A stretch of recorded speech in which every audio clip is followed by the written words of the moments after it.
The monitors in the ward were beeping loudly, recording the patient's vital signs. The guy felt that he was not alone in the hospital room, but he did not have the strength to move. It was Terry, a patient with myasthenia gravis, a good but senseless man who could not believe that he was dying a virgin.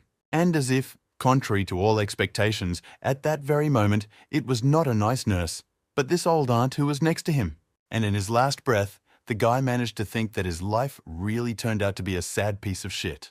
Terry opened his eyes from being shaken by someone and saw people running after him. The basket in which he was lying suddenly turned slightly, and he saw a man who was running away from the pursuers with him. The guy didn't understand how it was possible, how such a small object could fit in there.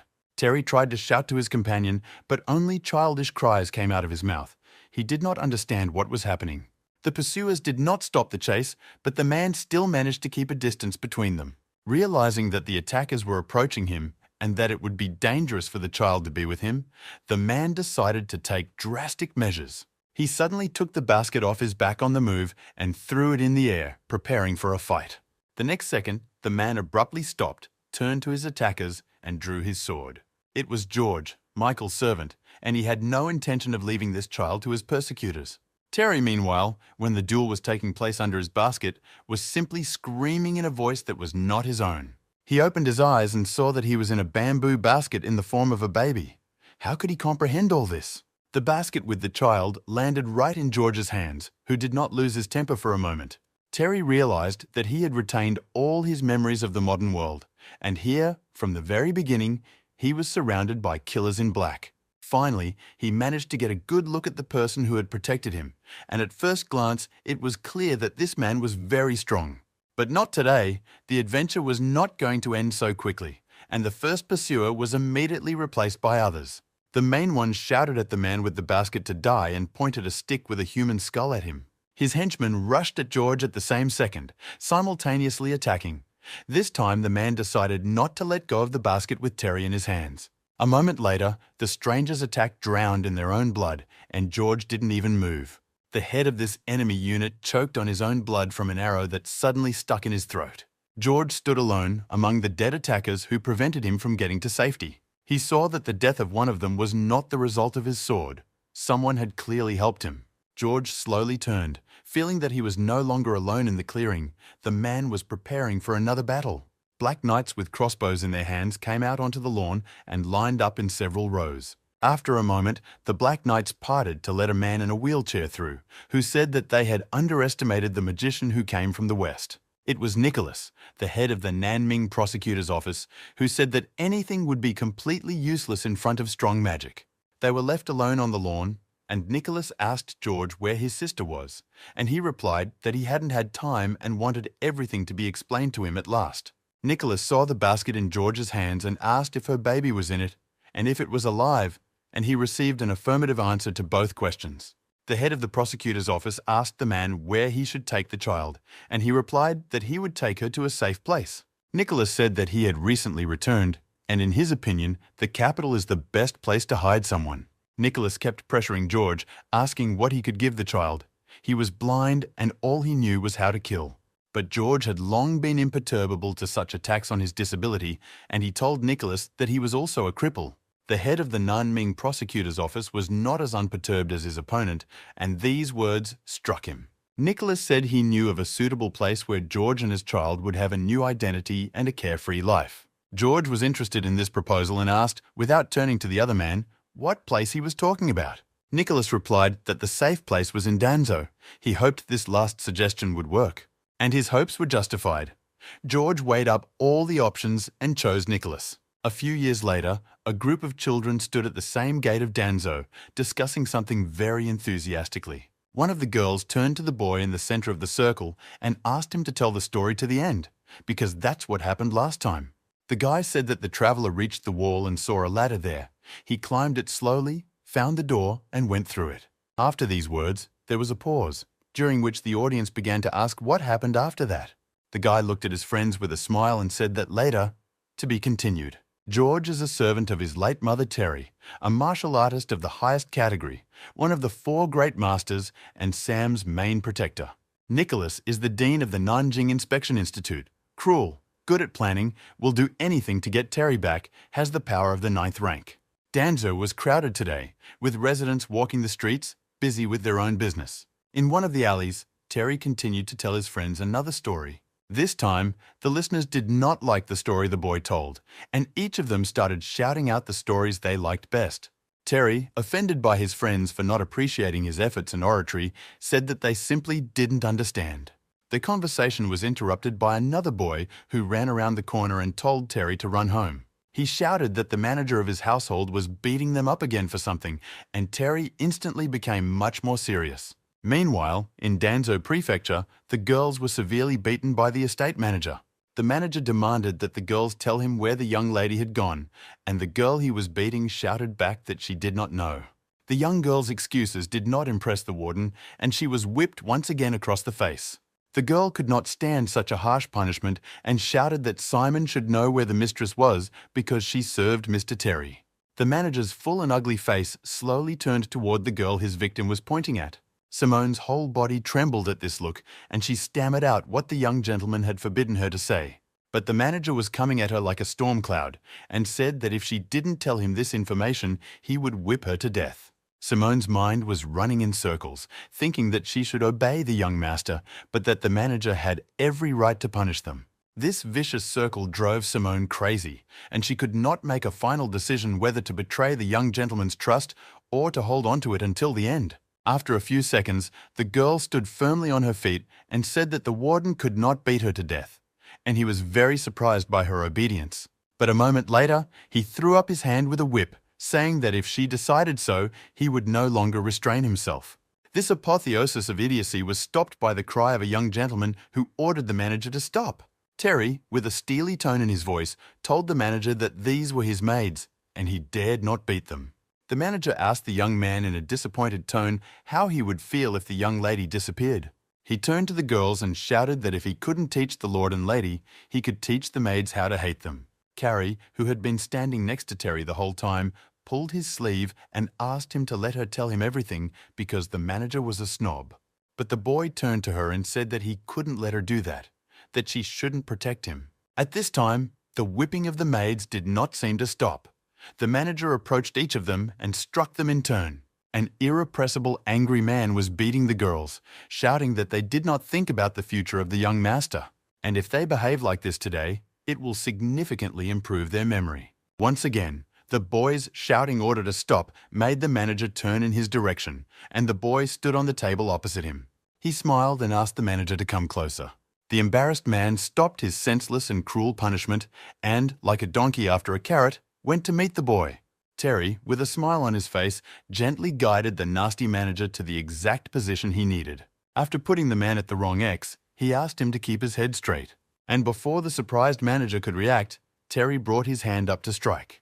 A moment later, the boy's hand struck the torturer's cheek with force.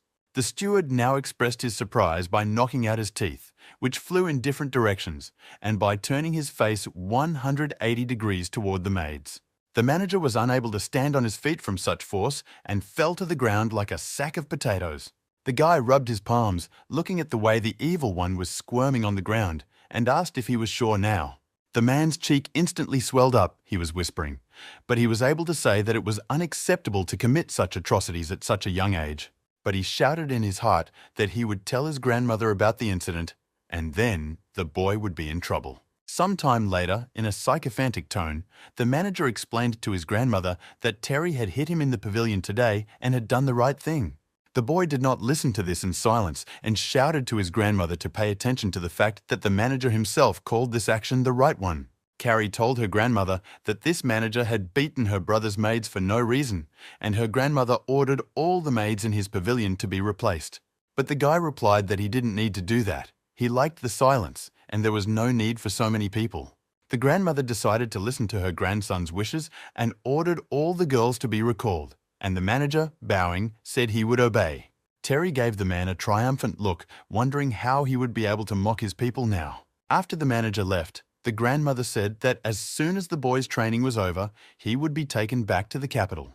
Carrie was very shocked by this news and tried to get through to her grandmother to keep the boy, but she said that everything had been decided long ago. The girl put her nose down and never lifted it from the plate again. sad that she had to say goodbye to Terry. The only one who was happy about this news was the manager, who was listening in on everything under the door. Terry thought about it. He didn't know how to react to this news. He wondered what awaited him in the capital. He did not come out of these thoughts about leaving, even when he was walking to his pavilion. Simone was already waiting at his door at home with her head down, happy that the master had returned.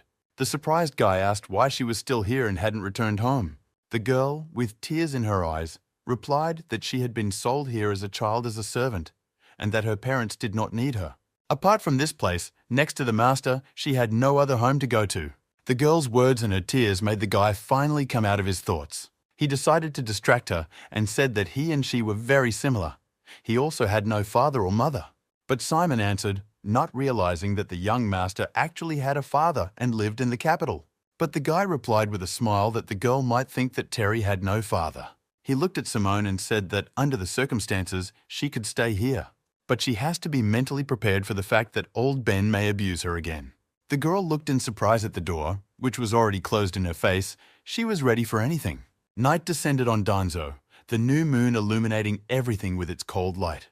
And the guy couldn't sleep. He was thinking about what was interesting in the capital, what kind of food they eat there. It must have been better than the local food.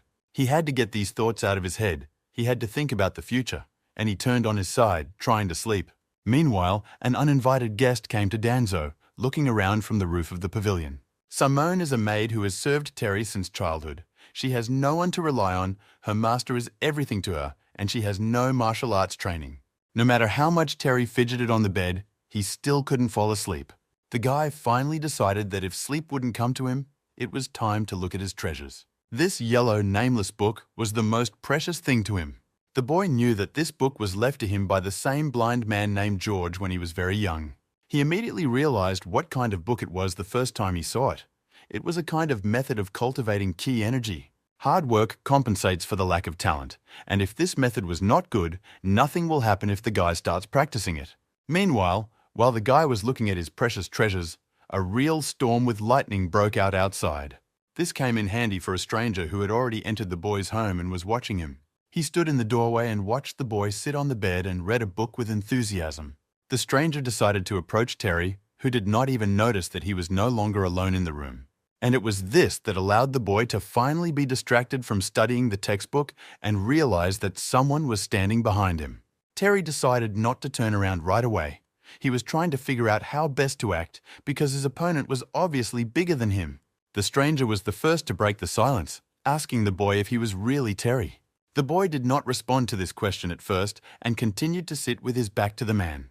Suddenly, Terry threw down his book and turned to the stranger and rushed to him with hugs and shouts that his father had finally returned. The man did not expect such a reception. The stranger's name was Richard, and he had nothing to say. The boy clung to his sleeve so tightly that Richard had to wave his hand to get him to let go, saying he was not Terry's father.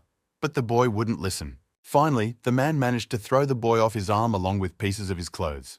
Terry flew a decent distance away from Richard and fell to the floor, dropping pieces of the stranger's sleeve. The boy began to apologize, calling Richard his father, but he repeated to him that he was not his father. Ignoring Richard's remarks, Terry ran up to him with a kettle, offering him a soothing cup of tea. Richard continued to stand still and try to convince the boy that he was not his father. But when he saw Terry's eyes well up with tears, he agreed to drink the tea he offered. Richard drank tea straight from the kettle and asked who made it, to which the boy replied that it was his mother. Richard replied that the boy's mother had died on the day he was born, and that what he was saying was nonsense. But the boy insisted that his wife was always by his side, despite the objections of the strange man in the middle of his room. After drinking a pot of soothing tea, Richard finally decided to look at his sleeve. He was very surprised. The fabric of his clothes was strong. Even a knife could not cut it, as a 4-year-old boy tore it. Suddenly, his thoughts were interrupted by Terry's cry. Pointing to the door and shouting that his mother had come, Richard turned toward the door. But Richard was equally surprised to find that when he returned, he didn't see a single person in the doorway. While he was thinking that he was right and that it was impossible, the guy jumped on him, holding his hard headrest in his hands. The boy's blow went straight to the head of this strange man, who did not even have time to react. Richard fell to the floor before the boy could land on it in a jump. Terry watched as a stranger lay motionless in the middle of the carpet in his room. Suddenly, the man rolled over and started to get up. Probably the guy's blow was not too strong. Terry decided not to waste time, soberly assessing his physical capabilities against such an opponent, and decided to hit him again. The repeated blows smashed the guy's headboard into pieces against Richard's head, who did not even have time to turn around in his direction. This time, Terry's attack was so successful that the burly man finally lost consciousness. The guy was surprised by Richard's agility, and he put all his strength into his fingers, thinking he could hold him. Who knew then that he would only be able to get a hold of the rag? Who was he anyway? Terry leaned over and put his finger to the stranger's nose. He used 100% of his energy to deliver 2 blows, but the man was still breathing, and Terry was afraid he would want to kill him when he woke up. The boy began to think that for his own safety, he should attack the stranger first and kill him. Terry saw a sheathed knife in Richard's belt and pulled it out, and it would have been logical to take advantage of this moment. The guy raised his hand with the knife above his head, preparing to deliver the decisive blow. But the longer he looked at his victim, the more he began to shake from emotional stress, not ready for such actions. After a while, the boy was pounding his fists on the door of his old protector. He called out to George as loud as he could, hoping that he was at home. George didn't open the door, just said that the store was closed and that if he wanted to buy something, he should come back tomorrow. But the boy was not thinking of going anywhere. He was shouting that they were trying to kill him, and George asked him if he wanted him to report him to the police. The boy stopped screaming and whispered that the police were not needed because he had killed his partner, even though he wanted to kill him, but the boy was faster. Surprised, George could not believe his ears. The guy was talking nonsense. But Terry, knowing the character of his savior, decided not to give up and press on to the last. He shouted for the man to stop pretending and mocking because he urgently needed help. Terry kept pounding on his Uncle George's door with his fists, shouting that now was not the time to pretend to be indifferent. George had been hiding in this store for years and refusing him, but now the situation was really serious. He had to take care of the boy. Suddenly, the guy's screams were interrupted by the door opening in his face. His Uncle George was standing on the doorstep of the store, and he said that the young man had surprised him. But before George could finish his sentence, the guy was already dragging him off in a direction he knew only too well. The boy was shouting that Uncle George should stop wagging his tongue and follow him. Terry had something to show him. Sometime later, the boy and his uncle sat over the unconscious body of the man in Terry's room. George said that the stranger was alive, which was a shock for the guy. He hit him twice and he was still alive. The boy's screams made Richard open his eyes, not allowing George to explain to him what was happening. As soon as Terry saw the stranger open his eyes, he flew over to him and hit him on the head with a stool. Uncle George, after everything he had done, calmly said that in fact, it was the commander of the third audit chamber. He was one of his own. The boy dropped the pieces of the stool, shouting why George hadn't told him this information earlier, but he replied that Terry hadn't even asked. Terry looked at his victim, who was unconscious, and noted that he did not look very happy. George said that this man's name is Richard, and he is one of the 3 best poison makers in the world, very good at it. The boy held out a knife to George, asking him to silence Richard, and George noticed that the boy was very violent for his age. When Terry refused Terry's offer, George said anxiously that although Richard was the boy's father's man, it was unclear why he had come this time. These reflections of Master George were again interrupted by Richard, who came to and sat up, holding his head with his hands. He looked around and saw George and a small boy holding a knife looking at him. But the boy, seeing that people were looking at him, hastily hid the knife behind his back and pretended that he was not planning anything. After a while, with his head bandaged, Richard could finally ask everyone present what had happened to him. Terry, without hesitation, replied that the man had simply taken a sip of tea and then fainted. Richard asked why he was bleeding from the head, and the boy replied that he had hit the table when he fell. Richard turned his head in Terry's direction and asked if he had helped with the injury, which the boy flatly refused. But this child's vehement refutations did not make Richard believe it, because who else could it be but Terry? Bending under the pressure of Richard's questions, the boy no longer knew how to defend himself and decided to turn the blame on George, who stood silently by. The room was silent, and everyone in the room looked at George, who didn't even move. The silence was broken by Richard, who said that he must have done something wrong if the great lord decided to do such a thing. George turned his head to Richard and replied that he had not done this to him. Richard was right from the very beginning. It was the work of that boy. Terry did not know where to go from shame, especially when George said that he had hit Terry not just once, but 3 times. Richard turned to George with a surprised comment that he had not expected to see him in Danzo. He noted that after so many years in the capital, George had not changed at all, neither externally nor internally, and asked what Richard was doing here. The man replied that the Lord had paid him a tidy sum of money to become Terry's master. The boy was very impressed by this message. He even asked if his father had really sent Richard.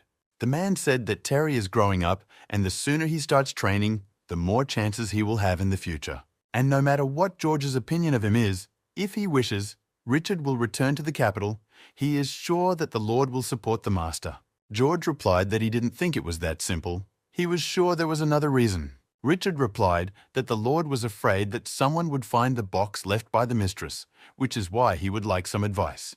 But George replied that there was no need for that because she had destroyed the box before she died, and this answer made Richard relax.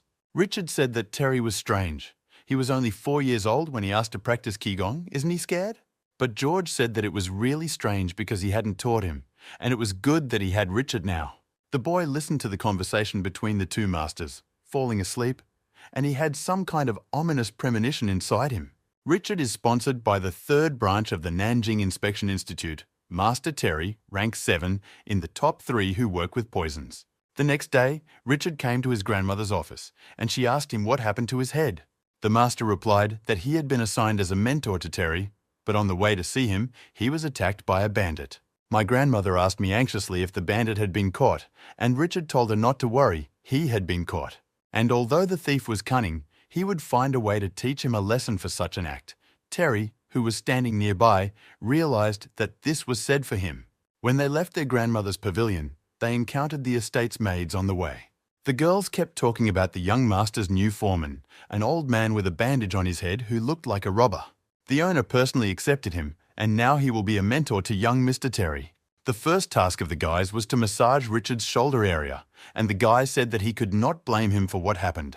The master had a knife in his hand yesterday, and Terry is still very young, so he did all this without thinking carefully. He decided to ask what exactly his new master would teach him. Richard opened his eyes and replied that he would teach him how to kill people with poisons and how to avoid being poisoned himself. The master was expecting any reaction from the boy, but not such a violent joy. The guy was already eager to fight. He didn't want to wait any longer. He asked to start right now. Looking at this boy's unexpected hyperactivity, Richard thought that his age was not consistent with such behavior. When night fell on the city, Richard brought his student to the cemetery for the first lesson. He explained to the boy that this was a Luan burial mound and they were here for a reason. Terry's first task from Master Richard was to choose a grave and then dig it up. No sooner had Richard completed the task than the boy took up the first grave he saw, shouting that he had chosen it. But his enthusiasm wore off a bit when he realized that he was just a kid and it would be nice to help him. But Richard wasn't going to make his life easier.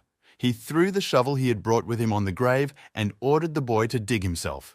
The master chose a tombstone next to the young digger, sat down next to it, and began to drink wine. Sometime later, the guy did manage to work hard and dig up the grave.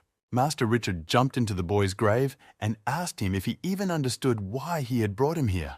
The guy replied that, of course, having him study the structure of the human body and perform an autopsy was a great first step. The amazed master did not understand how the child knew such information. Was this boy not afraid of anything at all? While he was standing there thinking, the guy had already started on the coffin with the case of the unknown. After finishing this dirty work, Terry turned to the master and asked what he had said. But Richard said nothing. He handed the boy a knife and ordered an autopsy to find out the cause of death. Terry, holding the master's knife, leaned over the stranger's half-decomposed body. Richard saw a shadow of doubt and was glad. Was the boy afraid? This child was finally scared. But Terry said that he had nothing to fear, that the grave was full of germs and he needed some protection. Surprised, Master Richard asked what kind of protection the boy was talking about. Terry replied that it was dirty and that he needed gloves. Thin gloves that were almost invisible on his hand, and the master still didn't understand what he was talking about. After all these explanations, the guy realized that everything in this world was completely different from the real world, and he had no other choice. He returned to the grave with the deceased and began to fulfill the task of the teacher, who sat down next to him and continued to drink his wine from a flask. Richard asked that if Terry was so smart, he could already guess why he wanted to teach him how to use poisons. The boy replied that someone would definitely want to kill him and that he needed to learn how to use poisons to stay alive. The wizard agreed with the boy's conclusions and added that, although George was immune to poisons, he could not protect Terry from it. The boy realized that Richard and George knew each other well, and he became interested in learning more about his reclusive uncle. Richard said that George was his mother's man and very powerful, and Terry asked if his mother was also powerful, and he received an affirmative answer. The boy wondered how she had died, but Richard refused to answer this question.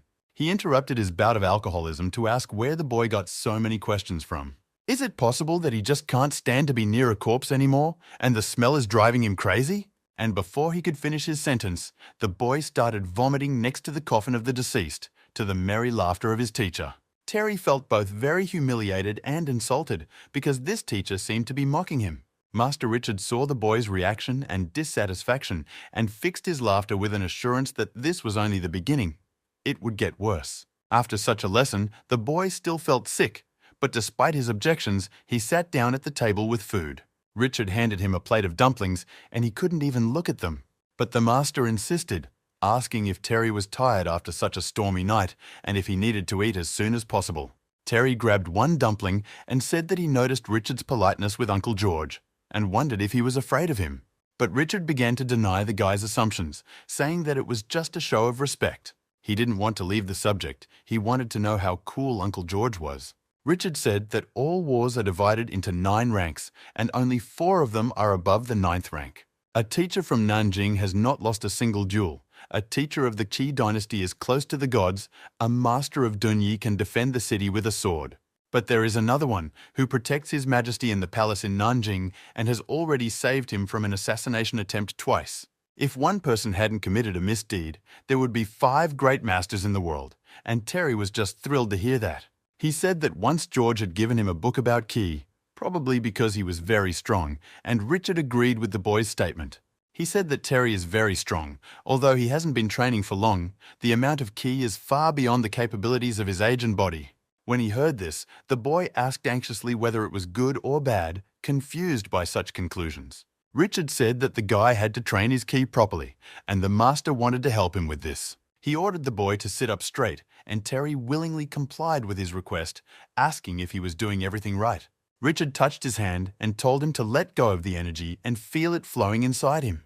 The boy was only 5 years old, and no matter how strong his true energy was, he would not surprise Richard. As soon as the master said these words, the boy soared above the floor and hovered in a circle of fire. The boy's energy source could no longer be suppressed and was gaining strength. The source of his strength seemed to be the heavens themselves, and the boy opened his eyes, which shone with a bright white light. And as soon as he did, the flow of his energy filled the entire room with a shockwave. After a moment, his concentration faded, and he woke up from his meditation screaming that he felt this power in himself. But when he opened his eyes, he didn't see Master Richard standing in front of him, and this confused him greatly. Master Richard was lying at the other end of the room with his back to him, not moving. The frightened boy rushed to his teacher, shouting that he should not get up under any circumstances. He was shouting that he had hurt the teacher, and Richard, clutching his head, could not understand how someone of his age could be so strong. He turned angrily to the boy and shouted that this was not praise at all, but Terry felt very capable. Richard said that if Terry continues to practice in the same way, he is afraid that the energy will just tear the guy apart. Terry looked at his master in fright, unable to believe that his skills could have such consequences. Richard said that a guy is like a bottle of wine. His energy is wine. The more he trains, the more wine is poured in, and one day the bottle will burst. Things really looked very bad in the master's opinion, and the guy asked what to do now. Suddenly, Richard saw that they were no longer alone in the room. Master George was standing silently in the corner, listening to the whole situation. The boy rushed toward his uncle, shouting that the energy he gave him was too strong. But George replied that it was him, that this energy was left to him by his powerful mother, and it has a name. But the boy's curiosity was interrupted by his uncle's usual aloof response that this energy was very irritating and overbearing. Terry replied that it was a very silly name, but it suited Uncle George surprisingly well. Richard said that, given the boy's strength, Master George would be able to handle Terry's training in controlling internal energy. But George was against this turn of events. He said that he would not be able to teach this child. Richard and Terry were amazed by this answer.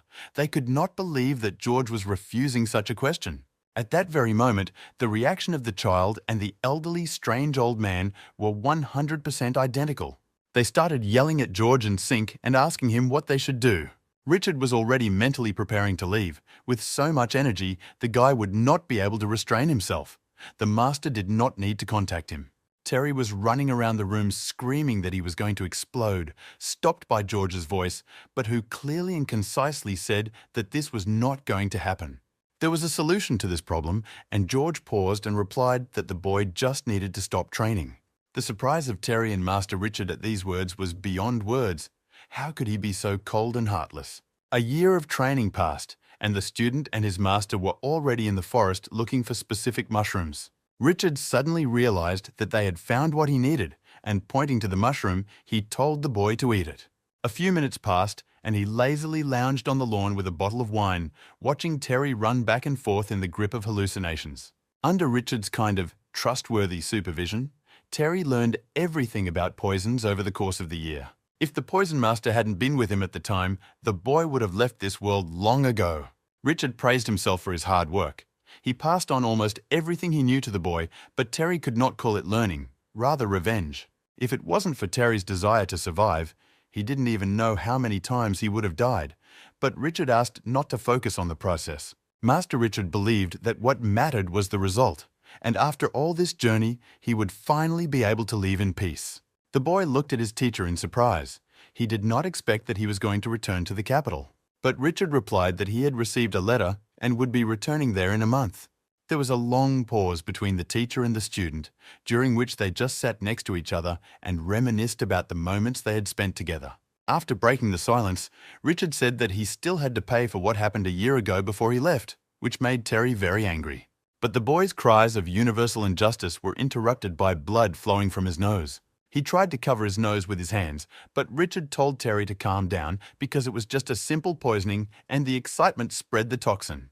The next day, the teacher took a table with a variety of jars and glasses into the courtyard near Terry's pavilion and called out to the student. He told me to think about what kind of poison, when it got into him, and how only then could the training be completed and Richard could leave. The boy thought about it. The poison must have had a bitter taste. It was mixed with medicine, and that's why he didn't notice anything at the time. Richard told the boy to try to use what he had learned to pick out the right bottle of poison on the table. Slowly, Terry began to open each of the bottles and sniff what was inside. When he had gone through almost everything, his patience began to run out, and Terry nervously began to throw all the ingredients he had collected in different directions. Suddenly, this violent outburst of emotion was interrupted by what the boy was holding in his hand as he continued to sniff the contents of the bottle. Finally convinced that he had understood correctly, he declared that this was it, and Richard ordered him to drink the contents. Without hesitation, the boy trusted his teacher and tipped the entire bottle and poured its contents into his mouth. When he opened his eyes after swallowing the potion, he saw Richard standing next to him, shielding himself with an umbrella. The guy took this as a sign that maybe he had guessed the poison correctly and decided to ask if he understood everything correctly. But Terry did not wait for an answer, because blood poured out of his nose in powerful streams in all directions. The foresighted Richard put a protective umbrella in front of him, into which it all flew. He did not say that there was an antidote inside the bottle. Exhausted, the boy lay in the middle of the courtyard of his pavilion, and did not understand how someone like Richard could be a teacher. Richard, hearing Terry's mutterings, approached him and said that in that case he might try to poison him.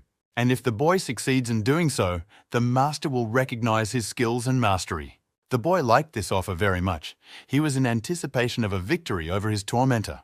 Late in the evening, Master Richard sat alone in his room drinking wine from his traditional bottle. His peculiar rest was interrupted by Terry, who came into the room and announced that he had brought dinner.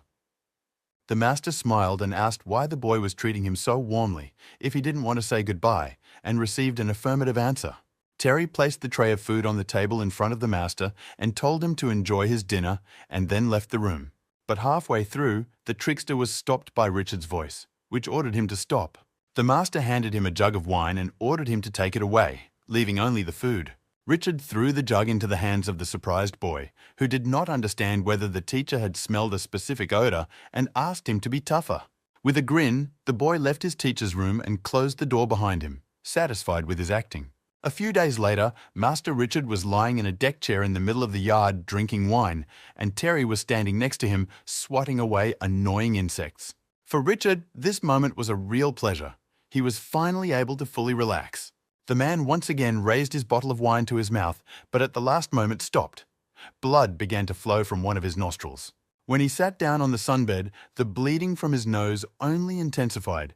He could not believe what was happening. Terry did not leave his side. Enjoying this moment of triumph, he laughed out loud. The guy, not knowing how he had survived all these days, pointed a finger at his master and shouted that he had lost the bet. Shocked, Richard approached the boy and asked what poison he had used to do this. The guy smiled slyly and, raising the stick up, replied that he had used up the time. All these days he fed Richard the best food, with special tonic herbs. And he, in turn, ate everything the boy prepared for him all these days, thus thickening his blood more and more.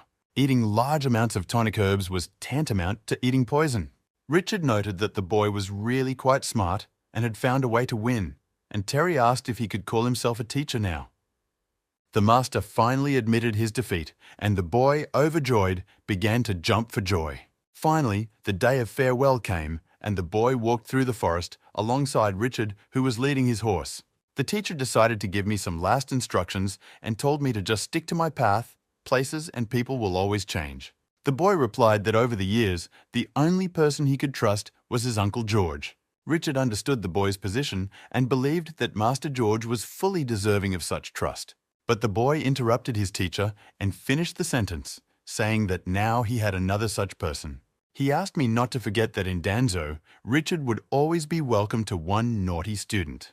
But Master Richard replied in his own special way. Even if he wanted to forget it, he would never be able to. Suddenly, he remembered something and pulled out the inspection commissioner's badge from his inside pocket and said that he had been ordered to give it to Terry. Terry's mother once gave it to Richard for safekeeping, but it belongs to the boy, and Terry appreciated the gift. But if Richard thought that the boy would leave him without a gift, he was very wrong. Terry took out gloves made of sheep intestines and told him to remember to bring them with him when Richard dissected the corpses and experimented with poisons. Impressed, Richard put on the boy's gift. It was the first time he had seen anything like it, but he really liked the concept.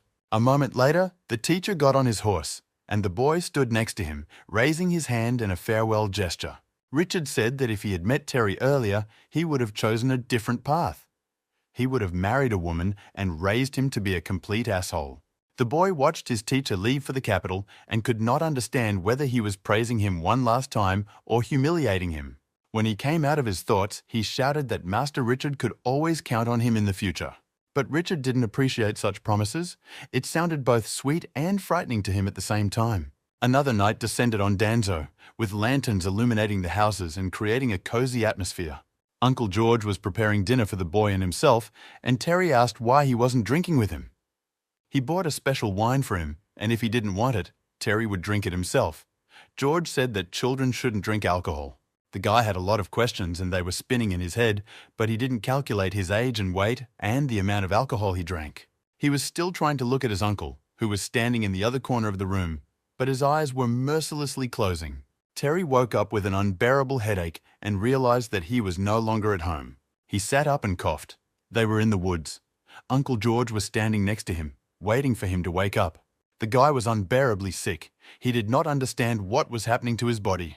George replied that after Terry got drunk last night, his energy ran wild and, as a result, he was feeling sick. The guy shouted that George was the one who gave him that book, so he knew how to control this energy and should teach him. But George was steadfast in his decision, and the boy began to ask what he should do. Master George interrupted the boy's cries, saying that he had another way to help Terry, and the boy asked what it was. The master calmly stated that he would just beat him up, and Terry looked at his uncle in surprise and asked what would happen after that. But George decided that he was done talking for the day and ordered the boy to run away.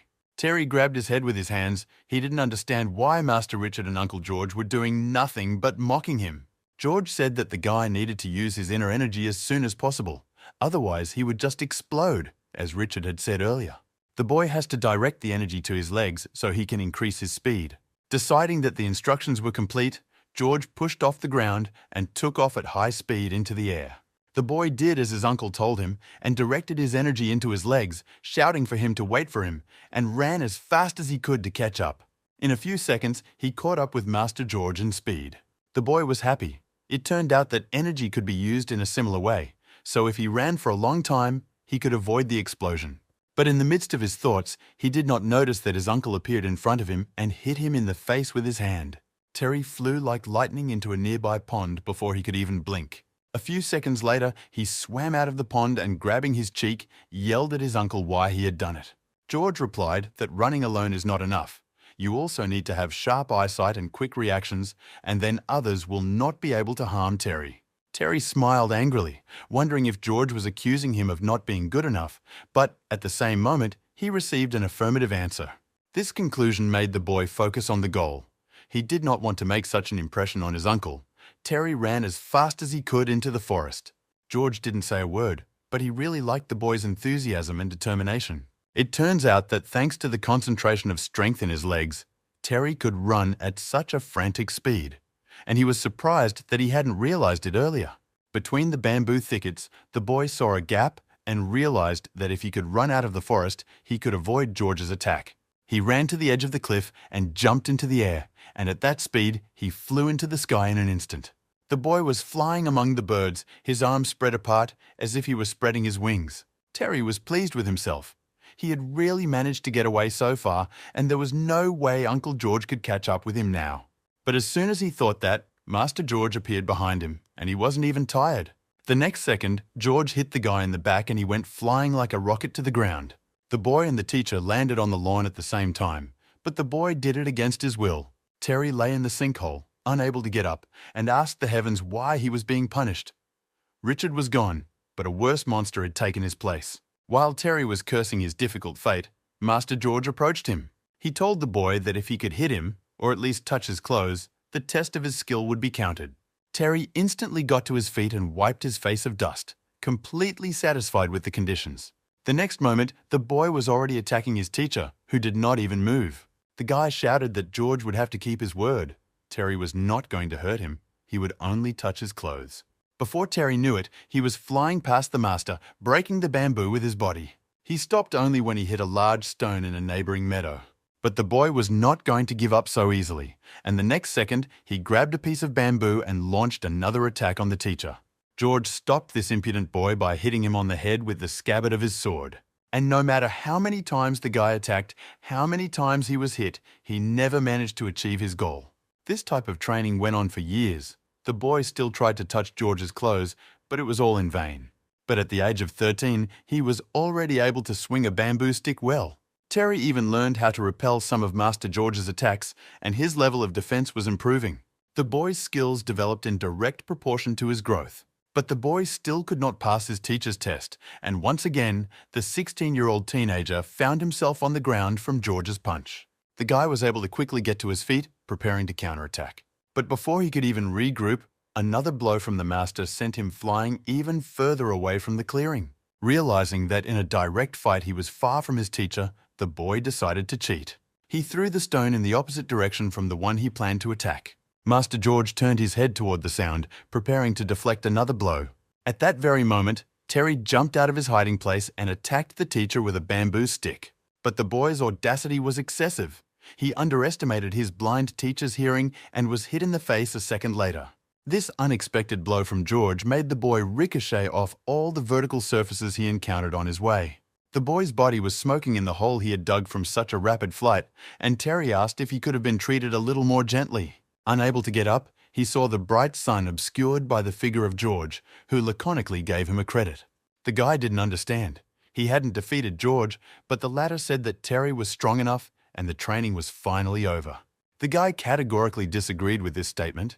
He didn't need any kind of offset. He wanted to continue the fight. His persistence was satisfied in the same second, and Terry found himself in another sinkhole. Another night descended on Dronzer, with the haze of the new moon illuminating everything around. The guy was moaning from the massage Simone was giving him, and today he suffered a lot at the hands of the master. The girl was worried. Mr. George's blows were no joke, and Master Terry was still so young. He said he felt all this when he was a child, but years later he noticed changes in his body. He realized that squatting is about laying the foundation, cutting carrots is about training the mind, hitting them is about training vision and reaction, and fighting instinct. Terry said that George was beating him for his own good, and Simone thought that the boy had probably been beaten to death. George said that this was all nonsense. The real danger was the guard in red. The girl asked again to make sure she hadn't heard wrong, that the boy was in real danger. But Terry didn't want to talk about it anymore. He said that you can't spoil such a good day with such talk. The girl was confused by the guy's sudden actions and words. She could not understand what Terry was talking about. The boy rushed at her, saying that today he would tell her a ghost story called Do You Have Legs? In the morning, as usual, he practiced in his backyard, practicing punching combinations. Suddenly, his meditative reflections were interrupted by a sound he had not expected. He was sure that a rider on a horse was approaching his pavilion. But a moment later, he realized that the one horse was joined by several others heading for his house. It looks like a whole detachment was coming for him. There were obviously a lot of people. Such things do not bode well. Terry rushed outside the gates of his pavilion to understand what was happening and what he needed to be prepared for. But an unpleasant surprise awaited him there. A dozen red-clad guards stopped in front of him. Without saying a word, the 10 men dismounted from their horses.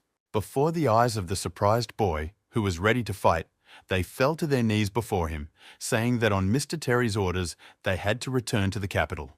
The guy was stunned by this turn of events. He didn't even remember that he had ever been to that capital. My grandmother was sitting at her desk and cutting out a figure with scissors from paper. His favorite hobby was interrupted by Terry, who started shouting that there were some people in town who had come to take him to the capital. My grandmother replied that she had already turned down the offer because the capital was not the best place. Terry's mother had died there, and she would have lived longer if it hadn't been for the capital. Terry said that all the riders were on their knees, insisting that he should go, but his grandmother said that they should stand until they died. It was only at this moment that Terry appreciated his grandmother in a special way. She was cool. The boy ran out of the room, thanking her, but the woman was only focused on the fact that she had cut the wrong piece. Terry is the protagonist of this book, a time traveler who grew up in Danzo, the illegitimate son of a tax minister with power key and poison possession. A guy in the kitchen was preparing dinner, chopping daikon, and Master George was sitting next to him on the counter. Terry turned to his uncle and told him that he had been tormented by a serious question lately. But George knew the reason for the boy's sadness. He said that Terry had to decide for himself whether to go to the capital or not. He stopped cooking and ran up to George, asking how he knew what Terry was thinking. He had a million questions for his teacher that he asked on the break, but they all got stuck in his throat when he said he would go with him. Terry sat down next to George and sighed heavily, feeling that big changes were ahead of him. Suddenly, he turned to George, saying that there was something else he'd wanted answered for a long time. When he is in his 80s, will Master George's face remain as young as it is now? The manager invited Master Terry to come into the hall and sit down for lunch. Terry sat down at the table and asked where his grandmother was, and the manager replied that she was reading, so he would have lunch alone. The guy did not mind this turn of events and grabbed the cutlery with both hands. He went through all the dishes on the table and pinched off a small piece of each. Suddenly, the guy picked up one plate of food and said that this particular dish was very tasty for him, and he liked it. He jumped up and ran out of the room, saying that he would finish it at home. The manager shouted at his back what to do with the rest of the food, to which the boy replied that they could eat the rest themselves. The steward was unhappy. Even if this bastard does not follow the rules, he still looks like a master. The maid standing next to me said that servants can only eat what the master leaves. The young master tastes a piece of every dish. It's arrogant. The manager supported her in this. He did not understand why the hostess liked this guy. They decided to share the food with others. Terry didn't walk. He just flew on the way to his pavilion, and a confused Simone asked what was going on. Without slowing down, the guy laconically answered the embarrassed girl that he had been poisoned. Simone could not believe her ears. She started asking questions, stuttering. The guy said that someone had poisoned this particular dish, and he always tasted all the dishes before letting his grandmother and servants touch the food. Terry opened one of the dresser drawers and took out a paper envelope containing the antidote, opened it, and poured the contents into his mouth. A moment later, he threw up on the floor, and the girl was caringly by his side. Simone started crying and saying that the guy had to get better. She wouldn't survive if something happened to him.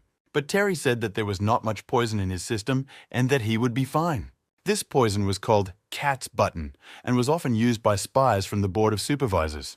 Maukuzi is a fruit from the southern islands and is very difficult to detect, which is why spies use it for assassinations that need to be hidden. After the poison enters the stomach, convulsions and death occur, and it is almost impossible to determine the cause of death in such cases. The poison itself has a faint flavor, the only drawback being a slightly bitter tinge, which is why the killer mixed it with bamboo shoots. But the strange thing was that the dose was not fatal. The only thing it could cause was diarrhea. The guy turned to Simone and asked her if she knew where they got these bamboo shoots. She replied that her nephew Gary had brought them to the kitchen this morning. Gary himself was ill, so his nephew was delivering the groceries today. Terry wondered. As far as he knew, Gary was single. Where did he get a nephew from? And the nephew must be the killer. He poisoned him, but did not kill him. And it confused the guy. He did not understand what the attacker was up to. Deciding that he couldn't wait another minute, the guy left his pavilion and Simone ran after him. The girl asked if Terry was feeling better or if she should call an additional doctor. The guy assured her that he was fine and just needed to go away for a while on business, but she wanted to go with him. Terry didn't like the idea, saying that where he was going could be dangerous, so Simone should stay home. If he can't deal with this problem himself, he just needs to go and ask the killer in person. Terry ran up to the food supplier's house and hid in case some bad guys ambushed him. The guy cautiously looked around the corner and saw something he did not expect. Gary's supplier was tied to one of the pillars of his house with a rope, but at least he was alive. Terry realized that the killer must have wanted to get rid of him, so he decided to rescue the man and ask him about everything. He ran up to Gary and started unwinding him, asking who had done this to him, but the man was only coughing from dehydration. Suddenly, he looked somewhere behind the boy's back and, pointing at the object, shouted at Terry, warning him. Terry was very grateful to the man for his concern, but he himself felt that the attacker behind him had moved to active action. The guy was very well trained, so he quickly pulled his sword out of the scabbard. The stranger's blow was deflected with jewelry precision, and the effect of surprise for the killer was lost. All that could be understood at first glance was that the killer was a man, but he hid his face under a hood. The attacker was very eager to get to Terry and take his life. He struck after strike. The guy managed to restrain this onslaught, especially since he had a hostage next to him who also needed to be protected. When there was a pause between the next strokes, Terry asked if the poisoning was the work of a stranger. The killer, instead of answering, silently took off his hood. He was a young man with black hair and a defiant look. His name was Jackson. He didn't think Terry deserved to know the answer to his question. Instead, Jackson just attacked. But his plans were disrupted by Terry's imperious shout, demanding that he stop. And in front of Jackson's astonished eyes, he turned to Gary and asked him to move away and stand there. When the hostage situation was settled, Terry said he could now teach the killer a good lesson. Jackson showed with his whole appearance that he was not satisfied with his opponent's behavior. Terry was too soft and sentimental. The attacker fired 4 daggers at the boy, which he was holding in his left hand. This, of course, restrained Terry, but did not even wound him, as he was well versed in sword techniques to repel such attacks. Having dealt with Jackson's blades, Terry rushed at the enemy and had to dodge urgently. Jumping away from the annoying Terry, Jackson threw another batch of blades in his direction. And now it was time for Terry to retreat. He couldn't understand how this killer had so many daggers. Jackson no longer paused between throws, but launched one game after another toward the opponent. At this point, Terry was completely confused. He began to doubt that this killer was even human. The guy had to sweat a lot to repel so many weapons that were flying at him. They fought fiercely with each other, not paying attention to the fact that they were already under close surveillance. Master George kept his eyes on the progress of the fight. He had no doubts about his student, but he was on guard just in case. The guys were already fighting with swords, and at that moment, Jackson took the initiative. The sword in the killer's hands flew around Terry as if he were a hornet trying to sting. Jackson rushed at the boy, but he jumped into the air, avoiding a crossblade strike. The next moment, Terry was already behind the killer's back and decided not to waste this opportunity by rushing at him from behind. Jackson quickly realized his opponent's plan and turned to repel the move. The two guys flew past each other, and it was very difficult for observers to understand whether they had struck. But a moment later, both Terry and Jackson fell to their knees, dropping their weapons. Terry held his hand to the cut on his shoulder and asked Jackson if he had put poison on the dagger. Jackson turned toward the boy and, showing him one of his daggers, said that he had lost. He got to his feet and turned to his opponent, saying that he did not expect such strength from a young boy and was very sorry. The poison that was mixed into the food deprives people of the ability to move, but the poison on this dagger should definitely kill the guy. As Jackson approached Terry a little more, he said that there was nothing to be done about it. Murderers are all cruel. It's just the way things are. But his attempts to soften the situation for Terry were stopped by the laughter of the boy, who continued to stand on one knee. Terry told the shocked Jackson that thieves die because they talk too much. At the same moment, Jackson's poisoned dagger fell to the ground.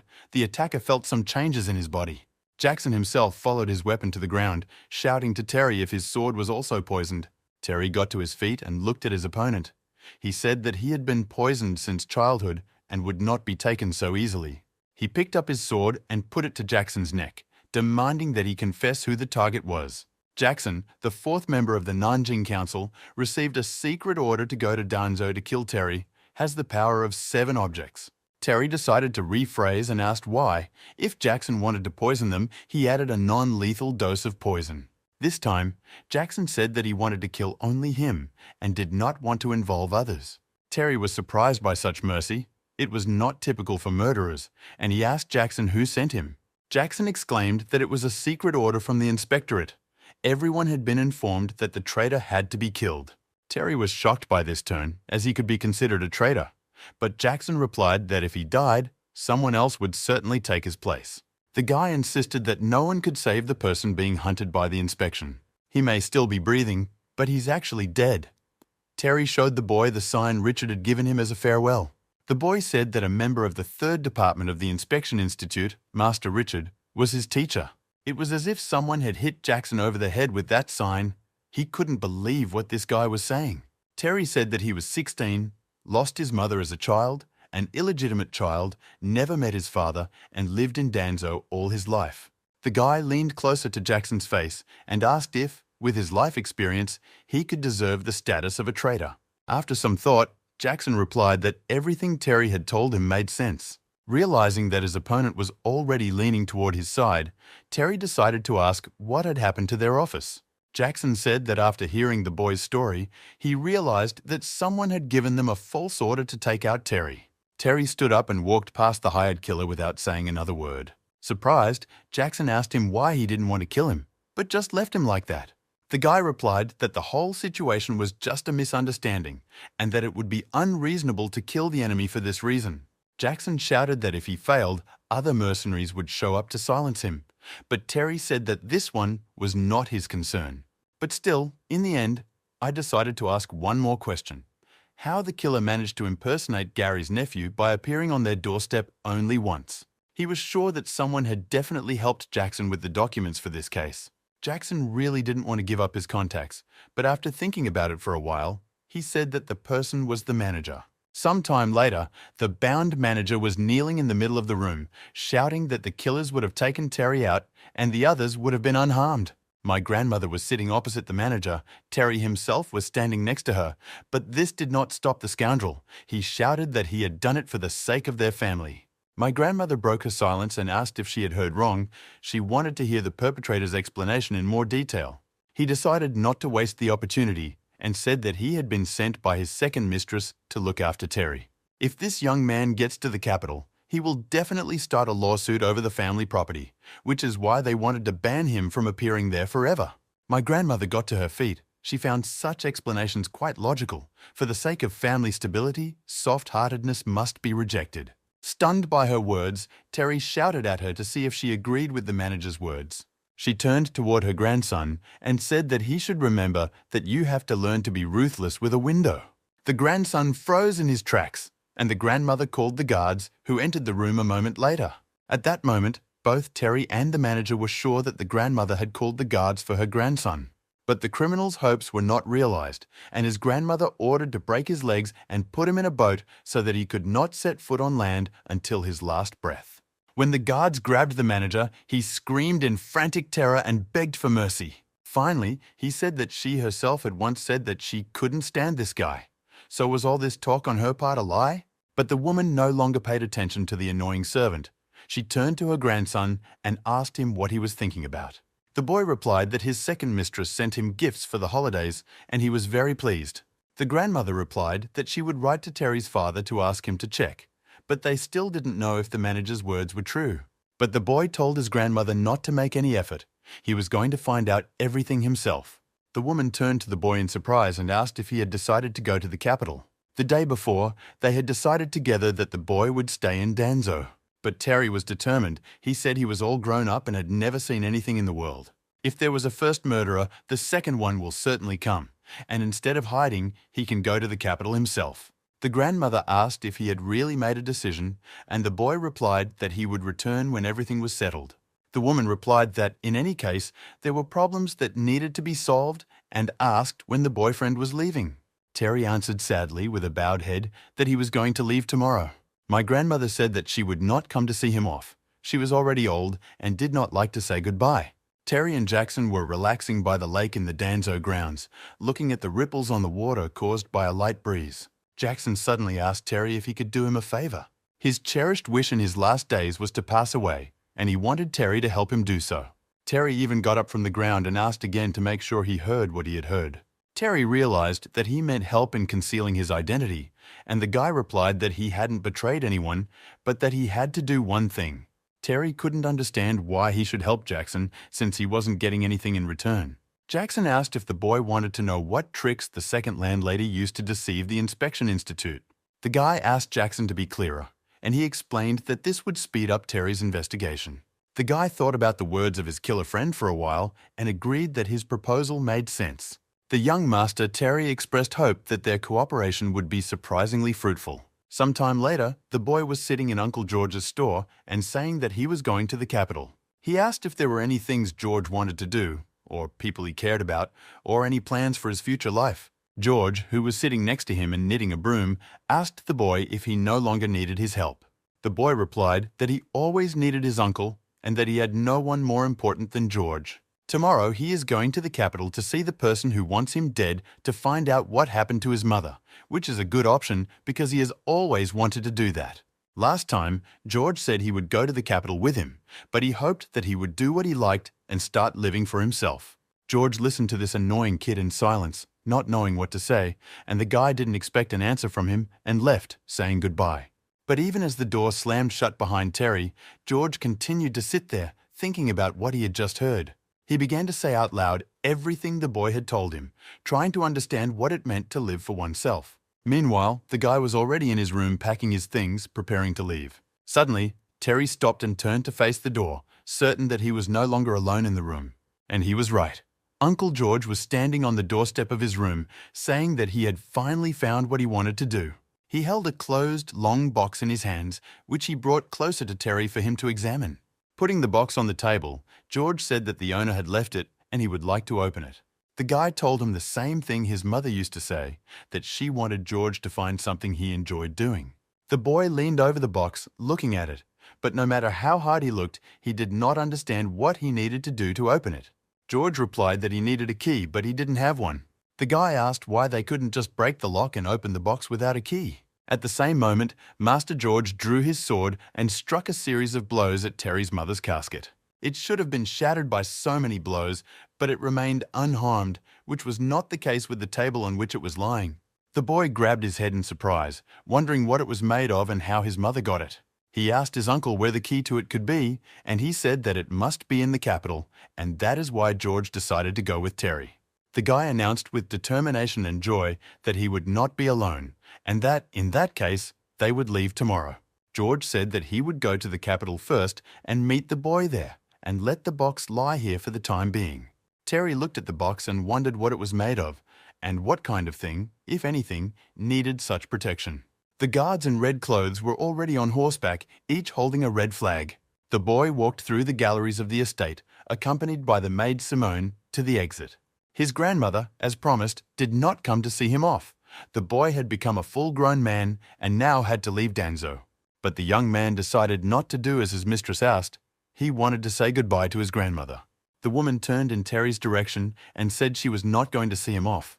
But the boy didn't care about the grandmother's ostentatious indifference. He went up and kissed her on the forehead. The woman stammered and asked what Terry was going to do this time. The boyfriend told her to take care of herself, that he would come back to take her to his place when everything was settled. As he said goodbye, the boy knelt down in front of the elderly woman and bowed to her with respect for the earth itself. A few minutes later, Terry came out with his mother's casket in his hands and ordered the red-clad guards to get on their way. Simone looked anxiously after the departing detachment of guards and the palanquin carrying her young master. With tears in her eyes, she shouted after Terry that he must take care of himself. The boy heard the girl scream and looked out the window of his tunic, waving goodbye to her.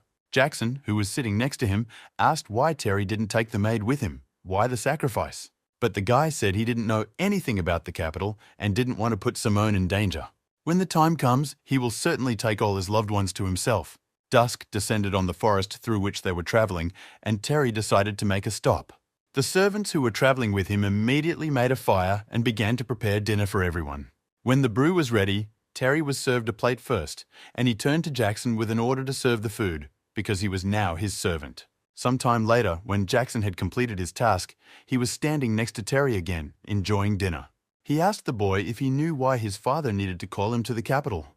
The guy replied that it was obvious, because Terry needed to prepare for his future role. The guy didn't like the answer and said that he and Jackson were here together and there was no need to hide anything from each other.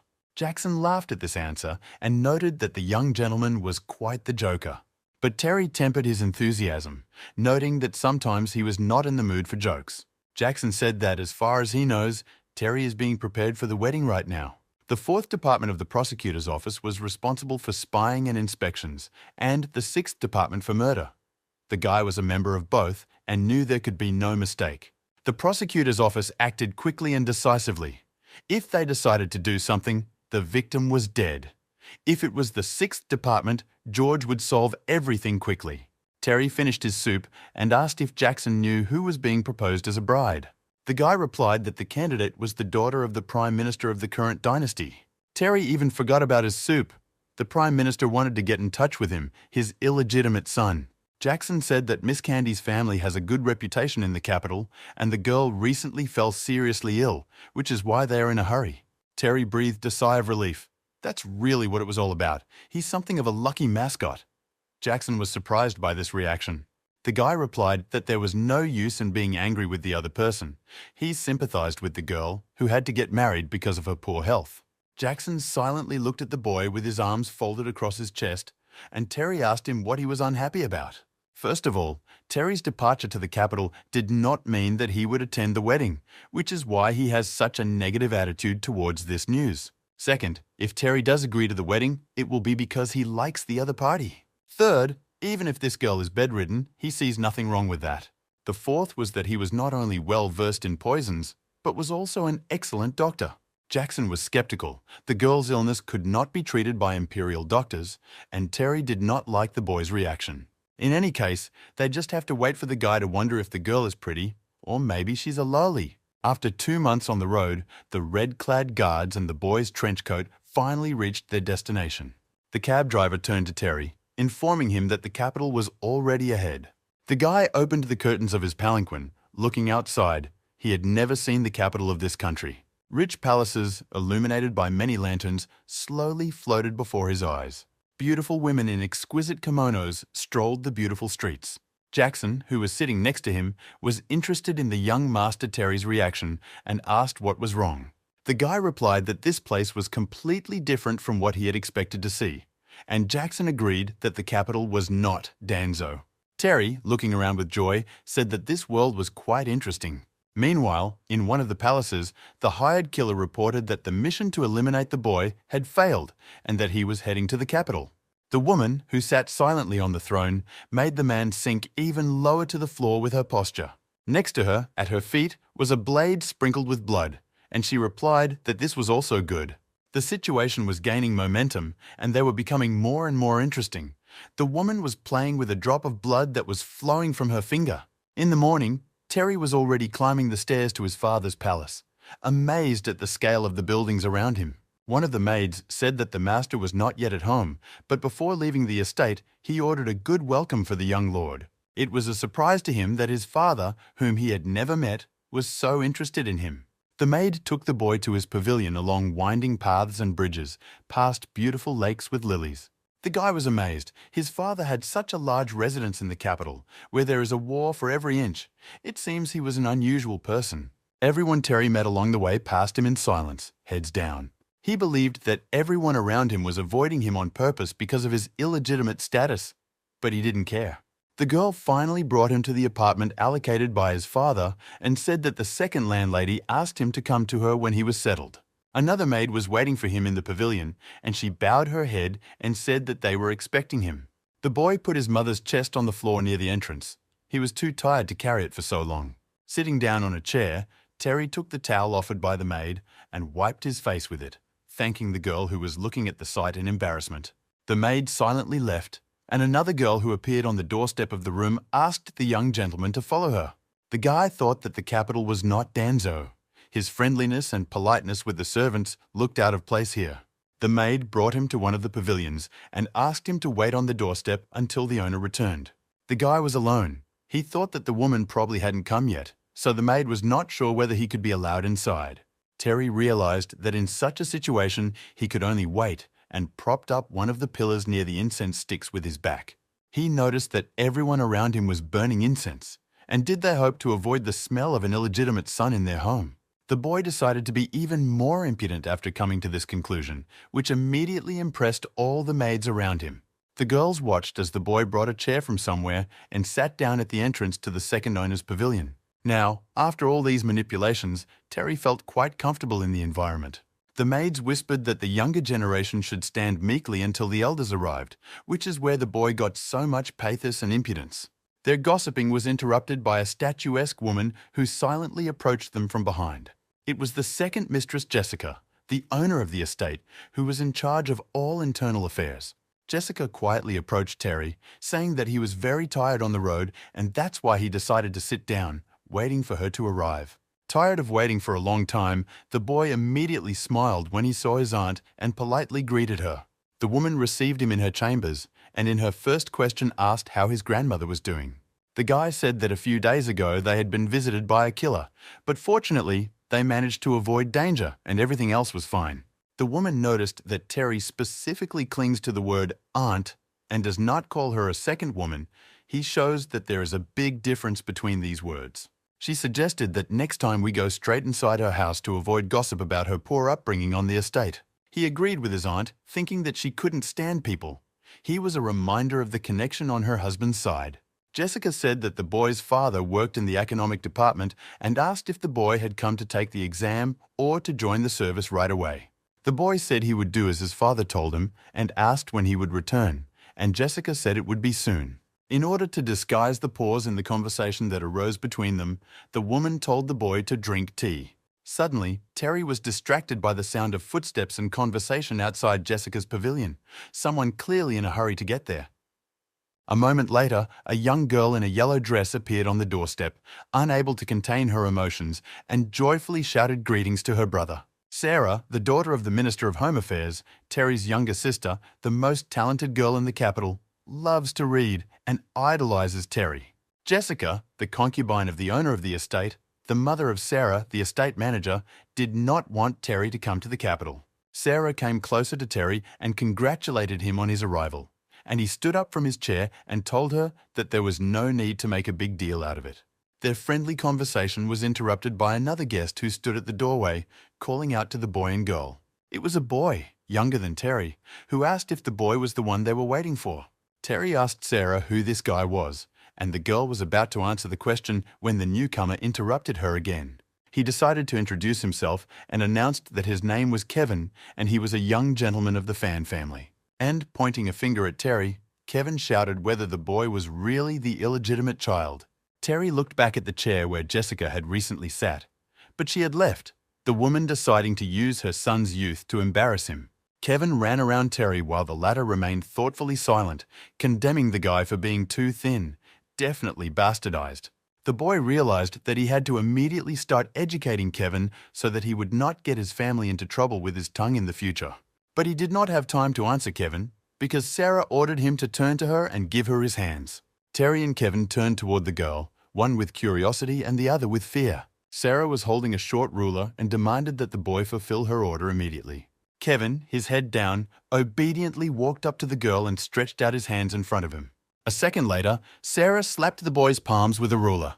The boy broke out in a cold sweat, trembled all over and asked why his sister was punishing him. But the girl ignored Kevin's remarks and slapped his palms again. Sarah replied that Kevin could not call his brother by his first name and should remember his family status and not say such nonsense anymore. In addition, he must remember that punishment for such disrespect for his brother is a natural thing. And peeking out from behind Kevin's shoulder, she asked Terry if she had explained everything correctly, and the guy thought it was better to agree with her. Kevin, realizing that he would not receive support from anyone present, completely broke down and began to cry and called for his mother. The girl watched her brother run out of the room and said that he does this every time, always running to his mother in tears. Terry asked Sarah why Kevin was behaving like this, and he doubted that he was in his right mind. The girl replied that this boy was just a stupid pig, unable to think for himself. Sitting down in their chairs, the siblings relaxed a bit, and Terry asked why Sarah had hit Kevin on the arm with the ruler. The girl said that their father allowed her to discipline the boy, and she invented this method. Terry said thoughtfully that it was very different from what he had imagined, and Sarah thought he was talking about the patriarchal system. But the guy was referring rather to things that happened in the family circle. Sarah was upset that she wasn't strong enough, but Terry replied that her strength depended on the attitude of one particular person. The girl sadly replied that Terry shouldn't forget either. This particular person was their father. After the words were spoken, there was a pause in the room, and when it passed, both of them started laughing. The girl said that they hadn't talked in person for a long time. She was sad, and Terry replied that he was no longer worried about her because he saw that she was doing well. Sarah said that thanks to his advice, the mood within the family did become calmer. The guy did not even think that the story from his past life would be repeated in this world. Terry said that even though he had lived in Dronzer all his life, he still knew about Jessica's status as a hostess and was polite to her. He asked Sarah if she had received his letter, and she said yes, she had received it last night. She was very frightened by the man who delivered the letter. This man in black inspired great fear. The guy asked her if she knew the reason why he was summoned to the capital. Sarah answered in the affirmative and said that not only she but everyone around her knew the reason. Terry could not have imagined hearing such a thing. He thought his father had secretly brought him to the capital. But Sarah said that all the children of aristocrats are very curious about what business brought the illegitimate child of the Fan family to the capital. Terry asked why everyone was so interested in him, since no one in the capital knew him at all. Sarah said that it was because of the girl his father had chosen for him, who was very famous. And it's not just that she's the daughter of the Prime Minister, her sister assured me. Sarah decided to emphasize that she had to correct Terry's knowledge of the bride, who was the illegitimate daughter of the Prime Minister. Kevin is the son of Terry and Jessica's father, a young money lover, arrogant and of little intelligence. For 10 years, the capital has proudly worn its title of prosperous city. It has been a tiny, independent, prosperous world. But in this luxurious world lived the most corrupt officials in the history of existence. The head of the government was Prime Minister Robert, who came from a poor family. He works cunningly and fiercely, but he pretends to be an angel, does not keep his promises. Terry was surprised that such a person as Sarah described still had an illegitimate daughter. Why would he frame himself? The girl replied that the news about the Prime Minister's illegitimate daughter had its origins in the palace. The boy was surprised to ask if the Emperor himself had started spreading these rumors. Sarah replied that aristocrats had gossiped about this before, so he was, in fact, simply forced to admit the existence of his daughter. In the end, the Emperor intervened on behalf of the Prime Minister, and the situation became even more confusing. Sarah noticed that the boy's reaction was quite unexpected. He did not react to the fact that he was going to marry his illegitimate daughter. The guy replied that there was a reaction, and he couldn't wait to ask this person what his intentions were in choosing such a bride for him. After a short pause that followed these words, the girl said that she welcomed the boy home. Terry decided to say goodbye and said that he wanted to take a walk around the city together and remember the good old days, and Sarah said yes to the proposal. A handsome man, accompanied by 2 bodyguards, walked through the galleries of the estate. It was Terry's father, Eric. Suddenly, across from him, the thoughtful man saw a guy staring at him in silence. At the same moment, one of the guards ran up to Eric and told him that he was now seeing the young master Terry. After these words, Eric's face did not change in any way, as if the boy did not exist at all. Walking a little past Terry, the father briefly told the boy to follow him. A few minutes later, they were in Mr. Eric's office, sitting at his desk, with the boy standing across from him.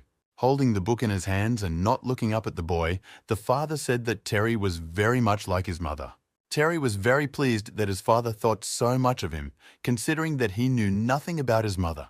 Mr. Eric asked him how he had lived in Danzo all these years. Terry replied with a slight smile on his face that, apart from the hired killer, nothing interesting had happened to him over the years. The father asked the boy if he knew the reason why he had summoned him to the capital, and the boy answered in the affirmative. Mr. Eric asked if Terry resented him for this decision. The boy didn't quite understand what his father was worried about now, but he said he wasn't offended. He said that when he was taken to the capital, he was not warned at all that he was to marry the Prime Minister's daughter.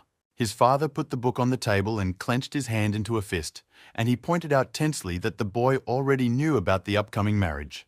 Terry replied that it appears that the Fan family decided to gain more influence through this marriage. After a short silence, Mr. Eric picked up his book again and said that it was good that Terry was angry.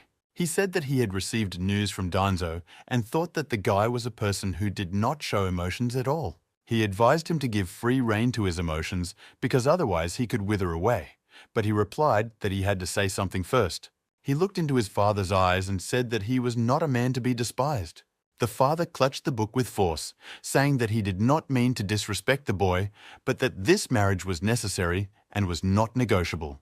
Terry was not the fearful type. Uncle George's upbringing had paid off. He insisted that his father could try and see how he would react. There was a long silence between the father and son, neither of them willing to compromise their principles. Eric asked why the guy didn't understand that Flavia is very gentle and attentive, intelligent and sensible, and marriage would stabilize their situation. Terry didn't want to say anything contrary until he heard his father's opinion from start to finish, so he could understand which side he was on. Terry decided to change his anger to mercy and asked Mr. Eric why he should marry this girl.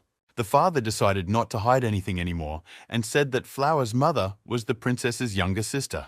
The princess never married. She secretly managed the affairs of the palace, and it was she who organized the flow of money to the palace and the capital.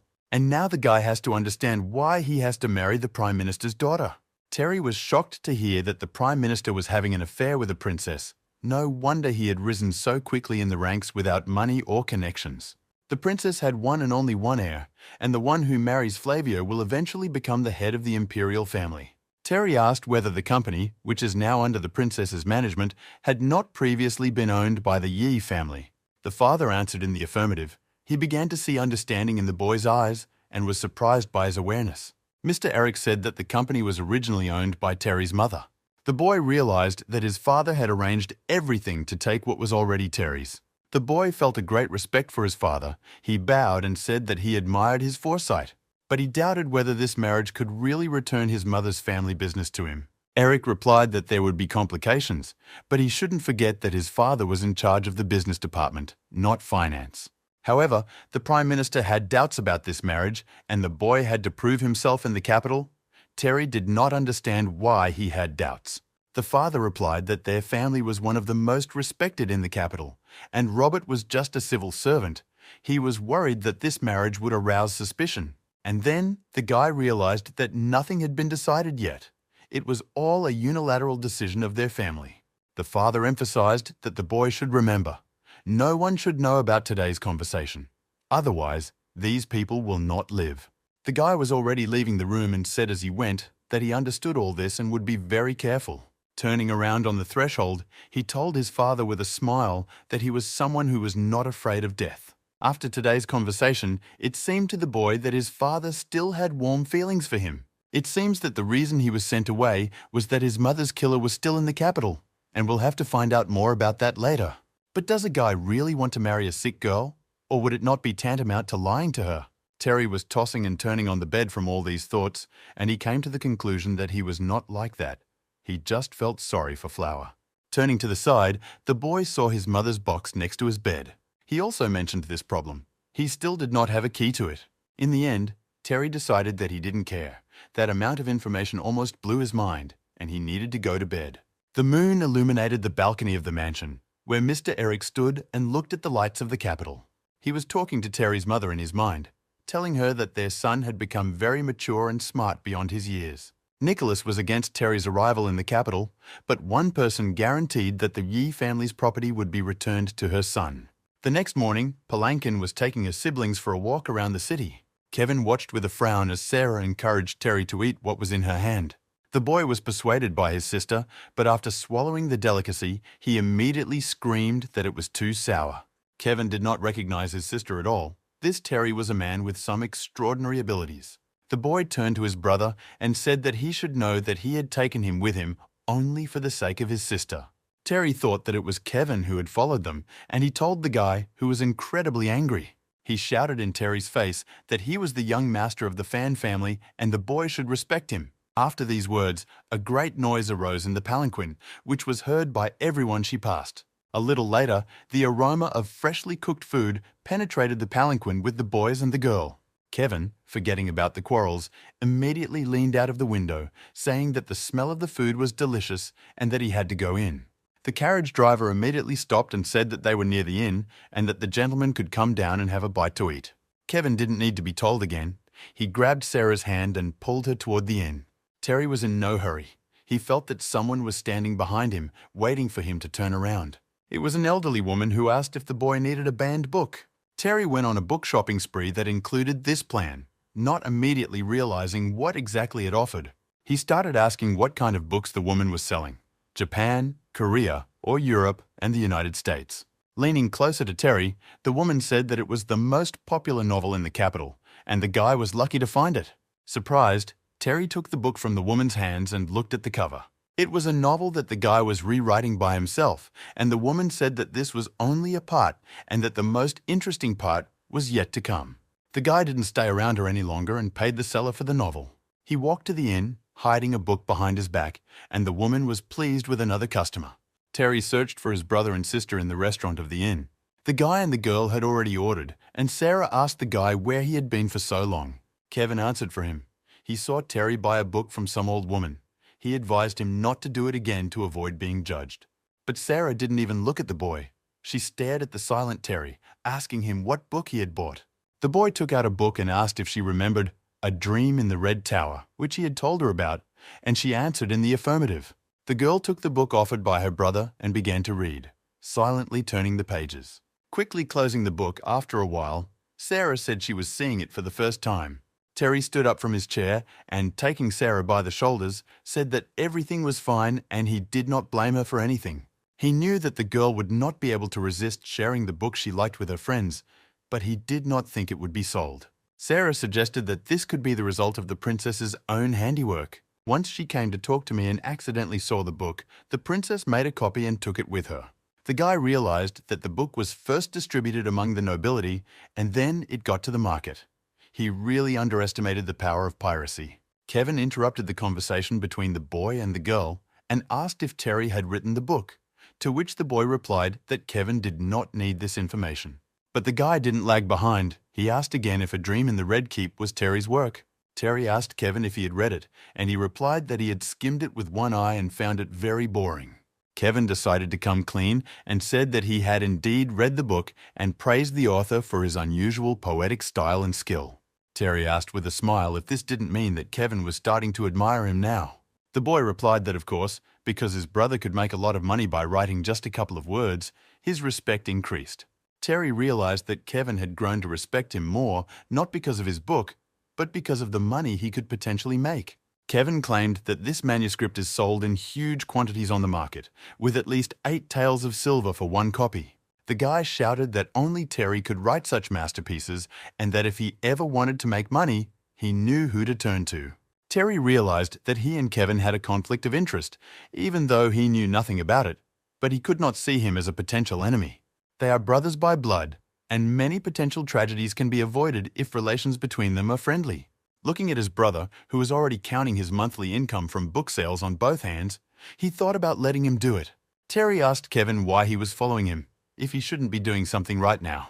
The boy replied that his mother had allowed him to, saying that he needed to spend more time with his brother, and Terry realized that Kevin was pretending. He was probably ready to do anything for money, and Terry finally told him that they could cooperate, and Kevin's joy was overwhelming. After the guys had taken care of all their business matters, they finally started eating, while Sarah read a book. The girl couldn't tear herself away. She said the book was so good, but these speculators had deliberately spoiled some fragments. Terry replied that it was a marketing ploy, not to be taken personally. It was logical that people would buy the book after reading the first fragment. He asked if Sarah was angry that the fragment that was placed on the first page changed the original message of the book and received an affirmative answer. Sarah replied that such an excellent text was being sold as some kind of junk, and she really felt very angry. But Terry said that those people are forced to do so in order to increase sales. Besides, if the guy himself is in charge of this business, he will be much more brazen than these hucksters. Terry said that there are 10 chapters in one volume, so he will write 10 chapters and make a title page.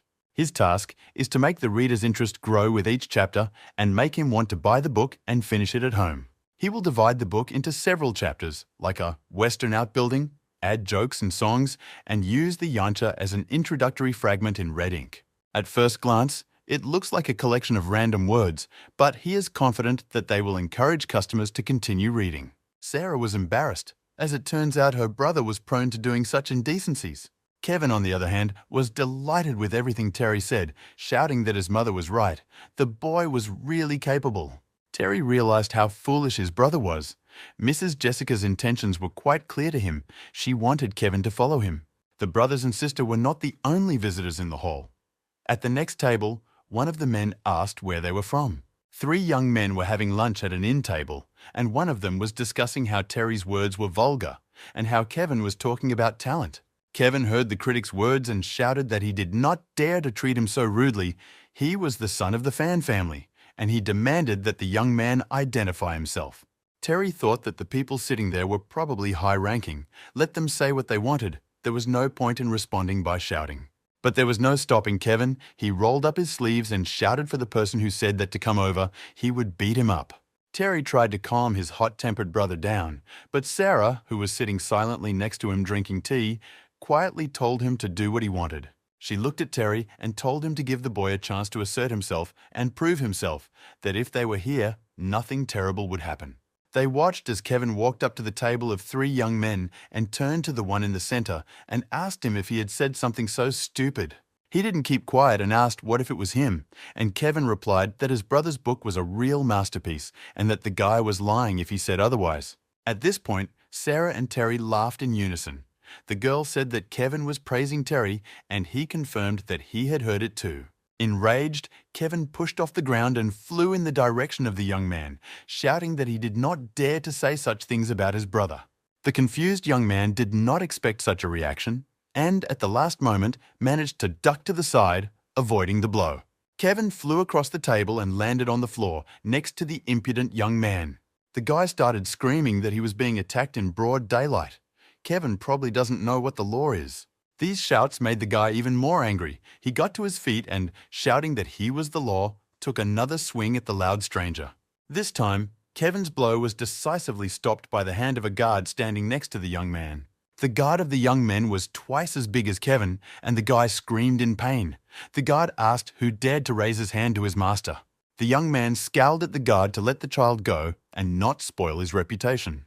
A moment later, the guard threw Kevin across the room toward his brother and sister. Kevin was flying and screaming in the air, expecting the end to come. It would be very painful to fall. But Terry could not allow such treatment of a member of his family. He picked up the boy on the fly.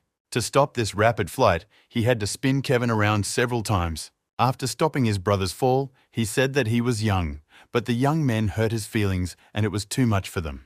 The 3 strangers started talking to each other, saying that the girl next to these 2 looked very familiar. Could it be that it was Miss Sarah, the most talented girl in the capital, and this guy with them must be a young gentleman of the Fan family? The impudent bully asked with a smile whose son had the audacity to oppose him. Suddenly, it occurred to him that this was most likely the child of the same woman. While Sarah was dealing with Kevin, Terry decided to find out who these people were, and he politely asked them about it. One of them, pointing to the arrogant man, said that he was the only son of the Minister of Rights, Gerard, who serves in the palace. So how could the boy not know him? Gerard said that he was offended that a member of the Fan family decided to use his power to oppress others. But Terry only laughed at this. He said that scientists like the young man were inferior in their talents, but they had no ambitions. They are so-called talents, and instead of studying hard, they disappear in places like this, which is about ambition and humility. Gerard was very outraged by these words and shouted at Terry not to think that his family's influence would help him after such statements. The guy calmly replied that everyone sitting at this table was close to the court, not afraid of the authorities, respecting themselves and defending their opinions. Approaching Gerard, he touched his fan, saying that he was already thin. Wasn't he afraid that he would be blown away by the wind of his own fan?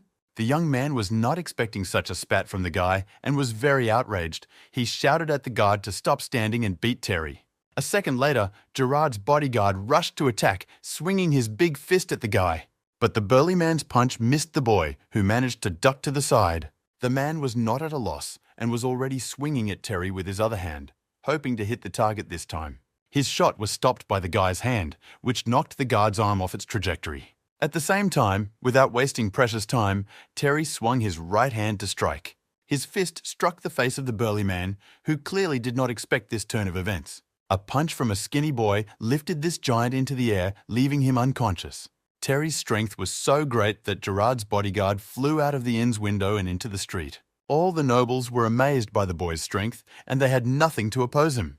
Gerard stuttered, pointed a finger at Terry, and shouted that he would regret what he had done. The boy stood silently and looked at the arrogant young man, crossing his arms over his chest. A second later, he turned around and started to walk out of the dining room, with Gerard shouting after him that he didn't dare ignore him. Everyone in the dining room was whispering. They may have witnessed the clashes, but this was the first time they saw aristocrats involved. The audience nodded at Terry, saying that he put the man down with one punch. No wonder the Fan family holds such a high position in the capital. Terry noticed that a well-dressed young man was watching them, and he turned to Sarah and said that he didn't see her in the city very often. The girl whispered to Terry that it was Prince Leo, the son of Prince Louis. She said out loud that he was the eldest son of Prince Louis's estate, and that their families had been friends for generations. Gesturing to Terry, she turned to Leo and said that this was the brother she had been talking about earlier. Leo said that he had just heard in passing that his friends were in some kind of trouble. At the same second, Gerard ran up to him and shouted that he was asking Leo to show them justice. But Leo replied that he was talking to his friends and he didn't want anyone else to join in. Turning to Gerard, he asked him with a smile that was unique to him if he really understood what he was talking about. After these words, Gerard was instantly blown away, as if by a wind, and in a few seconds the young man was sitting next to his friends. Leo turned to Terry and said that he was not asking this question maliciously, but simply out of pure curiosity. Terry said that there are people who are scientists and those who pretend to be, and he had his own opinion about talented scientists. Leo asked for details. The guy continued that this used to be the name given to people with outstanding talents, but now it is enough to have connections to carry this title. Looking at Gerard, he said that these scientists have too much external gloss and not enough intelligence, and that they are of no use to the country. Fascinated by this thought of Sarah's clever brother, Leo laughed and said that these words made sense. Leo said that Terry's train of thought was quite interesting and that he should come to him to discuss it further. Terry, Kevin and Sarah happily walked out of the inn and onto the street, which was already illuminated by streetlights. On the street, opposite the exit, a silent Gerard was waiting for them with a folded fan in his hands. Kevin, seeing the impudent young man, was about to rush at him, shouting that he had decided to fight again. But Sarah restrained him. Terry came closer to the young man and asked if he had any problems with them. When he didn't get an answer to his question, Terry clenched his fists, showing that he was ready to fight, and asked what Gerard wanted. But he received an unexpected answer. Gerard folded his hands and bowed, saying that he had dared to be arrogant, but Terry had shown him the righteous way. Gerard shouted that he understood everything. He just blindly liked this feeling of power. All these years, he could not find the strength to get rid of this temptation. Terry watched this movie comedy and thought that all the theaters in the world are crying for this guy. After telling Gerard that they all had cowardice in their hearts and calling him a little boy under his Confucian clothes, Terry left. Gerard, with tears in his eyes, heard that he shouldn't take everything the boy said about him to heart. Surprised by the boy's last remark, Gerard looked around, trying to understand what the baby was under the Confucian clothes. The two siblings walked along a crowded street in the capital, Terry looking at the beautiful buildings around him. Suddenly, Sarah laughed. Terry asked what she remembered, and she said that her brother's words were quite mean, but funny. The embarrassed guy asked her what she was laughing at, because he didn't even realize what he might have said wrong. Their dialogue was again interrupted by Kevin, who shouted that she was definitely talking about a baby under Confucian clothes. But the girl replied that in fact, she remembered that Gerard was already thin and that he was afraid of being blown away by the wind of his own fan. Terry laughed. It seemed like it was too much. He didn't want to ruin the opinion of himself that he had been building for years, but Sarah assured him that it was okay. She said that the guy, like no other, deserved to be called a talented scientist, but Terry replied that he refused such an honorary title. Finally, he emphasized that the girl should remember never to marry someone like these guys. The walk came to an end, and Sarah and Kevin approached their tent, Terry walking a little behind. He turned to them, saying that he was going to do some shopping and they could go. The next second, Sarah had to hold Kevin with all her might because he wanted to join Terry. Palankin was rapidly moving away from the boy, but he could still hear Kevin's screams, which Sarah was trying to calm down. Everything that happened today made Terry seriously think about what to do next. He used to think that Kevin had some kind of personal problem with him, but it seems that was not the case. This guy chose the restaurant itself and the time of their joint walk. Kevin even jumped into the fray first, which could have been a plan to reveal his bad character traits to Prince Leo. Leo's opinion may play an important role in the succession of the fan family business in the future. Pondering all these details in his head, the boy remained standing in the middle of the road, even though the palanquin with his relatives had already disappeared around the corner. Suddenly, Jackson appeared next to him and said that he knew and understood what Terry was thinking. But unlike the boyfriend, she doesn't think Kevin has anything to do with it. Terry agreed with his friend that it was unlikely that Kevin was involved in the conspiracy, which surprised Jackson because he thought that Terry suspected only his brother.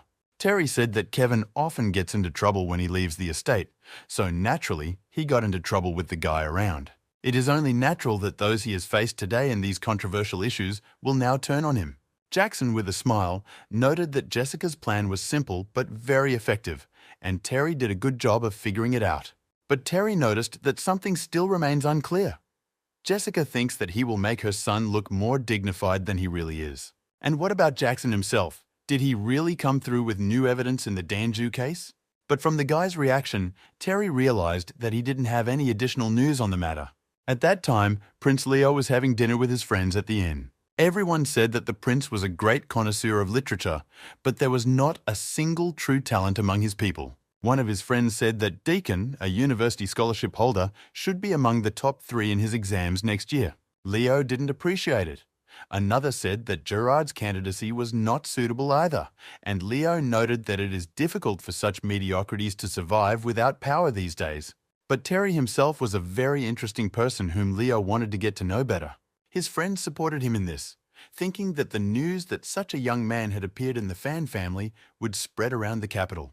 Leo asked me not to say that because his father, a prince who does not care about the affairs of the state, considers him an unworthy son. Outside, meanwhile, the situation was escalating and Terry took a swing at Jackson. But Jackson stopped his hand and Terry shouted at him why he had come here in the first place. He pulled his hand out of Jackson's and, angrily, threw it toward him, saying that he still had something to say. After this dissatisfied remark, the hired killer thought for a minute, his face showing that he was making an important decision. Jackson silently took off his traditional hat and put it on the ground, getting down on one knee. He lowered his head and laid his sword at the feet of the surprised young man who did not know how to react. Jackson said that the council had records of everything that was happening, and if Terry could get them for him, he would devote his life to serving the master. Terry asked Jackson if he was really ready to exchange his life for a note. The guy realized that the deal offered by the former killer was too good. At the same time, it looked too suspicious to Terry because the conditions were simple, and Jackson must have come up with some kind of trick. But the guy replied that the reason he was in this department was because Jackson, while suffering hardships, helped them. One day, he taught Gerard a lesson when he saw him bullying other people. After that, the Guo family accused him of murdering an official of the imperial court, thus bringing trouble to the entire Jackson family. The prosecutor's office rescued him and his family, and after that, he was forced to work for them. But after the mission to kill Terry failed, the boy returned to the capital and learned that his family had disappeared. Terry asked him if he thought the prosecutor's office had done anything to his family, and Jackson said that there should be records of this in that file. Jackson held out his sword to Terry and said that if he helped him, Jackson's life would belong to Terry. Terry didn't like the guy kneeling in front of him, so he took him by the elbows and forced him to stand up. Changing his anger to mercy, the guy said that he was satisfied with Jackson's deal and would arrange everything.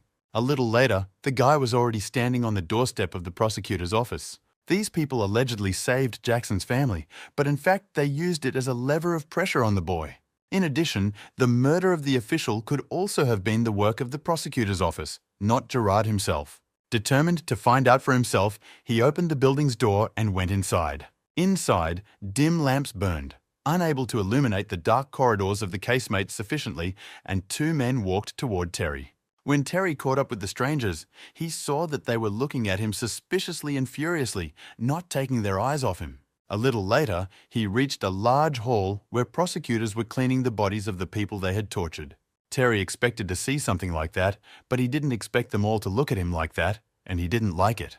He went up to one of the men and asked why they were all staring at him instead of doing their work. The man asked that if someone found a stranger in a place where outsiders were not allowed, no one would stare at him. Terry believed that it was a government agency, and it was natural that sometimes outsiders who had no previous relationship with the place would show up. My husband was very amused by the guy's reasoning, or rather, not by the reasoning itself, but by the word extraneous. He noted that the boy's remarks were inappropriate, because every day in the prosecutor's office is quite measured. And besides, it's hard to find a person among the residents of the capital who will come to them of their own free will. Terry replied that the man's words made sense, but that his situation was fine. He had come here on business. Terry said that he was here for the first time and did not know all the details. He showed the man the sign that Richard had given him. The second the man saw her, cold sweat began to pour down his forehead. He said it was a pass token and asked who Terry was. After a short pause, Terry proudly replied that he was a student of Master Richard. As soon as Richard's name came out of the boy's mouth, as the trail of the man in front of him had already cooled, Terry began to look around. The prosecutor was standing at the other end of the room, bowing and greeting the boy with respect, and Terry asked him why he was standing so far away. The man replied that he subconsciously associates Mr. Richard with dangerous things like poisons, so it was a completely logical reaction. Terry asked if he could show him the way, but the man said that he had come at the wrong time. Mr. Richard was not there. He pointed to the door and told him that Master Richard had gone to the border to check. And before Terry knew it, he saw the man dashing down the dark corridors from the hall, shouting one last time that he had to go. But the trickster couldn't get away from the guy so easily, so he caught up with him and ordered him to stop. Terry said there was one more thing the man could help him with. A few minutes later, they were already walking through the archive hall, among the shelves of documents. The man counted the row numbers. He said that these were simple documents, they were not confidential. And if he remembers correctly, the guy needs information about Jackson. Terry said that the man has a good memory. The prosecutor turned to the man and asked him why he needed this document. Terry, with a sly smile, approached the man and said that he had killed the guy. The man said that there were many volumes in this document and it would take time to find them all. He asked if he could find them all personally and deliver them to the boy's home tomorrow. Terry reasoned that there are tens of thousands of scrolls here, and the man remembers the serial number of Jackson's case, but I can't find it. He realized that the prosecutor was being tricky, but the guy was also an official and had to outwit him. Terry replied that he was simply afraid to take responsibility and that he would be forced to report it. Turning in the direction of the exit, the guy said goodbye so that the man would not forget to bring him the documents tomorrow. And as if he had just remembered something important, he stopped and asked the name of the prosecutor. The trickster grimaced in displeasure, but bowed respectfully and replied that his name was Chandler. Terry was leaving the prosecutor's office, and he thought about asking Richard to help him, but he was out of the capital. He should have met with his fiancée earlier to find out about her family's other illnesses, but now he could only wait. There were indeed too many people in the capital, and it was not surprising that ordinary citizens avoided the place. Suddenly, the guy's attention was drawn to a stele that was near the exit from the prosecutor's office. He stopped in surprise and began to look at the inscriptions on it. He read his mother's name on the memorial ceiling of the prosecutor's office building. Terry walked closer to the memorial stele and began to read what else was inscribed on it. Despite the fact that at one time Mrs. Ye's family was one of the richest, she was not able to enjoy these riches. Uncle George said that 10 years ago, all the enemies of the Ye family were killed in a hurry. But Mary Ye's name is still considered taboo in the country, and people's attitudes toward his family were in no hurry to change.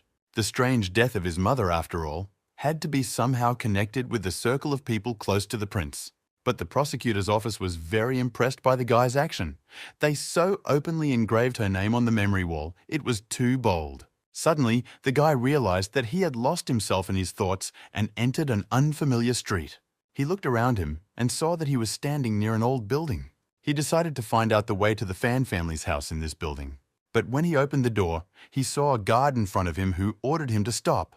The man turned out to be the church warden, and he told the boy to go away because there was a mass going on in the church and he should not disturb people.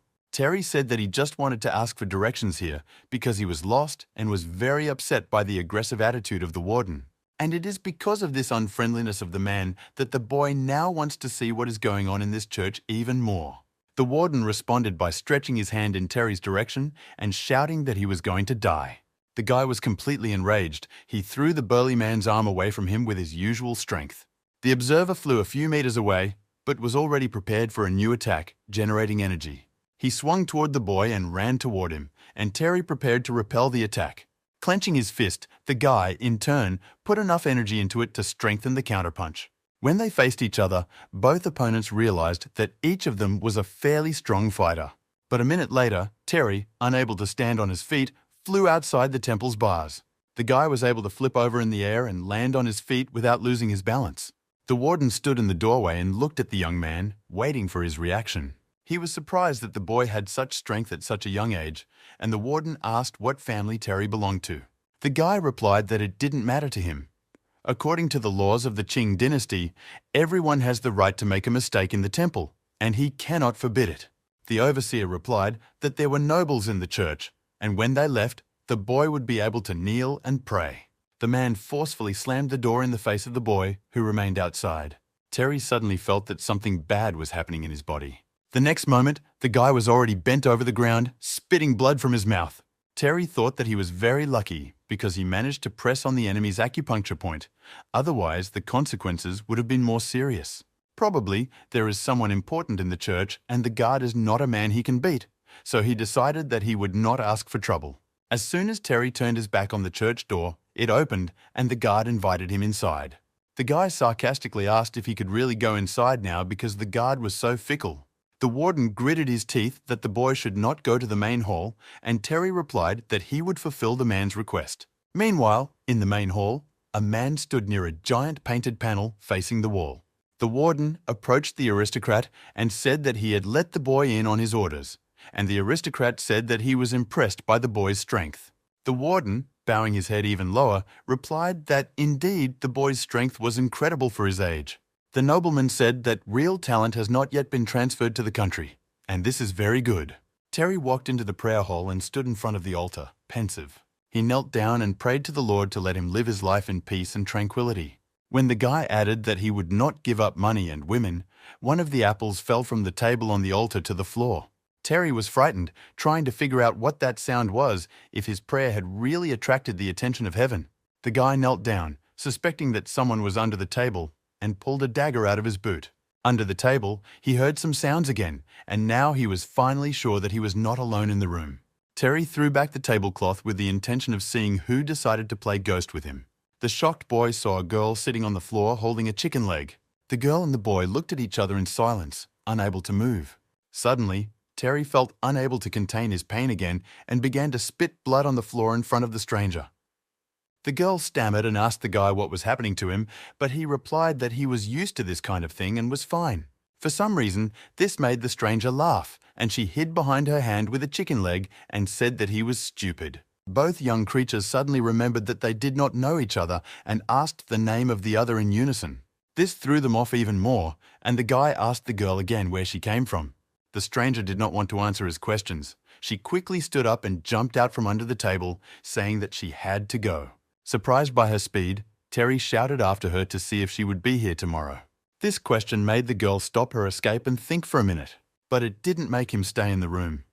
Terry wondered if this girl was a member of the family of the nobleman in the main hall. The guy, having lost all norms of decency, jumped out of the room after the girl and shouted if she could identify herself. But, to his surprise, when he ran out the door, he ran into a beautiful stranger. Both of them were again embarrassed and flushed, staring at each other. The guy overcame his sudden shyness and joyfully exclaimed to the girl that she had returned after all. But instead of answering, the girl grabbed the guy's hand and put the chicken leg she had been holding all this time into it. Turning her back on Terry, the stranger ran away as fast as she could, and the shocked boy was left staring at the piece of meat in his hand. As she rounded the corner, the stranger looked back and stuck her tongue out at Terry, teasing him. The boy did not catch up with her this time, but simply watched from a distance as she met her maid. Terry looked at the chicken leg he was holding in his hand. He thought it was the luckiest leg in the whole world. The boy did not know that he was not alone in the alley of the church. His Uncle George was watching Terry all the time. 2 palanquins with guards were waiting for their owners to return near the temple. The guards complained en masse that they were dizzy, and they didn't even realize who had done this to them. The overseer also did not understand why the guards, who were supposed to be hiding outside the church, fainted. Simultaneously, silencing 8 fifth-ranked guards was the work of one of the 4 great masters. After that young man came to the church, the warden found the guards in such a state, probably the boy was involved. The warden was called from the window of the palanquin without opening the curtains, and he asked what his master wanted. The owner replied that if Nicholas refused to return, they should send people to fetch him. Instead of meeting this fox face to face, the warden would have been better off facing some thug. In another palanquin, a maid asked the young lady why she was in a particularly good mood today, if something good had happened. The girl replied that every time she went somewhere with her uncle, she was very happy, but the maid insisted that today she was happier than ever. The beautiful stranger replied that the opportunity to go out and take a walk was better than staying in her gloomy room. The maid replied that the young lady's doctor said that the girl's illness was incurable.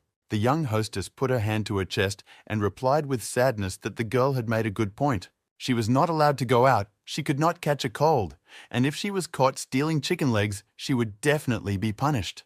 Suddenly, her thoughts were interrupted by another coughing fit, and she fell into the arms of her maid.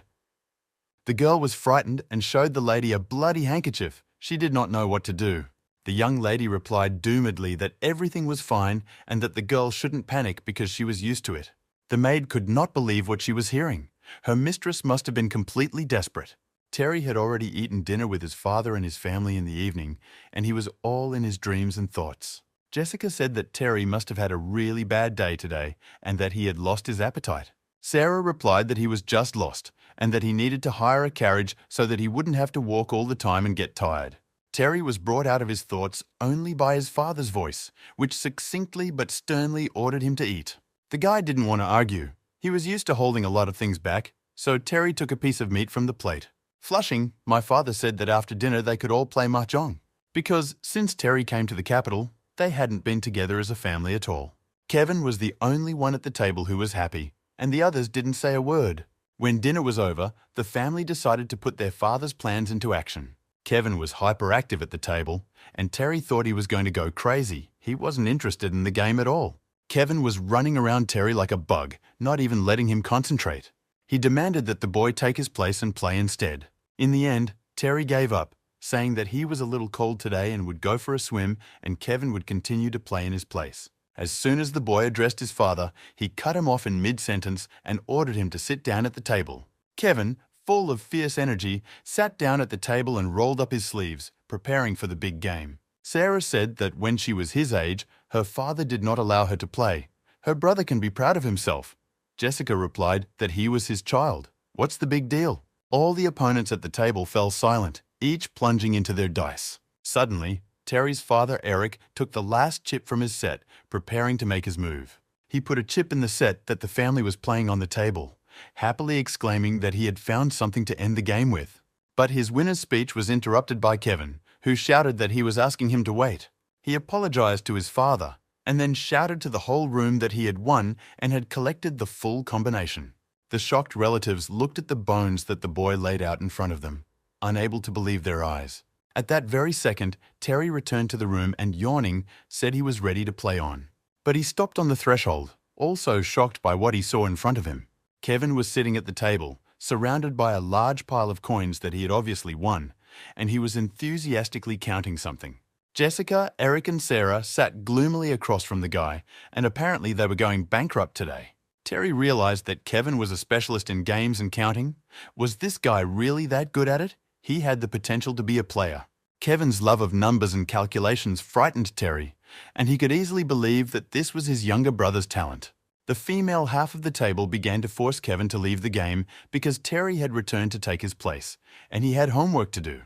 All of these women's pleas were interrupted by Eric's father, who stood up from the table and announced that he was quitting the game. He didn't like losing. Jessica, seeing that Eric would not change his mind, said that she too wanted to finish the game and let the children rest. The girl and the two boys were left alone in the room, and an awkward silence hung between them. The first to break it was Kevin, who said he was sorry the game was over so quickly. Terry sat down with the boy and told him that he was very good at numbers and calculations and asked him what he planned to do when he grew up. Kevin, looking like Moses, replied that he wanted to become a government official to make people's lives better.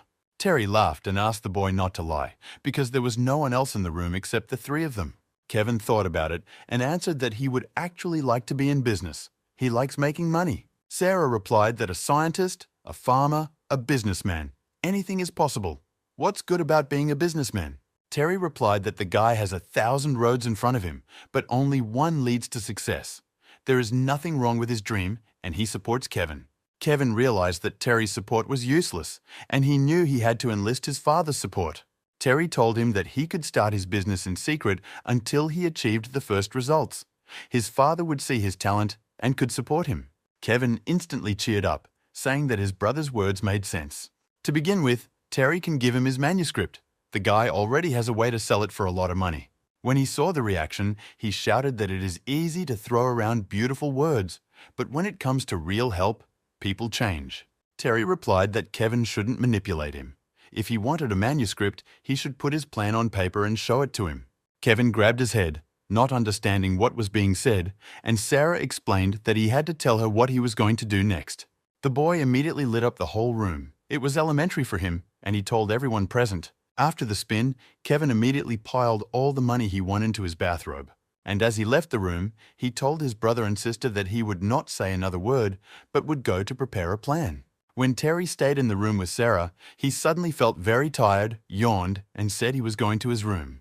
He was stopped by Sarah, who said that the guy seemed to be in a particularly good mood today. She wanted to ask Terry what happened to him today, but she sees that he is tired and that they can talk about it tomorrow. These words made a special impression on the boy, and he instantly sat his sister down in a chair. The girl asked what happened to Terry, and he whispered that he wanted to tell her something. The guy said that he had met a girl today who was eating a chicken leg, and Sarah was getting less and less clear about what he was saying. 3 sticks of incense later, the girl finally realized that the boy had met the girl in the temple, who was sitting under the table eating a chicken leg. Terry was over the moon. He said it was fate, and maybe this girl was the very same flavors. But his dreams were cut short by the pragmatic Sarah, who replied that it might just be a coincidence. The girl said that she was happy for the guy, of course, but her future daughter-in-law often coughs up blood, so she has to abstain from meat and butter. And if the guy says that she ate a fried chicken leg, it could not possibly be Flavia. Realizing that the conversation was over, Sarah said she would be the first to leave the room, as the boyfriend also needed to have a good rest. Waiting until he was alone in the room, Terry began to cry. It seems that Flower is not the same girl with the chicken leg that he liked so much. The guy was lying on his bed and thinking that, in any case, he wanted to find this girl. And if she is not promised to anyone, or even if she has a fiancé, he will take her away. These reflections were interrupted by Kevin, who quickly burst into the boy's room, frightening him. The guy was twirling a folder with the words, "Plan" on it near his brother's face, saying that a big profit was guaranteed for both of them. Terry grabbed the folder Kevin had given him and asked him to tell him his plan immediately. Kevin said that according to his calculations, the book consists of 10 volumes, each costing 8 taels of silver, and 68 volumes have been sold. The capital has 640,000 people per thousand, and if they sell 600 copies, they will receive approximately 35,840 taels of silver. Terry said that the guy was talking about sales, but to calculate the profit, he had to take into account expenses. Kevin quickly oriented himself and replied that he had already written everything at the end of his presentation. Renting a kiosk is quite expensive, but the location is great. You can get a good discount with your father's name, and you can have the book printed by a woodblock printing shop. This is the largest private woodblock printing workshop in the capital, and thanks to its large volume and connections, the cost will be low and the work will be done quickly. It's important to keep in mind that no one is covering their business, and if something goes wrong, he and Terry will just smash it. Terry pointed out that even though they were the only owners of the manuscript, how could they guarantee that other booksellers would not try to steal it? Kevin replied that if any of them dared to do such a thing, they would solve the problem directly with the help of the government. Terry asked Kevin if he thought the Fan family was running the state because there is no such thing as a law restricting book piracy. To which the boy replied in a conspiratorial tone that his brother did not understand, they would do it another way. They will use their connections to cut off the oxygen to the traders, making it so that they will not be able to sell in the capital. Terry looked at his small but quick-witted brother and asked if it was really possible. Kevin replied that it was possible, but not now. They would succeed. They would refer to the laws that definitely exist. Terry said that Kevin came up with everything so quickly, from trade to government collusion with traders, the guy has exceptional potential. Judging by the amount Kevin quoted, each set of books would cost more than 50 thael, so Kevin decided to clarify and said 54. Terry replied that even though people in the capital are not poor, he fears that not many people will be able to afford such a price. Kevin suddenly snapped at him, saying that he hadn't realized what this book he had written was about. He has no idea how many women are waiting for the sequel. This book will be sold in hundreds of sets, and then the guy will write more chapters, they will put them up for auction and sell them to the highest bidder. Terry suspected that Kevin was a marketing geek and asked how he was going to hide it from his parents. The guy thought about it too and said that they needed a front man to run the operation, hiding his identity. Terry liked the guy's plan and asked if he really wanted to do it. When he received an affirmative answer, he took the manuscript out of his robe and said that in that case, he would support it. However, if the guy was planning to pull this off, relying on their father's name alone was not enough. Kevin replied that bribery was the last option, and that if Terry wanted to become a high-ranking official in the future, he would be reminded of this. Finally, looking at the folder, Kevin asked Terry if he thought he had made a good plan, but he told the boy to go to bed. Taking the manuscript, feeling satisfied with his work, the boy said goodnight to Terry and ran to his pavilion. Terry went back to bed, thinking that the capital was so big, it was like looking for a needle in a haystack. To find this girl, one could try their luck again in the temple and see if they were destined to meet her again. The next morning, all the passers-by stopped at the church looking at the boy who did not move. They were pinching each other, saying that the guy hadn't moved from this place for 2 hours in a row. Terry, in turn, also noticed that this street was quite crowded today, but the girl he was looking for was still missing. Suddenly realizing that perhaps she had been in the temple for a long time, he decided to go and check it out. The boy went through the gate to the temple, not knowing that he was already being watched. The warden had been tracking him since that day and finally waited. He knew that the guy would come back here. Terry turned his head like a madman in all directions, looking for the girl with the chicken leg. The warden noted that all this time the guy was just standing at the gate of the temple. He was really very cunning. The guy went further and further into the territory, looking for the right person. When the warden realized that Terry was about to reach his hideout, he decided it was time to catch him and ask him for details of the break-in. Terry heard a voice next to him ordering him to stop and saying that it was not safe here and he should return home as soon as possible. After these words, the guy immediately reacted and, changing his trajectory, found a safe place around the corner of the building. Terry could have sworn anything that he had just heard Uncle George's voice. He trusted this man unconditionally, and if he said that it was dangerous in the church, he had to run away from there. The warden saw the guy running away and realized that something was wrong. And when he was about to deal with Terry, he didn't notice that a sword was put to his neck. Behind the man stood Master George, determined to kill him if he moved. The warden could not understand when this person was able to approach him. He did not even notice it. Such skills were characteristic only of great martial artists with great spiritual development. How could this person be here? Has the time come for the warden to die?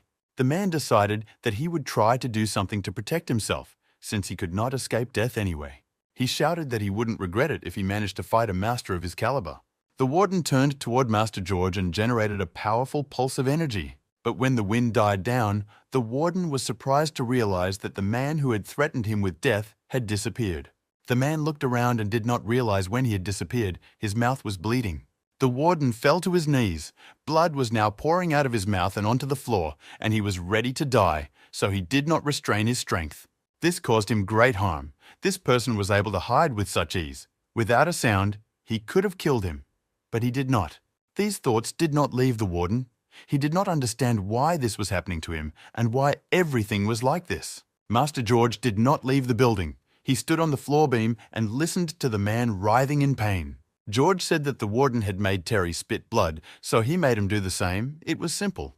The boy was unaware of the drama that was unfolding in the temple. He was walking in the courtyard of the Fan estate and looking at birds. Suddenly, his bout of contemplation was interrupted by his father, Eric, who approached him almost imperceptibly. Eric said that the guy had arrived in the capital a few days ago and he should stop walking around mindlessly. He said that he was well aware of what happened yesterday at the inn, that such conflicts should be avoided and that he should not be like Kevin. The man believed that the boy needed to become tougher than he was now. As Eric passed his son, he told him that he wanted to talk to him about something important and that he should follow him. Eric wanted to talk to him about two things. First, the imperial exam next year. In a couple of days, the boy should start preparing. And secondly, tomorrow, there will be a meeting of poets at Prince Leo's estate, and the boy needs to prepare well and demonstrate his skills. Terry, hearing this, immediately began to object, saying that he was not interested at all.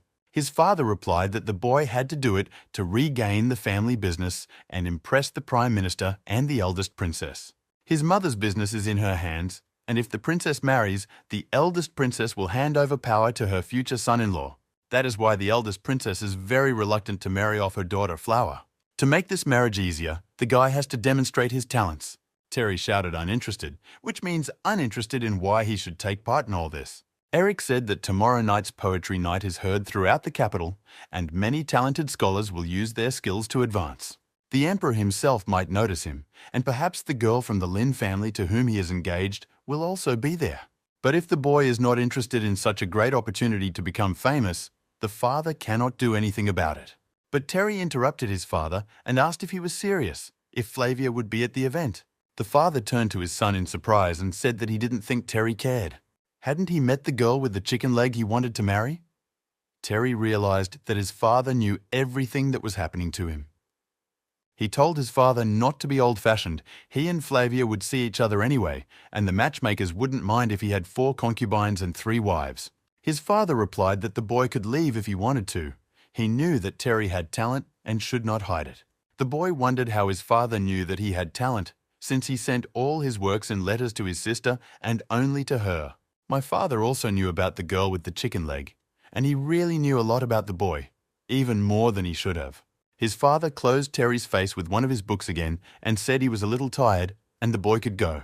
But Terry decided that this time he would not tolerate his father's orders and snatched the book from his hands. He demanded explanations from his father about everything that interested him right then and there. But Terry's plan failed because Eric asked if he could then explain the situation with his book and Kevin. Terry realized that his father was impenetrable and hurried to escape from unpleasant questions. As Eric scratched his beard, he thought that the boy reminded him of himself when he was younger, just as clueless and self-confident. Terry admired his father's ability to know everything about him, and in the future, he needs to be much more careful. The next day, he and Sarah arrived at Prince Leo's estate for a recital. The girl said that in the capital, a lot of attention is paid to the poetry contest, not to any kind of combat competition. The boy asked his sister to let him know if she saw Flower Lin. On the doorstep, Prince Leo greeted all his guests and turned around to see those he had been waiting for the most. He ran down the stairs to greet Terry and Sarah, saying he was very excited about their arrival. Looking at the boy and holding his gaze on him, Prince Leo said that he had been waiting for him the most. Sarah was completely confused by the prince's words, and Terry and Leo laughed out loud when they saw her reaction. The prince politely invited the guests to enter his estate. The other guests watched Leo personally come out to greet Sarah and Terry and began to gossip that it was because of his love for the girl. Terry, who was walking behind the boy and the girl, heard this chatter, and gossip said that it was not a secret at all. In the room to which the prince brought the boy, there were many men talking to each other, making a fuss. Terry never expected that the boys and girls would be segregated and the girls would be hidden from them. How should he find Flavor now? The place is full of people who brag about their works. The guy was unbearably bored. Terry could never call this action fun, and he did not notice Gerard appearing next to him. Eventually, the two guys saw each other and simultaneously asked where the opponent came from. Gerard said that the guy had nothing but arrogance. But he came here. Did he really think he could become famous with the help of a prince? Terry replied that Leo had invited him, which is why he agreed to come. And as for Gerard's poems, he leaves that to them. Let them have fun. Gerard, ashamed of his opponent's response, said through his teeth that he would definitely show Terry what he was capable of later. Leo walked into the room and everyone in the room took their seats, and he announced that the competition was about to begin. Princess Maria was standing next to the prince, and he said that she would explain the conditions of today's competition to the boys. The girl said that the participants could write on any topic. Each of them had to compose a poem and then hand it in, and the women would choose the winners. The princess said that writing poetry is not the same as competing with brute force. Men and women are equal here, and Maria wished everyone success. Gerard asked the princess if he could use the lake as a theme, and his henchmen immediately began sketching out options. Gerard turned toward Terry as if he had just seen him and said that he should start with him because it was probably too much for a savage from the village to handle. The guy boredly propped his face up with his hand and said that he had no desire to participate in this and was giving up his turn. Gerard said that Terry had spoken about his own talent a few days ago and now he was refusing, which was not surprising because Gerard had taste. All the participants in the competition began to reread whether this Terry was really so clear. Terry did not react to the whispers behind his back about the Fan family and his ignorance. Gerard said that the boy was the illegitimate son of the Fan family, came to the capital to get married, and everyone present should have known about it long ago. There was a ruckus in the hall, with the boys shouting that Sarah was very different in character from Terry, and all because he was not raised on a manor. Leo was upset by this reaction of the audience to the guy. He was impressed by his calmness in such a situation. Terry was a tough nut to crack. Leo said that they shouldn't make life difficult and were here for the sake of poetry. And if Terry wasn't in the mood, Gerard could go first. Gerard did not dare to disrespect the prince, so, saying that everything would be his will, he picked up his brush. He started writing with the words that the audience should allow him to create, because now they would see a true writer at work. Some time later, the princess brought the poems written by the participants of the poetry evening to the girls' half. All the girls pounced on the album of poems in a desire to see the poetry of the competitors, but the princess saw that Sarah had not moved. The girl continued to sit at a table and drink her drink, not paying attention to the commotion around her. Princess Maria came up to Sarah and asked why she didn't want to see the poetry the boys had composed. Sarah pretended to be very surprised by this news, as if the boys were writing poetry.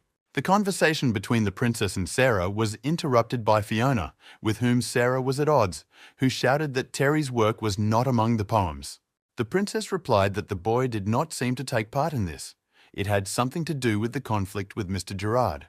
Fiona kept shouting that she wanted to see Terry's work, and now some asshole had deprived her of that opportunity. It was no longer possible to confirm not only his status, but also his talent, she said.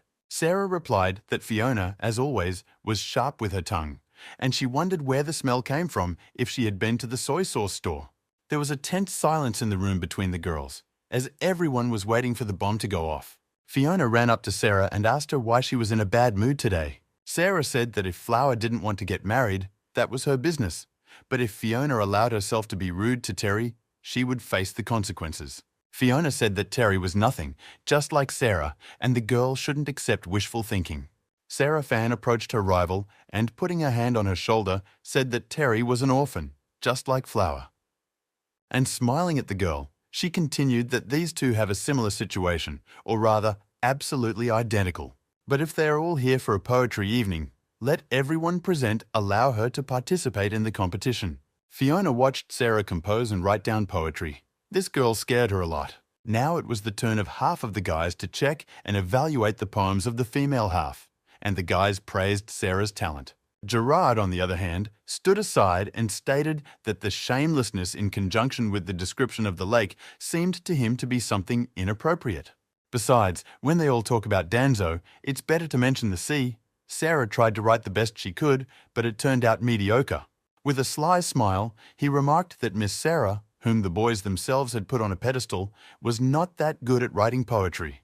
The maid who brought the girls' poems said that Sarah had copied her brother Terry's poem, which he had written when he was 10 years old. All the men turned toward Terry, who was sitting there smiling and asking if it was about him. The guy was praised. His competitors did not understand how he could write such a thing at the age of 10. He was a genius. A very intense debate began over the content of the poem, which revealed the author's inability to do what he dreams of. Gerard didn't like the fact that the scales were tipping in favor of the annoying Terry. He didn't believe it was true. If the guy wrote this when he was so young, his style should be even more refined now. He began to pressure Terry to write something right now and assure everyone that he was worthy of recognition. Prince Leo agreed with Gerard and asked him to write another poem to dispel the doubts of the audience, but Terry said he did not write to order. Gerard didn't let it go. He told Terry to choose a free topic that would reveal the guy's talent. Or maybe the guy just can't do it, the provocateur smiled predatory, looking at Terry. The guy laughed, thinking to himself that it was no wonder he had read so much in his past life. Terry hit the table with his hand, and the brush and ink flew into the air. The boy caught the brush on the fly and unfolded the paper, preparing to rhyme. Terry is determined to put an end to the gossip and pressure on himself. He will write a poem today. Half of the girls were very excited.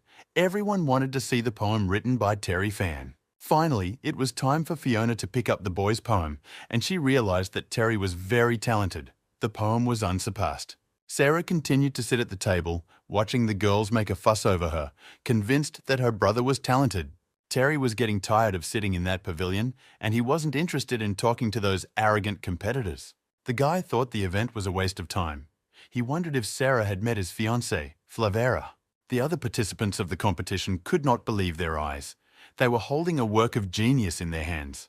There were exquisite descriptions of landscapes and the interweaving of various animals into the canvas of the poem, and the boys were completely fascinated by this style. In between these beautiful digressions, there was a reminder of melancholy, of feeling lonely, of the author's overwhelming dirty envy. Leo noted that the rhythm of the poem perfectly matches the standards: sadness, clarity, boundlessness, infinity, autumn, illness, loneliness, envy. There is no other person in the capital who can write such a thing, and even if Terry never picks up a brush again, this poem will be a reminder of him. Gerard didn't understand how Terry managed to write this masterpiece full of sorrow. It was a pity that he had left.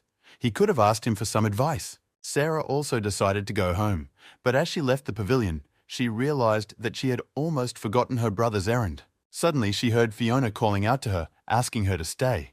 The girl was standing at the end of the gallery, facing Sarah, her arms folded across her chest, and she asked if they could talk. Fiona took Sarah to one of the pergolas on Prince Leo's estate, which stood near a pond with water lilies. The girl said that although Terry, Sarah's brother, has an outstanding poetic talent, but Fiona still hoped that Flower and her boyfriend's wedding could be postponed. Sarah was very outraged. She didn't understand what this girl was saying, whether Terry's talent didn't satisfy her or Flavor's plans. But Fiona replied that she wanted to be clear. She did not want to marry Sarah's brother.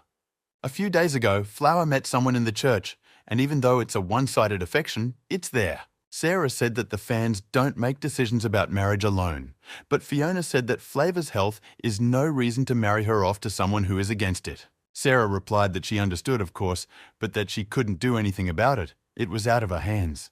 But her father knows a famous doctor who can arrange an examination for Flavera, and Fiona said that there was no need.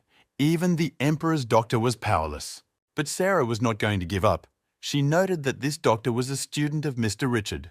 This name made Fiona jump up and down, wondering if she was offering a student of the same Richard, one of the great masters. The girl hugged Sarah, saying that this information changed the whole thing. Meanwhile, Jackson approached the palanquin Terry sat in near Prince Leo's estate. The guy stood under the umbrella and said that according to his investigation, Gerard lives in the Shanshu estate and appears in the palace every 3 days. Terry asked if Jackson had a map of Gerard's most frequent routes and a plan of the estate. The boy did a good job. Terry wanted to teach Gerard a lesson, and the aristocrats shouldn't think he was the kind of person who could be easily intimidated. Jackson smiled predatorily from under his hat and asked if the boy wanted to kill Gerard, a question that confused Terry. The guy replied that Jackson just needed to get him there, and the guy would take care of the rest. He wouldn't kill anyone. Terry asked if Prince Leo was invited, and Jackson replied that the invitation was to the intoxicated abode of the immortal.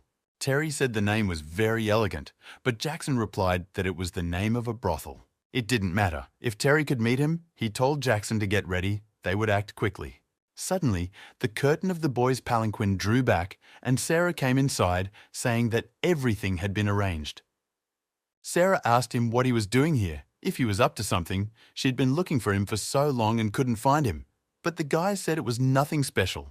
The girl repeated to the boy that she had managed to arrange everything, and this time, Terry understood the meaning of her words. Sarah said that the boy should pretend to be Mr. Richard's student and go to the Flavor Estate to cure her, so they could meet. These words were like honey to the guy's ears. He was in seventh heaven with happiness, and that's why Sarah was doing all this. But the girl was still curious about where Terry was going tonight, and she asked him about it. Terry replied, smiling, that he was going to go to a good place.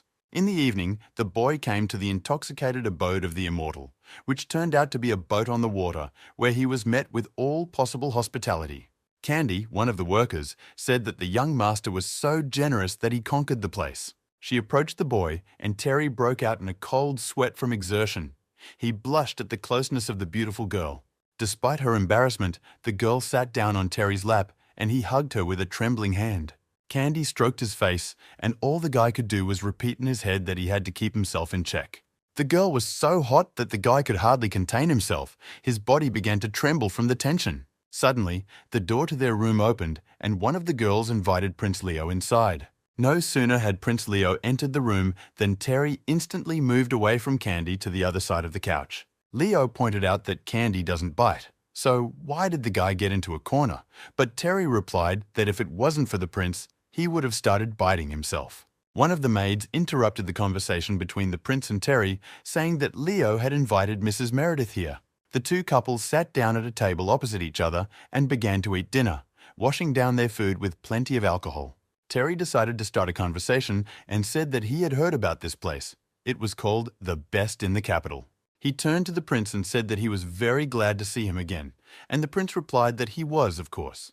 This place is the best because it's where the hottest girl in the whole neighborhood, Miss Candy, works. There's no need to talk about her appearance and temperament.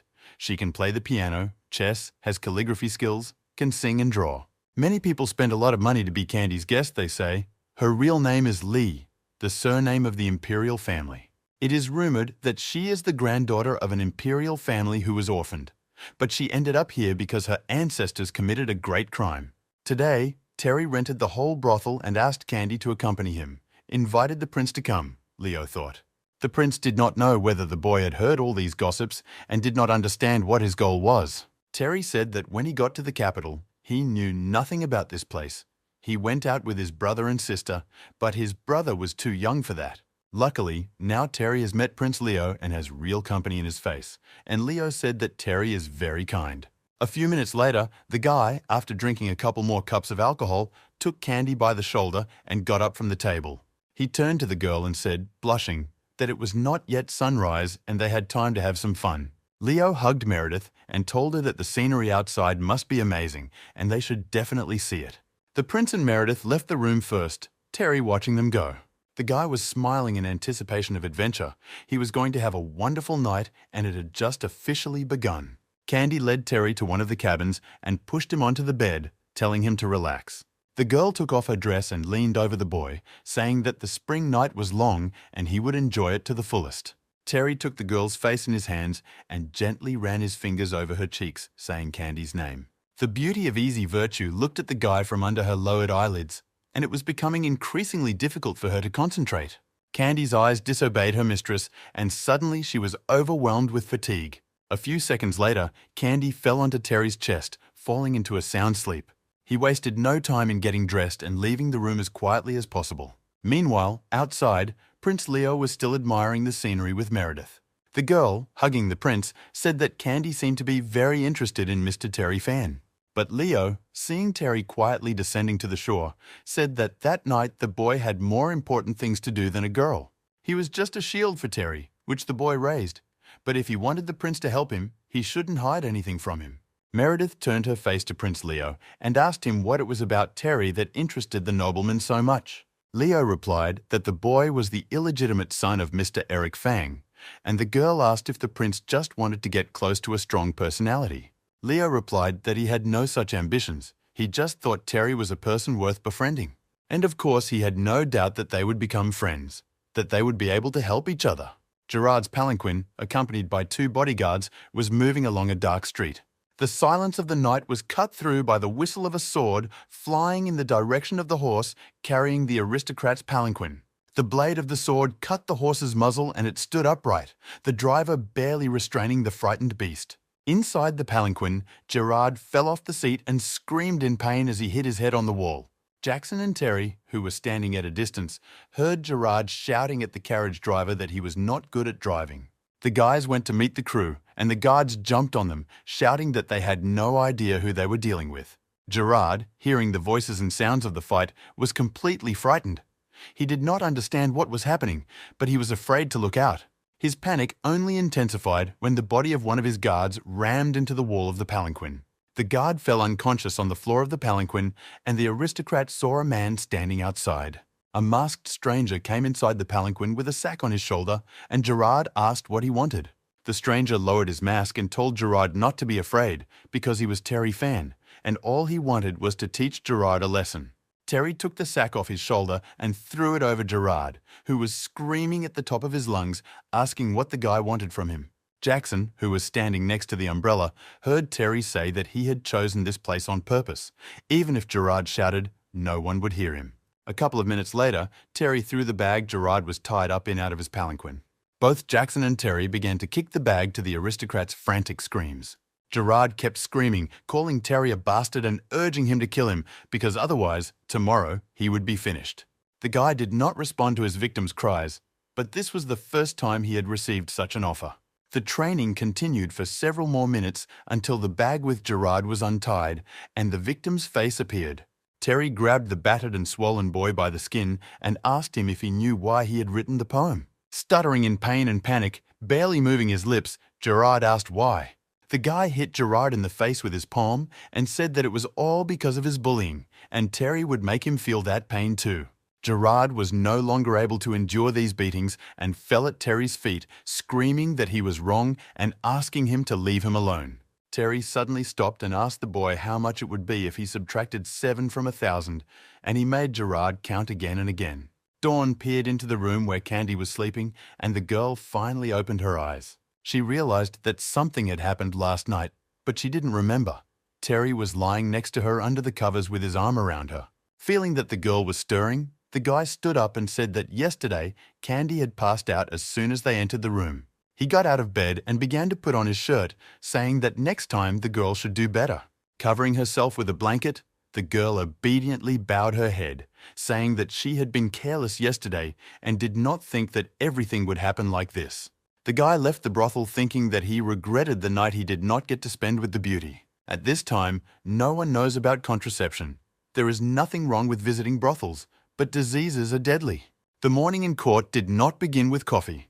The governor of the capital sat in his seat, waiting for the case to be announced. The capital's governor, Eli, asked who the prosecutor was in this case and what the nature of the claim was. On a chair in the middle of the room, Gerard, completely wrapped in bandages like a mummy, sat and shouted that he was suing Terry Fang from Eric Fang's family. He shouted that last night the guy had blocked the road for his crew, attacked his men, and then started on him. The governor of the capital ordered his assistant to bring the documents. He needed to read them. When the assistant stood next to him, Eli whispered to him to be careful. They could not offend either side in this case. A moment later, a detachment of guards ran to find a representative of the accused side. Preserving his dignity, Eli told Gerard not to worry. He would take care of everything. Jessica poured herself a cup of tea and looked in Terry's direction, wondering why he needed it. The guy said that he just wanted to get something off his chest, and that if he hadn't made it clear to Gerard that it was him, he wouldn't have changed his behavior. Jessica said that the way the boy was going to travel had been discussed in advance. They had prepared everything, so the boy could walk with a calm soul. Terry looked in the direction of his stepmother and said that he was very curious why Jessica was helping him. The woman squinted her eyes and replied that although her last name was Liu, she was still a member of the Fan family. There is also another reason. The Guo family cannot give in to a representative of the family. Terry understood his stepmother's thought and looked at the guards who were already waiting to escort him to the courtroom. One of them, bowing respectfully, asked if they could leave now. The guy got up from his chair and thanked Jessica and said he would be back soon. He, of course, did not go to court alone, but with the capital's main handsome man and, at the same time, the family's lawyer, Robert. A crowd had gathered outside the court, and Robert said that this was the first time he had seen so many people in his career. Now both the prosecutor and the defendant with their representatives have arrived in the pre-trial courtroom. Terry, instead of greeting the capital's governor, Eli, told him to continue the meeting.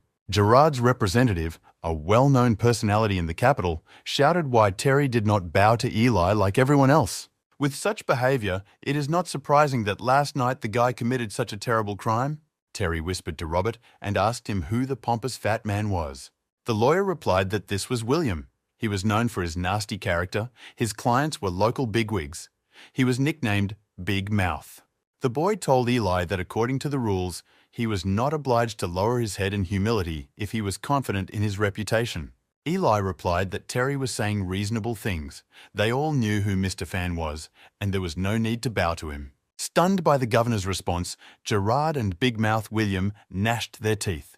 The governor of the capital announced that the trial was officially starting and gave the plaintiff the floor.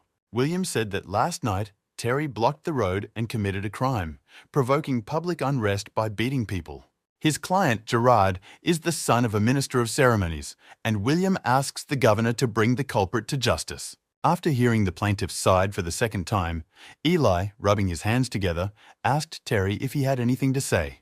Terry wanted to answer Gerard's representative himself, but he was stopped by Robert, who told him not to worry. A second later, the handsome man opened his mouth as wide as possible and shouted to the whole room that it was all bullshit.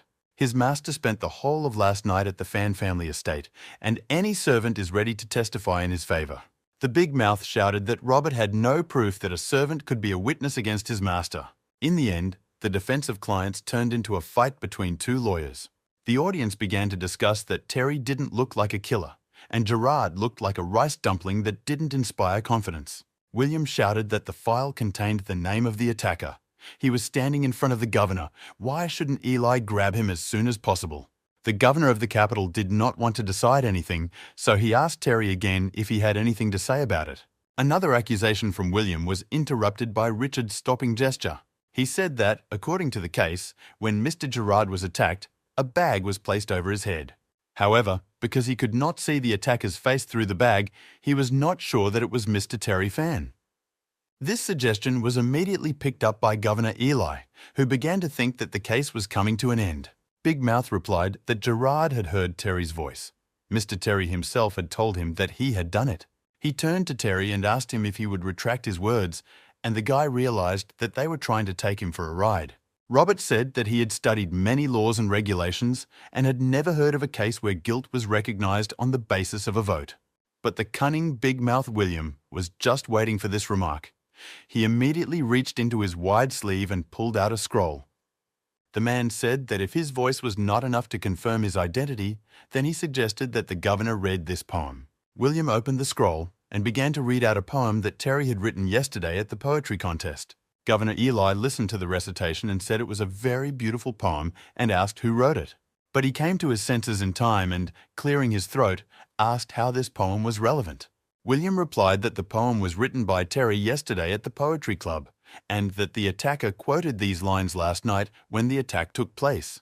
He and Gerard claimed that this was done to cause the gentleman as much pain as possible. Robert was torn inside. If William wanted to crack someone, he would just do it. Why read poetry? They were well prepared. Robert said out loud that this was ridiculous. Did they really mean to say that Mr. Fan writes poetry by day and runs around beating people up at night? Once again, an open argument between the two competitors broke out in the courtroom. Eli saw that the time was approaching when he would have the floor and suggested that the meeting be adjourned for lack of evidence. At the same moment, Robert turned toward the judge and shouted that he agreed with the decision. But Big Mouth William stopped everyone in mid-sentence. He didn't want to postpone the end of the case. Stroking his beard, the man said that if the court wanted evidence, they had it. A crowd of people entered the courtroom, pointed out by William's big mouth. All the newcomers knelt down, bowing their heads in the presence of the honorable governor of the capital. Big Mouth William, pointing to these people, said that they were the traders who saw Mr. Terry Fang yesterday. Turning to the witnesses, he shouted at the top of his lungs for them to immediately tell the truth about what they had seen. One of the women said that yesterday she saw Terry Fang's palanquin drive into the prince's palace, but he did not leave. The next was a man who said he saw Terry Fan's palanquin in the western part of the city last night. The boy and his lawyer watched the chain reaction between all these witnesses. Finally, one of the witnesses stated that he saw Mr. Terry Fan leave the house and not return. William approached the boy and sarcastically asked him why, if he decided to take a walk in the night city, he was doing it so secretly. There was a short pause, after which Terry said that it seemed nothing could be hidden from William's big mouth. Shocked, Robert turned to face the boy, thinking he was going to confess. Scratching the back of his head, Terry, looking like an innocent child, said that he had spent last night in a brothel.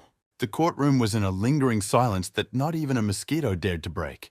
Within a few minutes, the audience began to gossip with enthusiasm that aristocrats were no strangers to such things.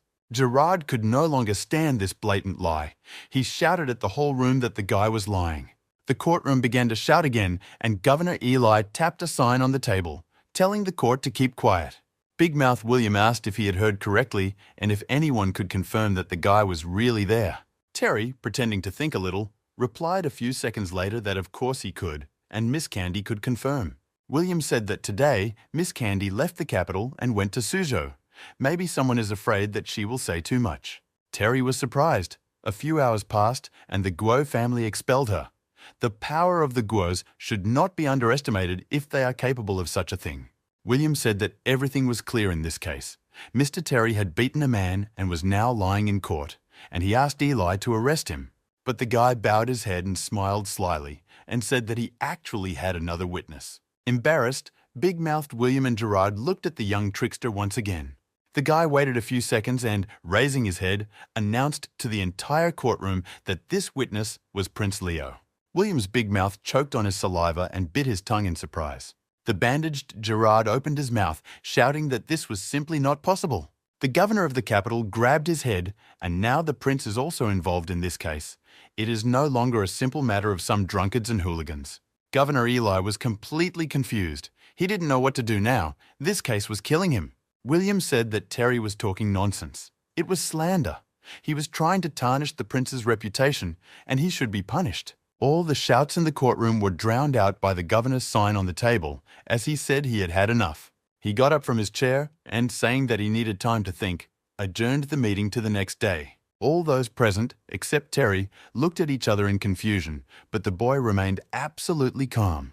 Robert looked at Terry's face and wondered if this could all be part of the guy's plan. In the imperial palace, on the women's side, the maids read Terry's poem from the poetry competition. From descriptions of nature, the maids soon moved on to the part about melancholy, pain, loneliness, and envy. And at this point, one of the women could not stand it and stopped the girl, asking her not to read it anymore. It was the Empress Dowager, and she asked the audience what they thought of Terry Fan's poems. The Empress was the first to answer her, saying that her vocabulary was poor, but that it sounded very harmonious to her ears.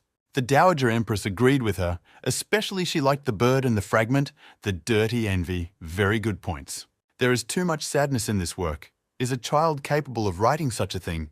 She was afraid that the boy was unhappy. The princess, who was sitting on the other side of the Dowager Empress, burst into tears and said that she felt the boy's sadness. Her little girl was bedridden, but everyone insisted that she marry a child from the Fan family. So what could she do? The Dowager Empress replied that the fault for her daughter's illness was on her granddaughter's shoulders, and she had always wanted to say so. His Majesty has already approved this marriage, so what's the point of discussing it? And what's wrong with his talented candidacy? The princess replied that the emperor's brother was going to the same place and that he could just get engaged.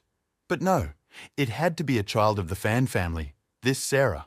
The Dowager Empress interrupted the princess's whining, ordering her to shut up immediately. Silence fell in the pavilion, and the Empress Dowager ordered all the maids to leave. And as soon as the last girl left the room, the grandmother hit the princess in the face with great force. The granddaughter, out of surprise and horror, clutched at her chair, expecting a second blow. The girl's mother, the Empress, also did not restrain her emotions. She did not expect her grandmother to hit the girl. The Dowager Empress said that she had told her granddaughter many times not to talk about it. She is full of shamelessness, but everyone here is not a saint, and she would not be alive today if it were up to her grandmother. The princess immediately pleaded guilty and said that her grandmother shouldn't be angry. It was bad for her health. The grandmother summarized that even the girl's father has no right to make decisions about the marriage of his daughter and granddaughter. After the princess agreed with her opinion, the Dowager Empress ordered her daughter to continue what she was saying. The woman replied that one of the eunuchs had said that a big case was being considered in the place today, and the old woman asked what it was about. The Empress replied that this was the only thing on everyone's mind at the moment. Gerard Go, the son of the Minister of Rights, is said to be suing Terry Fan. Mr. Terry Fan allegedly beat Gerard and his bodyguards last night. The astonished Empress Dowager, not believing her ears, asked if her daughter was saying that Terry Fan had beaten the minister's son. In his office, the angry father slammed his palm down on the desk with all his might. He couldn't believe that Terry could have gotten himself into such a ridiculous situation. The guy stood in front of him and, clutching his head, said that Eric was right. This situation was not just ridiculous, but idiotic. Eric suddenly got a headache from overexertion and sat down in his chair. He told the guy to explain to him what caused the whole mess. Terry shouted that the beating was to blame, and his father warned him not to say anything stupid about hitting someone being a good thing. Wiping the tears from his eyes, Terry said that his father really knew him very well. But in fact, there is no particular reason for this. He uses this situation to get closer to Prince Leo, whose father is completely furious at these words. Restraining himself, Eric said that the boy should know. Gerard is one of those close to the prince. Terry's attacks on Gerard and his business dealings with Prince Leo. Eric didn't know what would happen when people started gossiping about it. Terry didn't understand how his action could lead to something terrible, because he hadn't planned anything like that. The father looked closely at his son's blasphemous snags and confidently said that the boy was not being completely honest with him. There was an oppressive silence between the father and son in the office, neither of them wanting to give in to their opponent. In the end, Terry gave up. He initially thought that the Fan family was on good terms with the prince and did not expect it to be so difficult to get close to him. After he finished his sentence, Terry looked at his father's reaction carefully, trying to understand whether he was right in his thoughts. Eric was silent for a while longer and replied that it was wrong to take sides before anything was decided. Terry said that he understood everything and fully supported Prince Leo, and that he would be much more careful in the future. Without waiting for his father's permission, the boy turned around and said he wanted to leave, but Eric stopped him halfway. He asked Terry if he knew how many times they had to meet with Guo's family to get him home from the courtroom today. He can't let Terry take the fall and let him figure things out on his own. The guy shouldn't be stupid. Suddenly, as if struck by a thought, my father stood up from his chair and wanted to ask me something. He turned to his son and asked him if he had done it on purpose. The Empress Dowager said that the man who represented Gerard in court was a real fool, but Terry Fan behaved with dignity. The Empress replied that she had also heard. Terry called the prince as a witness. The judge could do nothing. All he could do was to postpone the hearing. The Dowager Empress asked her daughter whom the boy had called as a witness, whether she and Leo had already become so close. The woman said she had heard. Leo and Terry Fan were staying at the inn the night Gerard was beaten. Terry was probably innocent. Realizing that she had said too much, the Empress covered her mouth with her hand. But the Dowager Empress noted that her daughter's tongue was boneless. After sitting a little longer, my grandmother said that she was a little tired and wanted to end the conversation for the day. When her grandmother left, the princess asked if her mother had deliberately told the Empress about the brothel, which was a good move. The girl sincerely noted that she should learn intrigue from her mother. The Empress looked at her daughter with a sly eye, saying that she did not understand what she was talking about. The princess said that she would let her grandmother know that Terry Fan was going around with girls, and if she was unhappy, she could annul the marriage. This was a good move by the mother, and she knew that the woman did not want the Fan family to harm her son. The Empress replied that if it hadn't been for her daughter's failed assassination attempt in Danzhou, all these problems would no longer exist. The two women stood next to each other and whispered about the need to remember to get rid of the evidence. The father insisted on an answer from his son, noting that Terry always had a lot on his mind. Did the guy really make all this noise to appreciate his family? All this time, Terry had been standing with his back to his father. When he heard these words, a mysterious smile played on his face. Let Eric think so. His father asked him if he wanted to use the situation to ruin his reputation and annul the engagement, and he admitted that there was some truth in it. Eric called Terry an asshole, asked him if he realized that he was under the watch of thousands of eyes, and his son meant that otherwise he would not be able to ruin his reputation. Tired of this debate with his cunning son, Eric fell back into his chair, grabbing his head and saying that all the talk was pointless. He went to great lengths to meet with Nicholas and persuade His Majesty to bless the marriage. Terry looked back at his father in surprise. The name Nicholas seemed very familiar to him. He asked if His Majesty was against the marriage because he had to be persuaded, and his father replied that Nicholas saw a different path for Terry. It was all for Terry's own sake. He would understand when the time came. The boy thought that Eric was really treating him like a real father. Finally, the guy decided to ask one more question that bothered him. He decided to ask why his mother's name was engraved on the monument at the gate of the Board of Supervisors. The boy threw his whole body on his father's desk, demanding an explanation. Eric replied that initially, the capital did not have a similar structure to the one Terry sees now. But his mother said that this structure had to exist, and that's why it was founded, and the boy, impressed, drew an analogy with God.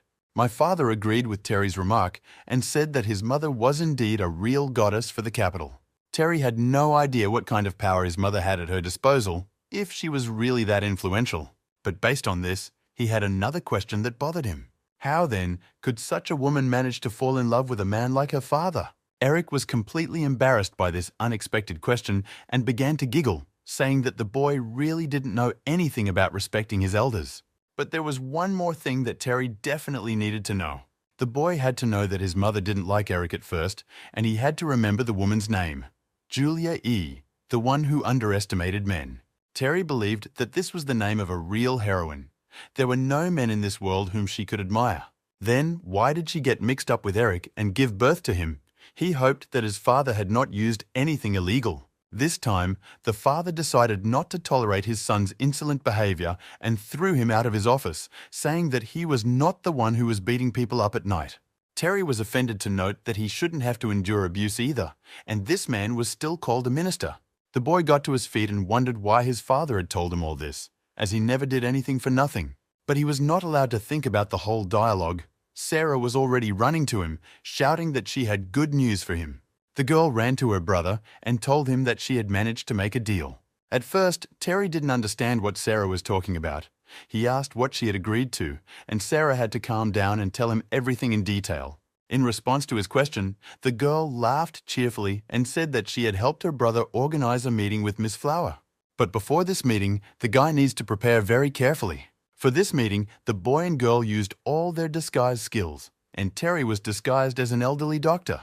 Sarah noted that if the guy disguises himself carefully, he will be able to see the girl. Terry chided Sarah for using the word arrangement to describe the carnival, and he was not happy with it. My sister replied that this was not bad. Many people would not agree with him. So many people are against their marriage, and this way they can see each other quite calmly. But Terry shouldn't forget anything. He should hunch over and cough a little. He is an old man after all. A palanquin was already waiting at the door of their estate for the doctor to escort the sick girl to the estate. When Fiona saw the doors of the Fan family's mansion open, she pulled back the curtain and looked at the people coming out. She asked Sarah if she was really a student of Richard's master, and the girl answered her question in the affirmative. Fiona thanked the doctor for coming all this way and invited him to the palanquin. While they were on the road, she decided to talk to Sarah about the trial of her brother Terry. She wondered if all the talk around the case was true, and Sarah answered her question in the affirmative. Terry listened to the questions about the brothel and the prince with a blank stare until Sarah said that she had had enough of the talk. But there was no stopping Fiona. She believed that her poor sister could not marry a man like Terry Fan. Realizing that Sarah was not going to continue this conversation, she turned to her doctor and asked him what he thought about it. When Terry replied that everything was logical, the girl said that this was expected from a student of Master Richard. The man was very smart. Fiona wanted to know how many years the doctor had studied with Richard and how old he was. She had heard that Master Richard was the best at handling poisons. The guy wanted to be poisoned from such a list of questions, but the questions did not think to disappear. This passionate interrogation of the doctor was interrupted by Sarah's persistent cough, which drew the girl's attention to her. Terry's sister said she could assure Fiona that her brother was not as bad as they say. But the girl no longer believed a word Sarah said. She believed that she was still resisting. With all this talk, their palanquin had already arrived at its destination and the horse had stopped. Fiona went outside first and invited the doctor and Sarah inside the mansion. But when they got up the stairs to the front door, the guard said that Fiona could come in, but he couldn't let anyone else through. The girl replied that this was the main talent of the capital, Miss Sarah Fan, and the second was a student of Master Richard, who had come to examine her sister. The guard looked at Fiona suspiciously and asked if he had heard wrong. It was indeed Master Richard's student. Still blocking their path, he asked why he had never heard of the man before. Realizing that this conversation could go on forever, Terry told the guard to look at him. He pulled out a sign from his pocket that Richard had given him and said that it was given to him by the master and that it should dispel all the young man's doubts. He was right in his conviction, and immediately the guard opened the door for them and invited them inside. At the estate, they were met by an elderly woman who, without much respect, asked Fiona why she had come here. The girl answered, despite the mutterings of the woman who had brought the doctor for Sister Flower. Fiona wanted to walk past the strange warden, but she stopped her with her hand outstretched. The woman said that Flavor was not an easy girl and that no one but the Emperor's doctor could treat her. Fiona stood in front of the warden and asked with pride why another doctor was not allowed. Was he really so bad and not worth examining the girl? She shouted that he was a student of the Master Richard himself. Did the woman think that this man lacked qualifications? But the supervisor replied that Richard was not bad, but his student had to earn a name for himself. She had never heard of him and would not let him join Flavia. The woman turned to the doctor and Sarah and said they could leave. A second later, a fierce quarrel broke out between the girl and the warden, and they called each other foul names. Suddenly, the warden clutched for her life and bent over, and a surprised Fiona asked her what she was up to. The girl thought that the woman was preparing for a fight and started shouting that she had done nothing to make her so nervous. But the warden quickly turned 180 degrees and ran to the restroom, screaming that her stomach hurt. Fiona didn't know how to react to this. Perhaps it was the effect of her verbal attack on her opponent. But Sarah was of a different opinion. She suspected that her brother Terry was to blame, and he had managed to do something. Laxatives, drugs, and aphrodisiacs are always at hand, as are daggers, crossbows, and magic weapons. With an arsenal like Terry's, anyone could handle this woman. Sarah's thoughts were interrupted by Fiona, who said they needed to move on. Sometime later, the girl ran into her sister's room, calling out to Flavia. Terry saw a girl sitting behind a screen and a maid standing in the middle of the room looking at them. The girl behind the screen said that they should stop. She could hear that there was more noise in the room than usual. Fiona happily replied that she had brought a great doctor to Flavor who could examine her. The girl asked why, because Fiona knew perfectly well what kind of illness Flavera had, and even the Emperor's doctor could not help her. But Terry wasn't going to give up. He sat down by the screen and asked Flavor for his hand to start the inspection. The girl saw people behind the screen, and Fiona insisted that it was a student of Master Richard and that he should examine her. After a little thought, Flavor decided that nothing bad would come of it and extended her hand to the doctor through the translucent screen. Terry looked at this small woman's hand in his palm and could not believe his eyes, if these were the hands of the girl with the chicken legs. Terry stopped himself from thinking that the pervert, the girl with the chicken leg, and Mrs. Lynn the aristocrat, none of them would have accepted the role of concubine. The guy was so deeply absorbed in his thoughts that the voice of the maid, who said that he could begin the inspection, frightened him. In a theatrical gesture, the man raised his left hand and began to lower it respectfully on the patient's arm. He touched the girl's wrist with his finger to check her pulse and felt as if he had been electrocuted. Fiona was delighted. This doctor checked the pulse with one finger. He was really a worthy student of Master Richard. Terry thought that it was as if lightning had passed between their hands, and that when they got married, he would be able to touch more than just the girl's wrist. The maid interrupted these thoughts, saying that the diagnosis had been made long ago, and that the doctor could not tell what Miss Flower was suffering from. The guy replied that her pulse was very weak but stable, and her veins were thin as cobwebs, which made his work a little difficult. To make an accurate diagnosis, he also needs to look at the patient's face. But the maid answered categorically that her mistress was hidden behind a screen and could not show herself to him. Terry asked if the owner suffered from coughing fits and if she got tired quickly, and received an affirmative answer. Without even asking, he concluded that the girl was also constantly losing weight. The maid looked at the doctor in surprise and confusion and replied that his assumptions were correct. Terry said that the patient was often worried about fever. The maid had already begun to burn with a certain enthusiasm for hope, and she exclaimed that this statement of the doctor was true. The boy returned to the maid and said that the imperial doctor had tried to convince them that Flavia had tuberculosis. The maid shouted, "Yes," 3 times in response and asked if the doctor disagreed with the previous diagnosis. Terry coughed and said that the previous doctor was right. It was indeed tuberculosis. Fiona folded her arms over her chest and said that the doctor had described all the symptoms so accurately and that he must have a cure. The maid supported Fiona, saying that the doctor was very strong and asked if he could help.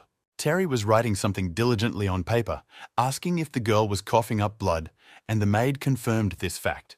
A few seconds later, the guy turned to the maid and handed her a sheet of recommendations, saying that she had to follow this recipe exactly. The maid began to read aloud, saying that the imperial doctor had also prescribed a golden lily, but the recipe was slightly different. She said that all the ingredients listed in the recipe were very exhausting for the body, and Terry said yes. The girl insisted that her mistress shouldn't take it all, and Fiona brought a quack, to which she replied that the maid was not a doctor. Another fight broke out, and Terry finally realized that being a doctor in this era is such a thankless job. If they disregard the girl's health so much, it is not surprising that she is still sick. He shouted suddenly that it was no exaggeration to say that all servants approach their duties with their sleeves down. Tuberculosis patients are indeed prescribed a diet, but in such a situation, it is important to provide the body with access to high-quality protein. The maid and Fiona started shouting out in unison what a squirrel was. They didn't understand what language this stranger was speaking to them. Terry said that goat's milk, fish and meat are a source of protein. You can use persimmons, sweet potatoes and rice, which must be dried, ground and boiled. The maid began to worry that if her mistress ate something wrong, her condition would worsen. The doctor calmly replied that he shouldn't worry about how the girl was looking at starting with these pills. He took a jar of pills out of his pocket and poured a couple on the girl's palm. But the maid's reaction was unexpected. She thought it would only make things worse. But Terry began to assure the maid that the mistress would recover after taking the pill, and he realized that they had turned a curable disease into an incurable one. All conversations died down when the warden appeared in the room and announced that the reception was over for the day. The categorical elderly woman insisted that the doctor, Sarah and Fiona must leave immediately. The guy was frankly tired of the constant arguments and said that he had had enough. They came here with good intentions. They wanted to help Miss Lynn. But if everyone here doesn't appreciate it, then they really should leave. She and her sister were already on the doorstep when a request to wait came from the other side of the screen. Flavor asked if she had understood the doctor's words correctly that she could eat absolutely anything. Ignoring Fiona's protests that she could not trust such words, she asked if this also applied to chicken legs. The girl said that the information given by the doctor was quite reasonable, and maybe if he looked at it, he would be more accurate in his diagnosis. But Flavor's proposal was met with strong resistance from the warden, who said it was against all the rules. But before she could finish her sentence, she grabbed her stomach again and hurried to the restroom. As soon as the woman disappeared behind the door, the guy took hold of the screen, separating him from Flower with both hands. He did not understand these stupid rules and, sharply pulling the translucent curtains aside, said that the main thing was treatment. This arbitrariness caused a lot of indignation among the women in the room. Sarah, Fiona and the maid were amazed at Terry's insolence. Behind the screen, a blonde woman with long hair and a nightgown sat looking into the boy's eyes in surprise. Terry and Flower's eyes met, and they couldn't say a word, just like they did on their first meeting. She could not understand how this was possible. It seemed to her that it was him. The voice belonged to that guy, absolutely, but the appearance was very different. The maid, meanwhile, was completely burned out. She did not understand how this doctor dared to behave in such a way. Fiona stood in front of Terry and shouted that he should not touch Mrs. Flower's canopy. But the guy had already found out everything he wanted to know and said that he had seen everything and could make an accurate diagnosis. He sat down on a chair next to Flavera's bed and told her that she had to eat and take her medication according to the prescription. The girl apologized for disturbing her. She didn't understand how such a familiar voice could belong to the wrong guy. Looking at this grey-haired old doctor, she still experienced some strange feelings. But the others in the room were not blind either. They noticed that something was going on between the two. Fiona shouted that this student of Richard's was mediocre. She thought he could say something new. The guy said that since he could not help them anymore, he would not bother them anymore and walked towards the exit. But he was stopped again by the voice of Flower, who said that he had not answered her question. On the doorstep, Terry said that if she got hungry, she could easily eat a few chicken legs. Flavor noted that she hasn't had much of an appetite lately and has been throwing up quite often. Terry winked with his right eye and told the girl not to worry. all these symptoms would soon disappear. It was only after that Flavor really realized that it was indeed a stranger from the church with whom she had fallen in love. In parting, the guy said that in addition to this, the girls should not forget to ventilate the room well during the day and close the windows at night. Flavor asked if it was really necessary to do all this. The maid and Fiona were already starting to go a little crazy. Neither of them understood anything. But something was happening in this room right now. Fiona decided not to put up with this charlatan any longer and said it was a waste of time and asked Terry to leave. Finally, the guy shouted not to forget about the windows, and the maid said that the doctor was a truly amazing person. This remark from the girl made Flavor's cheeks flush. She was in complete agreement with her maid. The guy was amazing. Night descended on Miss Flower Lynn's estate, and the moon lit the windows of the sick girl's room. But Flower did not notice this. She was absorbed in the thought that the boy was a student of Master Richard and an aristocrat. She did not understand at all how he found out about her illness, where she lived, just to come here. But suddenly, a thought struck Flower's mind that made her tense. He knew who she was and that she was engaged. The girl couldn't find a place the guy knew, but he came to talk to her anyway. He was so brave and would definitely come today. The girl looked at the open windows and the curtains swaying in the air, wondering whether to close them or not. Flower realized she couldn't stand this tense waiting any longer and covered herself with a blanket. She was completely confused. The maid who watched the painting thought that the girl had been in this state for several hours and that this charlatan could have infected her with something. The maid decided to bring some incense to calm the girl down, said she would be back soon, and left the room. Flavor was left alone in the room, chastising herself for the thoughts that were going through her head. She was engaged and couldn't let a stranger come into the room. She would disgrace the family. So Flavia closed the window. It is no longer possible to attribute all this to chance. It is most definitely a family prank. Meanwhile, an uninvited nighttime visitor was hurrying from roof to the girl's house. Terry landed on the balcony of the Flavor room. Thanks to his many years of training, he was able to get there with ease. His fiancée is a real smart girl, and she probably left a hole for him. The guy tried to push on the window sashes, but they did not give way, and he was surprised to realize that the window was closed. Flower saw the shadow of the guy's silhouette on her window, and she was right. His goal was to come to her at night. But the girl could not open the door for him. She wanted to very much and fought with herself, lying quietly on the bed. Squinting, Flower muttered into the blanket to tell the guy to go away, because they had no future. But suddenly I heard a greeting next to me, and when I opened my eyes, I was startled to see the face of my darling. She asked how the guy got in and pointed him to the exit through the window. Terry showed the girl his knife with a smile and noted that breaking into her boudoir was not such a difficult task.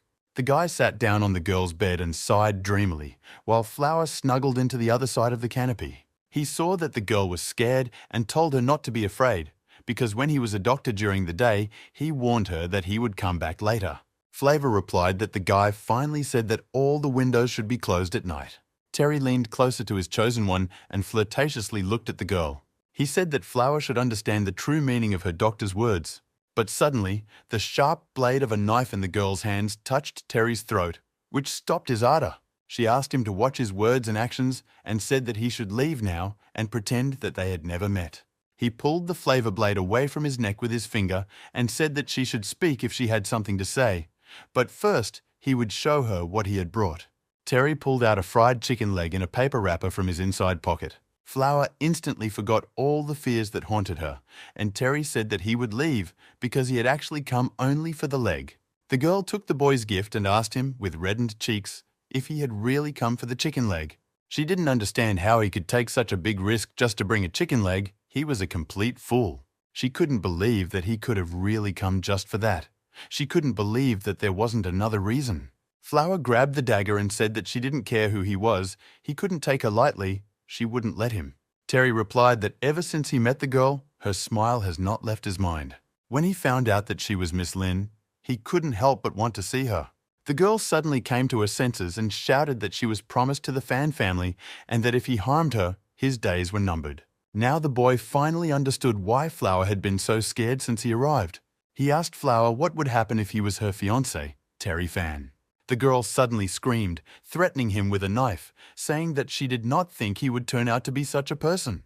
But the guy insisted that he was telling the absolute truth, that he was indeed a member of the Fan family, Terry Fan. The girl clasped her knees and pressed herself against the wall, begging not to joke about such topics. Tears spilled from Flavor's eyes, and her hands trembled as she clutched the dagger. Girls didn't like such jokes, but the guy insisted in all seriousness that he would not laugh at her. His name was Terry Fan, and it was true, he swore by everything he had.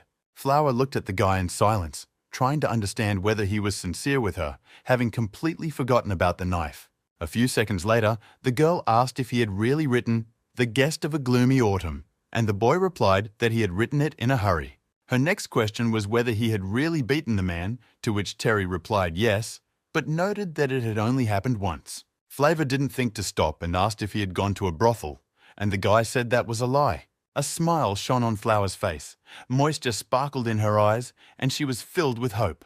It was indeed her fiancé, Terry Fan, and he and the guy from the temple are indeed the same person.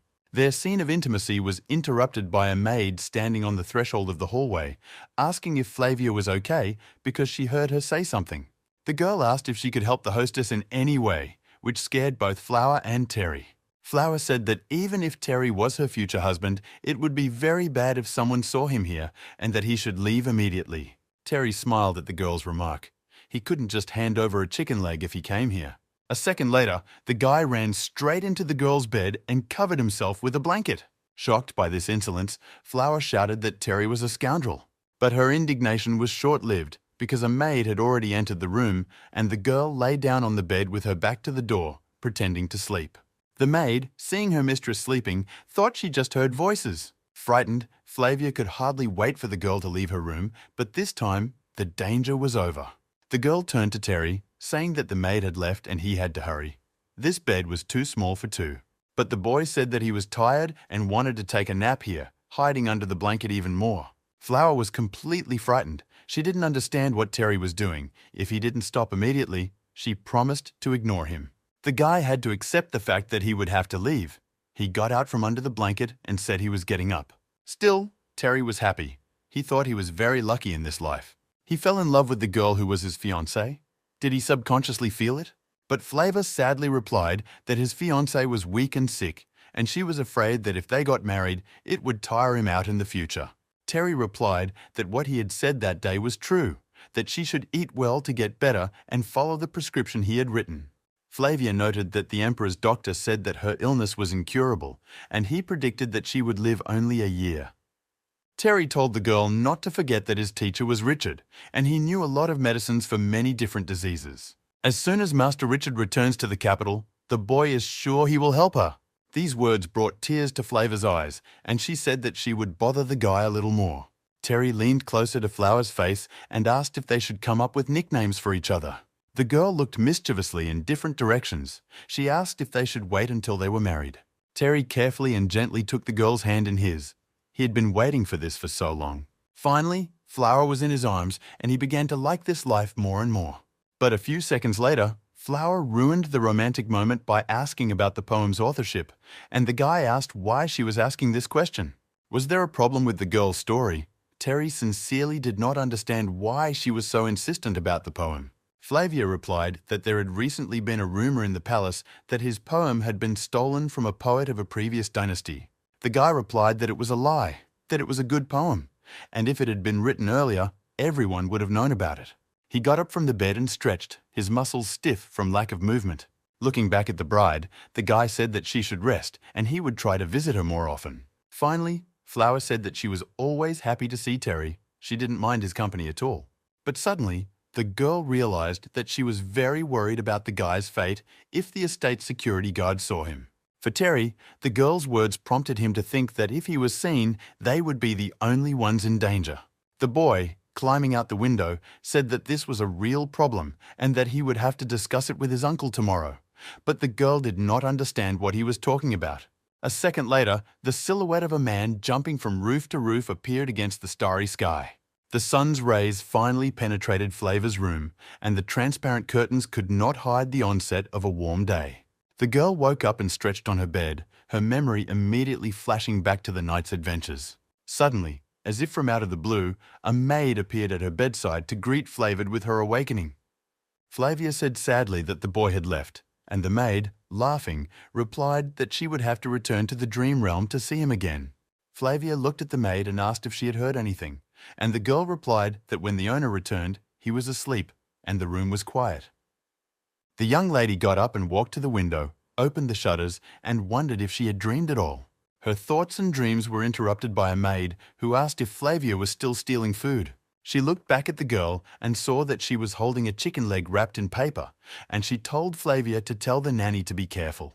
The maid came to the window and closed the shutters, saying that there was no need to open the windows as the coughing would come back. Terry was in seventh heaven with happiness, as if he was bursting from the inside. He had chicken legs in both hands, which he took turns biting in front of Sarah, who was laughing out loud.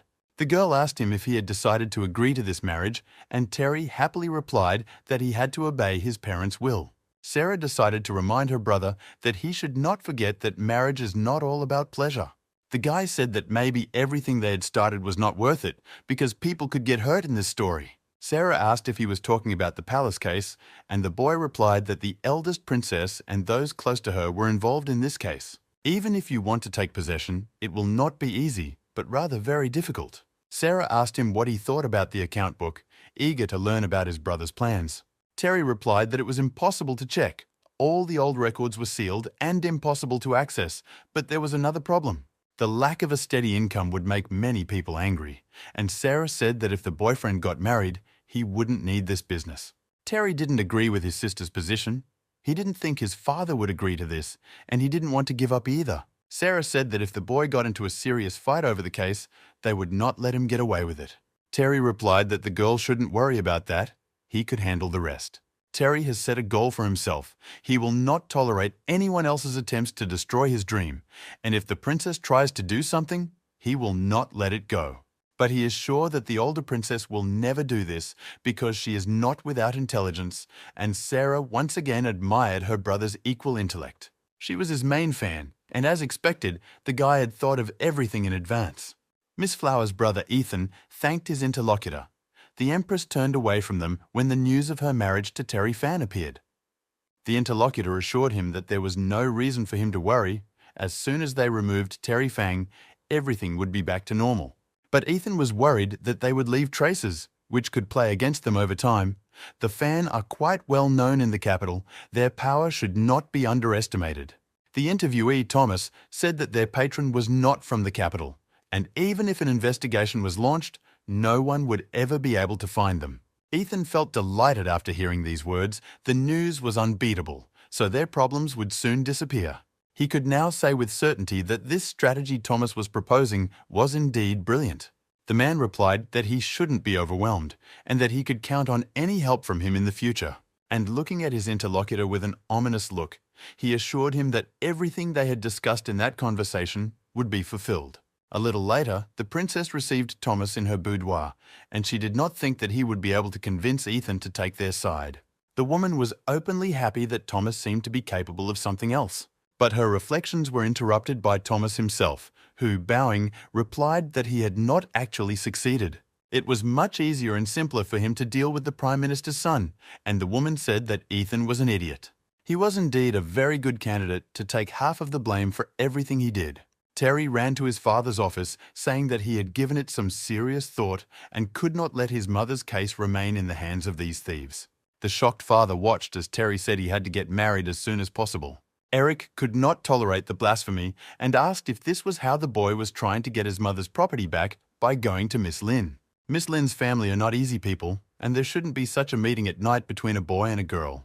The boy was again impressed to the depths of his soul by his father's knowledge of his affairs, who knew his every move. The conversation between father and son was interrupted by Jessica, who came into the office saying that Eric needed to rest because he was tired and it was late. The woman brought a cup of fragrant tea on a tray and placed it on Eric's desk.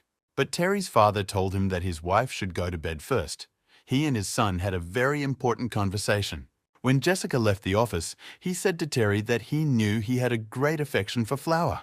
Terry said that he was doing a very important job, so he needed to be much more careful. The father said that he knew she was offended that she had sent a mercenary to him, but that there were reasons for this behavior. He and his sister were getting older. The boy was amazed. All this time his father knew everything Jessica was doing, but did nothing to decide who was more important to him or her. Eric replied that all the answers were on the surface. It was easy to guess. She came to the palace and was promised. As soon as Terry dies, her son will inherit everything that belongs to the Fan family and may become the next Prime Minister. Eric didn't justify her. It's just that the person who served her was actually obeying orders from the palace. Jessica is a scapegoat in this situation. The father said that he wanted to say that the person who most wanted Terry to die belonged to the yard. And the person he really needs to be wary of is there. The boy began to ask who this person was. His father should definitely know his name, but Eric replied that Terry was in too much of a hurry. These people are empresses and princesses, and after the guy learned this, what is he going to do with the knowledge? Terry didn't think twice about it and said that he would let Uncle George tear them into small pieces. He could not have imagined that these ladies were so out of their minds that if his father found out about it, it would be on the board of supervisors. The guy was sure that if they managed to kill him, no one would care. The story was quite dangerous. But his father said that the boy did not know how specific people treated him, so he should not say stupid things. In general, if he is determined to get his mother's property back, he should realize that this affects a lot of other people. Everyone will be looking at him. The guy has to be careful at every step, especially at the meeting tomorrow. Terry asked what exactly Eric was talking about. The father replied that, if he was right, Prince Leo was planning to invite the boy to his house. The next day, Terry was having tea with him at Prince Leo's estate and thanking him for his help in the Gerard Go case. Prince Leo replied to Terry's words that he didn't need to be thanked. It was just a matter of course. He invited the guy today for a different reason and wanted to be straightforward, and Terry said he was listening carefully. Initially, the second prince wanted Leo to trick Terry into meeting him. He said that everything should look like it would not arouse suspicion. But Terry is a very smart guy, and no matter how hard Leo tried, he didn't think he could hide anything, and it doesn't matter now. Tomorrow, the second prince wants to hold a banquet, and Terry was among the invited guests. Terry scratched the back of his head. It was unbelievable, but his father was right again. The guy replied that he was a nobody to attend this event at the personal invitation of the prince. But Leo replied that all this was being done to recruit Terry and added that he didn't need company for the evening, and the guy took it as a joke. But the prince said that this reason was quite reasonable. Many things require people to whom you can entrust something. More importantly, if the guy compares the old and new recordings, he will be in for a surprise. Terry thought that it was too early. The wedding was not until October, and maybe in a year or two, he was not ready yet. He would not get to the recording soon. Leo agreed and said that tomorrow they would have a regular meal, and he asked if the boy would mind if he was a witness in the case with Guo. Terry replied that he would not refuse such a gift of fate, feeling that there was something behind it. He added that given the current situation, the battle for the throne will drag on for at least 10 years, which is why Leo is in such a hurry to choose a side. The prince replied that he considered everything that was happening as a short-term concern, and that the eyes of the courtiers noticed everything in the smallest detail. The eldest prince is quite skilled in battle, but none of his campaigns have been crowned with victory. Despite his status, he never behaved in a manner befitting a member of the imperial family. The third principal was still young and had no chance to fight for the throne. So, among all the contenders, Prince Leo preferred to choose the second prince. Terry was very impressed by the frankness of the interlocutor. He did not understand why he was hearing so many revelations today. Leo said that tomorrow the boy was going to see another prince, and maybe he would understand why Leo had made this choice. But Terry really didn't want to go anywhere. In the evening, Terry came to one of the ponds in the forest to meet Jackson, who did not believe that the boy would go to meet the second prince. Jackson believed that if a guy left, it would automatically mean that he was an enemy to everyone else. Terry threw stones into the water and skeptically replied that everyone around him already wanted him dead. His goal was to get close to the emperor and empress, so the second prince was just one of the options. Jackson replied that in that case, he would go with the boy to protect him. It was his duty. Terry replied that Jackson's skills were inferior to his and that he could handle small problems himself. Terry decided to ask why Jackson shouldn't take his wife and children out of the capital and settle down somewhere quiet. The guy replied that promises are made for a reason and he would fulfill his promise, but Terry said that the guy had already helped him. It would have been nice if Jackson had gotten on with his life and Terry had an Uncle George. Jackson said that their agreement had nothing to do with that. It was an oath between two men. But Terry asked what about Jackson's promise to his wife and children. They waited for so many years, and when they did, They had to wait another 3 years. You don't have to do that to those who are dear to you. The next day, Terry was wearing a palanquin to a reception with the second prince, accompanied by several bodyguards. The boy looked out the window of his trench coat and looked at everyone around him. Jackson really hadn't come today. Terry thought it was the right thing to do. He hoped that yesterday's conversation had woken him up. He had a bad feeling about it. He was thinking about what he should say to the second prince when he met him. He was afraid of being misunderstood or misunderstood. He decided that he would deal with all this on the spot, that there was no need to worry too much. But suddenly, a strange aroma touched the guy's nose. Terry closed the curtain. He could not understand where the bitter smell of poison could come from. At that moment, something was definitely happening, and Terry shouted at the carriage to drive faster because it was a trap. Although the guards were looking around, they could not see the attackers who were watching them from above as there was no one else on the street. Suddenly, a huge stone hit the boy's coat and Terry flew to the ground with the carriage. Quickly trying to get his bearings, the boy grabbed the cart with his hand, looking around, waiting for another blow. In a moment, dozens of arrows flew at the guards and the boys, and the attackers moved to active action. The guy, seeing the attack from the air, shouted to his guards to watch out because the arrows were treated with poison. The guards shouted for the master to get out of here and began to fend off the arrows with fencing. Terry decided to heed the men's call and hid behind one of the columns of the buildings around him. The guy did not expect the killers to be so bold as to attack him in broad daylight. He thought they would try to get rid of him unnoticed. The guy looked at the name of the street. Was it really the same street of ghosts? What a good place to kill. The arrows did not stop.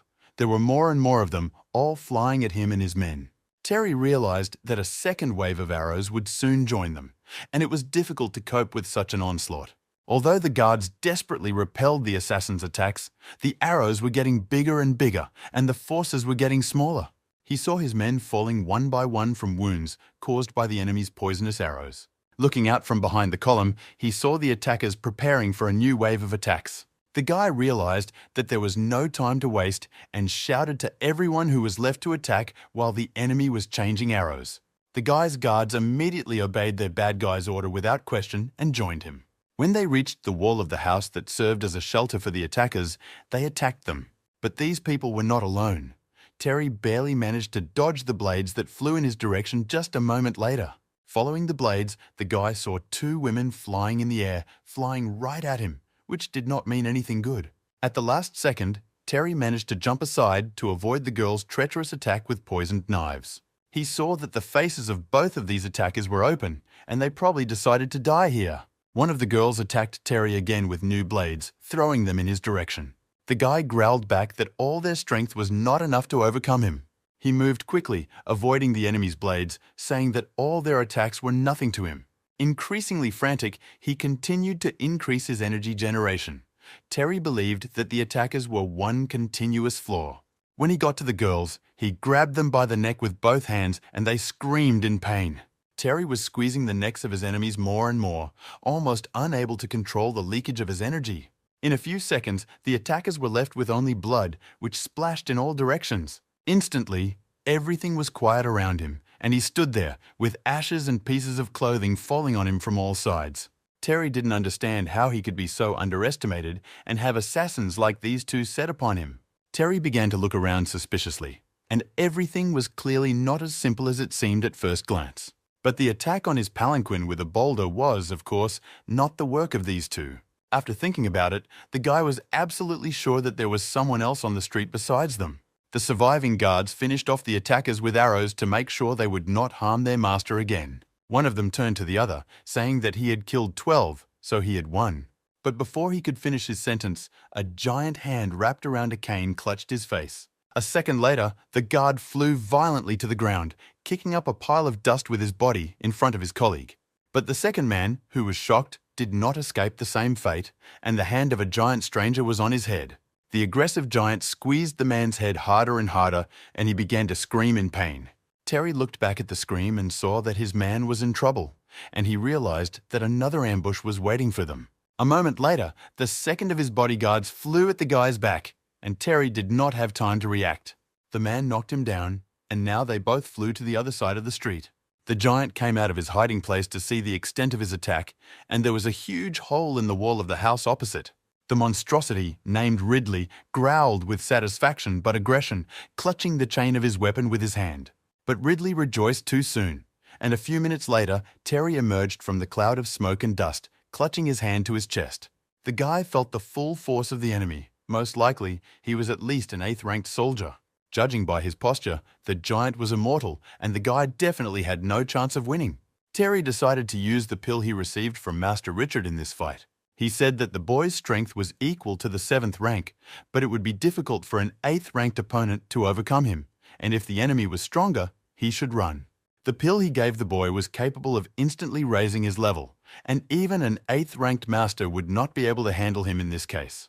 But it was always necessary to remember that the pill was quite toxic, and the side effects were not mild. Terry had to be very careful in its use. The guy realized that no matter how much he disliked the idea, he simply had no choice. So he opened his mouth and swallowed Richard's pill. The second it hit the boy's mouth, his power burst out, sending flames flying all around him. The force began to tear the guy apart from the inside. It needed an outlet, and Terry took to the air to attack Ridley. He approached the giant, generating all his strength in his hand, which he prepared to strike. Ridley didn't move. He was waiting for the guy to attack, thinking he was a complete idiot. Around the corner, another attacker started spinning an amulet. He didn't want to be noticed. At the same second, Terry began to feel some changes in the flight, but he could not avoid the attack. In an instant, all his strength, fueled by Master Richard's pill, disappeared.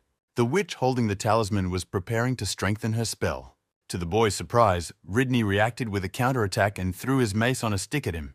The mace wrapped around his arms and legs, preventing him from moving. The satisfied bull Ridley pulled the cane toward him, and the boy, not believing that this was the second his life would end, flew to the ground. The giant was already preparing to strike, believing that the boy would not escape death. But Terry realized at the last moment that he had one more ace up his sleeve. He simply could not lose in this fight. Terry shouted with all his might to the whole street, calling out for Uncle George and begging for help. He was not mistaken in believing that his uncle was somewhere nearby and was protecting him. Master George heard everything clearly, but did not intervene until the boy called him, and he briefly answered the calls so that Terry would not panic. When a beam of energy unexpectedly hit the witch with the talisman, she realized that the guy had an assistant. The wounded woman dropped the doll symbolizing Terry to the ground. Jackson, who killed the attacker, said that he did not know which Uncle Terry was screaming about, but he would save him from death. Ridley immediately felt that something had happened to the witch and looked around and saw the man who had killed her. Terry felt his strength return to him the moment the mascot doll touched the ground. The guy immediately broke his handcuffs and landed on the ground in front of Ridley. The giant was furious that Jackson had interfered with him, so he attacked him. Jackson was not going to avoid the fight. Although he realized that the forces were unequal, he had to keep his word. The first blow of the giant Ridley knocked his sword out of the boy's hands, and Jackson could do nothing against such an opponent.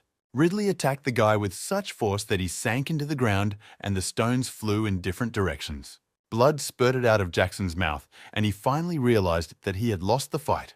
Ridley kept stomping on him and yelling at him to get back in the mud. He thought he was pathetic. Terry couldn't let Jackson die like that because of him, so he drew his sword and attacked the enemy. He rushed at the giant and cut it in half with a powerful beam of his energy. For a moment, everything was quiet on the Street of Ghosts, and all three of them, the giant, Jackson, and Terry, froze in their places. Ridley broke into two pieces and Terry rushed to his friend Jackson to assess the damage. The guy didn't understand why he had come. He had warned him. He felt very sorry for Jackson. The guy took out a pouch with a green pill from his pocket, which fell into his palm. This is a resurrection pill. One of these can be cultivated for 20 years. It is the most valuable gift from Master Richard. It can save lives. Terry looked at it and wondered whether he should use it now, as there was a chance that he might face danger in the future. But his love and responsibility to his new friend outweighed his priorities. A man came into the room, introduced himself as an investigator, and said that he was tasked with investigating the assassination attempt on Newland Street and asked Terry to cooperate. The guy was lying on the bed in his room and said in a weak voice that he had told everything he knew. He added that his testimony had been recorded earlier, which may still be required by the investigation. Investigator Kelly replied that he had been briefed. Terry went to great lengths to survive. His man sacrificed himself for him. He asked him not to hide anything and to tell the truth, and the guy sat up on the bed and said that he was in a lot of pain. The injury was really serious. Having endured the pain, Terry admitted that everything he told Investigator Kelly was true. His frankness brought the man to tears, and he expressed his sympathy, saying that Terry's attitude toward his subordinates was very touching. Terry replied that the guy had sacrificed his life for him, so he couldn't remain indifferent. The investigator said that, unfortunately, Jackson's body was not found at the crime scene and asked for an explanation. After a short pause, a plaque of Richard's master fell to the floor from Terry's bed. The guy, who didn't know how else to get away from the investigator, said that this was his explanation. Investigator Kelly immediately saw the sign and got down on one knee, respectfully apologized to the boy, and asked for forgiveness for his impudence. He said that the boy had left them, but the council would remember his actions, and the boy's family would not be responsible for anything. In the hope that the aristocrat would be satisfied with the solution, Investigator Kelly asked him if he was happy with it. Terry pretended to think about what he was saying and replied thoughtfully that it would be nice to make a payment.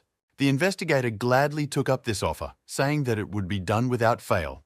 He would arrange everything as soon as he left the boy's room. Terry, folding his arms across his chest, asked me to tell him the details of the investigation that was being conducted into this matter. Kelly replied that thanks to Terry's heroism, the thieves were killed, and that this case will most likely become another unsolved mystery of Ghost Street. Terry began to get annoyed by this demagoguery. He already understood what the investigator was getting at and asked him to get to the point. Investigator Kelly said that the customer was most likely Eli, who was a famous killer from Northern King. It was under his care that the murderous sisters were under the care of the police, and they were quite skilled in their work. The direct proof was the appointed meeting place on Eli's territory. Probably the spies they had placed in the capital had learned about Terry's plans. The guy disagreed and shook his head. He thought that this version made no sense. Why would they care about the money of the imperial family? What was the point of this murderer Eli and his accomplices killing him, Terry Fan? Kelly replied that this made sense, because if the attempt had been successful, they would not have had the opportunity to conduct a full investigation. This way, the two sides will start competing with each other, and the issue of going to the north will be postponed, which is the real goal. Terry scratched the back of his head, thinking that maybe Investigator Kelly was exaggerating. But the interlocutor was already quite bold and said that Terry's assumption was absolutely impossible. Finally, Kelly said that if the boy had any questions, he should not be embarrassed. The investigator would be happy to answer them. Terry decided to take advantage of the offer right away and said he already had a couple of questions. The first question is how the archers and mercenaries got to the capital, to the city where the emperor lives. The second is why they didn't declare their true purpose directly. Thirdly, is it possible that the customer was someone from the capital? Maybe they were just hiding behind the Northern King. This time, the boy's questions made the investigator scratch the back of his head, and he replied that he did not have an answer to these questions. Terry said that he would have to do it all by himself again. He asked what happened to Miss Lee, and Kelly said that the board of supervisors stopped her in her tracks. Now they are on their way here. The guy said that if someone finds out something, it will be even harder to find the customer. He needs someone good at surveillance. A few days later, the right person was standing in front of Terry. It was Jerome, an employee of the prosecutor's office. Terry said that Miss Lee might be kidnapped or killed on her way to the capital, but Jerome said that he didn't have to worry about that. After the guy gave him the money, Jerome's rhetoric changed. He immediately realized Terry's intentions. He happily waved the money in Terry's face and corrected himself, calling him Master Terry Fan. The boy immediately began to doubt whether Jerome was even capable of fulfilling his assignment. But an employee of the Board of Supervisors assured him that there was no need to worry about his skills. The next moment, the man threw all the money he had in his hands into the air. A second later, in front of the amazed boy, he gathered all the papers in the air like lightning. Jerome landed on the ground silently, holding a wad of money in his hands. Smiling a sincere smile, he asked the surprised boy if he trusted him now. Terry thought about it. He didn't understand how someone with such unsurpassed skills could waste themselves as a civil servant. The customer's words flattered Jerome's ego. He didn't want to brag, but he really didn't see anyone faster than himself. But Terry didn't think so. He had seen such a person, and this person was not far from Jerome. But Jerome, a civil servant, strongly disagreed with this opinion, believing that it was absolutely impossible. Suddenly, it was as if something came to him, and he said that Terry was just going to test him. Terry and Master George were approaching a cabin in the woods with a child sitting on the porch. The boy broke the silence and asked if he could ask his uncle a question. Master George was unchanged in his habits and briefly replied that the boy could begin. Terry asked why George didn't do anything to save Jackson, since it cost him nothing. Master George replied that he was only protecting Terry and that he didn't care about other people. The guy replied that Jackson was in danger to save him and those guards and that he could help him for Terry's sake. Master George replied that Terry is Terry and everyone else is everyone else. He only protects Terry and let the boy protect the others himself. The guy was completely outraged by this answer, and sometimes he thought that Master George's heart was made of steel. They went into the house, and Terry went to the bed where his wounded comrade was lying unconscious. Behind Terry and Master George stood Jackson's family, his wife and a young boy, his son. The boy turned to George, saying that he had good hearing and could not hear what the child was talking about. The uncle replied that the boy had said Terry looked like a bully, and the boy asked if he was really saying that about him. But my uncle confidently replied that the boy was definitely talking about him. The conversation between the uncle and Terry was interrupted by the voice of Jackson, who had woken up and thanked the boy for his rescue. Terry replied that he had only saved his life, but Jackson was badly injured and would not be able to practice martial arts in the future. Jackson replied that he had his life to keep and that he was happy about it, but he was afraid that he would not be able to fulfill his promise. Terry asked the boy to forget about the agreement. He owed nothing to anyone, and from now on, they would each go their separate ways. Master Terry believed that all these arrangements were nonsense, and that they simply shouldn't see each other anymore. Jackson said he understood. Terry is afraid that he will be followed now. But, to be honest, when he thought about his family, he was also very scared. Terry replied with a bright smile that, in that case, he wished the boy and his family well. Jackson, relieved as if a weight had been lifted from his chest, replied that he wished the same for Mr. Terry. The boy and Master George turned toward the door, saying goodbye to everyone present.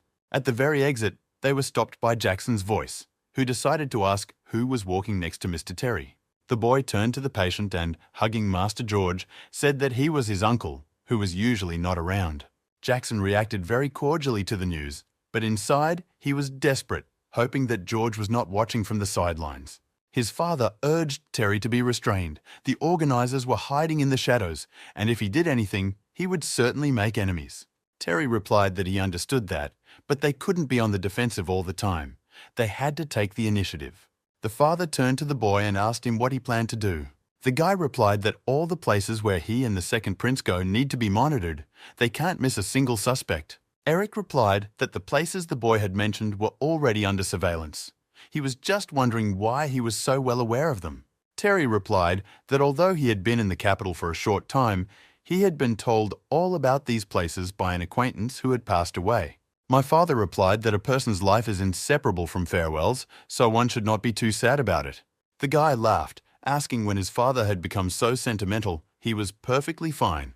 But, a little later, the guy added that he needed hard-working hands, and the more the better. Eric replied that he could take anyone from the servants, but he had to meet with someone outside the capital if he wanted the results of the investigation. Terry asked if he was talking about Candy Lee's plan, and his father replied that if they could get her to talk, they would be able to find out the identity of the customer. He was rooting with all his heart for Miss Candy Lee to return to the capital alive for his sake. Meanwhile, at the Changzhou border, a convoy was transporting Candy Lee behind bars to a designated location. The woman was chained to the floor in a cage with a thick chain, and she even ran out of water. Candy Lee was completely exhausted from the long journey and thirsty. One of the guards said that it was still a long way to the capital, and if the girl did not eat and drink, he was afraid she would not live. Candy Lee replied that she was done with hypocrisy, and even if they took her to the capital, she would not say anything. But the warden had a different opinion on the matter. He was sure that the girl would tell everything. She was supposed to be arrested on the day of the murder so that she could give false testimony, but she escaped. She valued her life more.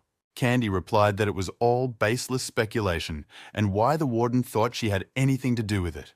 The man replied that they had been following her for a long time. He thought she was just a messenger, but the girl had completely lost her shame. Candy Lee screamed that it was better to kill her now because her master would definitely send someone to save her. The warden interrupted these screams and said that no one would save her. The only one her master would send would be the killer, and pointed to the hill behind her.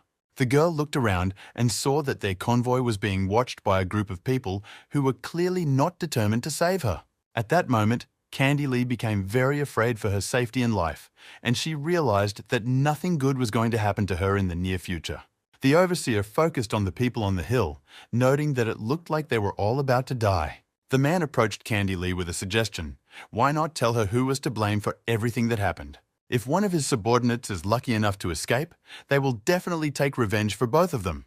The frightened girl didn't understand much anymore. She just wanted to survive, so Candy decided to agree and started saying that it was actually... The impatient warden grabbed the prisoner's cell with his hand and interrupted her, asking who it was. This is what made the girl think that she had just been almost deceived. The warden shouted that he had never lied to her in his life. He was also scared, and the girl could safely believe him. Candy said that even though his voice was trembling, his hand gripping the cage was firm and relaxed. The man was definitely not worried about anything. Apparently, the whole event with blocking the road was his plan. The warden smiled, looking like she really was a spy. A pity that his acting didn't fool her. They insisted that he try it, and Candy asked who they were. But the warden said that she would find out for herself. A moment later, a group of pursuers rushed down the hill right at the convoy, shouting death wishes. The warden ordered everyone to get ready immediately because they were under attack. When the man turned his back on the girl, she saw a sign from the prosecutor's office behind his belt and immediately realized who he was. The guards lined up in front of Candy Lee's cage, preparing for the battle. A second later, the warden ordered all those present to shoot at the attackers who fired arrows from their crossbows. The head of the pursuing unit, seeing this, ordered his men to disperse. Soon, the first of them knocked down one of the members of the girl's convoy. A fight broke out near the spy, and one of the guards flew right into Candy Lee's cage. The warden did not leave the girl's side. He said that these were not ordinary horse thieves, and now was the time to tell her something. The girl shouted back that he must be kidding. These people were almost catching up to them. He had to do something urgently. The warden smiled predatory in response to the accusations, saying that there was nothing they could do but fight them. And, as if by magic, black knights appeared on the horizon, rushing to the aid of the convoy. The attackers turned around at full speed and began to run away from the black horsemen, realizing that they were powerless against them. Amazed, Candy looked at these horsemen, who made the enemy unit drive away with their mere appearance. She did not understand who they were. No matter how fast the enemies were, the Black Knights would catch up with them and eliminate them. One by one, they deprived members of the enemy unit of their lives, and they could not do anything about it. Meanwhile, on the hill, Master Richard was watching all this, worried that the knights would leave at least one person alive. Realizing that it was already a matter of seconds, he shouted with all his might that his subordinates should not kill everyone. Nicholas, who was sitting next to Richard in a stall, said that he really liked such events. He was afraid that these bastards did not understand who they were serving and was inclined to let them just do their job and take their time. Richard replied that that sneaky old man Fan had dragged Terry to the capital while they were away, and that it almost led to disaster if they hadn't hurried. Nicholas said that he went to his hometown to see his relatives, but who was to blame for Richard leaving the capital at the same time. Richard emphasized that no one knew about the real plan and that Nicholas would have to talk to Eric after they returned to the capital. The head of the prosecutor's office replied that he suspected what Eric was up to, but he would rather be wrong. Richard asked why Nicholas despised Eric so much, and he replied that the man was garbage and not worthy of being talked about. Master Richard suspected that it was about money, but Nicholas replied that if it were, there would be nothing wrong with it. But Terry insists on reclaiming his mother's business, even if the prince's people will allow him to do so. Their conversation was interrupted by the leader of the Black Knights, who reported that they had captured the leader of the attackers. They also managed to find out that all those present were under surveillance. The man was incredibly fast, and he disappeared without a trace. The head of the Nanming prosecutor's office received this news with great interest. He was interested in this elusive person. Nicholas called one of his spies, nicknamed the Shadow, and he instantly arrived. The head of the prosecutor's office, without opening the curtain of his trench coat, asked his subordinate who the person was. The Shadow began his report to the gentleman with assumptions about who the man was. Jerome did not return to the capital. He watched from another safe place as the Shadow and Nicholas talked. He heard his name called. Nicholas noted that Terry seems to have grown up and learned how to use the resources, and he needs to come back and meet with him as soon as possible. Master Richard was of the same opinion about this. He wanted to return home as soon as possible. Sometime later, Terry came to Jerome for the news, thanked him for his work, and asked him to tell him more. Jerome said that everything happened as expected. The Black Riders ambushed the attackers who attacked the convoy with Miss Candy Lee.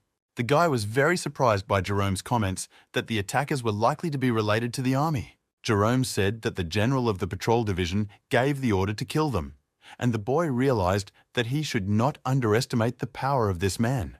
The spy wondered who Terry had hurt in the palace and what had caused such a cataclysm. Something was clearly wrong. But Terry wasn't going to give him the answer to these questions. He didn't think the man needed it. Changing the subject, the guy asked the spy when Miss Candy Lee would arrive in the capital. Jerome replied that she should arrive tomorrow and that his boss, Nicholas, was also returning. Jerome asked if Terry wanted to consult with him and then conduct the interrogation, and the guy replied that it would be inappropriate to rush. And before the guy could blink, the spy ran to the exit, saying that if everything was decided, he would go first. Jerome didn't have time to run away as quickly as he planned, but was stopped on the threshold by Terry's hand, which grabbed his collar.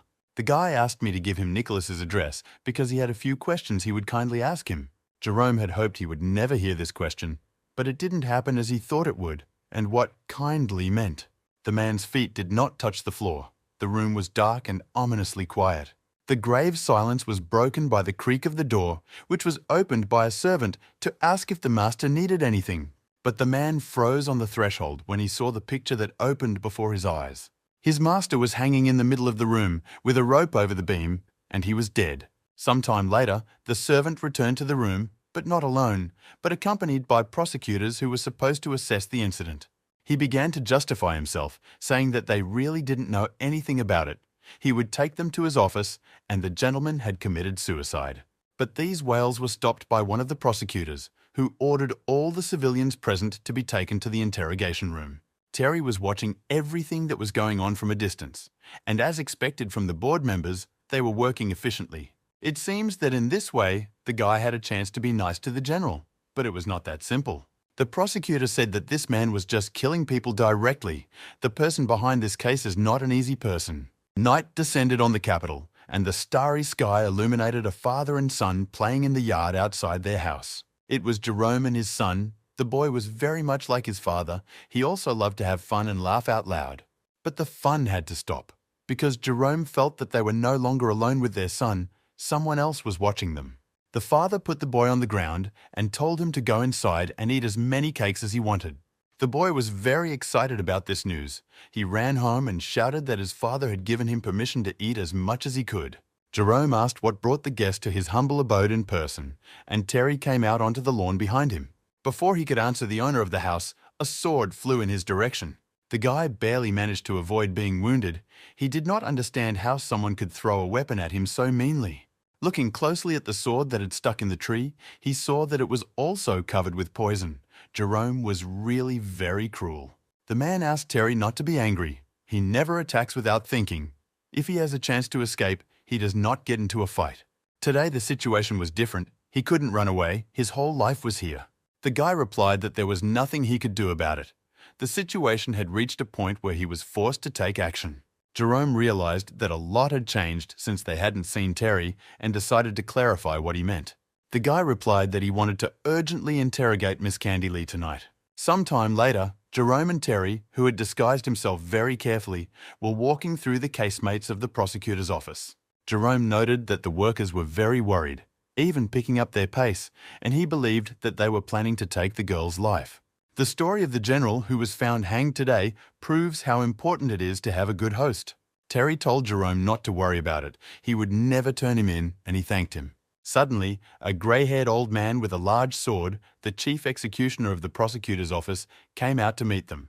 The executioner looked at the boy and Jerome with a hard look and asked why they had come here. Terry took out Master Richard's sign and showed it to the old man, saying that he needed to open the bars and interrogate the girl. The guy knew that his enemies were fast, but he would be even faster. They were ruthless, and he would be even worse. When the bars were raised, he saw Miss Candy Lee sitting in one of the dungeons, facing the wall. The boy quietly approached the grate separating them and took off his hood, and the girl shouted his name in surprise.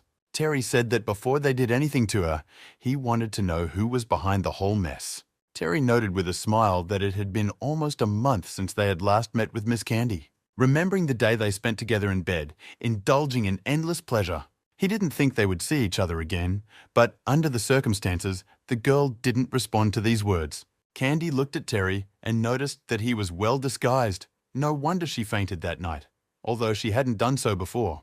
Terry decided to play dumb and asked what exactly the girl meant by fainted. Did she really mean her health? The guy made the most surprised face he could. He added that if he had known about it then, he would have acted differently. These ramblings were interrupted by Jerome, who said that the gentleman needed to hurry up because the executioner would be back soon. The guy said he came today to ask who ordered the girl to kill him. The girl laughed out loud when she heard the options about the North and the capital. She called the guy very naive. After all, she was a spy for the North. Does he really think she would be able to answer his questions in her current position? The guy replied that the girl was quite right, and he had disrespected her. In that case, Miss Candy Lee will go to the prison cells. The guy smiled predatory at the girl. But Candy Lee was not so easy to intimidate, she replied with a smile that the guy was probably just joking. Candy's remark was interrupted by a bottle that the guy threw on the floor of the cell next to the girl. He said that it was poison and that she could take it if she was in a bad way. With trembling hands, the girl picked up the bottle from the floor. She was very surprised by the guest's action. She looked at Terry and noted that his character was very changeable, even more changeable than a woman's. The guy replied that he had simply decided to ease the girl's suffering and that she should be grateful, especially since he knew she would not use him. If Candy was ready to die, she would not have fled the capital, and a person who is so afraid of death can hardly call himself a spy. She could no longer stand this guy who saw right through her and pulled the cork out of the bottle, screaming that he would not be able to humiliate her. She shouted that she would tell him everything about herself and drink poison in front of him. The guy wasn't going to stop her. He knew she wouldn't do what she promised and just told her to do whatever she wanted. His words and indifference had the opposite effect. As expected, the girl was unable to fulfill her threat. The guy said that she did not say that she would risk her life. He knows that Candy does not want to die and hopes to be rescued. But did she ever wonder if people from the capital would allow her to be taken out of here alive? She has to name the customer and he will kill him for her. When the people of the North remember the girl and offer an exchange, she will have a chance to survive. Candy replied that she shouldn't believe him. She knew too much, and moreover, he didn't care about her death or life. Terry wanted trust. The guy admitted that he didn't care about her life, but she had no choice. He was her only chance for survival. Candy noted that it doesn't feel like a deal, more like using others for your own purpose. The guy replied that he would not deny it, but he was also helping her. Candy replied in anger that, of course, but she wouldn't say anything until she was sure she was safe. A few minutes later, the girl was already screaming in pain. The torturer was torturing her by pinching her fingers. The torturer squeezed Candy's fingers tighter and tighter, making her unable to stand and understand much. When Miss Candy Lee lost consciousness, the executioner stopped the execution. Terry and Jerome stood by her side. Jerome turned to Terry, saying that the punishment was quite harsh and that if it was difficult for the boy, they could ask someone else to be present. But the spy misjudged the guy's emotions. He couldn't trust anyone else to watch the torture. He was worried about it. The torturer noted that it takes at least 5 days to get results from torture, and they will not be able to split the girl in half an hour.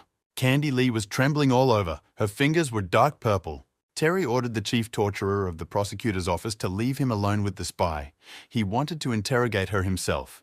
Jerome and the executioner looked at each other with surprised looks. They did not expect such cruelty from such a young man. But after a few seconds, they obediently turned around and walked to the exit of the room. Miss Candy slowly regained consciousness, and the more she regained consciousness, the more pain she felt. The guy said that next time, if she felt like she couldn't stand it, Candy should drink the poison he gave her. The girl turned sharply in the direction of the guy and shouted that he was very cruel to her.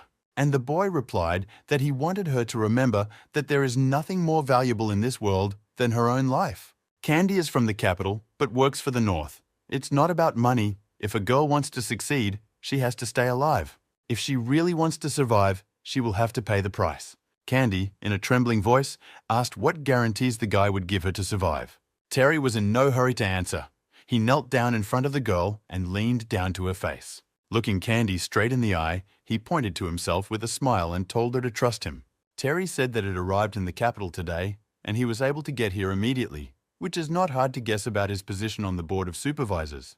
Candy said she was not sure that the guy would keep his promise to her. If only she was sure that the guy remembered the fleeting feeling that had flashed between them. He wouldn't have allowed such abuse to happen to her today. Candy stretched her crippled arms in Terry's direction. Terry replied that if the girl told him the name of the culprit now, he would not only protect her, but also help her return to Northern King. Suddenly, the guy couldn't stand it and laughed, saying that he had to change the subject. Candy, with her arms outstretched to him and her head down, looked like a cute puppy at that moment. The girl replied that since their first meeting, the guy had been making these stupid jokes about her. There was a silence in the dungeon, which Candy was the first to break by naming the customer, Thomas Wu. The girl looked at Terry with a firm look and said that it was he who had organized the attempted murder. Terry was impressed that the client was from the capital, so why did he decide to ask for help from her? Candy replied that the guy had said at the beginning of the conversation that he just wanted a name. With this answer, the girl drove Terry into a dead end. He really said such things at the beginning of the conversation. The guy got to his feet and said that, in any case, he was grateful for the information. But he still couldn't leave that easily, so he turned to Candy and said that there was something else. He said that, in fact, there was no poison in the bottle he gave the girl. And as he left the dungeon and left Candy alone, he noticed that the girl was too trusting for a spy. The guy was subjected to curses and shouts that he had lied. And if he betrays her, he will never be forgiven. She will haunt him like a ghost. Nicholas was in the next room and asked the executioner of the prosecutor's office what he thought of his choice. The old man said that the guy was cruel and ruthless, and he took half of it. But although his temper was hot, his soul was kind, the executioner said. Nicholas liked the answer. It is better to be soft-hearted and ruthless in your actions than hard-hearted and ruthless in your deeds. The executioner asked if anyone was preparing to go to detain Thomas Wu, and the guy also promised to send Candy Lee to the north. Nicholas allowed this to happen, while simultaneously recruiting the girl, and if they failed to do so, they would simply kill her. The executioner showed his readiness to fulfill the order, but added that there was something else important. He said that next time Nicholas wouldn't need to be persuaded. It was hard enough to get his chair up here. Terry and Jerome were propping up one of the walls of the Capitol's buildings, and Jerome asked how the boy was so sure that what Candy had said was true. Terry replied that it was simple. If Thomas Wu was still in the Capitol, it wasn't him, and if he had already fled, it meant that he was involved. In any case, this man is only an advisor, and the real culprit is hiding in the shadows. Jerome agreed with the guy, calling him a wise and brave man, but Terry told him to stop complimenting him. He wanted to stop talking. Jerome should find the right person, ask him where Thomas Wu lives and whether he is still in the capital. Jerome instantly fell silent, showing his complete obedience and willingness to obey the order. A moment later, he took off into the air, saying that he would be back as soon as possible. Mr. Terry would have to wait. Terry waited so long for the man that a bird had already landed on his head. Some time later, Jerome landed next to the boy, jumping from a nearby rooftop. With a smile, he bowed low to Terry and reported that he was already back. The boy attacked the man with furious rage, screaming that he had been waiting for him all night, waiting for an explanation. Jerome said he went to one place to find Thomas, but there was no one there. He learned from the captain that there was a decision to arrest Thomas Wu. On the way, he heard that when the prosecutor's office arrived at Thomas W.'s residence, he was not there. Terry was surprised that Captain Kelly was also involved in this case, and Jerome said that he wanted to ask him. But Terry doesn't have to worry, because Jerome hasn't told him anything, or at least not everything. He was very resourceful and answered only yes or no. The guy asked why the man came back if he hadn't learned anything. Jerome responded to this question with a laugh, noting that Captain Kelly had been patient and held him until sunrise. This remark made Terry explode. He started beating Jerome, and the latter shouted that he could not have lied to the captain. Nicholas, who was nearby, smiled.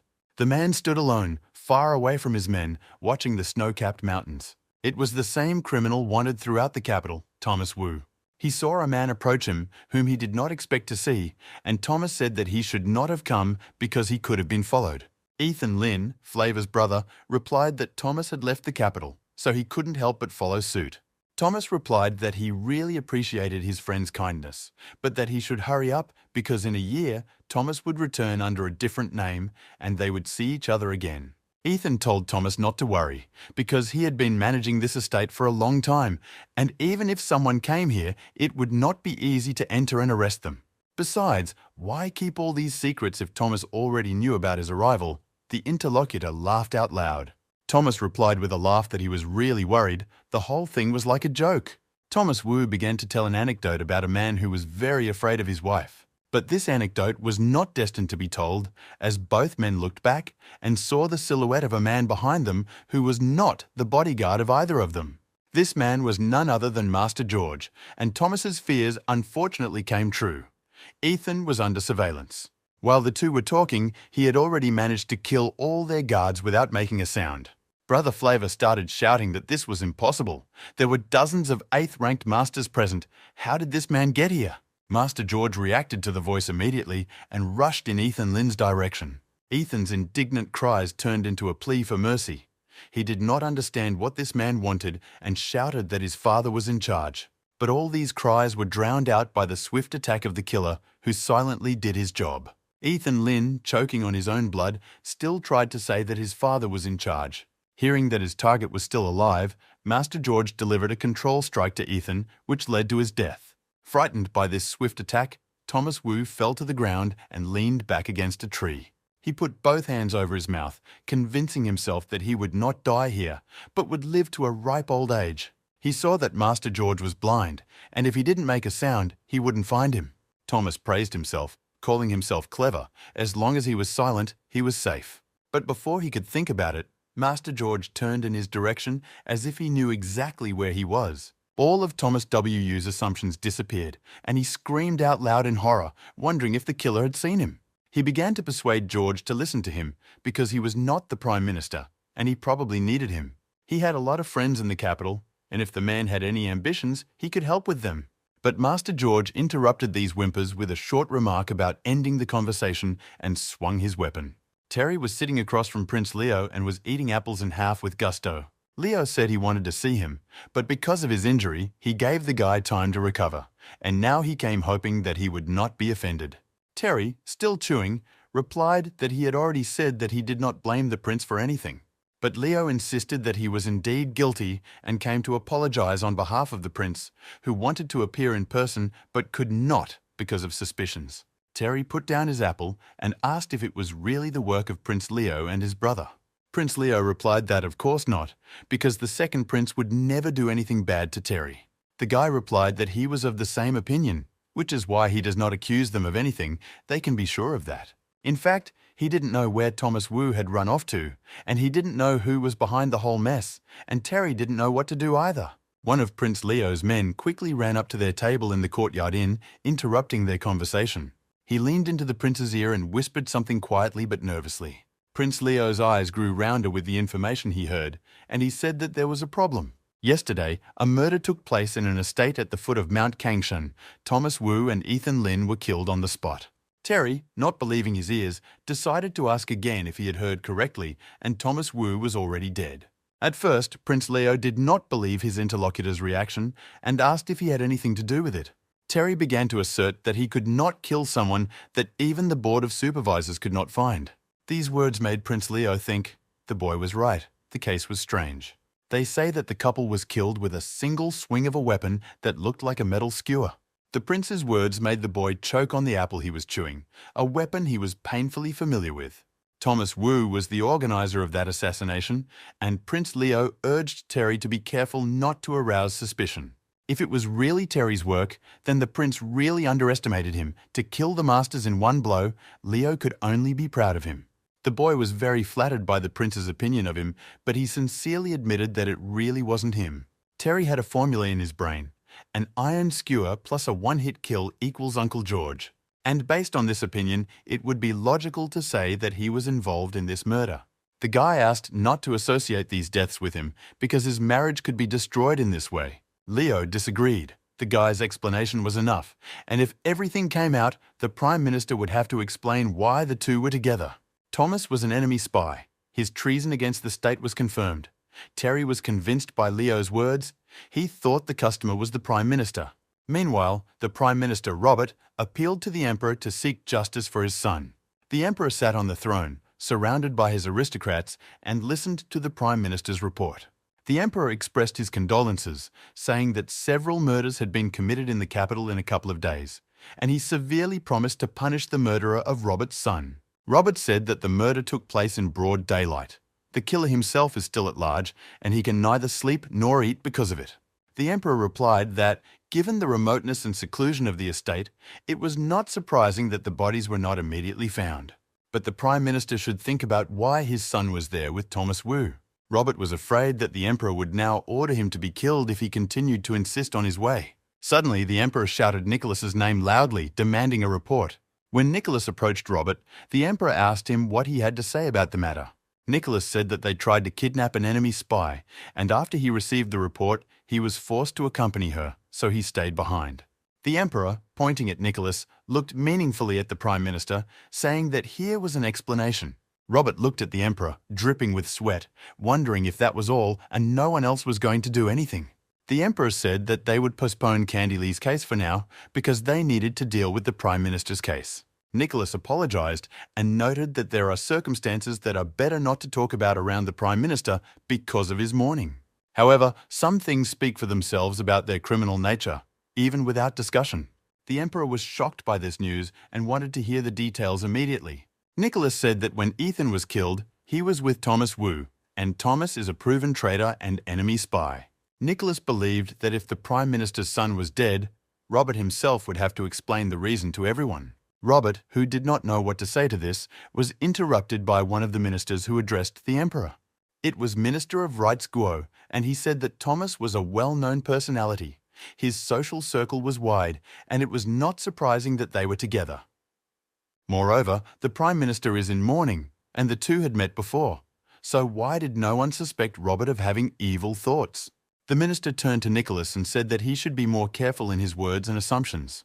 The Prime Minister realized that his silence was very suspicious and jumped up from his seat, cursing the heavens on his son if he had done anything wrong. But, in a moment, she was struck by the reaction of all the ministers, who simultaneously fell to their knees and asked the Emperor for a pardon for Robert. The Emperor interrupted this cacophony of sounds and asked Nicholas if they had any leads on the case. He replied that after examining the wounds of the deceased and the crime scene, it was found that the criminal was a great master. He had killed dozens of masters. All the ministers were bewildered by the news. How could one of the greatest masters come to the capital just to start a civil war? The Emperor decided to ask Nicholas again if he believed that the great master had come to the capital to kill Thomas Wu. Was this the plan of this powerful killer? Nicholas replied that he wanted to avenge his disciple. 2 women were among those killed in the counterattack, and it has been proven that they served one of the great masters. The Emperor asked why he chose Thomas Wu as his victim and not someone else. Nicholas replied that this master does not like to get involved in politics. Thomas promised these girls something, and they died because of him. That is why this man considered Thomas Wu to be his blood enemy. The Emperor found such explanations quite logical. The Emperor summarized everything he had heard by announcing that the murderer of Prime Minister Robert's son had now been found. The hall was completely silent, no one made a sound, and the Emperor asked if Robert was satisfied with this verdict. The Prime Minister replied that such evidence was quite convincing, except that he might not be satisfied with it. The Emperor exclaimed that this was excellent and praised Nicholas for his investigation, telling him to come to him later. He had business to attend to. Everyone left the Imperial Hall under the Emperor's new orders without saying a word. Some time later, the Emperor and Nicholas were sitting at the same table drinking tea. The Emperor still could not believe the news that the perpetrator of the murder was one of the greatest masters. He nervously threw the cup of tea on the floor, shouting if it wasn't complete nonsense. He looked at Nicholas, who was sitting grimly across from him, not saying a word, and ordered him to speak. Nicholas replied that he would not have dared to conceal any details from the Emperor. The wound was characteristic, and the others agreed. The Emperor insisted that the general continued to talk nonsense, trying to deceive him, and asked if Kevin Wu had returned. Nicholas replied that he had not returned, he was still in the capital. The Emperor put his hand to his forehead in frustration, saying that Nicholas had not even informed him of this. What else he was hiding? The general replied that he did not want to hide anything, but the Emperor simply did not ask himself, and if he did ask something, Nicholas would answer honestly. The Emperor knew that Nicholas was unhappy with Terry Fang's marriage, but the business really belonged to his mother, so why not let him inherit it? Nicholas replied that Terry's mother had a hand in the board of supervisors, so why not give it to her boyfriend as well? The Emperor asked whether Nicholas really thought it was so easy to become chairman of the council, since he himself had not been put in charge of anything. It would have been better to focus on managing the treasury before there were fraudsters, and there is plenty of money in the sea. Nicholas, however, wanted to understand the Emperor's position on the board of supervisors. The general did not know what would happen if he decided to leave his post, how to deal with them. It was very dangerous to put all this burden on the shoulders of a stranger. The Emperor decided to ask in that case whether Terry Fan was the same outsider. Nicholas replied that it didn't matter whether he was an outsider or not. It was how the Emperor felt about it that mattered. He looked at the Emperor and noted that his blood was still flowing in this boy's veins. The Emperor stood up from his chair and said he would set up a meeting with Terry and then make a decision on the matter. Nicholas asked for permission to leave. The Emperor wanted to reprimand Nicholas, but instead he was reprimanded. This old dog seemed to be on pins and needles, and we must use this power to the maximum. He watched the general closely, repeating Terry's mother's name to himself, wondering what he was taking. Nicholas rode his chair out of the Emperor's chambers and into the street, where two subordinates were waiting for him. He told his men not to rush back to the council. The general wanted to see something else. Two palanquins arrived at one of the forest glades for a confidential meeting of the people sitting in them. Eric Fan pulled back the curtain of his palanquin and asked his interlocutor what he wanted and why he had called him. The curtain of Nicholas's trench coat did not move, but a cry of indignation came from him. He was unhappy with Eric's actions toward Terry and his marriage. Eric replied with a smile that it turned out that interrogations were taking place at that time, and he just wanted to set things right. Nicholas said it would be best if the marriage did not take place, but Terry's father said it was too late. They had received the consent. The general asked whether the Fan family was still capable of winning such a grand battle. Eric was furious, saying that Nicholas talks too much. Doesn't he want Terry to head the council? These words provoked a big quarrel, and none of the opponents was going to stop and give up their principles and goals. In the end, Nicholas summarized that today, it seems, they both cannot come to any consensus. Eric Fan angrily replied that in that case, he would use his own funds. Both men simultaneously ordered their men to return to their respective estates. Terry tried to fight the sneezing attacks that prevented him from living a normal life. He couldn't understand why his nose was so itchy and he was constantly sneezing. Probably someone was thinking about him very much. Terry wanted to think that this person was Lady Flower, who would become his wife, and he had to go to see her. But the boy's thoughts were insidiously interrupted by his Uncle George, who suddenly appeared next to him and did not even realize when he approached. Quickly regaining his composure, the boy attacked the master, asking if he had really killed Thomas Wu. Master George, not unlike himself, briefly answered the boy's question in the affirmative. Terry asked the master one more question. Was there really a second son of the minister with Thomas? And when he heard an affirmative answer to this question, he grabbed his head in panic, not believing that it was true. Master George told the boy not to worry. He would kill anyone who dared to take revenge. But that wasn't what he was worried about. He was more concerned about the customer. Because of Ethan's presence, one might think that the Prime Minister was involved, that the assassination was organized to prevent his marriage. Master George said he was at the Prime Minister's office, and he certainly had nothing to do with it. The guy asked what would have happened if Robert had been involved in what happened. Would George have killed him? And to this assumption, the guy of course received an affirmative answer. George was radical. He replied firmly that he would have killed Prime Minister Robert without hesitation. The Prime Minister was sitting in his office and receiving a subordinate, and he had to calculate the next steps. His subordinate and advisor, John, assured him that it was inappropriate to oppose the eldest princess at this time. But Robert insisted that things had already reached the point where he needed to look for a way out. He asked John if he was sure it was him, and he replied that, judging by the wound, there could be no other options. So, if he was the killer, the case has nothing to do with the Fan family, and therefore there is nothing to worry about. The Fan family and the Board of Supervisors had been in secret contact for many years, and Robert believed they would not refuse his offer. John, hiding his hands in his wide sleeves, remarked that, judging by Robert's words, they were in for radical changes. He was in court for a very long time. Many people don't like him, his children can't take care of themselves, and the marriage was an opportunity to consolidate his position. John did not share this position. Terry could not avoid the political struggle, but Robert said that as long as he had the Fan surname, it was inevitable. He was worried about the princess. All these murders were her plan, and for the Lin family, it was a good chance to preserve the capital of the court and gain a foothold. John remarked that she hadn't expected Terry Fang's murder to be so easy, and that Thomas Wu would die with the young master. Robert said that the main thing was that she had read the Emperor's mind, and even if they had managed to escape the capital at the time, she would have committed another murder. John replied that she had guessed that the Emperor was preparing for war, which would have been a good cover, and that she was a difficult woman to deal with. Robert asked them not to talk about it yet.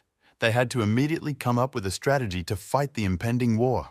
Their dialogue was suddenly interrupted by a boy who ran into the room screaming, followed by a maid who was unable to stop him. It was Prime Minister Robert's other son, Casey, and now he was calling out loudly to his father in desperation with tears in his eyes. The young man ran up to the Prime Minister, who came down from his desk to meet him, and the maid tried to explain what had happened. The father didn't listen to the girl. He held his son by the shoulders, looking at the tears running down his face, and asked what happened. Casey, crying at the top of his lungs, replied that he was fine, but his brother still hadn't returned, and Casey missed his brother very much. The father looked at his son with all his eyes, feeling great pain.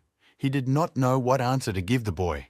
Unable to withstand the tide of emotions that overwhelmed him, Robert could only repeat, "My son." Casey, forgetting his concern and seeing his father's condition, began to ask what was wrong. The Prime Minister wiped his face from the tears that had fallen to his eyes and replied that Ethan was fine. Putting his hands on his son's shoulders, he told him that his brother would be back soon, in a few days, and that Casey shouldn't worry. It was time for him to sleep. Tears immediately disappeared from the boy's face and a light smile appeared, and he said that Casey had calmed down and was ready to go to bed. With sadness and infinite concern, Robert watched the maid leave the study with his son, hugging Casey's shoulders. John waited for the boy and girl to leave and remarked that the best solution would be to invite Terry Fang to check it out. Robert replied that if the guy hadn't been a good person, he wouldn't have been able to get along with his daughter, Flower. With such support, the guy had no reason to worry about anything, but he had to act quickly and immediately. The Prime Minister realized that the boy had a great future ahead of him, and the main question was whether he would be able to cope with it. Terry was sneezing again and again, and for days on end he could not cope with this affliction. With so many of these sneezes, this nuisance was definitely not a simple cold. Uncle George, who had appeared out of nowhere, said it was possible, and the boy replied that George had too much free time these days. The master replied that the investigation was ongoing, and that the Imperial Court and Taiping Court were the places she was most interested in. The risks for the Imperial Court are too great, and perhaps the second option should be pursued first, Terry said. Before he could finish the sentence, all that was left of Uncle George was a short "okay." The boy was always amazed by the master's way of disappearing and reappearing unexpectedly and unnoticed, but his surprise was interrupted by a maid.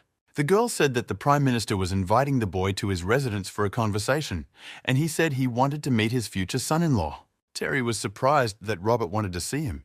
Perhaps he suspected him of being involved in his son's death. The boy decided that first he had to go to his father's office, and he put a box with a bottle covered with paintings on the table right in front of him. Eric said that Robert loves snuff boxes, so he bought the most expensive one in the capital. You can't come to your first meeting empty-handed. Terry was impressed with his father's level of training, and he was once again convinced that he could really rely on him. However, instead of thinking about such nonsense, why doesn't Eric think about what Robert wants to talk to Terry about? Eric Fung did not like the way the guy called his work, but he still asked what Terry thought about it. The guy replied that there were two options. The first was to find out whether he was involved in Ethan's death, and the second was to understand what his attitude was towards the marriage. But the boy was not sure that he was thinking correctly, so he decided to ask his father's opinion. Eric replied that Terry hadn't noticed that the invitation said son-in-law. His father was sure that Prime Minister Robert was favorably disposed toward the boy. Meanwhile, a secret meeting between one of the maids and Robert's advisor John was taking place at the Prime Minister's estate. John told the girl that Robert Lin wanted to meet with Terry Fan today and that he had to agree to the marriage. The maid said that it was all quite expected, but decided to find out if there was any more news. John replied that Robert knew. Thomas Wu served the princess. He suspects her of his son's death, and he plans to break off the relationship. The maid stared at her interlocutor in surprise. This news was quite unexpected. A mirror broke in the eldest princess's chamber after a maid told her the latest news. The impudent and arrogant girl did not see any sense in such decisions of Prime Minister Robert. She was almost out of her mind with rage and demanded that the maidservant bring Robert to her when he appeared in the palace. The eldest princess wanted to see what Robert was made of if he dared to break off all relations with her. Terry decided not to delay any longer and to come to the Prime Minister's office to meet with Robert. When he entered the courtyard of the estate, he saw Casey sitting by the pond, and the servant opened the door for him to wait a minute there. Casey turned his attention to Terry, who was standing next to him, and asked him, pointing at him, who he was and why he hadn't seen him before. Terry wondered if the boy had been sent to test him. They would soon be family, and he promised himself to take good care of Flower. Smiling into Casey's face, he said his name was Terry Fan and asked him what the boy's name was. The young man thought about it. His father had told him to be wary of strangers. His name was Casey, but he couldn't tell anyone. Terry couldn't stand it and laughed out loud, saying that Flower was his fiancée. How could he be considered a stranger after that? Casey came closer to the guy and said that his explanation made sense. Terry should get closer. He had to tell him something in his ear. He put his hand to his mouth so that it was not obvious what he was saying from the outside and whispered in Terry's ear that his name was Casey. The boy reacted to the young man's act with a happy smile. He said that Casey had a great name. The boy agreed with his interlocutor's praise, but noted that Ethan did not like his name. Terry decided to ask again to make sure he understood. Ethan doesn't like his brother Casey's name. The guy said that his brother Ethan doesn't like it when Casey calls him that. Terry said that Ethan really didn't sound as good as Casey. The boy disagreed and said that he liked Ethan better. And by the way, he had been away from home for a long time, and his father said that he would not return soon. And before Terry knew it, Casey's eyes were filled with tears, and he asked if Terry knew when Ethan would be back. Terry realized the level of development of the Prime Minister's son and decided to calm him down by putting his hand on his shoulder. He said that he would be happy to answer the boy's questions, all of them. Casey was very excited about the offer. He had something he wanted to ask, but the boys were not alone in the yard. They were being watched. Terry immediately felt it, but decided not to let on that the Prime Minister's man was behind the column. Terry looked at the stranger in the shadows and told Casey to take his time. They had time to talk. Prime Minister Robert was in his office, listening to a report from John, who had been sent to observe the newcomer. John replied that everything was going well and that they had established a relationship, even on a better level than Robert could have imagined. The Prime Minister was very surprised by the news. He did not expect the boys to become friends and asked if it looked like hypocrisy. John replied that it didn't look like hypocrisy. Mr. Terry Fan's smile looked quite sincere. Robert, after some thought, ordered John to bring the boy to his office. Casey asked Terry why the sky was blue, and he said that it was because the sea was blue too. The next question Casey asked was why the sea was blue, and the boy realized that he was facing a real wire. He replied that it was because the sun shines on the water and it turns blue. Casey wondered why the water in the pond was not blue, and Terry answered that it was because of the depth of the pond. It was too shallow. John, who approached the interviewees unnoticed, added that it was absolutely true. Shallow water is never blue. Terry jumped out of his seat and hurried to greet the Prime Minister's advisor. John also said hello to the guy and added that Terry Fan is well informed and that inspires respect. The guy, bowing in respect, said that it was nothing, that there was nothing unusual in this case. John announced that Terry was expected in the Prime Minister's office and should follow him. Casey enjoyed the dialogue with Terry so much that he wanted to go along with his new friend. But John replied that the boy would have to play alone for a while, and John would come back to him as soon as he saw Terry Fang off. Prime Minister Robert was in his office, attending to business, awaiting the visit of his future son-in-law. Robert stood with his back to Terry, who had just entered the office, and he said that all the hopes of the Lin family, all the hopes were placed on Ethan's shoulders. When Robert became an official, he went through many ups and downs, and while in prison, he did not lose heart until last night when I heard about his death. Terry listened silently to everything Robert said, feeling as if he were a priest in a confessional. Suddenly, the Prime Minister turned his face toward the boy and said that the murder on Haunted Street was the work of his son Ethan. Terry did not expect their conversation to be so frank. He was preparing for resistance, and now he had to be surprised. He said it was impossible. Before he could prove his point, Robert quickly crossed the room and approached him. Terry thought that Robert had invited him to his place to kill him and began to assure him that he had nothing to do with Ethan's death. He decided to ask why Prime Minister Robert wanted him dead so badly. The Prime Minister stepped away from Terry at arm's length and said that it looked like the boy had nothing to do with it. Robert, after thinking about it for a while, said that the incident on Ghost Street was a surprise to him. Ethan hadn't said anything about it. Terry thought about Robert's words and wondered if his son Ethan was the main person who wanted to kill him. The Prime Minister said that Terry and Flower's marriage should be organised as soon as possible. There was no point in delaying. The guy was incredibly excited at the news, but outwardly he showed no reaction. Robert noted that he will try to support Terry as much as he can, and, in the future, the Lin family will be under Terry Fang's leadership. But all of the above will happen only under one condition, which Terry must fulfill. He has to promise that he will take care of Robert's children after his death. He will protect the Lin family from being destroyed by political enemies. If he swears it right now, the Lin family will be his biggest support in the capital. Terry replied that after the marriage, Flower would become his family, and it would be his duty to protect it. After their marriage, the Fan and Lin families will be linked by blood. It is only natural to preserve the greatness of the Lin family and take care of Casey. The boy approached Robert and, putting his hand on his chest, assured him that he could not but agree to such conditions. The Prime Minister looked at the boy and asked him if he loved Flower and if they had seen each other. At that moment, Terry realised that he had been careless during his impassioned speech and had blurted it out. Terry decided to tell almost the truth. He said that Fiona found out that he was Richard's student, so she organised their meeting with Flower. Robert said he heard the news that she was improving every day, but he never thought he had Terry to thank for that. Taking another sip of tea from the cup he was holding, Robert said that he fully approved of Terry and Flower's marriage, that he gave his consent. Terry was over the moon after hearing these words from his future father-in-law, and he thanked the Prime Minister for this decision. Meanwhile, Casey was playing in the yard with water poured into a basin, trying to make sure the shallow water was not blue. But now the boy was interested in what the sea was really like, because he had never seen it, whether it was really blue. Terry, who came out of the Prime Minister's office, said that he would definitely show the boy the sea. Casey ran up to the guy and said that he heard he was going to marry his sister Flower. He said that Flower was a good person.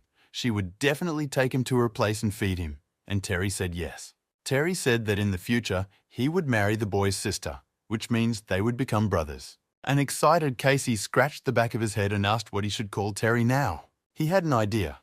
Maybe he would call the boy Ter.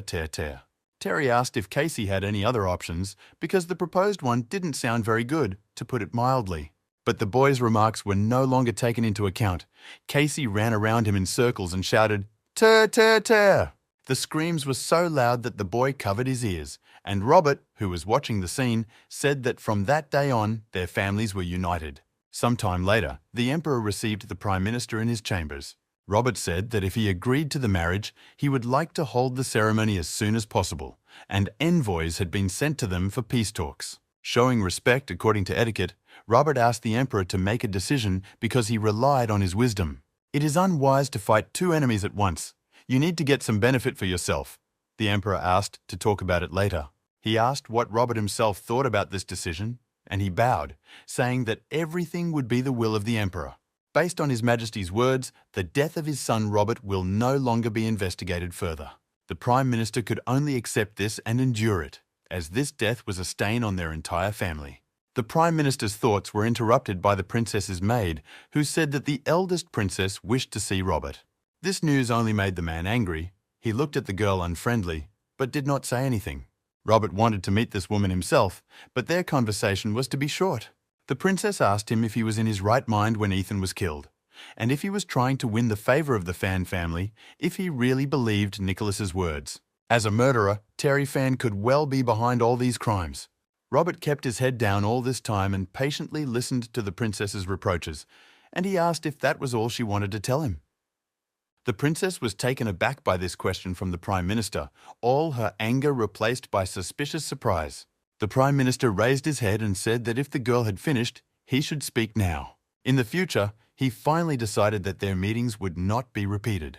The princess asked him if he suspected the Emperor, and Robert replied that there were 4 great masters, so it could only be someone from the palace. The eldest princess approached the man and began to fill in that it was impossible, that if Robert gave her some time, she would figure it out. Robert looked at the woman with reproach and replied that she always makes scenes like this. Thomas Wu was her man, and it was she who ordered this murder. His son Ethan died because of her. The eldest princess did not have anything to say to these apt accusations. It turns out that Robert was a very perceptive person. In an effort to end the conversation, Robert turned his back on the woman and, saying that this was goodbye, walked away. The princess, angry and confused, was left alone with her maids, her wishes just ignored. Suddenly, she heard the voice of one of the maids behind her, asking if the princess was okay. The woman turned her head and saw that she was not alone on the bridge, and she replied to the girl who had ordered them to get out.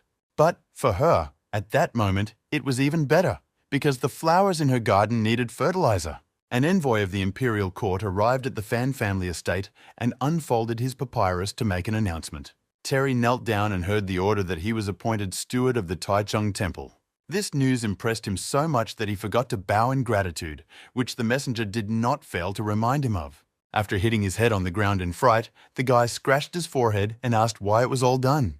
The messenger smiled, slyly, and said that the boy really did not understand anything. Officially, it doesn't mean anything to the guy, but now he can legally have concubines, and this was an unexpected perk for Terry. A second after the explanation, the guy began to thank God for all the blessings he gives him.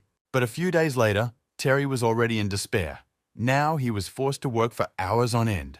A man quietly approached him and whispered that if he was having a hard time, he could pass his work to other people. This person was an assistant to the Prime Minister, and he told Terry not to worry, he would not deceive him. The guy was full of happiness. He could finally relax. Shaking hands with the Prime Minister's assistant, Terry said he would leave then. But the boy's plans were not destined to come true. No sooner had he stepped over the threshold than the arrival of the prince was announced. The prince of the ruling dynasty, Gareth, stepped out of his imperial robe and made his way to the temple. He was walking through the temple hall, and all the stewards were bowing, all except Terry, who was desperate. He did not understand why he had come.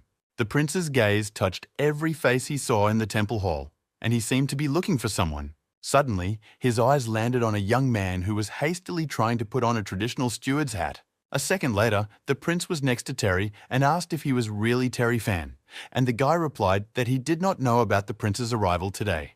Terry looked at the other man's face and noted that he was even prettier than they say. And it's a sin to win over a handsome man like that. The prince laughed and said that there was no need to apologize. He had good news for the boy. Terry asked in surprise what kind of news His Highness was talking about. The murder on Ghost Street is connected to Terry, so they decided to appoint him as a deputy diplomat, a good opportunity to move up in his career. The prince put his hand on the boy's shoulder and told him that he believed in him, and Terry had no choice but to thank him. In reality, Terry just wanted to play around, but the yoke around his neck was getting heavier and heavier. In the evening, after a day at work, Terry was resting on his bed, reflecting on the latest developments. Today, Prince Gareth didn't look like a schemer, and now Terry didn't think he was planning to be at odds with him. Maybe it was all about the eldest princess, because without the treasury, she would have no power, which was unacceptable in her position. Suddenly, the boy's thoughts were interrupted by Master George's words that there was nothing there. Terry was very happy to have his uncle back. He had a lot of news. But the guy was stopped in his tracks by an unexpected attack from Master George, who punched him right in the face. The master could hear Terry writhing in pain and noted that the boy had regressed. Terry's squirming in pain ended when Master George told him that the desired key was in the palace. According to George's investigation, the three most likely locations were palaces: Xingqing, Hangguang, and Guangxin. Terry was amazed.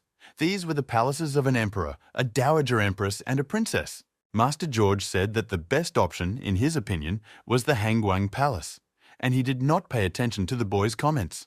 With 500 people patrolling these places, not to mention a secret Grand Master, it would be difficult to avoid such security. Master George interrupted the boy by saying that this was why he needed Terry's help. Master George, quite logically, reasoned that they should do it together. The boy stared at his master in amazement and could not believe what he was hearing. Could they really get into the palaces? A few seconds later, Terry was waving his arms with all his might and shouting that he refused to participate in this plan. Master George noted that once the location of the key became known to everyone else, there would be no turning back. Terry was afraid that if he was caught, he would be finished. It was just a walk for his uncle. The guy got into his bed and covered himself with a blanket, saying that he would not move. Mr. George, realizing that the young man was stubborn, said that he was not interested at all. Terry probably doesn't want to think about what his mother left him anymore. These words were right on the mark. They raised Terry from his bed as if he were dead from the grave. The guy's face changed. He immediately became determined and asked what was required of him. Master George said that he would distract Ernest's attention and the boy would sneak in and find the key. Terry asked who Ernest was. Master George replied that Ernest was one of the greatest masters. He guarded the emperor and his family. If he is distracted, it will be an impossible task to enter the palace.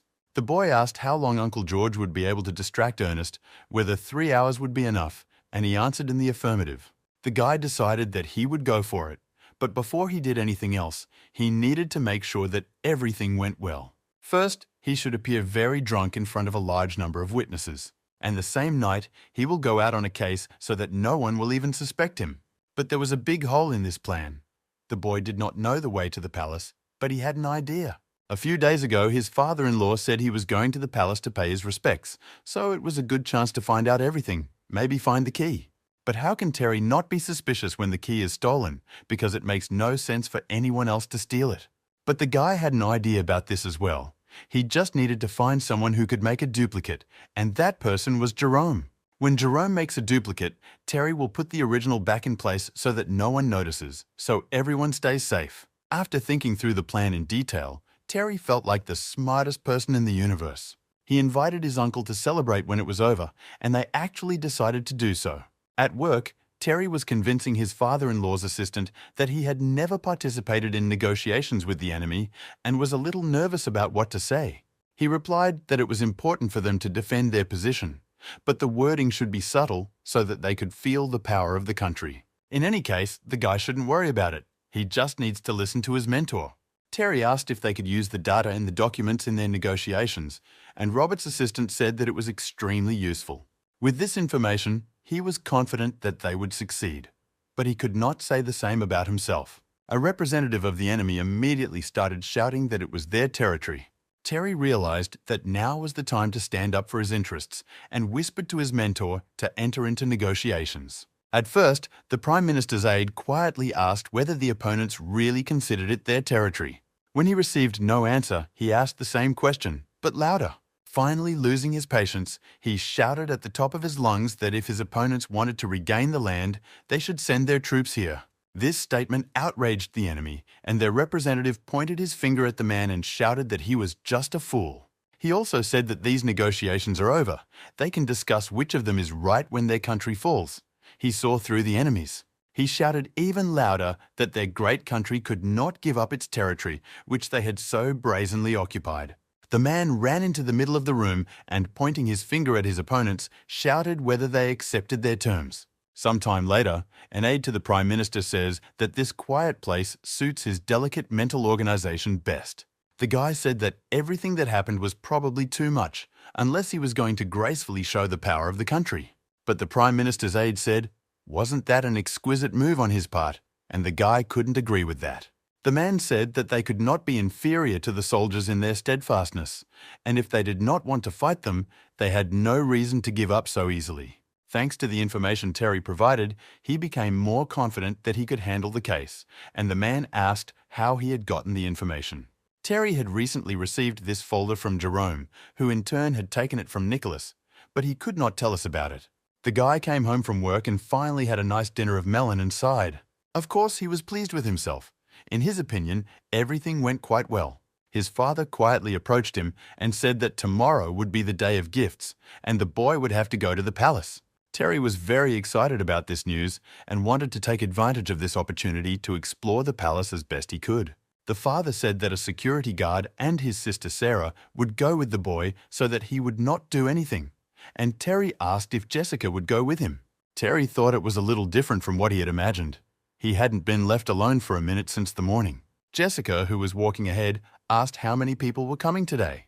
The servant replied that the princess grew up in front of many people, so everyone was interested to see Mr. Terry Fang. Similarly, there were many people who wanted to see the Queen's mother.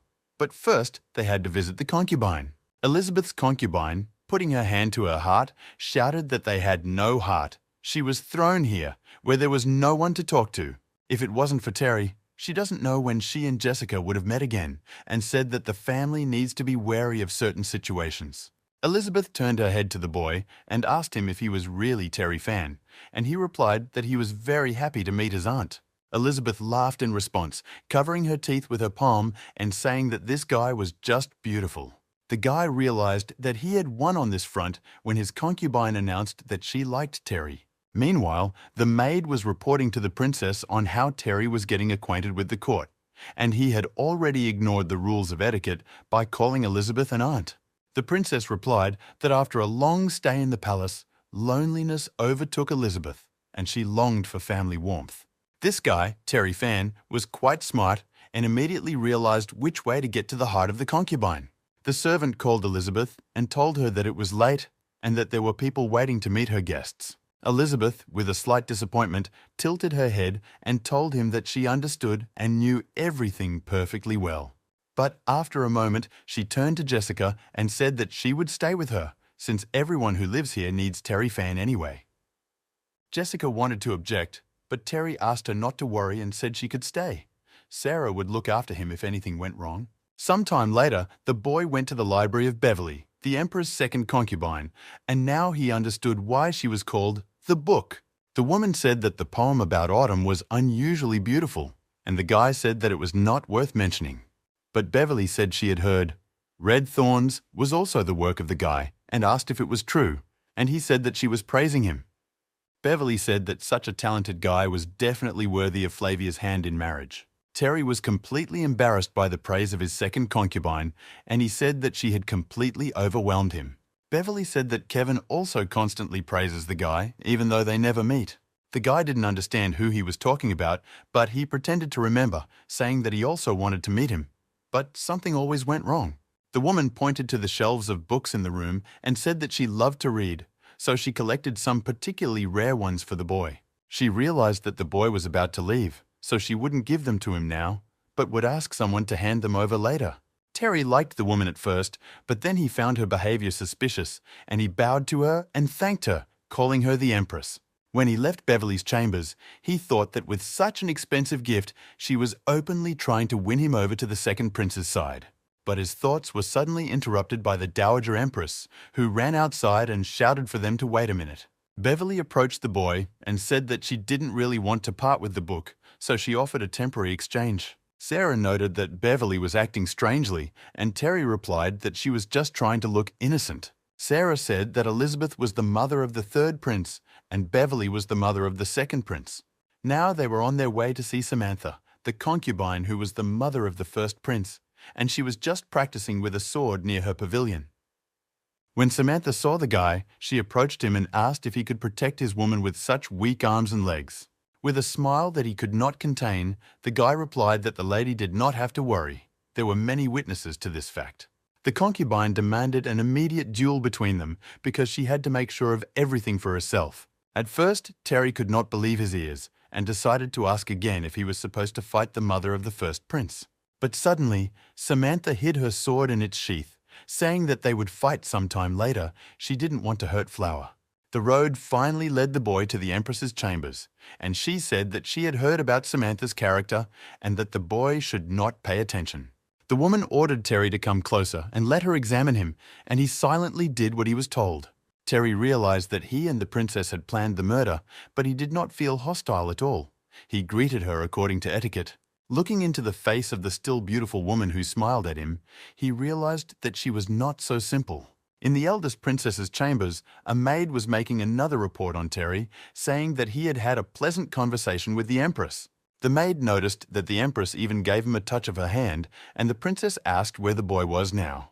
The maid replied that Terry Fan and her sister were already at her pavilion, and the princess was pleased with the news. She considered herself to be different from all the previous women whom the boy had visited. The princess did not like to pretend. After ordering the maid to follow the visitor, the princess finally told her to call Michael. Suddenly feeling dissatisfied with the maid's slowness, she shouted at her to move faster. At the very last moment, the princess turned to the girl and told her to bring Michael a bow and arrows. A maid came out to Terry and his escorts and announced that the princess had ordered only him to enter. Sarah didn't like it and wanted to talk her brother out of it, but he said it was okay, he would be back soon. The girl watched with a rapid heartbeat as her brother walked alongside the maid to one of the most dangerous women in the country. Upon entering the pavilion, the boy saw many translucent curtains in front of him and began to look behind each one. Behind one of them, he saw a bed with a half-dressed woman lying on it, who was probably the princess. The second he saw this picture, he put his hand over his eyes. The princess was treacherous. Terry realized that he could not see this, and the woman grabbed her head and asked him to sit on a chair next to her because she had a headache. But, as expected, there were no chairs in her room, and stammering, the boy replied that he would rather stay standing. The princess said she had heard. Terry was studying with Master Richard and asked if he could cure her migraine. Terry noted that headaches have many causes, so there is no single treatment, but massage relieves symptoms and soothes. No sooner had the guy said this than the woman took off her robe and remained in one shirt, striking a seductive pose, agreeing to the massage. The guy replied that it was not quite convenient. Why not call one of the servants and let them do it? The woman replied that she would never have thought how well-mannered Terry was, because there were so many gossips about him in the capital. After a while, they will become relatives. The guy has nothing to fear. It's a common thing. Terry had no other choice, and he finally realized that he had to play by the princess's rules, so he obeyed. The guy was giving a woman a head massage and was thinking about what he should be afraid of, why the princess thought he was afraid. Unless she is hinting that she will try to kill him again, his thoughts were interrupted by the voice of the princess, who said that she really wanted to kill Terry. The guy took his hands away from the princess's head in fright, as if he had said the previous thought out loud. The princess said that she had already guessed everything, so there was no point in pretending. She turned her face to him and, smiling, asked him what had happened to him, if she had scared him now. The woman, after a short pause, replied that she actually did it because of the case. Terry asked, hoping for the same frankness, whether the murder on Newland Street was also the work of the princess. The woman replied that she had asked Thomas Wu to organize the murder. Although he was an idiot, he was very obedient. With each word of the princess, Terry's anger grew, but with great willpower he restrained himself and asked if the emperor knew about it. The princess replied that he was too interested in the boy and that the emperor would not have liked Terry's death. The woman turned her face back to the guy and asked him sarcastically why he had stopped if he really wanted to kill her. She began to provoke Terry, saying that now was the right time for him to do whatever was on his mind because they were alone. But Terry had already guessed that the princess was lying to him on this point as well, and that there was definitely someone else in the room with them behind the curtains. On the one hand, you can't kill a woman. Everyone knows he was the last one to come in here. What will his fiancée say when she finds out he killed her mother? But the devil whispered that if Terry didn't do it, she would haunt him, and only by killing the princess could he solve this problem. In the end, the lighter side won out. Terry said he gave the princess an acupuncture point massage. Folding his arms across his chest, the boy asked with a smile if the princess was better now, and the princess replied that the boy had done a good job. Terry was interested in another question. Who was the organizer of the assassination attempt in Danzo and was told that it was her work? The boy, of course, had no doubt that the princess was the organizer of all the crimes, but he was pleased with her frankness. The woman asked, with a hint of disappointment in her voice, if the boyfriend would do anything after this information. Terry decided to be as frank as she was and said that at first he wanted to kill her, but fortunately he refrained. Michael, the Emperor's archer, was aiming for Terry, but he heard that the boy knew about his presence because he said that, in that case, he would have been dead by now.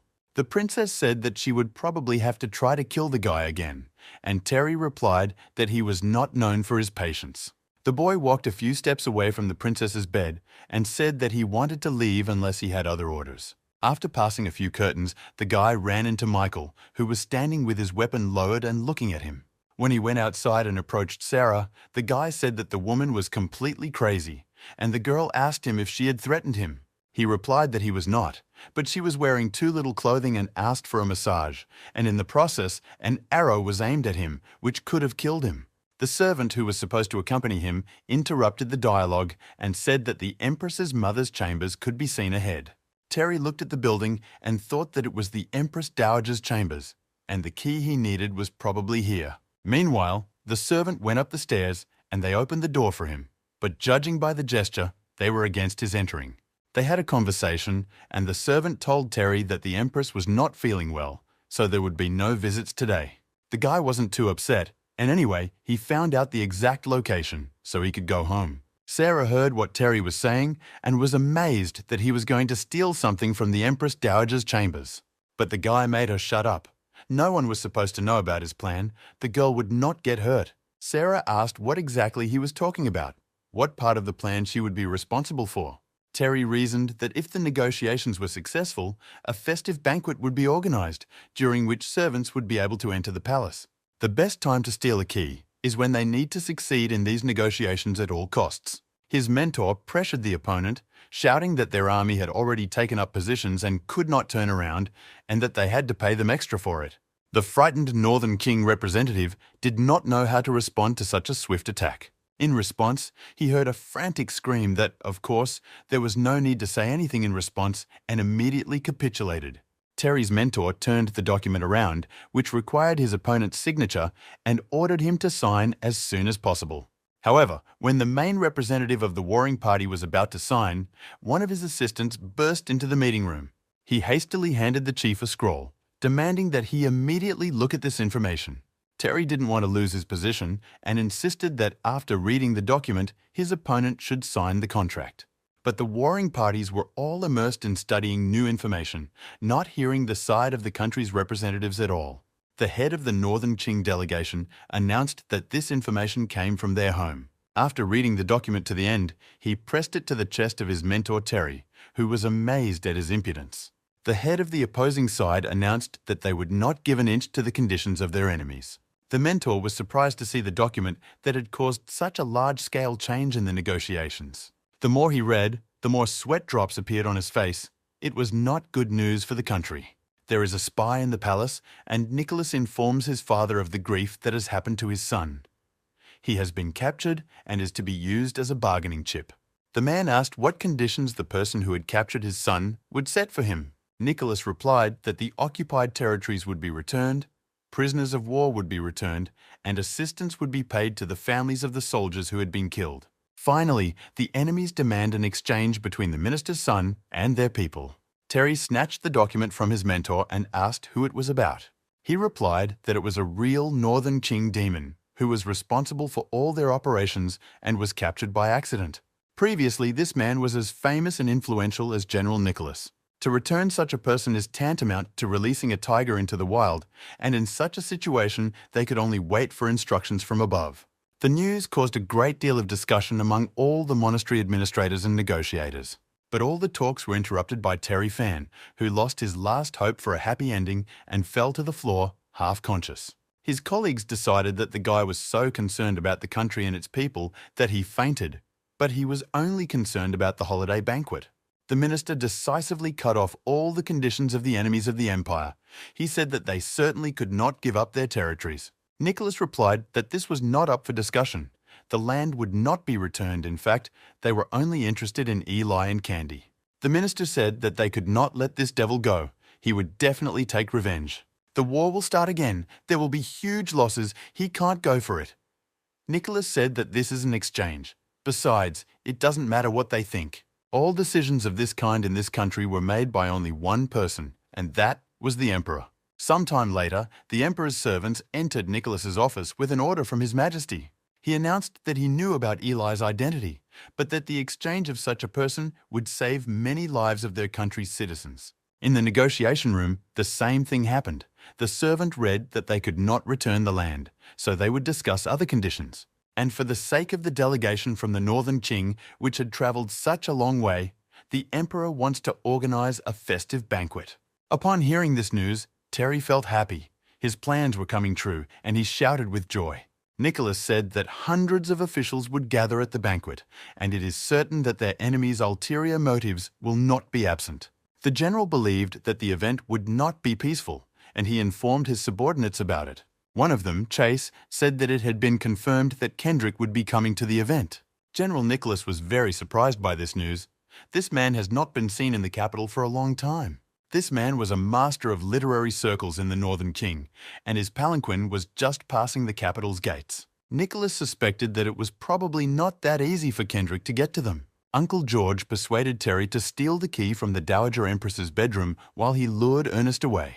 But the boy, looking at the plan of the palace, noticed that there was one problem. He did not know where the woman was hiding it. Master George noticed that there was a hiding place under the Dowager Empress's pillow and that the key was most likely there. Terry attacked Uncle George with questions about how he found out about it, and he replied that she had turned over in her sleep and he had looked. The guy stood up from his chair. He was determined. He had to finish this case. The last piece of the puzzle they had so carefully put together was about to fall into place. It was crowded near the Imperial Palace, and the guards were carefully checking everyone. Finally, it was Terry's turn, and he began to lay out all his weapons on the table. Surprised guards lined up near the table, watching the guy first take a giant cobra out of his pocket. After that, Terry took out a large mace from behind his back. And finally, from the same place, the guy pulled out a huge sword, which caused a storm of emotions among everyone who watched him. The guard asked him why he was here, to rest or to kill people, and Terry replied that a practicing martial artist always carries a weapon. Gerard, who was also standing nearby, couldn't understand how a decent person could bring such a thing with him. Soon, Terry Fan would pay for everything. Terry heard the boy's words, and Gerard's father, who saw this, grabbed his son by the ear, apologizing for his poor upbringing. The Guo family's movie comedy was interrupted by the shouts of everyone present that the second prince had arrived. Terry watched as a tall and handsome man in a beige kimono climbed the stairs. It was Evan, the second prince of the empire. The boy, along with everyone else, bowed respectfully before Prince Evan. The second prince, without stopping anywhere, immediately approached Terry Fang, saying that he had finally met him in person. He added that he believes he should have made more efforts to help the boy in court. The boy blushed and thanked His Highness for such attention, but thought to himself that it would have been better if he hadn't helped at all. Soon, the prince of the ruling dynasty, handsome Gareth, arrived at the imperial palace. Gareth, also seeing Terry, immediately approached him in front of everyone present. Gareth said that Terry had done a good job, and next time he would throw a banquet in his honor, but Evan noted that he had invited the guy first. Terry wanted to fall through the ground with embarrassment, and the two princes walked with him inside the imperial palace in front of all the envious people. Inside the hall for the imperial reception, the number of guests gradually increased. Soon, the eldest princess and her maid joined the party. But the boy was not interested in her. He asked his mentor who the man was who was sitting with his sword in the emperor's palace. The mentor replied that this man was Eli. He never leaves his sword. His Majesty allowed it. Eli is an exception. A drop of cold sweat ran down the guy's forehead. That's what it was. Those two mercenaries were probably his students. Immersed in his thoughts, the boy did not immediately realize that Eli was staring at him with his heavy gaze. This look completely knocked the guy out. He hoped Eli wouldn't do anything to him with so many witnesses. Terry's frightened thoughts were interrupted by his mentor, who told him that Kendrick had arrived at the event. The boy watched as the good-looking old man walked into the imperial hall, stroking his powerful beard. Everyone present, as if on cue, began to greet Kendrick, showing him great respect. He was an authority. The mentor told the astonished Terry that he was the #1 man in the world of contemporary literature, an idol for many learned men. A grey-haired old man was passing by, a man who could match the emperor in influence. Suddenly, without turning his head, he looked at Terry Fang penetratingly. Terry watched as Kendrick sat down at his desk, and he had a bad feeling about the event. Finally, the servants announced that His Majesty, the Emperor, had arrived at the event. The Emperor entered the hall with his wife, the Empress, holding hands. All those present in the hall rose from their seats and began to bow respectfully to greet His Majesty. The Emperor looked selectively at some of his subordinates and greeted them in return. Finally, the Emperor and Empress reached their throne and sat down on it, which was the signal for the feast to begin. Nicholas asked if there were any suspicious people, and they said that there was no one. Kendrick brought a roll of writing paper, and that was it. Chase added that there was one but, a man named Eli, who was authorized to enter the palace with weapons. General Nicholas asked if he pointed his sword at the Emperor, would they be able to stop him? Chase replied that their eunuch was in the palace, in the banquet hall, and Nicholas breathed a sigh of relief. The Emperor looked at all those present in the banquet hall and called Terry Fang to him.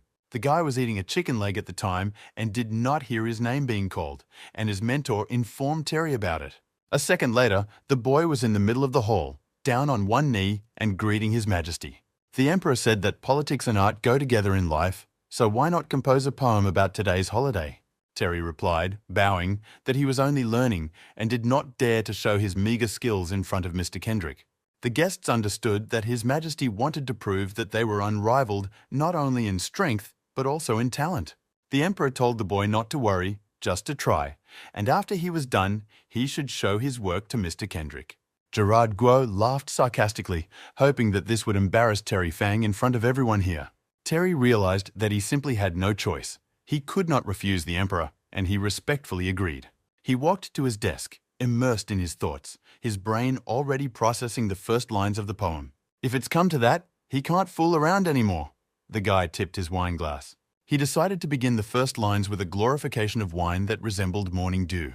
Then he reminded me of generosity and care and waiting to save myself from torment.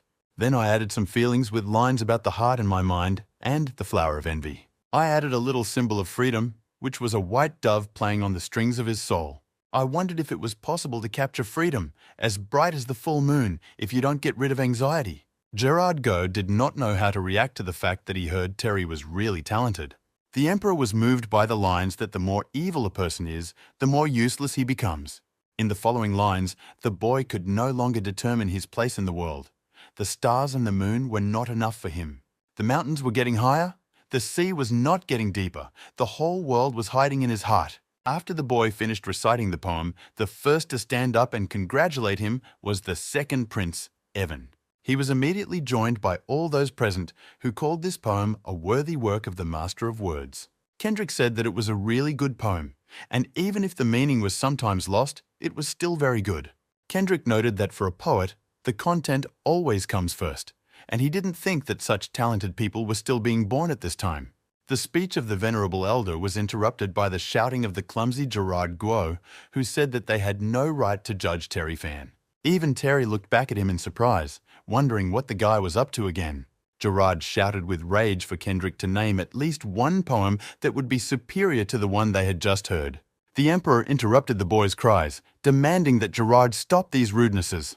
The Emperor also asked Kendrick to ignore Gerard Go's words. Terry watched as just a couple of phrases served as a catalyst for a new conflict. The boy realized that Gerard would not have dared to do this on his own. Someone must have talked him into it. Involuntarily, the boy turned toward the older princess, wondering if it was her handiwork. The woman was sitting there, hiding her smile from everyone behind her clothes, who would doubt that she was involved.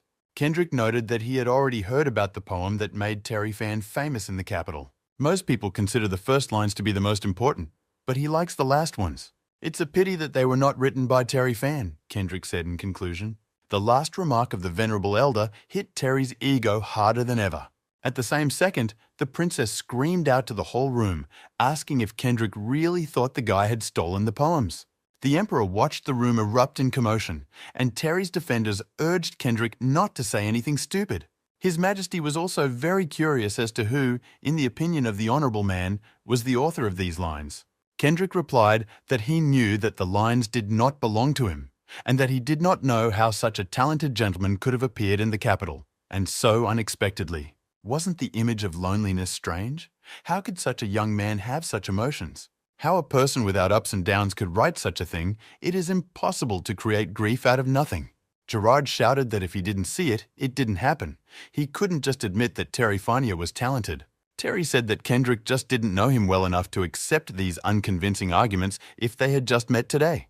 The Emperor noted that the young man's words were quite logical, as the law had always come first in their country. If Kendrick wanted to accuse someone of something, he needed very strong evidence. Kendrick stood up from his seat and pulled out a piece of paper from his sleeve, saying that a letter from his master should be enough. These lines completely repeat what Terry Fan wrote, but this manuscript appeared much earlier than the young gentleman's. All those present were drowned with surprise. The true face of the Fan family's son was revealed before their eyes. Kendrick remarked that if the guy was so good, why shouldn't he use his talent instead of stealing other people's work? And as if trying to hurt the boy even more, the old man repeated that he should think about this idea very carefully. The Emperor turned to Terry Fang and said that he had all the evidence in his hands now, and he asked if the boy had anything to add.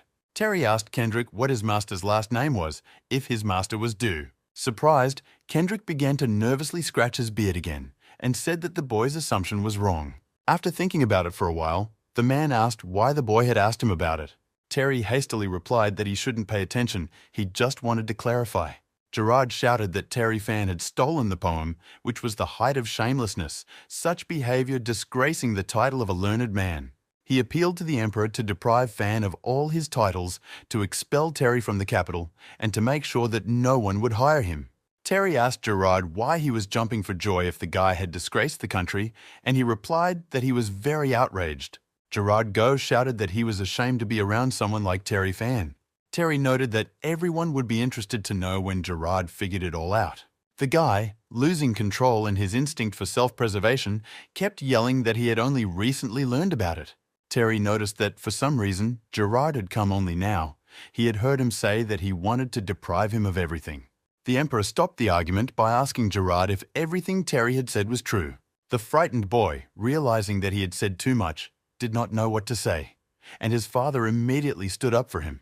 He said that these two could never be friends. They had some disagreements, but the main thing was stealing other people's poems.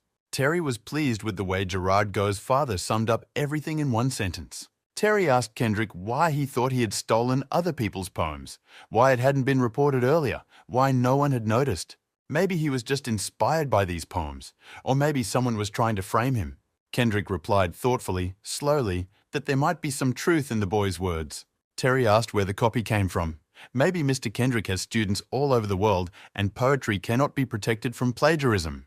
Kendrick replied that poetry is the voice of the heart and that the guy had little life experience, so he could write such a poem. Terry noted that poetry is something that requires talent, but who says he has to feel sad to describe it, or that talent doesn't exist? Kendrick asked if he would be able to repeat his success and write about things that did not happen to him. He would never believe in something like this, and the elder believed that many in the room would agree with him in these conclusions. But Terry disagreed with the respectable man in the capital. He asked Kendrick what would happen if he succeeded. Kendrick replied that in that case, he would simply accept and live with the fact. Terry Fan was just waiting for these words. He shouted that he needed a brush. Gerard Guo and his father were amazed at the self-confidence of the Fan family representative. The Emperor was not going to deprive Terry of such a great opportunity to prove his talent and ordered him to prepare everything he asked for as soon as possible. Sometime later, the servants brought everything he needed and invited him to the workplace. Terry had to keep his end of the bargain with his uncle, so he drank a whole glass of wine before he started. Grabbing a brush, the boy began to compose lines about the Huanghe water rising into the sky, returning to its channel. Terry's brush kept drawing poetry on paper about seeing a tall grey mountain, a blue morning, and a white night. He was enjoying himself while sitting under the moon because he was born with a talent that would help him in his trouble. In the spring flowers and in the leaves of autumn, the boy was going to find his way. He asked himself how much sadness he could bear. Like a river flowing eastward, he wanted to get home, forgetting all his fears. It was so cold on the mountain, as if the shadows that had been chased by the light were still there. But the sword, with its cold steel, invited unwelcome sleep into his home. And even at a distance from all this, he could hear the melody of gentle strings. These sharp swords sang his death song over the battlefield, and through a plum tree that was covered with snow but still blooming. He was going to walk quietly, slightly delaying his steps. The mountains and rivers of his majestic country cut through its landscape like wounds. There's nothing special about him. He's just a guy like any other. And in memory of the past years and events that he lived through in his short life, he would like to keep everything he carried with him in his soul with all his heart. Suddenly, Terry stopped and asked the servants who were listening to him if he had already gone 100 words.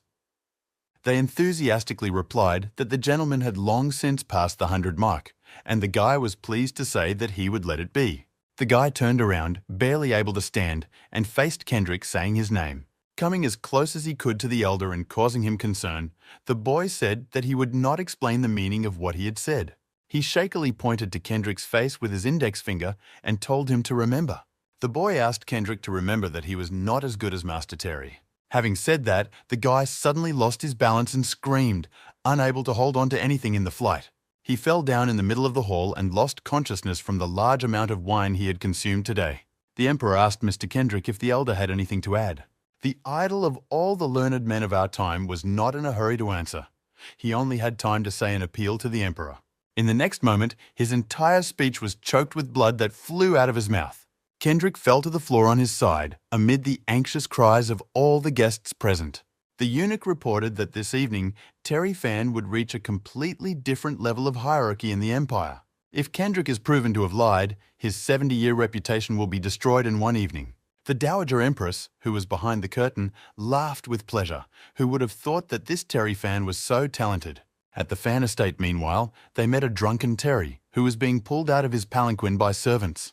The estate's caretaker ordered him to be careful with the boy, as he was a real treasure of their country. The servant went inside the mansion carrying the young gentleman, and Sarah led him to Terry's chambers and ordered him to leave there. Jessica wanted to move to a softer pillow. After so much drinking her neck was getting tired, she asked what Sarah thought about the hangover soup. But the woman's words were interrupted by a door slamming in her face, and Sarah told everyone to leave her brother's care on her shoulder. Jessica gladly agreed. She told the girl to take care of Terry and assured her that she would not bother them. They would talk tomorrow. In the meantime, Uncle George was waiting for the right time to launch his and Terry's operation. His real plan was to try to get out of the capital without being detained, find the key with the help of Terry Fan, and make a copy. He decided that he had waited long enough, and the moment had come when he had to start the execution. Suddenly, George overheard two women walking down the street and realized that Terry had failed in his mission, or that he should have changed his plan. But a second later, a man appeared behind him and asked where he came from. It was Master Ernest. So, with Master George's doubts allayed, it was time to fight and hope that the guy hadn't failed with his part of the plan.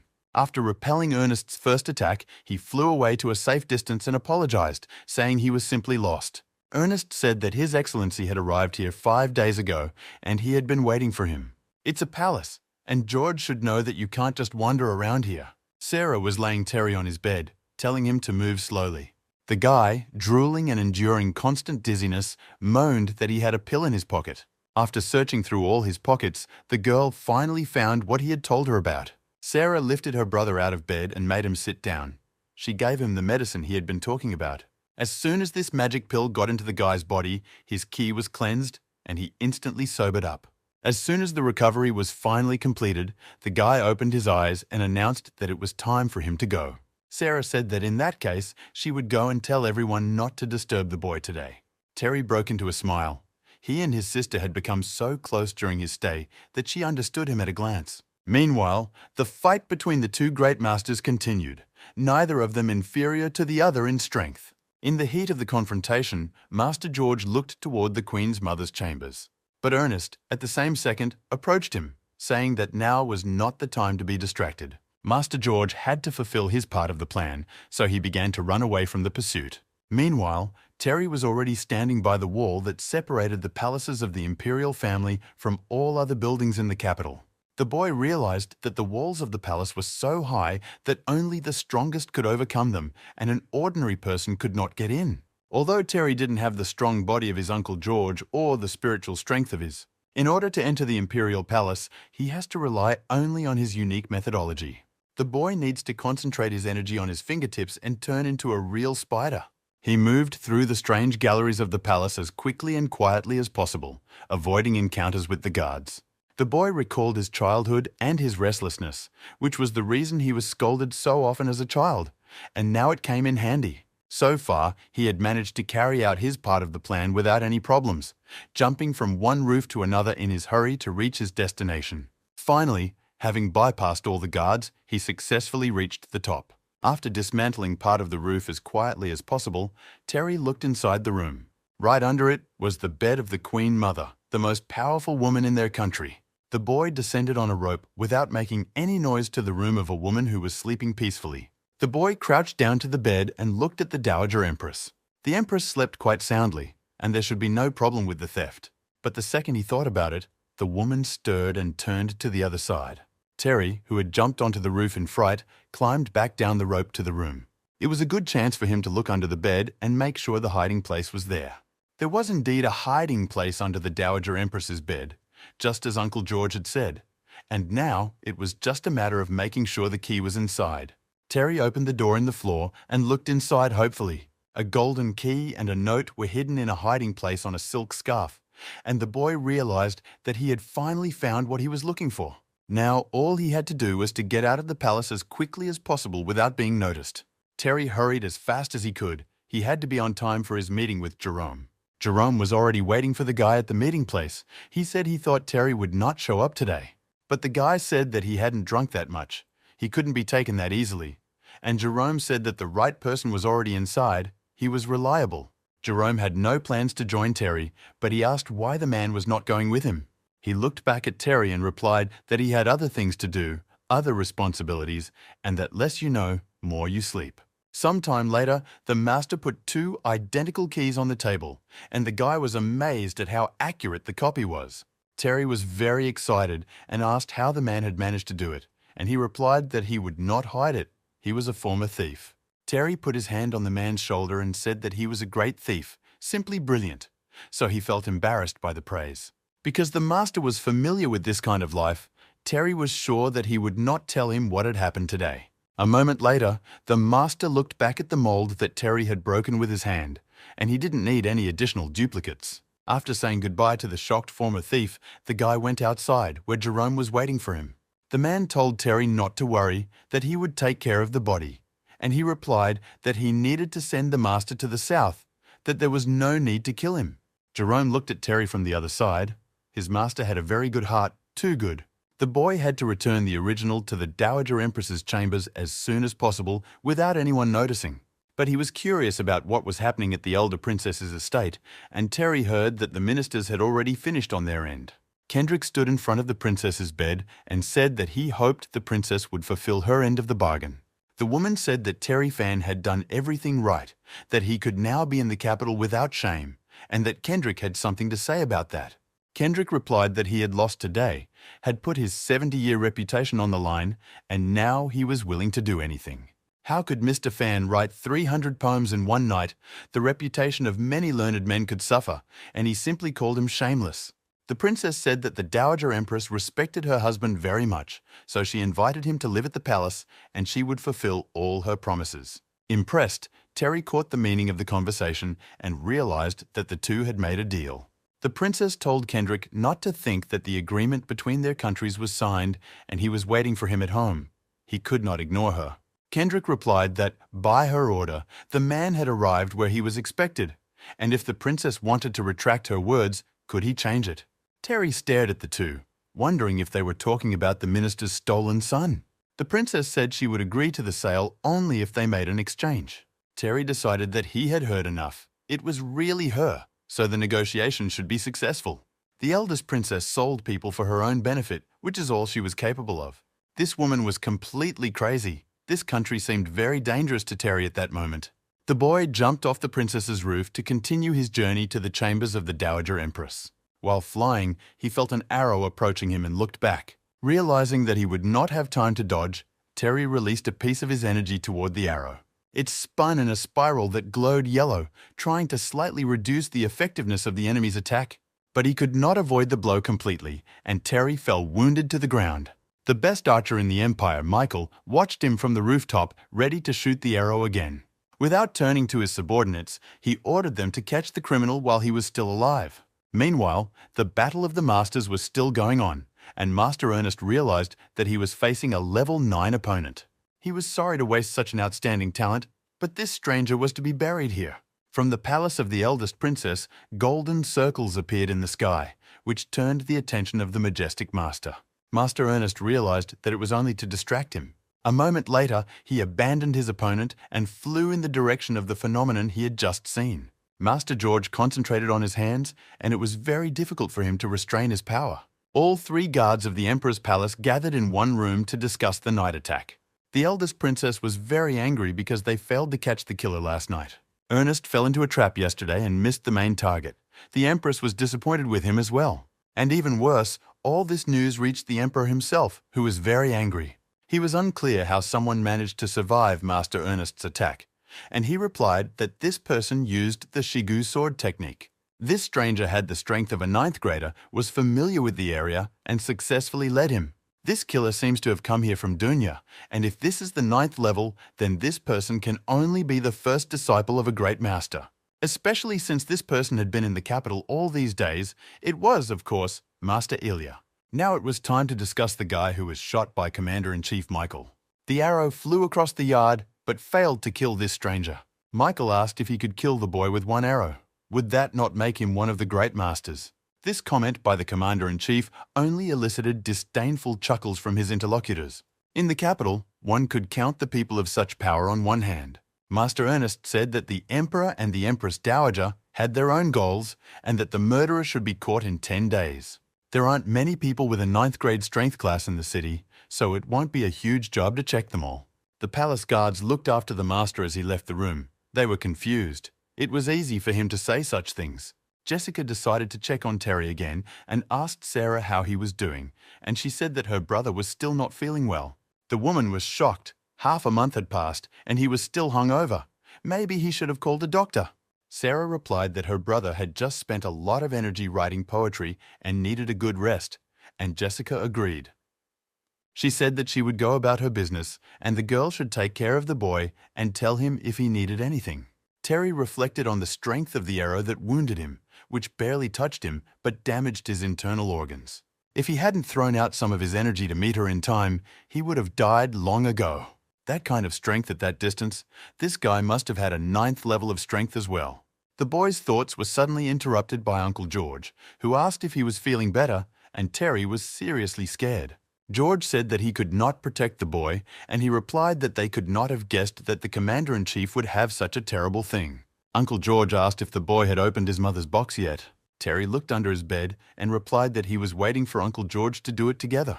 A moment later, Terry was holding the key in his hands, and those crescents seemed to stretch on for an eternity. He eagerly put the key in the lock, saying that now, at this very moment, they would find out the answers to all their questions. Terry opened the box, but he never expected to see what was inside.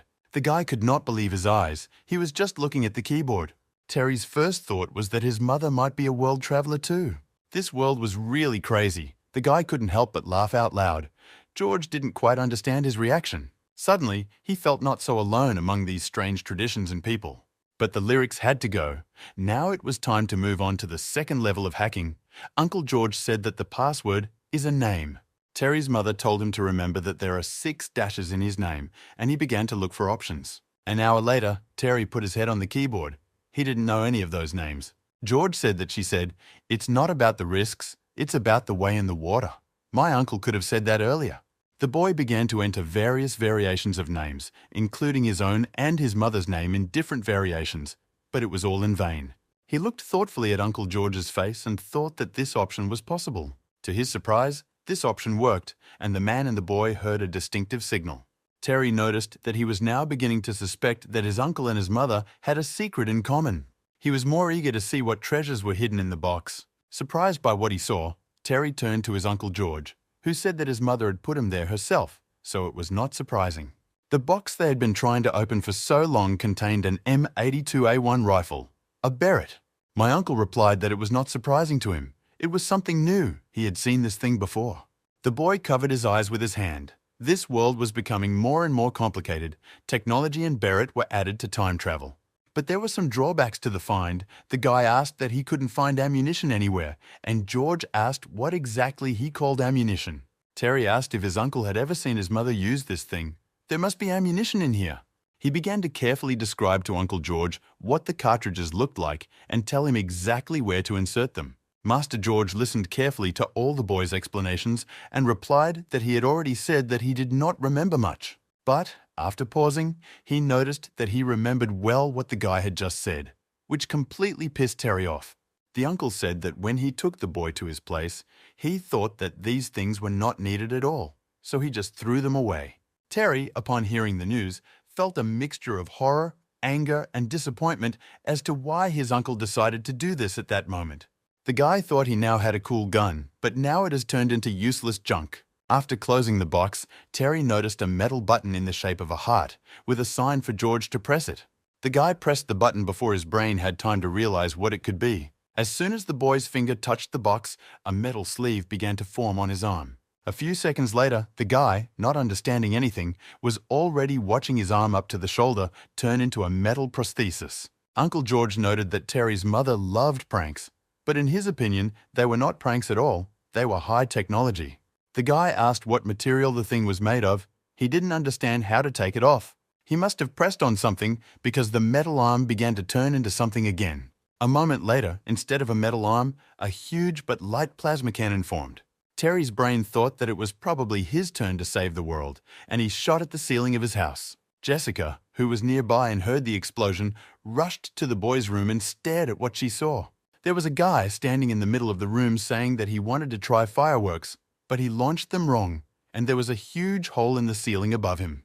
Jessica replied that Terry rarely behaves like a child should, so everything is fine, but he has to be careful not to hurt himself. When Jessica left, the boy and Master George breathed a sigh of relief, the uncle hiding behind the canopy of the boy's bed, holding a box. Terry looked back and saw the box in Uncle George's hands and wondered if he should return it, because there was such a deadly weapon inside. While the boy was immersed in his thoughts, which were tearing him apart, Uncle George told him to look at what he was holding in his hand. The boy looked at what Uncle George was talking about and saw a letter in his hands. Picking it up, Terry saw that it was addressed to his Uncle George, who asked him to read it because he trusted the boy. The boy opened the envelope and saw his mother's message to Jojo, asking him to kiss her and confessing that she liked him very much. After reading the first lines, the boy turned his face to George, who said that Jojo was him, but Terry knew it perfectly well. She wrote that he did not listen to the advice and went to that temple again. But he could not win the battle. He always made her laugh. While he was away, she took advantage of the moment, but she doesn't know whether it will be a boy or a girl. But she always has to give something back to the world. But even killing a prince and an emperor will not be enough to rule this country. Terry stopped reading the letter and asked his uncle if everything that was written here was true. The boy was surprised to see Uncle George smile, something he had never seen in his entire life. Terry was very confused by what he read in this letter. Could his mother and Uncle George really do such things? But my uncle said he didn't remember it at all, and the boy knew that. But he thought that he could have tried to remember at least once. And what this could mean. Terry's mother thought that this city became what it is because of her. But unfortunately, this world flourished, people came and went, and the woman was just as lonely. After George reads this letter, he must destroy the box. The last lines were a confession that she missed her Uncle George, a real love letter. But that was not even the most important thing. His mother, it turns out, was also not from this world, and it was she who created this thing. George replied that the woman had indeed changed the world, but Terry knew that her legacy had now become a tool in the struggle for power.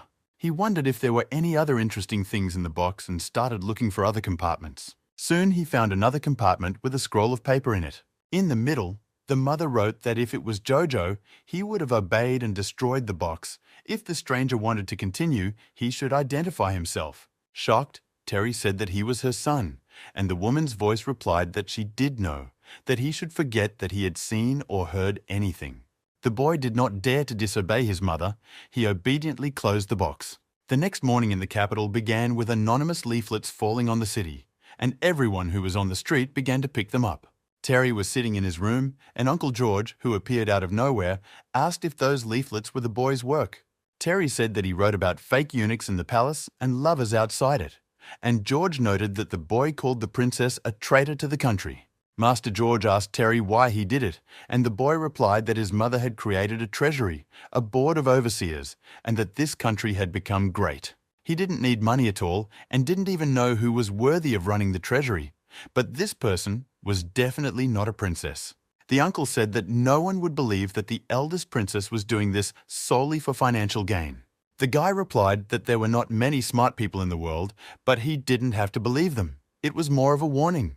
George said that in his opinion, this man did not need warnings. It was not that simple.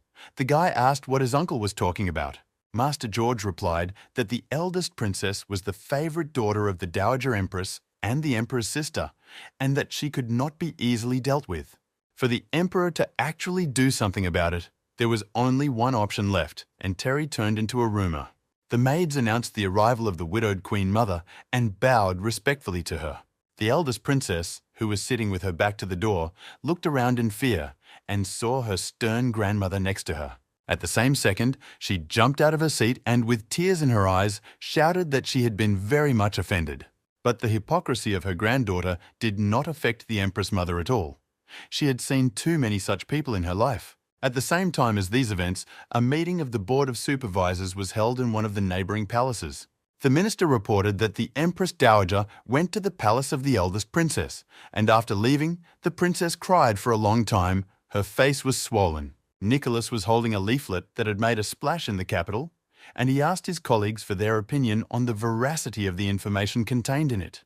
The minister replied that whether it was true or false did not matter at all. Only what the emperor believed was important.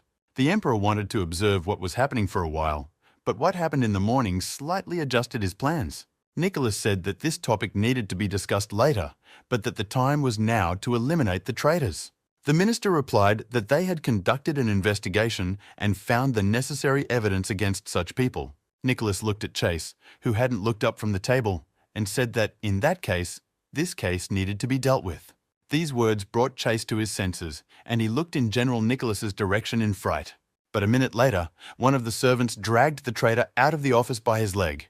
As soon as the door closed behind Chase, the minister asked where the eldest princess was now. Nicholas replied that they did not know this and would not do anything without the order of His Majesty the Emperor.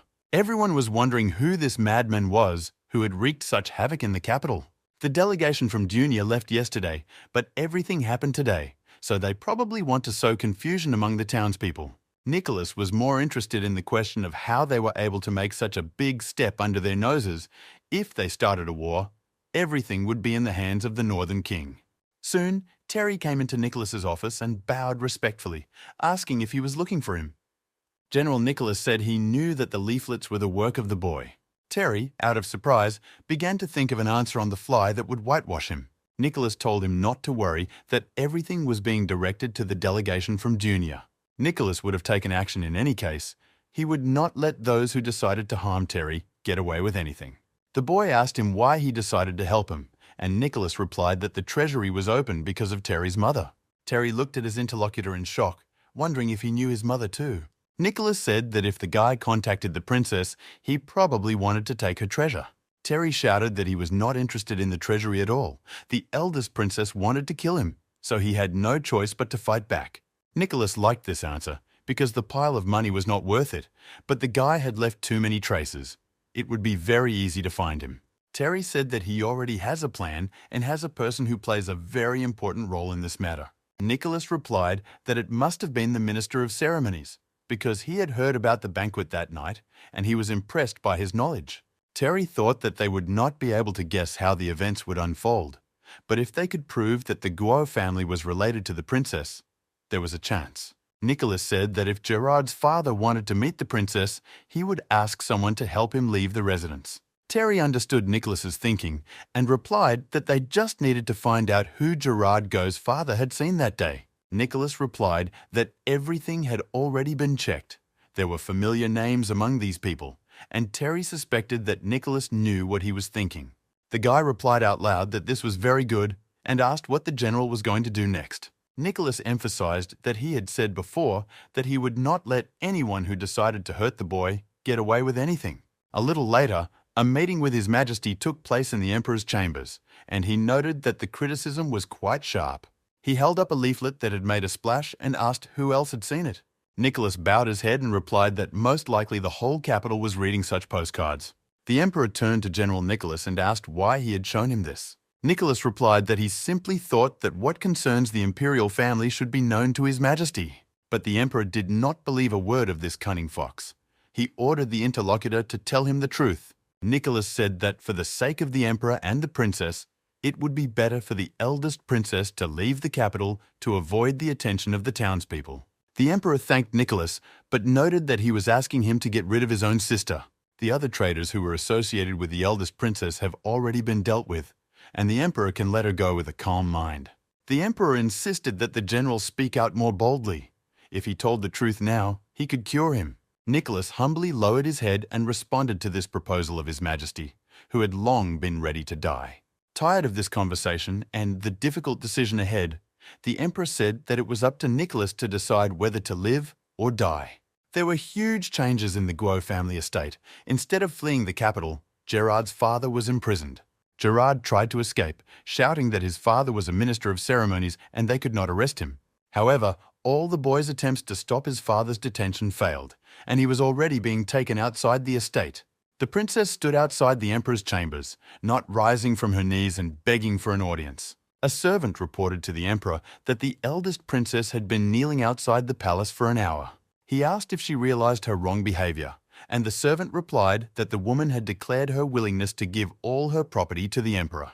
The emperor even turned to the man at this statement, asking if it was not self-evident. His Majesty asked what else his sister had said, and the servant replied that there was nothing else. The emperor put down the brush and ordered the servant to tell his sister to leave. She had to pack for her trip. Finally, the eldest princess waited for the doors of the imperial palace to open for her. A servant came out through the doorway and told her that the emperor had ordered her to go on her way, and she should not waste her energy kneeling here. The eldest princess realized that her crocodile tears were no longer believed here. All her efforts were in vain. She had lost this battle. The Fan family also had new changes, and the emperor's servant came to them with an announcement. Because the boy composed 300 poems and Kendrick fled in disgrace, the 5th rank was granted to Terry Fang in the name of the emperor. All members of the Fan family bowed with respect and gratitude for this gift from His Majesty. The princess's palanquin drove out of the gates of the capital at full speed, and although it was leaving, it did not mean that she would give up. Eric and Terry watched from the wall, and their father said that this woman was very vindictive and that we should take this into account. The guy said that if the princess came back one day, he would have to fight her anyway. Suddenly, the boy realized that his father must know that the princess's exile had something to do with him. Eric said that the guy had left too many traces and that his brother may have business acumen, but he couldn't do something like this. Terry's brother Kevin could not have done it. The anonymous postcards were not his doing. So the answer was obvious to everyone in the capital. Everyone seems to know that Terry did it. His father also knew that the boy had managed to defeat the eldest princess not without help, and he realized that Nicholas was the boy's assistant. Terry asked him tensely if he would be okay in that case, and Eric replied that he had shut up those he was supposed to. If my father hadn't done it, someone else would have done it for him. And he was, of course, referring to Nicholas. As long as no one suspected him and everything was going to be fine, Terry could relax. The boy asked if his father was hinting at the emperor, but he replied that he was talking about Flavia. The boy suddenly realized that Flower was the daughter of the eldest princess. The father emphasized that when he talks about people who are ready to help the boy, he means not only a person named Nicholas. Servants brought more and more gifts to the Lin family's estate, and it turned into a kind of oriental caravan. Flavor was amazed. All of these were gifts from the Fan family for her, their daughter-in-law, and future wife Terry. The maid said that the whole capital was whispering about the upcoming wedding, and even the emperor was said to be interested. Prime Minister Robert, meanwhile, told his subordinate that they didn't need any more talk here. He also noted that he knew exactly what he needed to do for this, and the servant humbly agreed. The boy understood what his father was saying about Prime Minister Robert, that if he decided to help the boy, he would do it to the end. This man was the kind of person who kept his word under any circumstances. Eric decided to point out that the boy's relationship with Miss Flower Lin was a private matter. The guy smiled. He didn't need to be reminded of this. He understood everything himself. The whole city was on its feet, and many people wanted to see the celebration organized by two well-known families in the capital. This marriage became a real sensation in the capital. The newlyweds were so perfect for each other, Terry Fan has recently become quite famous. The bride was also beautiful, although she didn't often appear in high society, as she was the daughter of the Prime Minister. Flavera, who was being carried in a palanquin, heard the crowd shouting that the wedding was luxurious. They are both illegitimate children, but the townspeople have forgotten about it. This is the most luxurious wedding of two bastards. It was indeed very strange. The emperor's eunuch received a special order. There is more gold and silk than usual, and the gift list always includes something amazing, not like what ordinary illegitimate children receive. In the imperial palace, His Majesty looked at the portrait of the boy's mother, saying that he had passed off Flavia as the man she loved very much, Terry. He said that she would have loved her daughter-in-law. She used to enjoy such celebrations, and the emperor hoped that Terry would enjoy the wedding as well. Terry was dragged out of bed before sunrise today. He was a little unhappy. Everyone congratulated the Fan family, and they gladly accepted these congratulations, and little by little, guests gathered at the Fan family estate. Suddenly, all conversations fell silent as the servant announced the arrival of the bride. Flavia stepped out of her stall and headed to the wedding hall, and according to tradition, she did not lift her veil. Terry felt like the happiest man in the world at that moment, and the organizer told the newlyweds to pray to heaven and earth for blessings. The boy and girl were asked to pray for health and longevity. When Terry and Flower did what they were asked, they were told it was time to bow to each other as a sign of eternal love. Sarah was completely sour, and Kevin, on the contrary, was very jealous of his brother, considering him a lucky scoundrel. When the ceremony was over, the boy and girl were allowed to go to their rooms. Terry went to his room, but saw that the maid was busy, so he asked her to leave and get some rest, because she was probably tired. The girl replied that if the boy needed any help, he could call her at any time. Finally, they were left alone on Flower, and the guy turned in her direction with a happy smile. The guy lifted the girl's veil, her eyes were covered, and her lips were smiling, and she meekly responded with agreement to his words. Flower finally looked up and asked Terry what they were going to do now. But before she could finish her sentence, the guy pushed her lightly on the bed and came close to the girl. Smiling, Terry said that, of course, they would do what a husband and wife should do. Half a stick of incense later, the boy heard someone coughing outside the door, and there was definitely someone there. The girl sat down on the bed, frightened, and asked if it was the killer, someone who had snuck into the wedding. When she saw the guy get up, she asked where he was going, and he told her not to be afraid, just to wait for him. Terry walked over to the curtain that separated him from the front door and generated a small amount of energy in his hand. A second later, the curtain parted and the door flew open, and Terry shouted that he would teach the stranger that he could not interrupt him. To the boy's surprise, Master Richard was behind the door, and he told him to do it slowly. Master Richard showed him the class, but told him to do better, and the boy asked why he was here. Some time later, Terry was heating up tea for his poison master. He gladly tipped his glass of tea and said that they hadn't seen each other for too long. He hardly recognized the boy. He didn't think he would be so handsome, and Terry was very surprised by these words. But despite all of the above, the boy remained as cruel as he had been as a child. Terry asked Richard not to come to him in the middle of the night, as it could cause misunderstandings. The boy asked what would happen if he had a sword at that time. What would Master Richard do then? The master replied that he could see through the guy and that he would gladly use a weapon against him. But, to Richard's surprise, the guy replied that he was thinking about him wrong. How could he do that? Terry bowed respectfully before Richard and said that he had thought he would never come to see him again. Richard replied that he was in Junior and heard about the boy's wedding, so he changed 6 horses on the way as soon as he arrived. The guy was touched. Richard was so kind to him. He will remember this for the rest of his life. He will come to the council tomorrow to see him. The guy said that the master should go to bed early tonight. He should have rested as well, and Richard was surprised. He said that it was not important now. He had something else to say, and reached into his pocket. A second later, he threw a bundle in the guy's direction, saying that it was his wedding present, an extremely expensive item. Terry turned his back on the master and, after thanking him, said he was leaving, and Richard shouted for him to at least unwrap the gift.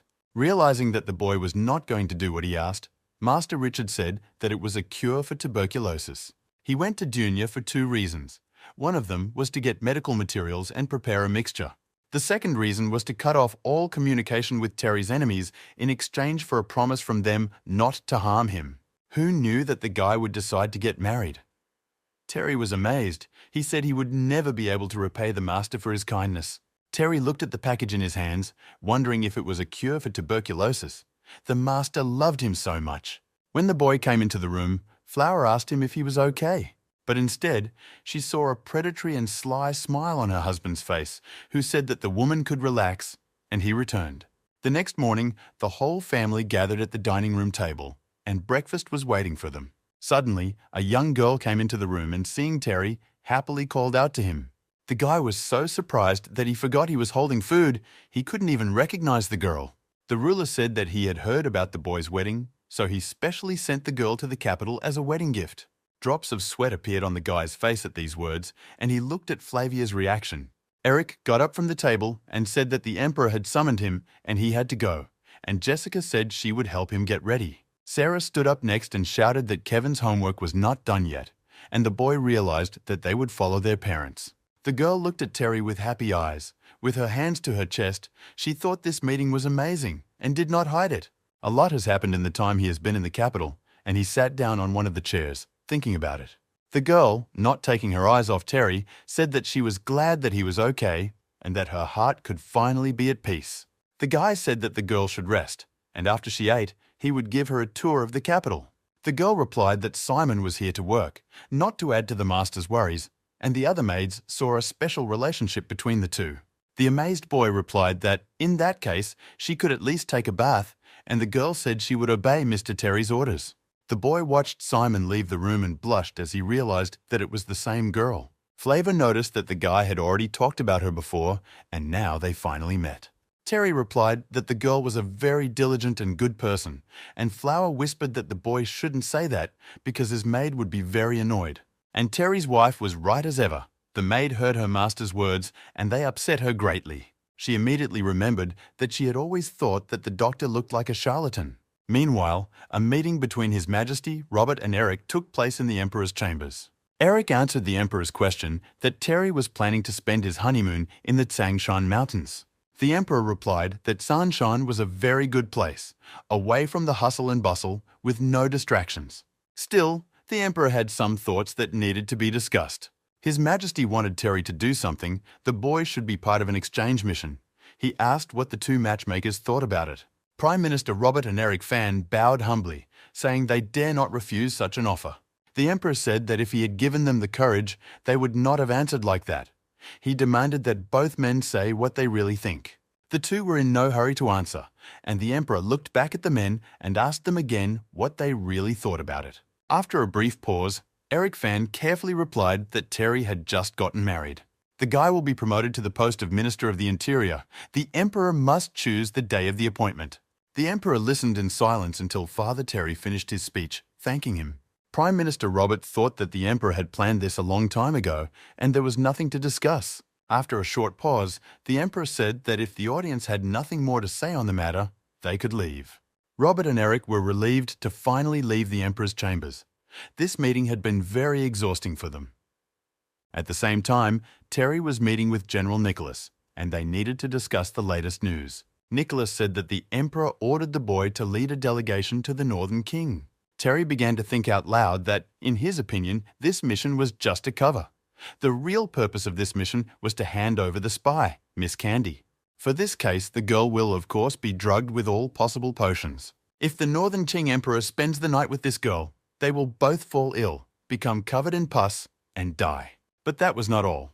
Under the pretext of exchanging the main prisoner of the Empire, the Emperor wanted Terry to kill a man. The guy thought that everything he was saying might come as a surprise to Nicholas, but the latter coolly replied that he knew it all. The guy started saying that he had too many responsibilities, and he probably had a misconception about the guy, and Terry had just gotten married. But all of these thoughts were interrupted by Nicholas's one remark, saying that it was he who had recommended Terry to the Emperor.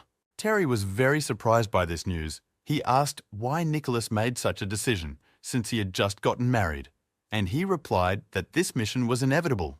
Nicholas asked if the boy didn't want to return his mother's treasures. He needed to do something to prove himself. These words amazed the boy even more, as he wondered if Nicholas had thought it through. In order to inherit his mother's business, he needed to act, and Terry realized that the conversation was about the Board of Supervisors, which was unexpected. Nicholas said that it was not a surprise. He had been planning this for a long time and had arranged everything. No one would harm the boy. But a guy should always remember that he should be very careful with a certain person. Nicholas told the boy that the Northern King envoy was a very difficult man. Sometime later, the boy came to the Emperor's chambers, who was glad to see him but did not show it. Terry bowed respectfully to the owner and asked why he had called him over. The Emperor replied that the boy seemed unhappy to him. Terry began to assure him that he had no right to do so. The Emperor said that he decided to give the boy a month to spend with his wife and then set off on a mission to the Northern King. The boy was very pleased with the Emperor's decision and began to praise all the possible qualities of the ruler, which made him very happy. The Emperor said that this was a great opportunity to contribute to his future career, but the guy was still not eager to go. Terry did not dare to deny the Emperor's conclusions about himself. He was a very perceptive person. But the boy's nature did not allow him to put up with what he did not like so easily, and he asked if the Emperor wanted to hear the truth. The guy's remark made the owner think about how often he is lied to directly. Terry said that, to be honest, he would like to remain a simple man and spend time with his wife and children. The Emperor, smiling and scratching his beard, replied that the boy had a very good plan for his life. The emperor decided that he had heard all he wanted to hear and ordered the boy to leave, and Terry wondered why he had asked him about it. Volodar noted that a mission is a mission, and if the guy faces danger, he will have to deal with it himself. Finally, the emperor wished the boy to return from this trip alive. Terry realized that the emperor didn't care if this mission failed. Did he really think that the guy was putting his life above the mission? But it may have been sarcasm, and in fact the meaning was the opposite. The failure of the mission meant death for the guy. Terry shouted that he would do his best and that the emperor had nothing to worry about. The next morning, Terry was already standing with his squad, waiting for the right person to be brought out. He watched in amazement as 4 servants tried to get the most dangerous man in the capital out of the dungeon. Soon, a grey-haired man appeared in the dark opening, shackled hand and foot. It was Frederick. The boy knew that this northern king spy whom Nicholas had caught at the cost of his legs, Frederick, had been a prisoner for 20 years. The guards carefully led Frederick to a mobile cage, keeping him at a safe distance but adjusting his movement with chains. Suddenly, the cautious gate was broken by Frederick, who raised his hands in the air, and all the guards fell on their backs in surprise. A group of soldiers standing next to Terry prepared to attack the prisoner, but this had no effect on Frederick at all. He did not move, but still held his hands up. For a man who had spent 20 years without sunlight, a ray of light touching his hands was more important than life. The guards finally began to understand what this terrible, powerful eccentric wanted, and they called him a madman. Master Richard was watching from the wall, and he said that this man was too dangerous and that he would be better off going with Terry. Nicholas said that Terry should take responsibility, but Richard was afraid that after his death, there would be no one to continue his work. Nicholas was unfazed. He said that this issue did not need to be discussed and left. Finally, Master Richard asked if Nicholas was at all concerned about the boy's safety. Nicholas, without turning to the interlocutor, said that he was not worried, but he could not completely hide his feelings. Terry Palankin and 2 mobile prisons moved through the streets of the capital, and his mission began. Master Richard was sitting next to the boy and said that he had originally wanted to go with him to Northern King. But Terry was against it. He said that there were too many people who wanted Richard dead, and he thought that would make the road even more dangerous. It was better for the teacher to rest in the capital and wait for the boy's return.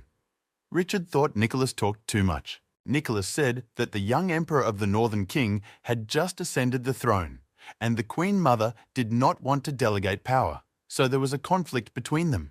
The guy smiled slyly, saying that there was something to be gained in a mother-child dispute. Nicholas begged him to come back as soon as possible to avoid getting into trouble, but Terry meant it. Finally, Nicholas noted that Master Richard had poisoned the spy Miss Candy. Now any man who spent a night with her would die. She was a ticking time bomb. Master Richard, who was sitting next to Terry, handed him a bottle and told him that it was an antidote, hoping that he would not need it. Terry looked at his teacher in confusion, and Richard said that he was afraid that the boy might not be able to control himself, so he gave him this to neutralize the poison. Terry growled indignantly that he was not that kind of person and could not do what the master thought of him. He was still indignant out loud, which is actually a serious person, but the guy's hand had already taken the bottle of antidote from Richard's hands. As the master was leaving, he said that the boy could take the coat and not use it, but he had to remember to return home safely. Terry must realize that if he makes a mistake, he will be buried with the people of the Northern King. After such statements, the guy no longer understood whether he should be afraid.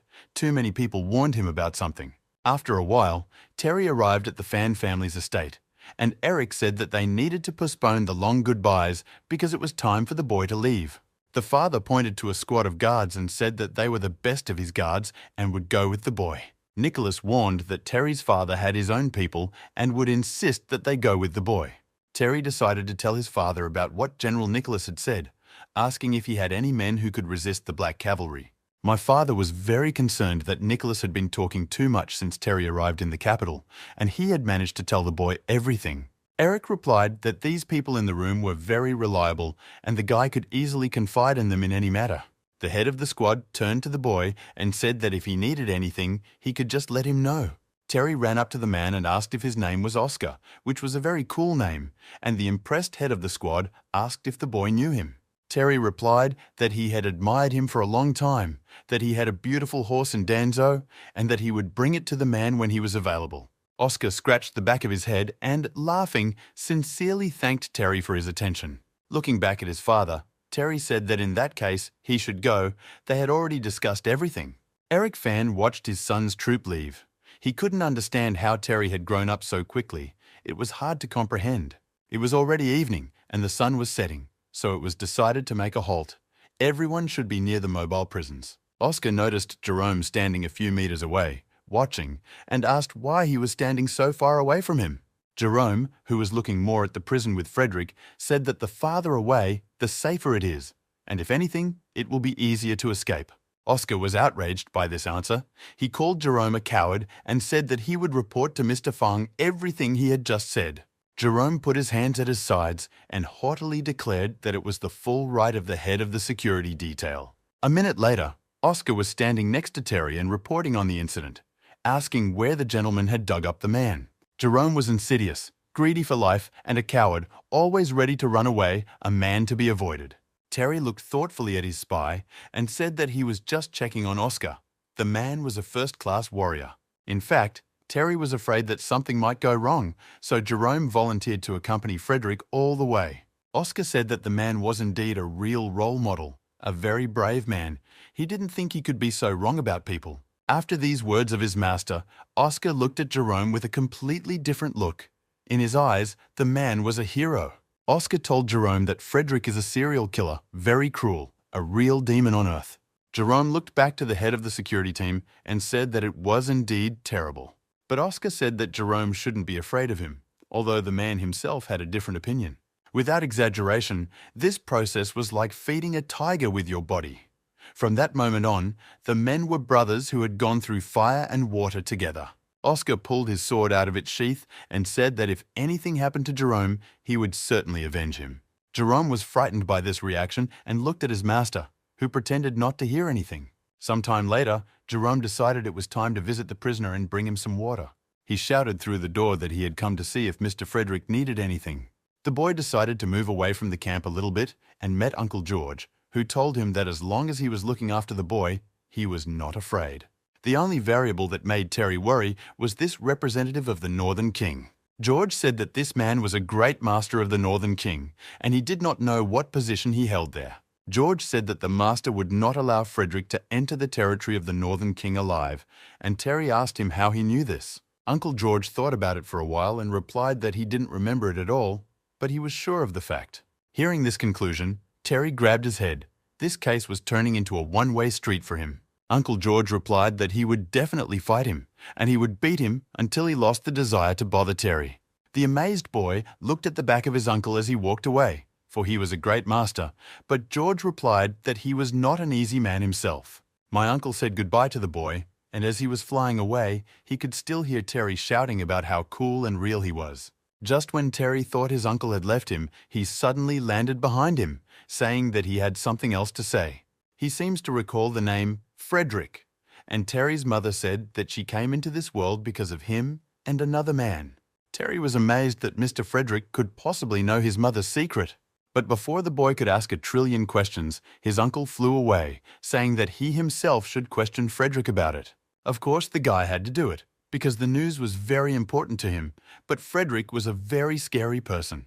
Meanwhile, the prisoner unsuspectingly sat in his prison, waiting for his warden. Finally, the doors of his prison opened, and Jerome announced that from today, he would be Frederick's companion. He held out a stick with a white cloth on it, saying that he had boiled some hot water to wipe Frederick's face. Suddenly, the prisoner abruptly jumped up and grabbed Jerome by the chest. The man immediately began begging Frederick to let him go, saying that he was nothing more than an unimportant servant. If Frederick kills him now, the gentleman outside won't care, and the man will be left without decent care. Frederick looked at Jerome with a half-hearted look and asked him his name. After an additional kick, Jerome was finally able to say his name in full. Frederick let the man go and said he would remember his name, and he asked if he knew how to give a massage. Completely confused, Jerome didn't understand how it was all connected, but he replied that he had been practicing at home. Sometime later, the man was already massaging the shoulders of the prisoner, Mr. Frederick, and events were to unfold in such a way that at that moment, Terry Fan entered Frederick's prison and was very impressed by what he saw. A few minutes later, Terry stood behind the prisoner and said that the needle he was holding contained poison, which would penetrate the body. In Frederick's case, such precautions were a necessity, his boyfriend assured him. The prisoner said that he had never seen such an interrogation technique before and asked the guy's name. Terry pressed a little harder on Frederick's neck and said his name was Terry Fan. The prisoner's next question was something that shocked the guy even more. He asked when he was going to be killed. Terry removed the needle from Frederick's neck and told him that he was worrying for nothing.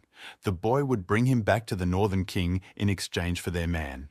Terry's words caused the prisoner to laugh uncontrollably, and he was surprised that Nicholas would allow him to stay alive and return to the North. Terry replied that he did not know what the chairman was up to. He was just doing his job. Frederick watched the boy's behavior closely, surprised that he was so calm around him. Terry realized that this conversation had led them to a dead end and decided that the interrogation was enough for today.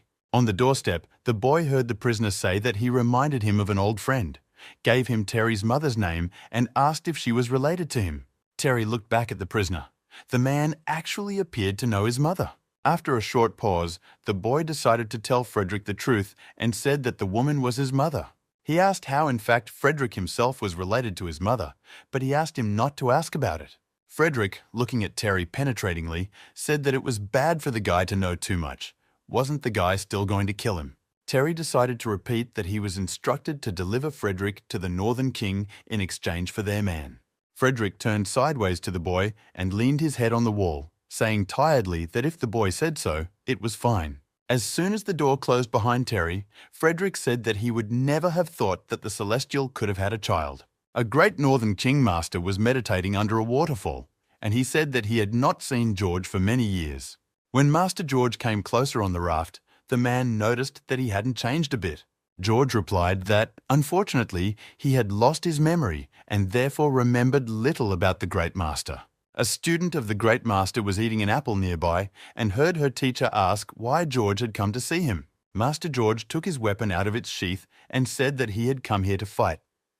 The enemy asked if there was a reason for this. Master George said that Frederick was returning to the capital, and if the Great Master stayed here, he might not interfere. But the majestic master replied that Frederick must not be left alive in any case. When George replied that, in that case, the fight would begin, the girl threw a piece of apple on the ground.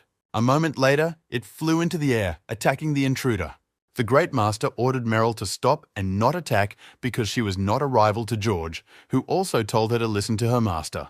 Meryl landed on the raft on which Master George was standing, making a little splash. She said that they looked the same age. How George could be a great master if this is true? Why is his name unknown in the world? The mentor said that Meryl shouldn't look at George's appearance. He was the same 20 years ago, and not many people know he exists. Meryl was greatly impressed by the words of the Great Master, and she began to look at George from all sides and admire his appearance. The girl asked how George takes care of himself and what he uses for his face, but the mentor said that she was going to stop Frederick. Meryl said that the teacher was talking very loudly, but George heard everything, and she wondered if he thought that George would not let her leave after that. George replied that the girl was not a great master, so he didn't care what she did, she could leave in peace. Meryl pulled her axe out from behind her back and asked if George was looking down on her. Then she would have to show him what she was capable of. But her mentor, a majestic master, again ordered the girl to calm down. Meryl replied that she hadn't meant it seriously, knowing full well that George would never be able to overcome her. Meryl jumped from the raft to the shore, leaving the two masters to resolve their issues, but asked her mentor to avenge her. When the girl completely disappeared over the horizon, George turned to his opponent and said it was time to start the fight. The guards were discussing that Terry had re-entered Candy's cell. She was the person wanted by the Northern King Sage. Many of them believed that such actions of their master were improper. The boy acted unworthily. But Oscar stood up for Terry, saying that, of course, he would not do anything outrageous with the prisoner. This cunning guy definitely had a plan, and they could only trust their master. Meanwhile, Candy was in her mobile chamber giving Terry a back massage, asking him if he was feeling good, and he was feeling fine. As he expected, the girl was a professional, with a very good massage technique. Candy said that the gentleman protected her so that she could get away from trouble today. Maybe it was fate, and she was destined to endure abuse from him all her life. Terry noticed that the girl was saying all these things to him with an expression on her face that he really didn't like. Terry turned to Candy and put his hand on the back of her head and asked her if she was afraid he was going to do something. Candy tiredly replied that the boyfriend had been harassing her for a long time. What else could he do to her? No sooner had she said this than Terry picked her up, which frightened Candy beyond belief. Terry said that in that case, he wanted to ask who the girl was going to defend herself from with that pin hidden under her ass. Both the boy and the girl turned their gaze to the floor, where a sharp metal pin lay. The girl replied, with a smile and closed her eyes, that nothing could be hidden from Mr. Terry Fan. The prison door opened, and Jerome looked inside, saying that they had reached North King and whether Terry wanted to take a break and rest. Terry replied that, in that case, Jerome should tell everyone to stop, and he thought it would start soon. Jerome said that the next time Terry wanted to visit Candy, he should do so without gossip that could have a bad effect on him. Terry said that the man himself needed to stop gossiping, and Jerome closed his eyes and said that he was silent and hadn't seen anything. Terry said that after tomorrow's customs inspection, they would not dare to do anything, and tonight was their last chance. Night fell on the camp with the prisoners, and only the guards seemed to be awake on the lawn. But, as Terry had predicted earlier, they were no longer alone in the clearing dark shadows surrounding the camp. The guards jumped to their feet when they saw armed men running toward them and shouted that there were murderers in the camp. Jerome ran up to the roof of the palanquin on which Terry was resting and shouted that everything was happening exactly as he had said it would. The boy got to his feet and ordered not to let the killers get close to Frederick. They could not be allowed to take him away. Merrill, who led this raid, watched everything happen from a distance. One of the mercenaries chose Oscar as his target and ran as fast as he could toward him. Oscar, in one deft movement, knocked the sword out of the attacker's hands while pulling his own out of its sheath. With the next move, Oscar struck a fatal blow to the enemy, and the latter flew away from him a few meters. Oscar ordered his men to fight, surrounding Frederick's mobile prison and not giving the killers a chance. The entire detachment of guards lined up around the facility in a standoff, ready to die on Oscar's orders. The commander-in-chief of the convoy's guard unit eliminated the attackers one by one. But one of the murderers managed to escape his vigilance and aimed at him with a sword behind him. When Oscar noticed this, the attacker had a dagger handle sticking out of his head.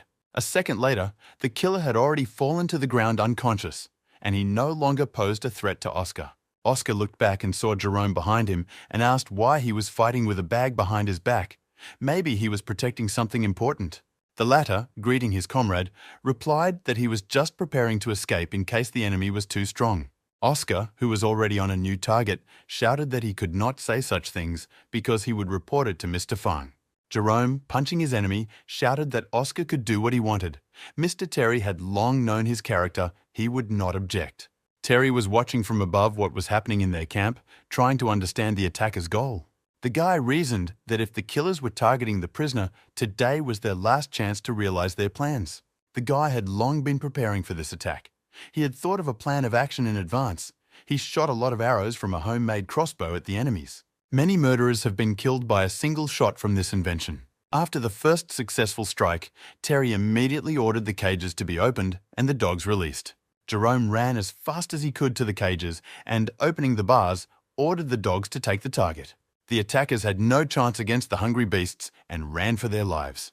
A little later, the guards brought Jerome one surviving killer, who was badly mauled by the four-legged guards. Jerome was not a fan of talking. He immediately punched the attacker in the face with a force that knocked out several teeth at once and asked who sent him. Jerome said to force the prisoner to tell everything. These killers have poison in their mouths, and we can't let him commit suicide. Oscar noticed that Jerome had managed to knock out all of the prisoner's teeth and wondered if he thought the poison might have already entered his body. Jerome immediately attacked the prisoner again, demanding that he be given the anti-venom as soon as possible. For Terry, this looked very suspicious. No matter how weak the Northern Qing were, they could not have sent for prisoners. Just these suffocators. For the guy, everything that had just happened was very suspicious. He was expecting some kind of trap. Suddenly, looking back, Terry saw the silhouette of a woman who had already managed to eliminate several convoy guards. It was Merrill. She was an advanced 9th rank, considered a saint of the Northern Qing. Afterwards, Terry and everyone else on the lawn saw a woman. No one knew who she was. Oscar ordered the stranger to be captured immediately, and his subordinates ran as fast as they could to fulfill the order. The woman eliminated 2 defenders with a single blow and approached her target. Passing Terry, Oscar, and Jerome, Merrill deftly hopped on Frederick's mobile camera. Jerome finally recognized the stranger, saying that she was Merrill, a Northern Qing saint. Terry said that he had been ordered to bring Frederick to North King. Could he find out what Miss Merrill's purpose was? Terry noted that if the girl wanted to intercept Frederick, he was afraid that she would not be allowed to do so easily. Merrill pointed one of her axes at the boy and said that he could not do anything against her with his own strength. Besides, who told Terry that she was here to intercept Frederick? Merrill flew into the air and landed back on Frederick's mobile prison at high speed.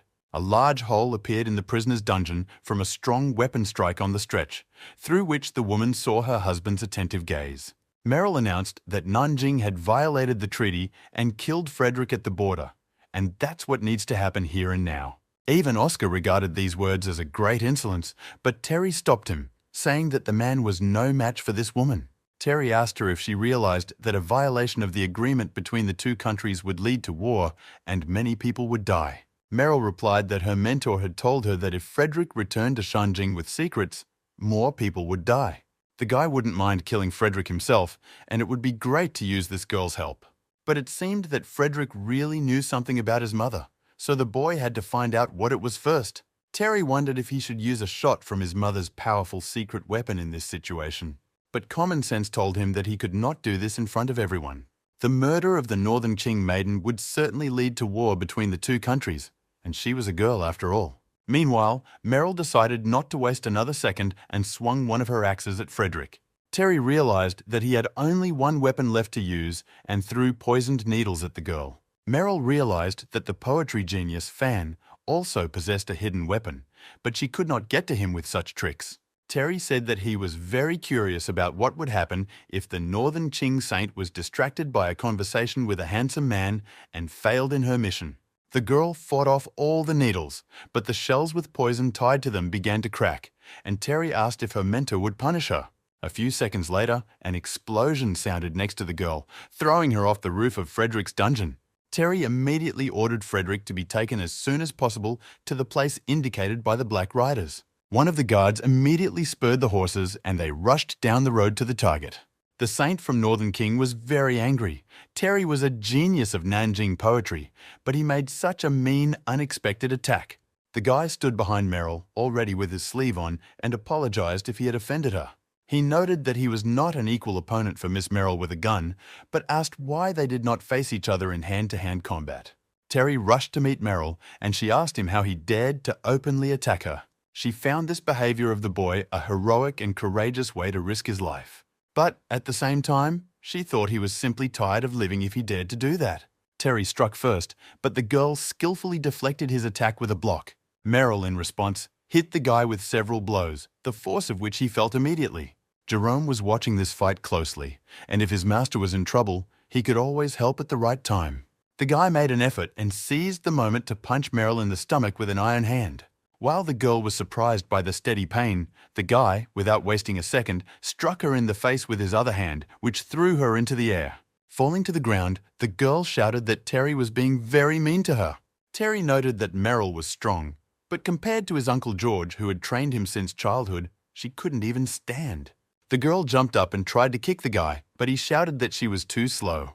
The guy avoided Merrill's blows and, at the right moment, threw several sharp blades in her direction. Dodging a hit, Merrill was outraged that Terry had attacked again with a concealed weapon. But the guy stuck his tongue out at the girl and apologized, saying that it was all the fault of muscle memory. Of course, this explanation to the boyfriend was another lie, but Merrill didn't have to know that. Unbeknownst to the girl, the guy again fired several blades in her direction, this time from his back. Sensing danger, the girl hastily removed her black hood from her head. Turning in the direction of the flying objects, the girl shielded herself from them with her hood, which turned into a solid shield. After hitting the girl's shield, Terry's blades turned into bent metal fragments. This time, the guy's amazement knew no bounds. The girl's hood turned into a metal plate. Terry's concealed weapon seemed to have something smeared on it, and a strange odor emanated from the girl's cuts. Merrill said she had run out of patience to continue wasting her time on the guy. Exploding with rage, the girl shouted that Terry did not deserve to live at all. The guy thought that such a murderous intention even gave the girl strength, and that in 10 moves he would definitely be finished. Merrill had already jumped up, pulling out one of her axes with the intention of killing the enemy. He watched Merrill approach and realized that if he used his metal hand now, the girl would die. His thoughts were interrupted by a black arrow that suddenly flew between him and Meryl. Both participants in the fight looked back in the direction of the arrow and opened their mouths in surprise. On the hill, a group of black horsemen watched them, ready to fire again. Meryl did not wait until she was caught and began to run away, saying that Terry was lucky today. After the girl disappeared, the guy could finally catch his breath. This Northern King maiden was really something else. The next day, Terry opened the door of Frederick's mobile prison, saying that he had arrived in North China. The person who raided him last night wanted to kill him, so it seems that Frederick is not very well liked in Northern Qing either. Frederick replied that Meryl was a student of a great master, and he did not want him to return here with a secret. Terry asked what secret could be so disturbing to one of the 4 great masters. Frederick replied that Nicholas had imprisoned him for 20 years trying to find out the secret, but he never did. Terry asked if it was related to the temple, because the only thing Nicholas doesn't know about is the incident in the temple. Frederick did not even doubt that the boy would guess the direction in which to dig so quickly. He was, after all, her child. He said that the boy was very curious and wanted to know the secret that could make the strongest people in the world gather in one place. For the sake of this secret, Terry turned from someone who wants to kill to someone who protects, and this time, the guy lost. Terry noticed that Frederick's martial arts were talked about all over the world, but his calculating nature was also intimidating. Frederick looked at the boy and noticed that he didn't seem to be afraid of him anymore. Closing the mobile cell, Terry said that both he and Frederick were very valuable to each other. Why should he be afraid? But they were interrupted by Jerome. The guy said that they were in trouble. All the horses suddenly started to heat up for some reason. Looking at the frightened face of his spy, Terry said with a smile that the horses had inhaled the poison he had used to lubricate the hidden weapon yesterday. Meanwhile, Meryl tried to wash away the boy's poison in the river, which she entered almost up to her neck. The girl was very sick, but she still swore that she would definitely finish off Terry Fang. The convoy with prisoners was driving rapidly through the forest thickets to the capital of the Northern Qing. Suddenly, Jerome saw Meryl in the middle of the road, blocking their path. Jerome called Terry Fang, saying that they had another visit from the female killer who attacked last night. Terry ordered the convoy to stop and stepped aside with Meryl, the girl demanding that the man give her the antidote. The guy asked why he had to do it. Meryl replied that otherwise she would kill him, and Terry said that she would be like that for the rest of her life. Terry told the girl that it was a special poison that he had created himself, and that it could not be replaced by the truth of Qi. Only Terry could solve the girl's problem, and he told her this with a laugh, telling her to kill him. Oscar and Jerome watched this scene from a distance. Oscar thought they should get closer. We had to protect Terry from this murderous woman, but Jerome had a different opinion. He said that the gentleman was incredibly brilliant, although a bit lustful. He turned around and walked in the direction of the convoy, saying that they should leave. Nothing would happen on this lawn. Meanwhile, Terry shouted at Meryl that he could cure her of the poison, but she had to promise him something, and she said she wouldn't fall for the blackmail. Terry smiled slyly, and after a short pause, assured her that it was not blackmail at all. Terry is just a minor official, and the girl came to the border with the intention of killing the prisoner he was escorting, so he used all means. He was uncomfortable doing it himself, but he had to stop the girl, even if he had to use such low tricks. The girl decided to ask what kind of promise the guy expects from her. The guy asked Meryl not to kill Frederick today so that he could complete his errand from Nanjing. The girl said that Terry knew that once they got to Shanjing, there was nothing she could do. The guy said that this was certainly true, and it looked like he and Meryl would have to fight to the death today. The guy found 2 pills in his inside pocket and threw them at the girl. Meryl caught them, and while she was looking at them, the guy started reciting poetry. He told me about hearing someone's footsteps and how the flowers fell off the begonias overnight. Could it be that this flower, which was so beautiful, bloomed in one evening? There were fewer red flowers, so it was greener. The girl interrupted the boy's poetry, calling him ignorant, which incredibly angered Terry. Meryl came down to the ground and said that begonias cannot tolerate moisture, and if the pot is filled with water, their roots rot. Therefore, in this case, there will be no flowers and the plant will simply die. After finishing her angry tirade, the girl said she wanted to leave and walked into the forest. Terry, taking out the bottle, said that she should wait because the guy had accidentally given her the wrong antidote. If Meryl still needed the antidote, she could take it, or the guy would just throw it away. Meryl silently, but it was clear that she was angry, turned around and took the bottle from the boy, calling his poems very bad with a lot of inaccuracies. Finally, the convoy with prisoners arrived in the capital of northern Qing Shanjing. Arriving at the city's entrance gate, Terry saw that he was met by the northern Qing Emperor's guard. The security team bowed simultaneously as Terry stepped out of his trench coat, saying they were very happy to see the gentleman in the capital. While they were talking ceremoniously, Jerome opened the door of Frederick's mobile prison and he began to walk outside.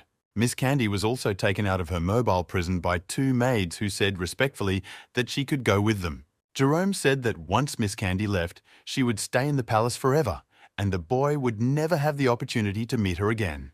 The head of the Imperial Guard asked Terry to follow him. According to the Board of Overseers, Caleb is a great general of the North and, in addition, Frederick's adopted son.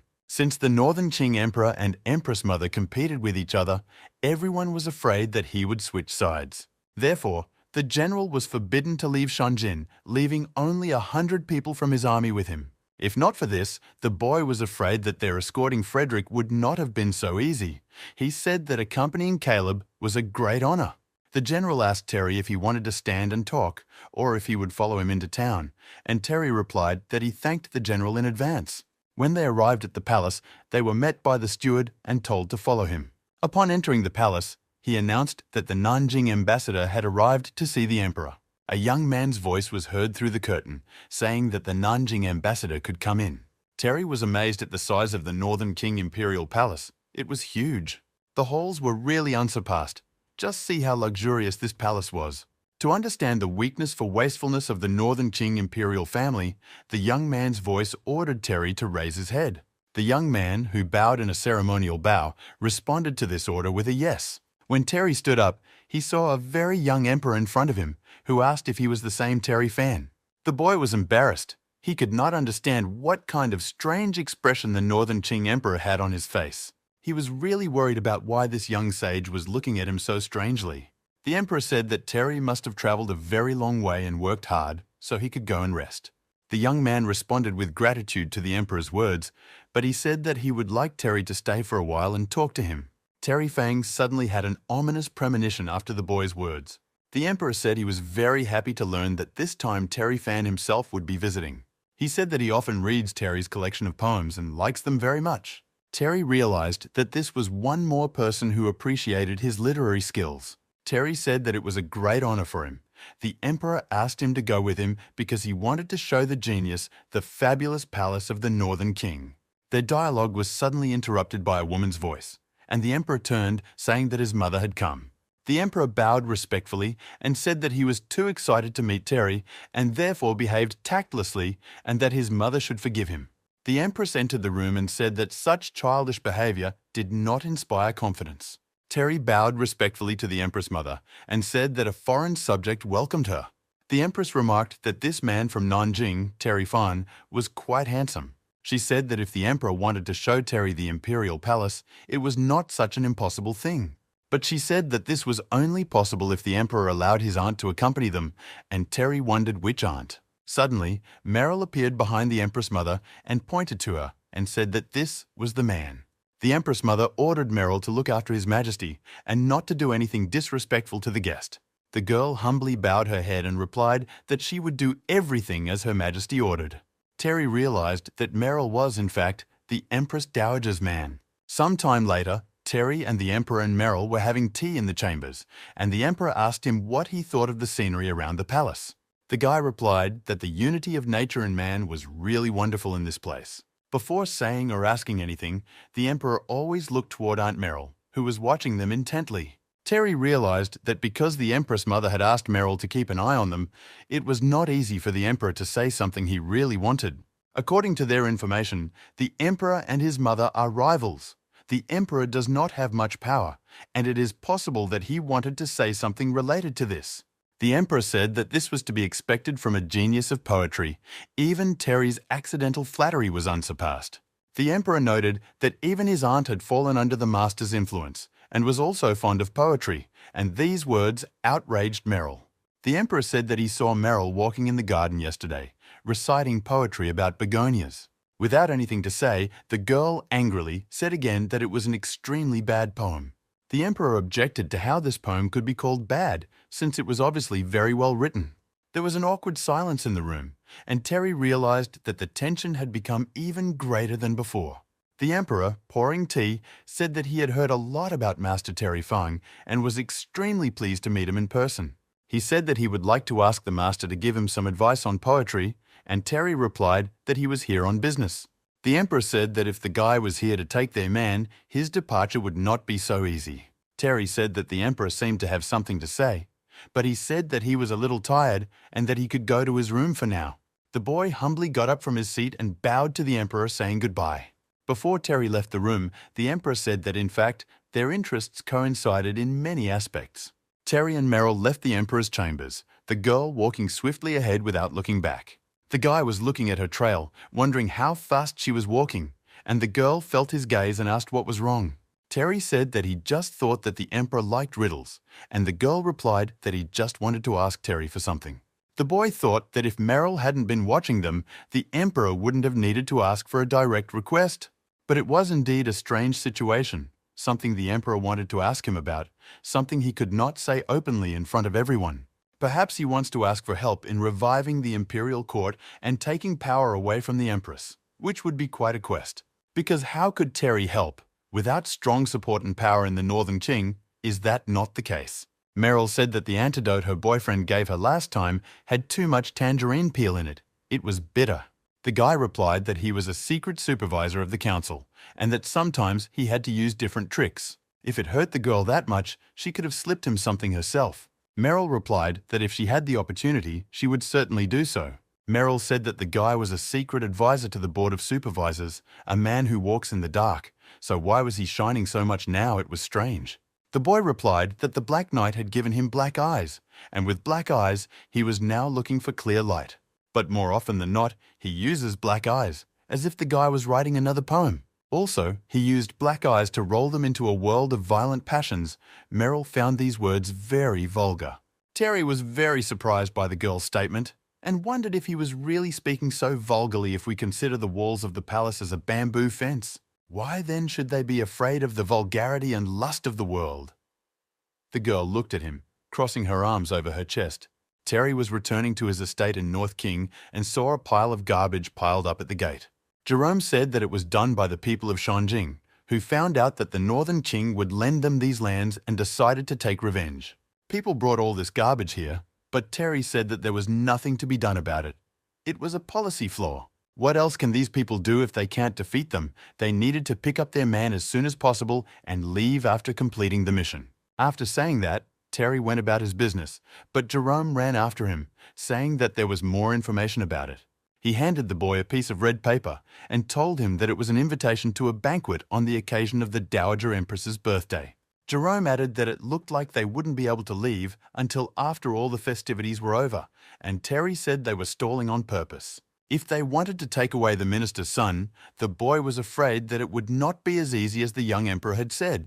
Frederick and the minister's son were now in the hands of the Dowager Empress, Jerome noted, and Terry asked if Frederick hadn't been taken away by a general.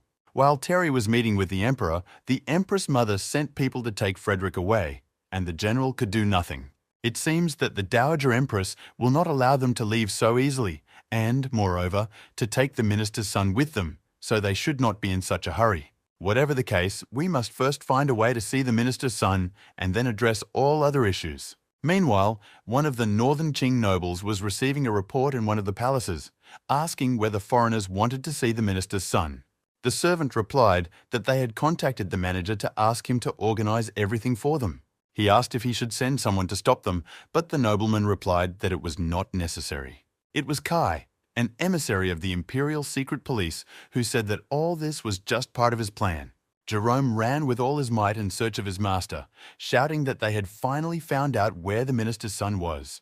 Terry asked where the guy was, and he had to arrange a meeting with him as soon as possible. Jerome replied that the prisoner was in a mansion on the outskirts of Shanjing. This estate is guarded, both inside and outside, by the guards of the Secret State Service. Terry and Jerome approached the spot and decided to watch everything that was happening from a distance. Sometime later, Terry said it was time to proceed according to their plan.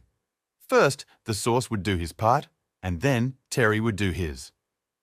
But before he could discuss all the details with his assistant, they were interrupted by one of the Northern King's servants who respectfully greeted Terry. He noted that the entire estate security had been waiting for them for a long time and knew they were coming. He led the boy inside, telling him about the birds and the scent of flowers in this place and how their imperial court was treating the minister's son well. The guy had nothing to say to that, of course. He agreed with everything he was told. But he wondered why the guards were waiting for them. The guard said that Mr. Kai had predicted their arrival and ordered the guards to wait here, and Terry asked who Mr. Kai was. Jerome replied that he was a man from the Imperial Police. The entire secret civil service was in his hands. He was the Dowager Empress's man. So it turned out that Kai was the same person who took Frederick away from General Caleb. While the guy was absorbed in his thoughts, the guard finally said that they had come to the right place. Terry was afraid that the minister's son had most likely been tortured very severely after being captured. The guy didn't even want to imagine how bad he must look now. The door opened, and Terry realized that he was wrong. It was unclear that the prisoner had been tortured, why this play with the girl was being played out at all. The girl who was standing next to the minister's captive son looked back at the door, asking who had come. The guard stopped at the door, asking why Miss Shen was here, and the guy looked in surprise at the stranger. He ordered his subordinates to take the lady out of this room. What were they doing here that they could allow Miss Shen to come to such a place? He bowed respectfully and asked her to return because Mr. Kai Sheng would be very angry if he found out she was here. If she did not agree to leave immediately, the guard said he would have to use force. The girl turned angrily in his direction and pointed her hand at him and shouted that he should try it if he was so brave. The minister's captive son told the girl to go back to her room, and she meekly said that in that case, they would see each other later. Jerome didn't know that Terry and the prisoner were on the same path. Both used their beauty to seduce women. Terry was tired of hearing his spy make such ugly assumptions about him and attacked him, screaming at him to shut up. If this girl is really Kai's daughter and has feelings for the prisoner, she still couldn't have entered here so secretly and put on this performance in front of them. A high-level Nanjing spy captured by the Northern Qing over the past 15 years has actually remained unharmed. The guy saw Terry looking at him with suspicion and said that Kai had arranged all this on purpose to sow seeds of doubt between them. To Terry's surprise, he went on to say that it didn't matter anyway. Terry looked at the minister's son with suspicion and asked what he meant. He replied that after all, he could not know whether they were not actors hired by the Northern King to deceive him. Terry was stumped by these words, and it looks like this guy is going to give him even more trouble than he initially thought.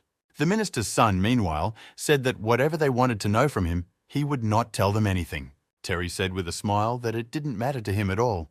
They had no purpose to interrogate him. He was instructed to bring the boy home, and he could keep quiet until he returned and saw his father or Nicholas. The prisoner thought that if the guy was saying that, maybe he was really his colleague from Nanjing. Terry, meanwhile, came closer to the boy and put his hand on his shoulder, asking if he felt better after hearing those words. But when Terry touched his shoulder, the boy recoiled as if he had hit him. Terry realized that something was wrong, pulled off the boy's outerwear and saw deep cuts all over his body. Jerome could not contain his anger. These subhuman beings were torturing the minister's son after all. Terry was amazed that the son of an official who had traveled to another country and taken up espionage was being tortured.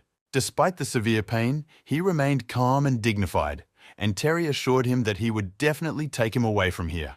The boy replied that he would not return if Nanjing's lands had to be sacrificed for his sake, and Terry assured him that the emperor would not have done so. The minister's son asked what kind of bargaining chip Nanjing was using in exchange for his life. Terry replied that it was Frederick and that the dignity of a prisoner was gone, and he shouted whether the audience knew who Frederick was. He asked where he was now, and Terry replied that he had already been handed over to the North Vietnamese, and there was nothing to be done about it. These words had a very big impact on the prisoner. His strength suddenly left him. He said that this sacrifice was not worth it. Terry and Jerome walked down the stairs to their palanquin, discussing everything that had happened. Jerome asked if he and Terry would go back just like that, and the boy replied that he had nothing else to do.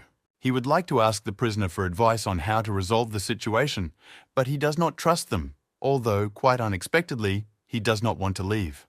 Jerome said that it was not that he did not want to go, but that, in his opinion, this salvation was too expensive. Terry knew this, but he still didn't understand how anyone could take their life so lightly. Their conversation was interrupted by the minister's son, who said that the boat was already in the water and they had to go downstream and not think about how to turn the situation around. Terry screamed in shock as the Secret Service released his prisoner. He replied that they had kept him in custody for 6 months, and no matter what methods they used, they could not force him to say a word. If they are in Shanghai anyway, they should allow him to join them if they make a mistake and take advantage of it. Terry replied that there would be no problem with that, thinking that he had misjudged the man in the beginning. The minister's son was indeed a remarkable man whom the boy began to admire. Terry made a lot of drawings describing all the events he had experienced, and he wanted to keep it in his memories. He showed all these drawings to the minister's son, saying that this happened in the outside world during the 6 months he spent in captivity. He replied that a lot had happened since then, but that neither of those things mattered. He was a professional. Terry said that the Empress Dowager would not let them go easily. Because of the boy's arrest, the hidden bets of the Northern King went down the drain. They will have to think carefully if they want to rebuild the Northern Qing network and get out of here unscathed. The guy replied that since the Emperor and the Empress Mother were rivals, they could talk to the Emperor and have a place to cooperate. Terry immediately recalled those strange words of the Emperor that their interests coincided in many things and aspects. This Emperor really did foresee something. He foresaw it, although he didn't say so directly, and offered mutual assistance. Terry really wanted to reject this option, and the minister's son asked why he was saying that. He replied that he thought the Emperor was looking at him very strangely. The minister's son said that, as far as he knew, the guy was a very clean person. He believed that it was possible to cooperate with the Emperor, but of course, the guy might have his own opinion on this. Terry asked him if he had come to this conclusion while hiding in North China for many years, but would still trust him.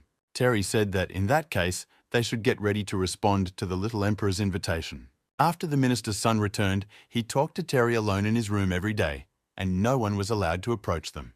Mr. Terry hadn't discussed anything with Jerome for 3 days, and it was very upsetting for him. Oscar, who was standing next to the offended spy, asked if he was okay. When he didn't answer, Oscar asked if Jerome was just feeling jealous. Jerome's response was very loud and indignant.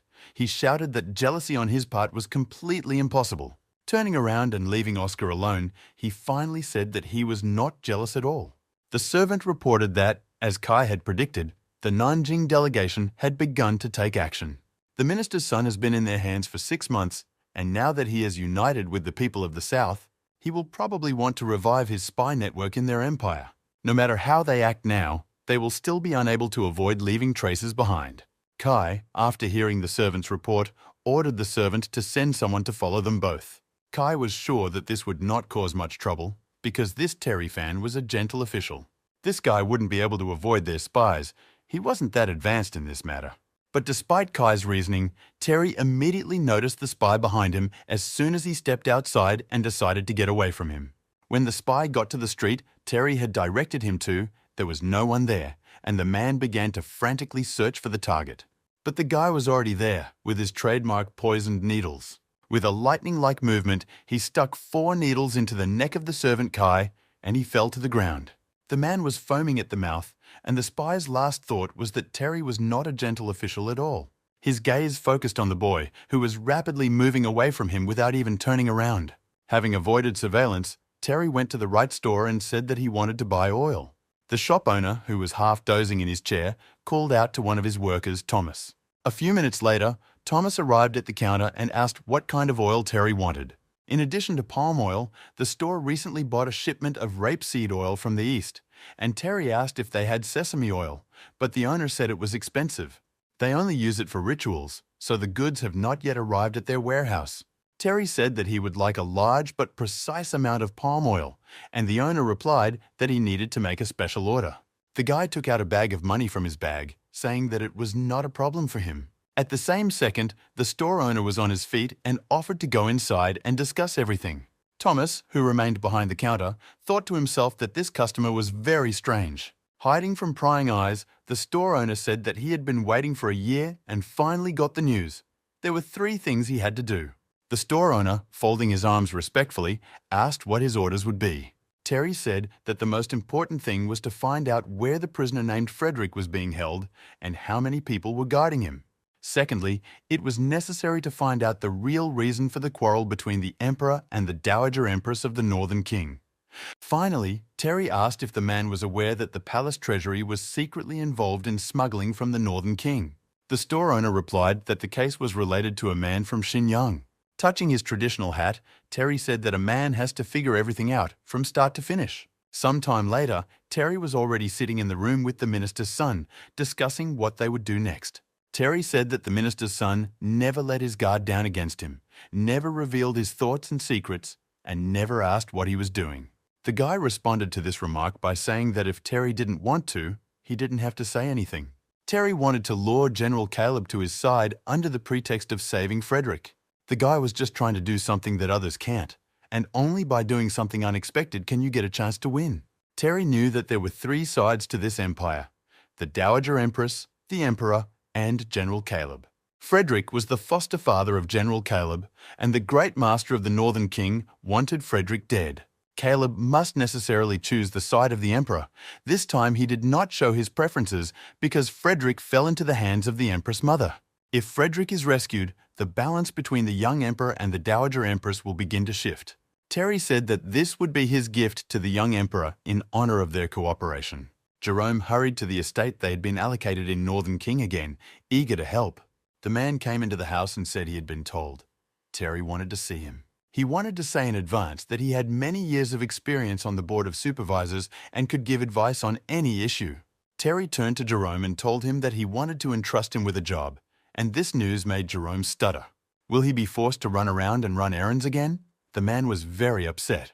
Terry said that the minister's son had nothing to worry about. He was sure he could get in touch with Caleb without any problems. The minister's son replied that he was not against Jerome's candidacy. Although he did not trust Terry, he admired the man. Saying that he didn't care what anyone else thought, Terry abruptly applied a cloth soaked in a healing solution to the other man's wound. Caleb's deputy reasoned that Frederick was supposed to go over to them, but Kai took him away without explanation. These people did not reckon with anyone. Unfortunately, Shanjing was under Kai's control, and General Caleb was like a cornered animal. He could not help him. It was good that they still had this mansion, and Caleb's deputy did his best to keep Kai's eyes off it. He didn't notice that Jerome had appeared next to him, saying that he was accompanying Terry Fang to help with diplomacy with the Northern King. Caleb's deputy shouted how the man got here and why he was here at all. Jerome calmly replied that he had flown over the wall. He leaned over to the deputy and said that his master asked me to tell him that he wanted to cooperate with General Caleb.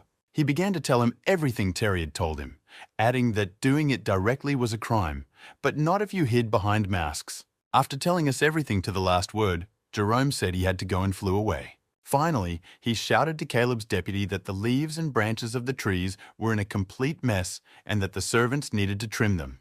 The general was sitting in the hall polishing his spear, and he said that the people of the south had offered him a fairly favorable deal. The deputy warned that these people are quite cunning and the general should be more careful. The emperor looks feminine, but he exudes more majesty. He will not give up the south for the sake of unifying the Celestial Empire. This case is different from the battlefield operations in the past, but it was even more dangerous. After his remarks, General Caleb asked what his deputy thought about this. He replied that Frederick was the founder of the Border Riders, and without Mr. Frederick, they would not be here. Terry and Jerome were already at the previously discussed location, observing the mansion where Frederick was being held. Kai hid Frederick in a wilderness where even the indigenous people of Shanjin can easily get lost. The Board of Supervisors has worked very hard to find this place, and the general should take advantage of this opportunity. Jerome asked the gentlemen if they would not help General Caleb's men. Terry replied that if they did anything, the entire Nanjing delegation would be caught and not allowed to leave North King. And the minister's son is acting so distrustful he couldn't let his people work with Terry. In short, they don't have to take big risks and act alone. Suddenly, the guards at the gate of the estate saw a farmer pushing a cart in front of him. They shouted that if he took one more step, he would be killed. But the farmer, instead of stopping, threw his cloak off the cart. Only after the cloak was thrown off and arrows flew at the guards did it become clear that this farmer was not a farmer at all. But the guards still could not fully comprehend this because they were killed in a moment. After the first shot was successful, a whole squad of armed men ran out of the bushes to the gate of the estate. The surviving guards could not avoid this swift attack. After kicking in the door to the estate's courtyard, the attackers looked around to see where they could run. They saw a number of guards lined up outside one of the buildings, ready to defend him, and realized that Mr. Frederick must be there. A second later, the attackers were breaking through the guards to open the door. One of the largest men ran to the padlocked front door to kick it in with his weapon. With a single blow, the giant managed to smash the door to pieces, and they were finally able to see what was inside. There was nothing in the room, and Frederick was sitting on the bare floor in the same rags he had worn when he arrived in Northern King. The head of the attackers' squad ordered to immediately take Mr. Frederick and leave as soon as possible. Covering each other and picking up the exhausted Frederick under their arms, the attackers began to flee the estate. But in vain did they think they had dealt with everyone who could have hindered them, as one of Kai's men was watching them from the roof of Frederick's dungeon. A moment later, as soon as the strangers managed to hide Frederick in his tunic, dozens of arrows flew at them.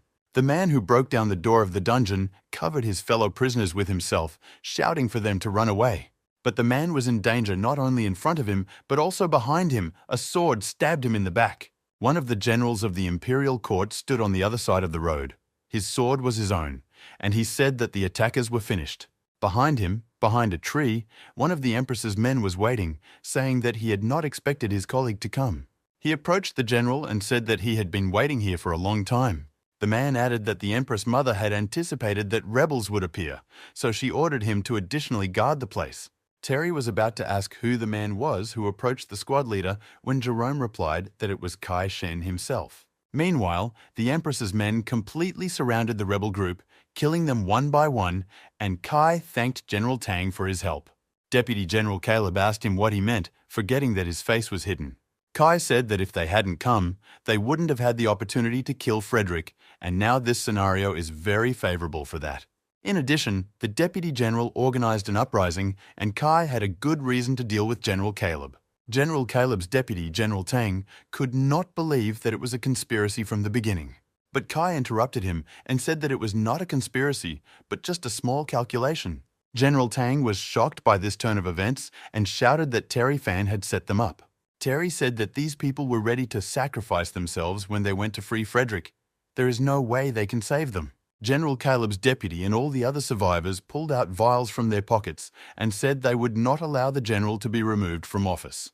Before the Empress Mother's side could react in any way, they poured the contents of the vials on their faces. Upon contact with the sun, the liquid caught fire and the rebels' faces caught fire. In the middle of the clearing, around the palanquin with Frederick, there were now several pillars of fire. A few more minutes passed and the inhuman screams subsided, leaving only the burnt bodies on the ground. Kai ordered us to collect all the remains of the attackers and check everything else thoroughly.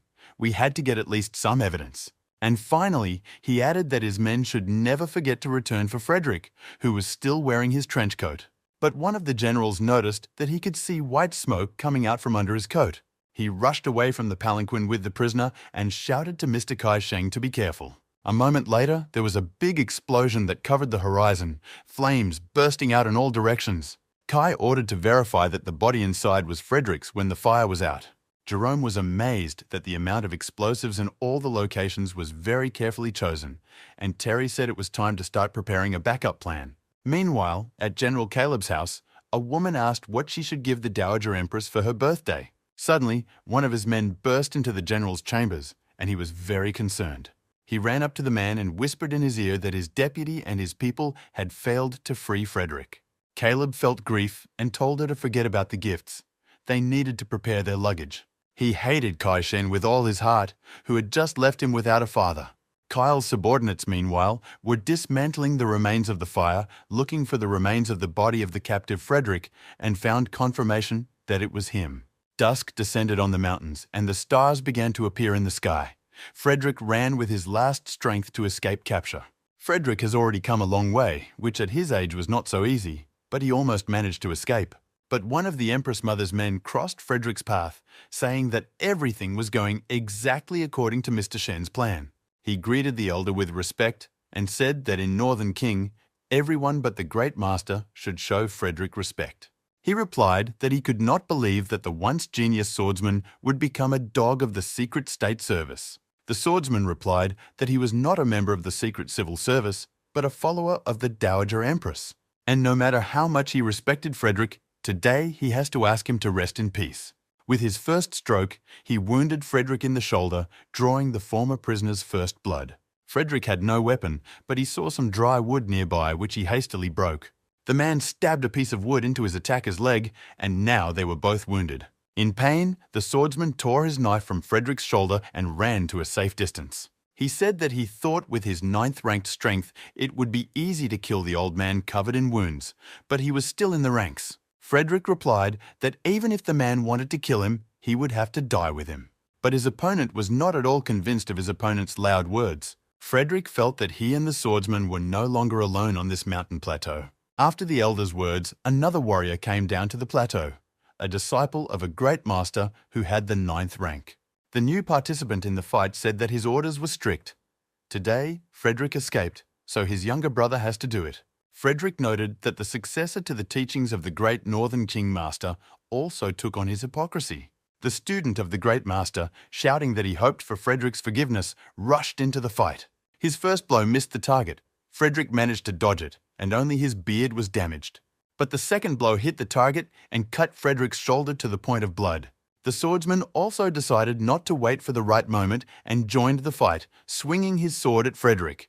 The elder's chances of survival were melting away before his eyes, and against the armed masters, he had only a broken tree branch. Jumping away to avoid the blow, Frederick fell to the ground, kicking up a cloud of dust. Both masters did not even allow him to finally get to his feet. They were already flying to attack again. Frederick was getting tired of this situation, so he decided to end it beautifully and launched a counterattack on the two attackers. The man was suddenly stopped by arrows that flew near his ear. These 2 arrows knocked the weapons out of the hands of Frederick's opponents, stopping their attack. A moment later, the elder was picked up by Terry's hand, carrying him to a safe distance from his opponents. Both warriors were amazed at this unexpected turn of events and wondered why the stranger hadn't wounded them. Frederick was grateful for his rescue, but nevertheless noted that only Terry was missing for complete happiness. The elder said that his opponent was a 9th-ranked master, and the guy was so stupid that he came to die with Frederick. This remark made Terry smile, and he said that Uncle George was always beating him, and he was not a weakling, so the boy would not die so easily. The swordsman asked Terry if he was going to defend Frederick from them alone. The guy is just a brave but reckless little shit. Terry was interested in this characterization of him, but when he took out the shurikens, he noted that it was too early to draw conclusions. The enemies rushed to attack, no longer wasting energy on talk. Everything had to be proved by force. The guy launched several shurikens at the attackers, which immediately spun in the air. For some time, the guy's weapon flew unchanged, but at some point, the shuriken split into several fragments. Each of the fragments began to fly on its own trajectory, disrupting the enemy's entire attack and forcing them to defend themselves. Terry did not wait for his opponents to repel the previous attack and launched a new type of weapon at them. Curved arrows flew at the warriors, which also had the ability to change their trajectory. The student of the great master could still fight back with great concentration, but the swordsman was in no position to do so. The man was completely confused and could not understand what kind of equipment it was. He had never seen anything like it. The disciple of the great master said that this was, of course, a very good move, but completely useless. It would only be good for tickling. Hearing these words from the enemy, Terry decided to use his main weapon, an energy cannon. He asked these 2 impudent people not to jump to conclusions because the reality might seem painful. This time, both opponents stopped, amazed at what they saw. This stranger was holding such a powerful weapon. The guy aimed the gun at one of the rocks, and part of it shattered into stones because of such a powerful impact. Terry's shot from the energy cannon left a huge crater on the ground, but the attackers managed to jump away. The swordsmen could not believe that they had fallen into the trap of such a scoundrel. They had to get rid of Frederick at least. It was impossible in any case to allow the secret he was hiding to be revealed. Terry was running away with Frederick on his back. He couldn't believe that the enemies were able to retreat.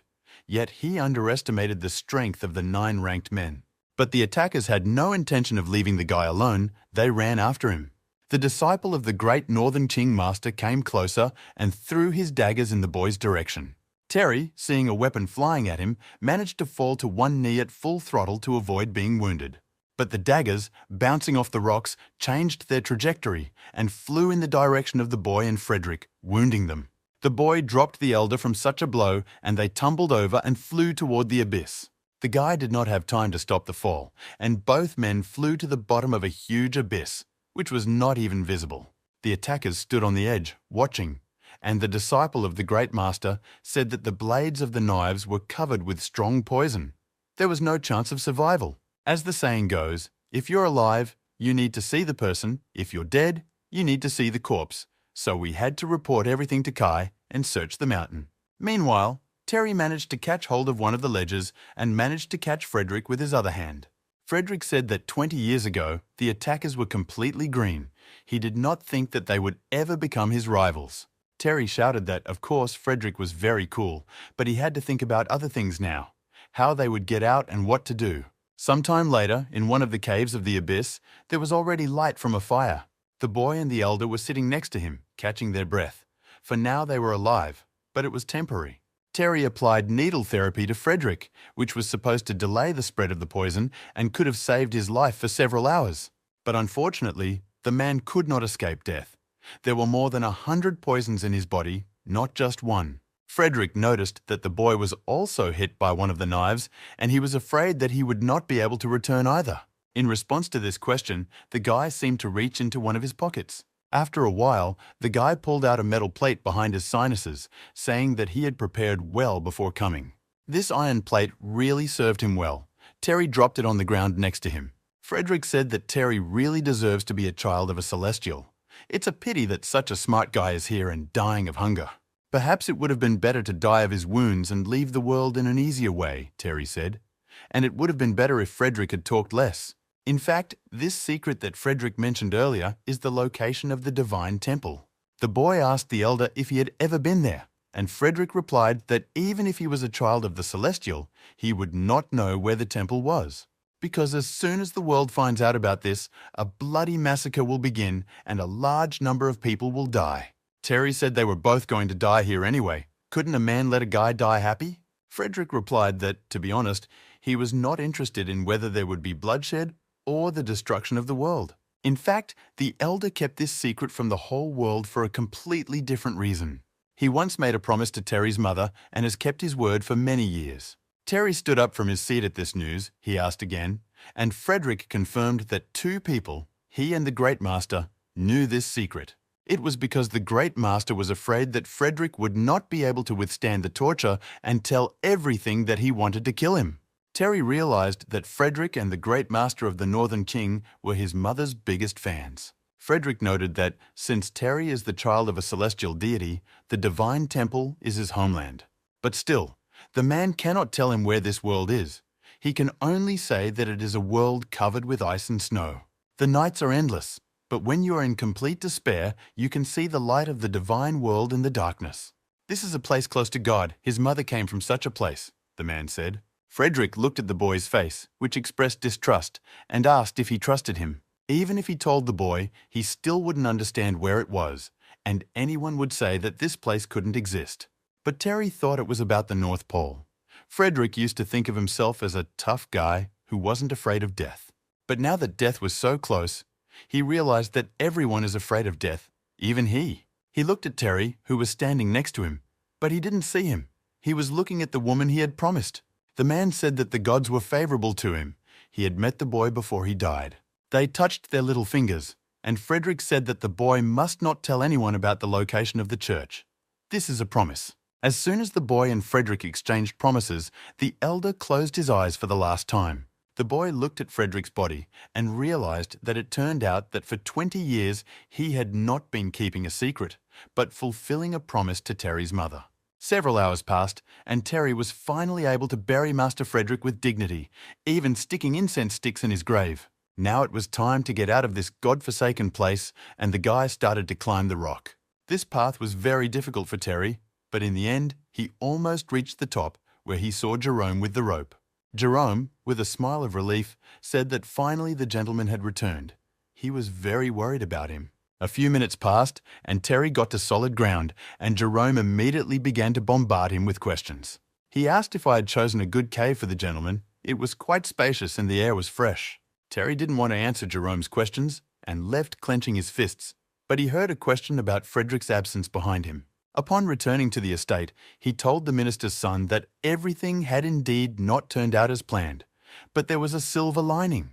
The boy thought that he had fulfilled his task and killed Frederick, that he had learned the secret, and that he had passed his exam. The minister's son said that if they could get out of Shanjing, such trifles would not affect anything. But now, Kai will not allow Terry to leave this country alive, and if the Empress finds out that they used Caleb, it will be even harder to leave. Terry took a bite of food and, calmly, replied that it was nothing to worry about, because the decision had been made. General Caleb was sitting in his chambers with a spear at the ready, asking his wife how his children were, and she replied that they had already left the city. One of the soldiers ran up to his doorstep and reported that a man had brought a pile of coffins and stacked them at the gate, saying it was a gift. General Caleb asked if the stranger had identified himself, and the soldier replied that he had called himself Terry Fan. Some time later, Caleb was standing there, brandishing a spear at Terry, shouting that he didn't need coffins. The boy's head would allow the dead to go in peace. Terry began to tell him that they had acted according to the plan, but had not expected Kai to prepare an ambush. The general refused to listen to the boy.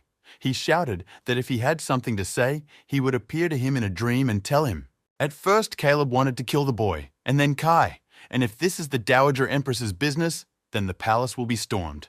Terry tried to avoid the general's blows. He did not want to fight. He only wanted to reassure his ally. The guy shouted that he had prepared a double and clothes for Frederick in advance to fake his death. He helped Frederick get out, as he had promised General Caleb. These words had already affected the angry man, and he stopped, asking where his father was now. Terry replied that, unfortunately, Kai had foreseen even this, and had sent a swordsman and a disciple of the great Northern Kingmaster to intercept him. They risked their lives for each other. They are not enemies as Caleb thinks now. General Caleb snarled at the boy, asking why he should believe what he was hearing, and Terry replied that Frederick had left his son a message. Frederick used to think he was cool and not afraid of death, but now he realized that everyone is afraid of it.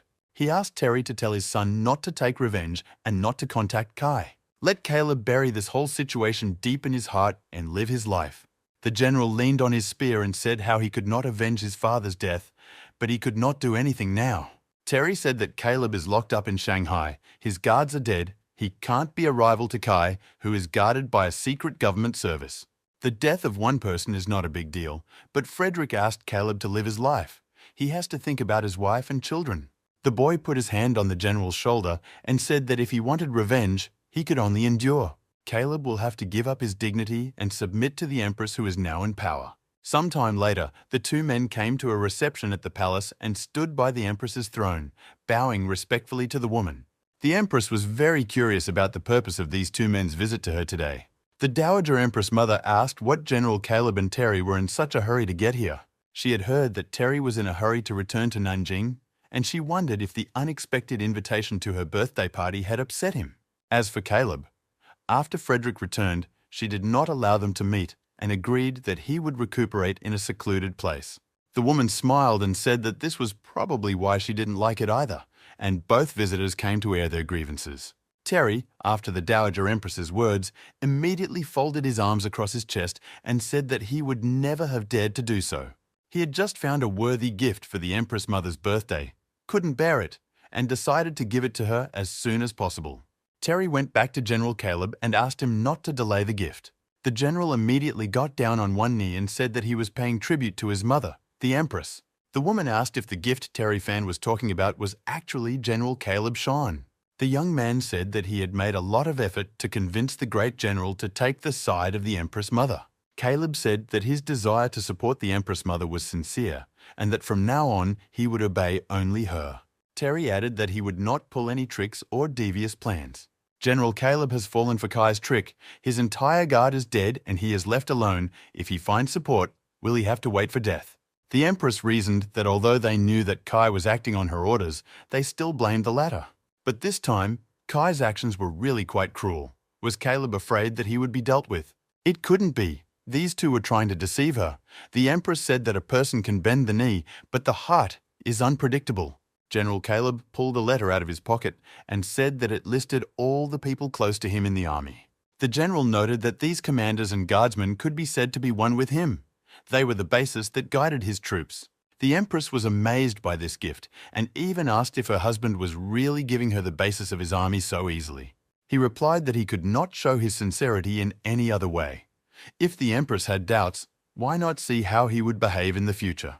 The Empress noted that her husband was indeed very brave, and now she could see the great general's sincere thoughts. The Empress Mother's servant approached the general, and he handed him his letter. The woman said that the past would remain in the past, and that if Caleb served her well, his life would be safe. Upon hearing these words, both the general and Terry bowed their heads in gratitude, once again congratulating the Empress on her birthday. The woman replied that, despite the fact that Terry was Nanjing's messenger, he cared too much about her. The boy replied that the Empress Mother was a wise woman, and in fact, he had a request to ask her if she knew about the palace's vault. The woman replied that this Nanjing storage facility brings them a lot of economic benefits. Of course, she can't be unaware of it. Terry replied that when he returned home, the financial rights to the palace's vault would be transferred to him. The Empress, of course, knew about this, saying that after all, the boy had married a princess and that it was obvious that he would receive these rights. From his investigation, he learned that when the senior princess operated the warehouse, she profited from smuggling from the Northern King. So when Terry takes over the financial rights, he hopes that these arrangements will continue. The Empress, furrowing her brows, angrily asked what kind of smuggling the boy was talking about. Terry, with a frightened look, asked if the Empress Mother knew nothing about it. He said that to make a profit, their palace storage facility cooperated with Mr. Kai, and there was a lot of money in it. He asked if it was possible that Mr. Kai Sheng had not informed the Empress Dowager about it. Suddenly, their conversation was interrupted by a servant who reported the arrival of Kai Sheng. Kai said that some of the vault shops had falsified their accounts, but the Secret Service had never profited from this, and the Empress could check. Since this case involved high-ranking officials in Nanjing, Kai believed that condoning it would sow the seeds of chaos there in the future. That's why Kai did not interfere with this trade in any way. They were able to catch the minister's son precisely because of such fraud. Terry looked at Kai Shen and couldn't understand how anyone could be such a lying bastard. The Empress replied that if it was good for the Northern King, she did not mind continuing this cooperation, and Terry thanked her for it. The guy said that as soon as the business was taken over, he would give a third of the profits to the Empress, but he had to return home. The woman said that in general, the guy had done her so many favors, but she was still in a hurry to return to Nanjing as soon as possible. Terry replied that he had recently gotten married and missed his wife very much, and he hoped that the Empress would allow him to return home as soon as possible. The woman replied that she could not force him to stay in Northern Qing for the rest of his life. The boy could return as soon as the feast was over. Terry bowed low, respectfully, and thanked him for the decision in his favor. The Empress told General Caleb to get up as well, and he thanked Her Majesty as well. Terry turned to face the exit and put his hand on Kai's shoulder, informing him that from now on, he and Caleb would be colleagues. He noted with a smile that both men needed to get along very well. With this one act, Terry turned Kai Shen against him like never before. Terry Fan's sly smile as he left the Imperial Hall with General Caleb was particularly suspicious. When all the extra people had left, the Empress asked what Kai thought about today's incident. He replied that in his opinion, Terry Fan was a very insidious person, and they had to be on their guard. By getting rid of Frederick and those close to General Caleb, they killed 2 birds with 1 stone. Despite the murder of Caleb's foster father, Terry still persuaded him to join the Empress, and he was definitely up to something. Terry tried to undermine the Empress's trust in Caius, quickly climbed the social ladder, and could someday become an external threat to the country. The Empress Dowager listened attentively to Kai, and, when he finished, asked him what he thought they should have done. Kai Shen frowned angrily and said that he needed to wait for the right moment and kill the guy. Jerome and Oscar tried to stop Meryl, who was trying to break into Terry's chambers. But it was all in vain. The girl ran to the door at high speed and opened it, shouting the boy's name. Terry, at this time, was really resting in bed after the last few stressful days, and Meryl's appearance scared him a lot. The girl hung over him like a black cloud, and the guy began to call his faithful bodyguards for help, Jerome and Oscar. He shouted that he had given a strict order to the boys not to let the girl into his chambers under any circumstances, but they could not hear him. Meryl said that General Caleb had sided with the Empress and that it was the guy who made him do it, which Terry did. The guy admitted that this was true, but noted that Caleb did it to save his life and consolidate his power, maybe even to pay back Kai. In any case, the Dowager Empress was pleased, and she promised to let them go to Nanjing. The girl did not accept the information she was being told at all. She pulled him out of bed and dragged him outside, telling him to explain everything normally. Some time later, a half-naked Terry was sitting in the chicken coop, sneezing from a cold that seemed to be starting. Meryl said that the Empress now controls the border army. Is this the gift to the Emperor that the boy was talking about? Terry pulled a sheet out of his pocket and handed it to the girl, saying it was a list of people close to General Caleb in his army. This is the basis of the command of his army, and the general gave this list to the Empress when he went over to her side. The Emperor can do with it as he wishes. Terry said that her teacher would be pleased because Frederick was dead and Caleb had lost his support. He hadn't done anything to hurt Meryl. The girl silently threw her shirt in the guy's direction and said that he was still a weirdo. Terry decided not to be silent this time and replied that the girl was also quite strange. At least now he couldn't understand her for sure.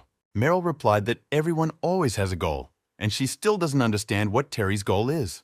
The guy asked if the girl always stays in this place, and Meryl replied that the house was shabby, and if the guy was uncomfortable, she apologized. Terry replied that this was not why he noticed. He was happy to be away from the hustle and bustle, and it's only good for him to talk to his friend after all his business is done. The girl, without answering, poured water into a bowl and, throwing it at the boy, asked if he thought she was interested.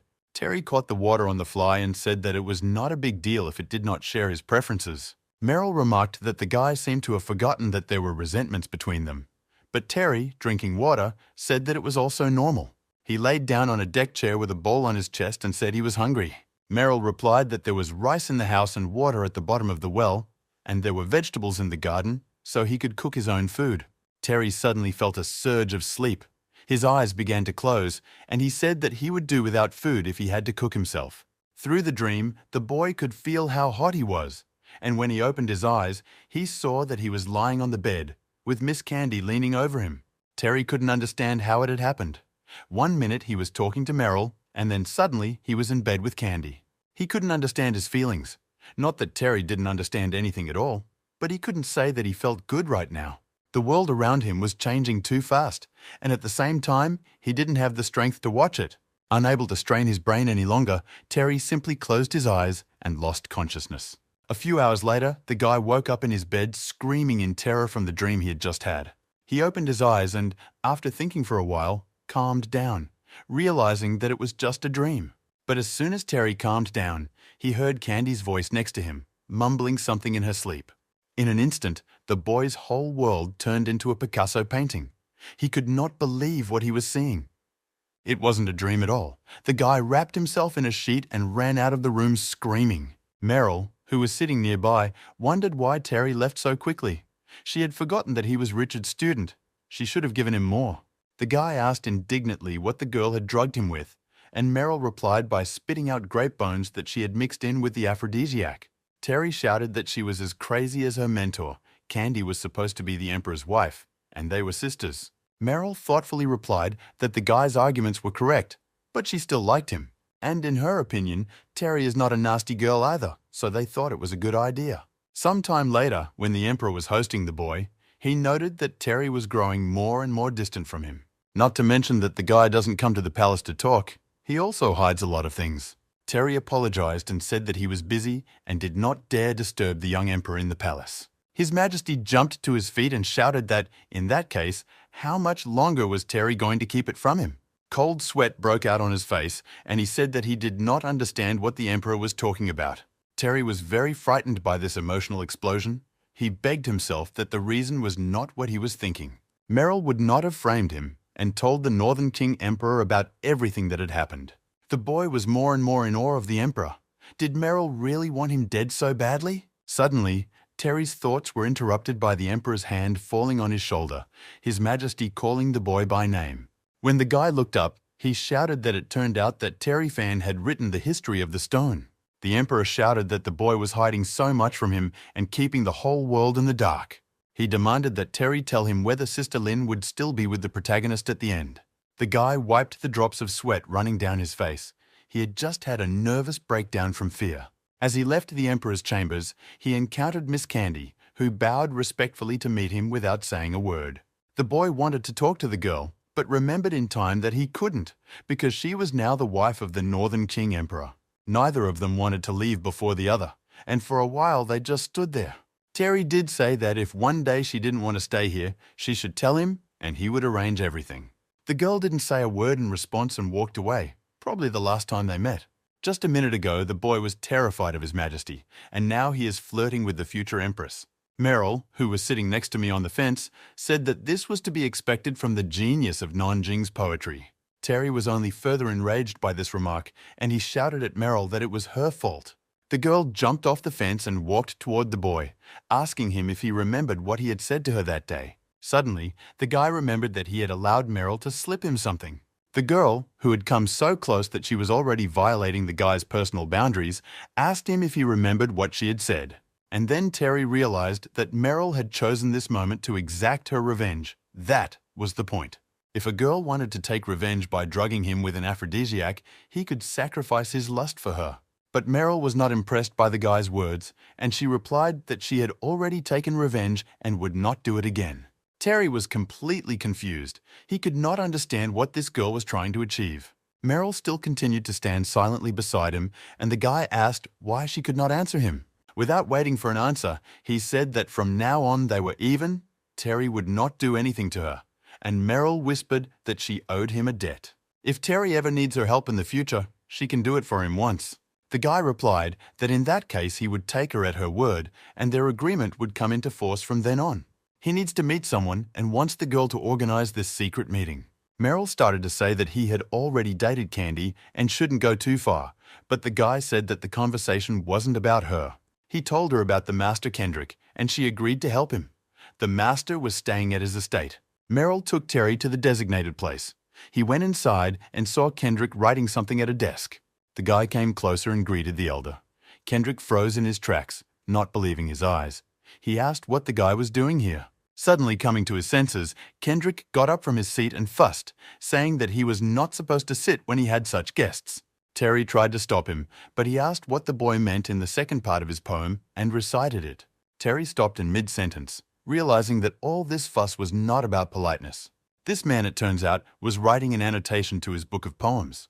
The guy kindly decided to explain the meaning of the lines of his poem, chewing on his allegory in detail. Kendrick finally realized that it was about a sacred mountain in the far south. No wonder he knew nothing about it. While he still remembered the author's words and needed to write them down, Kendrick took up his brush. After a while, he asked what the words from the other lines of the boy's story about the king who threw banquets were hiding. Terry replied that this king always held feasts in the temple. Kendrick's next question was about the personalities of some of the characters, and Terry kindly explained what the master was interested in. The boy hoped that these endless questions would come to an end someday, but that's what they were for. Many hours passed, and finally Kendrick said that he hadn't thought about meeting the guy today and resolving all his issues. Terry said it was really good, he was happy to help.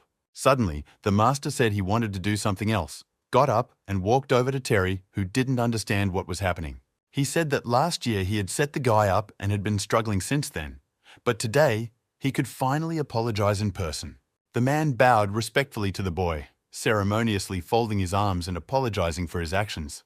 Terry touched Kendrick, interrupting his respectful bow, and told him that Frederick had died. Kendrick stood up and closed his eyes and said with the wisdom of old men that everyone dies someday. He said that his brother had lived a joyless life, and Terry should live life to the fullest, and he replied that in this world you can't make your way without killing. Kendrick looked at the boy carefully, and after a short pause, told him not to become such a person. He pointed to the papyrus he was working on and said that such a collection of poems could not have been written by a dirty person. Kendrick said that he could not watch such talented poetry crumble to dust. Terry was very impressed with the elder's concern for him and said that he promised to follow Kendrick's precepts and would never become such a person. The emperor stood on the balcony of his chambers and asked a servant if the delegation from Nanjing had left yet, and the servant replied that it would leave soon. Candy was also already missing Terry, and she was afraid that after this goodbye, they would never see each other again. Jerome cried crocodile tears and begged Terry Fan to take care of himself. He emphasized that he should take good care of his wife and future children, and Terry, not knowing how to shut the man's mouth, began to do it manually. Terry said that the spy network in North King will not survive without a leader, and in 6 months the court will send a replacement, but for now, it's on Jerome. Both the servant and the gentleman looked toward the palanquin, which was already waiting to leave. The time to say goodbye had come. Local residents watched the delegation leave the capital and did not understand why they were being let go so easily. But that was not the last surprise for the day, and Meryl was already waiting for Terry on the way out of town. Oscar assured Terry not to worry and to go ahead and meet him halfway. He would take care of the rest. Today, Meryl came to see Mr. Terry off, and the guards must not tell anyone about it, because if the princess finds out, there will be no mercy for anyone. After giving this order to his men, Oscar heard the voice of the minister's son next to him, addressing him from the palanquin. He said that today's incident could not remain a secret. He would report everything to the emperor and the court in full detail. Terry approached Meryl, asking her why she had come here, to see him off with a full cart of things.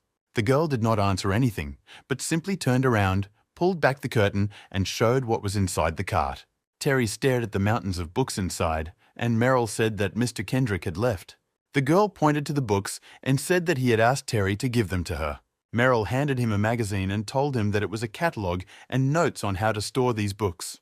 This great sage gave the boy a collection of books of his life. He opened the catalogue and began to look at its contents, and Meryl, folding her arms across her chest, asked him if he understood what it meant. This meant no more, no less, that Kendrick was passing his literary heritage into the hands of a young man. Without waiting for a response from the shocked Terry, the girl, stretching her stiff limbs, said that she had to go. Terry couldn't let Meryl leave his life so easily. He said he was very grateful for her help in his last days. The girl turned in the boy's direction and replied with a smile that it was nothing. But she could not have expected what happened next. The guy approached her and hugged her sincerely. Terry whispered in her ear that if they could really become friends, it would make him the happiest man alive. The girl decided not to pretend to be unapproachable anymore. She wrapped her arms around Terry and said that his feelings were mutual. Finally, Terry could completely relax and let himself go. He was on his way home to Nanjing. He was in a great hurry, and finally he saw the familiar mountains and buildings, which made the convoy go even faster. Terry could never have imagined that these mountains and landscapes could ever become his own. But even the birdsong touched his heart. As soon as he arrived at his estate and changed his clothes, he went to meet his loved ones, whom he missed dearly. In one of the galleries, he met his sister and Simon, who rushed to meet him, their eyes filled with happiness. The girls hugged him from both sides at the same time and welcomed him back, and Terry couldn't help but smile. Terry's brother Kevin joined the lively conversation, and he didn't know what to say. The guy was sure with his sixth sense that he could be in trouble if he somehow attracted attention. But Terry saw him anyway and said that they needed to talk later. They were men, and everything would happen without reunion games. Kevin huffed in response. He was in a good mood today. If Terry didn't care about him, he'd do without being nice to him. Sarah asked what was wrong. They hadn't seen each other for so long. Should she behave calmly too, for the sake of her brother's happiness? Terry suddenly realized that someone was missing from the room and asked where his wife was. Simone, ignoring Sarah's laughter, said that Flower had already gone to bed, and Terry didn't know how to react at first. He had traveled 1,000 miles to return, and the Flowers did not want to see him, and Simone began to assure him that this was not true, but there was a but. When the guy asked her, she whispered that she was wearing less red, and that made her greener.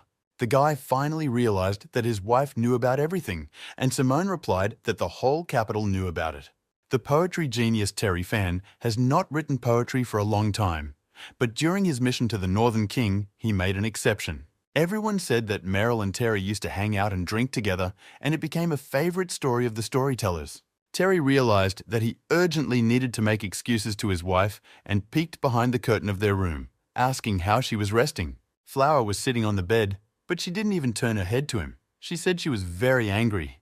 This was the first time Terry had ever encountered something like this, and even if women in this world were jealous, they were not as openly so as Flavor did. Without turning her head, Flavor carefully asked who the girl named Meryl was and what she was like. Terry knew that he shouldn't praise Meryl right now, as it would make his wife even angrier, but he couldn't lie either. He replied that Meryl was the last student of the great Northern King Master and had a high status. He had to befriend her for the sake of the country. As soon as the guy finished his speech, he faced the indignant face of his wife Flavera, who simply glared at him. Terry shouted that it was just a short poem. He could write flavors every day. Everything else was gossip from the ruler of the Northern King. But Flower said she only wanted to ask if, with Meryl's status, she could become Terry's concubine. Terry was almost speechless. He couldn't understand how his wife could have such thoughts. Flower said that she was not the one who would monopolize Terry. Sooner or later she would have to give him up, so she shouldn't resist so much. These words wounded him in the heart more than anything else he had ever experienced in his entire life. Flavor said that a woman like Meryl has an unusual status. She worries about Terry because he never thinks about what will happen next. Terry shouted that he was not going to marry Meryl, but it was not easy to calm Flower down, and the argument continued all night. In the morning, Terry could not open his eyes, and Simone noticed that it seemed that the young gentleman had worked very hard with his wife yesterday. The boy turned to the maid and asked her when she became so brave as to tease him, and she said that she would not have dared to do so. At that moment, the guy felt real happiness and relief. He was so happy to be back home. Today, he has to go to the Imperial Palace and report to the Northern Qing Emperor, and his work as ambassador will be completed. And then, after all these manipulations, they will be able to return to the Tang Mountains for a short time, where they will be most comfortable. The girl thought about it for a while, and noticed that Jessica would be most happy about this news. Simon and the Lord's dialogue was interrupted by other servants who called him immediately because the princes had sent people to bring gifts in honor of his return. The second prince sent a cherished collection of poems from the previous dynasty, while the first sent a box of mahjong pieces made of emerald jade. The young gentleman has become so popular that even two princes want to drag him to their respective sides. The servant's dialogue with Terry was interrupted by the boy's father, Eric, who told him not to get too carried away. Eric waited for the boy all night, but instead of coming to his father, he spent time with his wife, and his father was not happy. When his father said all these words, the boy finally realized his mistake and bowed respectfully to Eric, apologizing. His father said that today, the court was going to award the boy the title, and that the management of the palace's vault would also be transferred to Terry. The boy was very happy to hear this news. The vault of his mother's palace would finally be at his disposal. But my father said that this was just lip service, and it was up to the boy to use it for his own purposes. Terry tried to calm Eric down, telling him not to be angry, that the next time he came home, he would come to him first. The boy set off for the emperor's palace, his palanquin cutting through the air like lightning. He reasoned that now even the first and second princes were trying to earn his favor. If he played his cards right now, he could have gained many advantages. Court officials were already gathering near the imperial palace, looking back at the boy passing by with surprise. A smile of happiness gradually left Terry's face as he heard the rereading around him. The boy felt that there was not a single person around him who was sincerely happy for him. Everyone was only discussing him. They were not satisfied with absolutely everything. The fact that he was an illegitimate son, his rank, even his lateness in their opinion. When the boy thought that he would not meet any friends in this cloaca of enemies, his father's hand fell on his shoulder. All the conversations around the guy immediately died down. None of the officials present had the courage to say anything, and Eric ordered him to leave. Eric Fan said that whoever is not behind them should gradually move forward. There was nowhere to stand in the crowded hall of the Emperor's palace, and the boy found himself at the very end. Terry thought he was too far away to hear anything. The Emperor's servant announced that Terry Fang had been granted the title of first-class Nan by order of His Majesty. Eric heard everyone around him whispering to each other that the Emperor seemed to have a sense of proportion. No one would give this bastard a high title. But, in a second, everyone present fell to their knees and bowed to the floor, thanking the Emperor. All except Terry. After a moment, Terry joined the others, wondering what to do next if it was over and he should leave. The Emperor sat on his throne and watched the officials who were present leave the hall. He said that his sons should stay. The three young men immediately turned toward their father and said they would do as he ordered. But the Emperor's eyes were already searching for someone else in the crowd, and he suddenly called Terry Fang over and told him to stay a while longer too. The guy, who was already standing on the threshold ready to run to his palanquin, turned around, not understanding what was being asked of him. The little prince threw himself into his father's arms, overjoyed to finally see him, and the Emperor could not refuse to embrace him. He appealed to all those present to behave naturally, to be at ease, to be okay. The man sat down at the table and began to pour himself tea, saying that he just wanted to discuss something with them. Unexpectedly, he turned to Terry and one of his sons, saying that it seemed like the two of them were seeing each other for the first time. He said that the eldest prince has been commanding troops away from home for a year, and he returned to the palace only 2 days ago. Turning to his son, he said that Terry Fan was standing opposite him, and the boy bowed respectfully, but the prince seemed to ignore him. Cold sweat broke out on Terry's face, and he began to feverishly recall how he could have offended the prince. His thoughts were interrupted by the voice of the emperor, who ordered his servants to bring Terry Fang a chair. The boy turned toward the princes standing nearby. He could not understand who would dare to sit in such circumstances. The first prince turned to the emperor and said that Terry was young and healthy, and judging by his frightened appearance, it was probably more comfortable for him to stand. The elder prince said that only an older and more respected person should be given the opportunity to sit, and that Terry should be given it for his merits. The emperor replied that if the prince could bring Kendrick's books, which he had inherited, he would also be able to sit in the emperor's presence. Having stopped all the arguments with this remark, the emperor turned to Terry and told him to just sit down, and the boy did not dare to disobey. When the boy sat down on a chair, the emperor said that he wanted to say 3 things to everyone present today. The empress's younger sister has returned to Xinjiang. The repository needs to be reorganized. Do they have anyone in mind to run it? All the princes present realized that this question from the emperor was just a formality. The candidate was obvious. It was Terry Fan. The first and second princes, without conspiring, almost in unison, began to say that they had one candidate in mind. The emperor was very interested in the opinion of his sons and asked whom they had in mind. The second principal conceded his right, saying that the first one should say everything, and he recommended that Terry Fan be put in charge. When the emperor asked the second prince for his opinion, he also said that he recommended the boy's candidacy. The emperor said that if both sons thought Terry could handle it, let him do it, and the decree would be issued after the fall. The palace vault plays an important role. The brothers should talk more and work together. They bowed in agreement. Terry watched what was happening in front of him, and all he could say was that it was all very strange. The emperor looked at all those present and announced that it was time to move on to the second issue to be resolved. In a few days, he is going to the Temple of the Void to worship, and Terry Fan will go with him. The boy was amazed at His Majesty's decision, and apparently the older prince was too. The emperor said that the ancestors had blessed them. They had given him such good sons and a subject, and that he should pray and make an offering. The first prince thought that this ceremony was only available to members and relatives of the imperial family, which was very strange. Even the second prince noted that no matter how much the emperor admired Terry Fan, this announcement was too much. The emperor seems to take the boy in his arms and exalt him to the heavens. The emperor looked closely at his son's reaction and asked them what they thought about it, but he heard only the standard answer that he was wise. Along with all of the above, there were also household chores to be done, as his father noted. Nanjing was negotiating peace with the northern Qing, and the previous topic of conversation was instantly forgotten. This time, the main task of the imperial court was a political marriage with the northern Qing. The emperor also thought that success came in pairs, and the marriage between Sarah Fan and Prince Leo was also negotiable. Terry had already forgotten about the gossip he had heard about Sarah and Prince Leo, but it turns out that it was not easy gossip. When the emperor's meeting with Terry came to an end, the boy went outside the imperial palace, saying goodbye to the princes. The first and second principals stood silently on the threshold and looked at the boy, waving their hands, and everyone present had a reason to think. The guy didn't even realize how he got home. He was immersed in his thoughts, and only Sarah brought him out of them. Terry asked her if she knew about the news, and she answered in the affirmative, saying that the emperor had organized everything long ago. Terry said that it was not enough to just run away from home with a small amount of money. The world is dangerous, and there is no one to protect the girl. Sarah said that she was not afraid of anything because she had brought a knife with her and took it out of the bundle she was carrying. If the girl trusted her brother, he could help her solve this problem.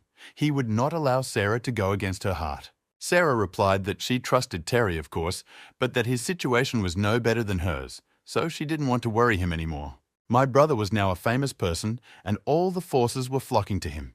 It would be impossible to stay away. It will be incredibly difficult for him to keep the palace's vault and take care of himself in such circumstances. Terry smiled. Of all the people around him, his sister knew him best. But his sister's affairs are the most important thing right now, and the boyfriend will definitely fix everything for her. The girl asked how the meeting at the palace went, and Terry replied that he was standing too far away to hear anything. But after the meeting, the emperor left him and all the princes to discuss some issues. Sarah was amazed by this news. The boy had spoken personally with princes and the emperor. Although the crown prince seems naive and straightforward, he is from the same faction as the eldest princess. She controlled the vault for years, and a lot of money disappeared because of it. so the crown prince wants to bring Terry to his side. The boy was afraid that as soon as the older princess became active, he would certainly stab him in the back. The second principle is freedom-loving and does not look like a ruthless competitor. But if he is a truly pure person, why doesn't he want to be a leisurely prince? As for the eldest prince, the boy knew him too little to draw any conclusions. But he definitely didn't like him, or maybe he had some deep conflict of interest. Sarah understood that her brother's situation was really difficult. It seemed that he was in the center of attention, but in fact, Terry was on a knife's edge. The most surprising thing was that the emperor actually decided to go to the Temple of Emptiness to make an offering. He recalled His Majesty's words that brothers need to talk and work together more, and the boy had a bold suggestion about this. Terry went to the Board of Forensic Sciences to see General Nicholas. Everyone around them in the building knew who Terry Fan was and bowed to him with respect. He was the manager of the Board of Supervisors. The guy accepted the congratulations of his subordinates with a smile and asked them to please support him in the future. When Nicholas and Terry were alone, the general said that the boy had done an excellent job with his mission. So, it's only natural that the guy would be in charge of the palace's storage and the Board of Supervisors, and everything is going according to plan.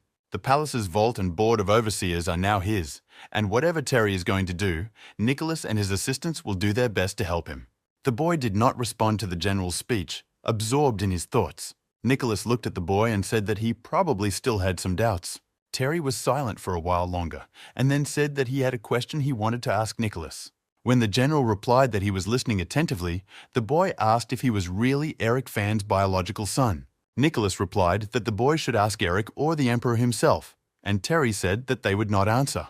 Nicholas replied that they wanted to keep the boys out of trouble, that he was very smart and could find out the truth with a few clues. As they talked, the guy didn't even realize that they had reached the storage facility at first.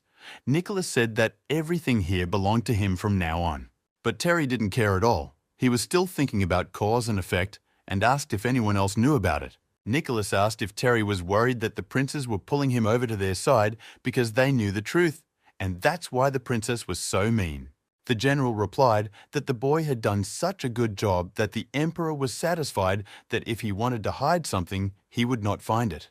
Terry was worried that he would not be able to avoid many storms because of this, and Nicholas replied that it was good if the boy knew about it earlier. He shouldn't worry. The enemies are paper tigers, not a threat. There is only one truly powerful person in Nanjing. The boy turned to the general with interest and turned into a solid hearing. Nicholas said that this man was the emperor himself. Nicholas said that Terry's duty was to be loyal and a good subject, and then he would always be safe, and he would organize everything else for the boy. The Temple of Emptiness is the earliest temple in Nanjing, which was built over 100 years, and its purpose is to call the world to a unified heart and mind. The temple does not interfere in world affairs, but always secretly influences the ups and downs of this continent, occupying a high position in the hearts of people. That is why the imperial family holds a ceremony of admiring chrysanthemums in the temple every 3 years. This ceremony is intended to harmonize the conflict of interests of the children of the imperial family, so they all take part in it. Even if there are outsiders among them, they are allowed to participate if they are relatives or family members closest to the imperial family. Sarah told Flavor that the emperor seemed to be very favorable to his brother, since he had even invited them here. Flavor also thought about it, but wondered why her husband walked around with such a sour face. Terry reasoned that admiring chrysanthemums was good, of course, but where were all these chrysanthemums? There were no chrysanthemums anywhere. There was a steep and high mountain everywhere. Finally, when he reached the gates of the temple, the boy looked into the distance, trying to see something, but he saw nothing but trees. He really didn't want to take part in such an event, to go up so high just for the sake of a social meeting with princes and the court. The boy's thoughts were interrupted by Sarah, who shouted at him to go upstairs and look at what she saw. On the upper tier, it turned out, there was a completely different landscape, and the guy realized that he had jumped to conclusions. He was looking at a sea of chrysanthemums. Flavor said that golden chrysanthemums really fit the style of the imperial family. Terry asked whether His Majesty the Emperor and the others had already climbed the mountain, and the girls replied that everyone had already gathered. The boy thought that the imperial family was going to gather today. Shouldn't the Tiger Guard be responsible for security? There is only one way down from the Hanging Temple, and if an intruder comes and starts a fire, it will be very dangerous. The boy's thoughts were interrupted by a man who had quietly appeared next to him, and he told him not to say anything stupid. It was the second son of the Qin family, and he said that the two families were responsible for the security of this ceremony. Not even a mosquito could fly here. Terry was confused by the angry speech of his uninvited interlocutor and wanted to know more about the families responsible for the event. Sarah whispered that Qin and Ye are two of the four great families, the pillars of their army. The Qin family heads the secret council and has the most power in the army. The Ye family is the family to which Fiona belongs, and the head of one of the four main sects. The second son of the Qin family said that he couldn't believe that the guy didn't even know their family and how he managed to get the job. The guy really wondered how he had managed to get to his current position in such a short time. The man was completely furious and said that the security could be safely entrusted to them. Mr. Terry Fan could be completely calm. The dialogue between the two nobles was interrupted by a shout from the lower tier. A fire had broken out at the foot of the mountain. Everyone turned to see the treetops being consumed by flames like a voracious beast. The second son of the Qin family shouted that he did not understand where the fire came from if there were intruders here. Terry shouted for the man to protect the girls, and he would go see what was going on, tell his subordinates to put out the fire with sand. The head of the Emperor's guard was outraged by such instructions to him, and he shouted that he knew what to do and that he did not need to be taught. The guy quickly reached the foot of the mountain and saw the fire spreading with his own eyes, and there was no longer any doubt that it was arson. The fire at the foot of the hill, if not dealt with, will spread here, and then the Emperor will be trapped with no way to get out. And even if the fire was extinguished, there was no guarantee that the criminals would not start a new fire. People in the church had to be evacuated immediately. A few minutes later, everyone who had been climbing the mountain for so long began to hurry down, the guards insisting that they do so without panic. Terry stood on the first tier and helped people find their way to the first floor. Suddenly, in the midst of the crowd, the boy noticed his father with two bodyguards approaching him. Terry asked if Eric was okay, and he said he was fine, but he could see that the Emperor was still on the top floor. Eric ordered his guards to immediately go with Terry to the Emperor, and they readily agreed. Terry immediately rushed to the upper tier, hurrying to His Majesty's aid.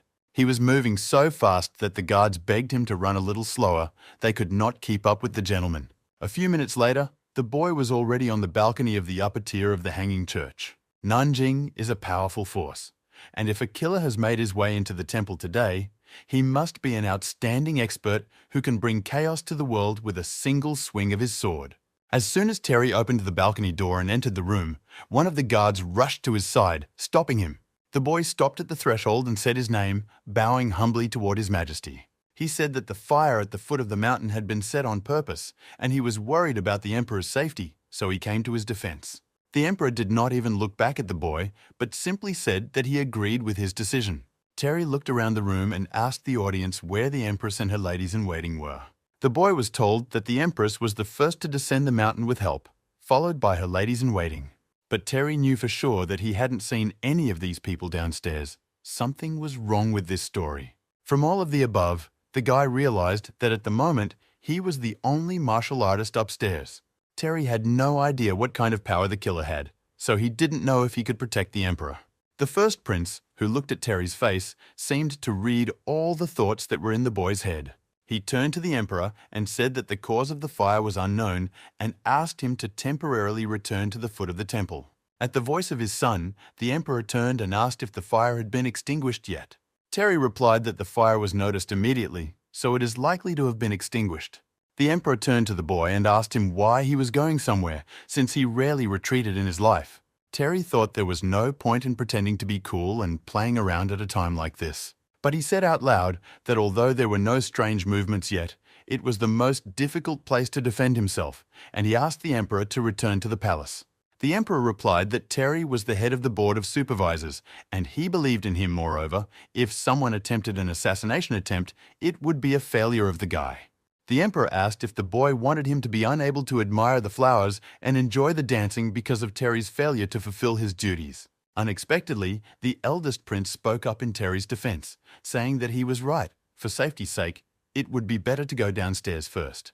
Terry noticed that the crown prince and the second prince said nothing, and the eldest suddenly agreed with his advice. The Emperor replied that he had faced many attempts on his life, but the children, of course, knew nothing about it. The bodyguard confirmed that during His Majesty's entire life, there had been 43 attempts on his life and he had never retreated. They were different clans and barbarians. Their countries were destroyed by him and they wanted him dead. But no one could do it. When assassination attempts become commonplace for everyone present, only then will they understand why the Emperor did not care. Terry still insisted that he thought it best to return to the palace immediately. The Emperor became irritated by Terry's persistence. He did not understand how the boy could please all his allies, and even him. The Crown Prince caught his father's sad reaction and asked if he accepted Terry's advice and would he come down.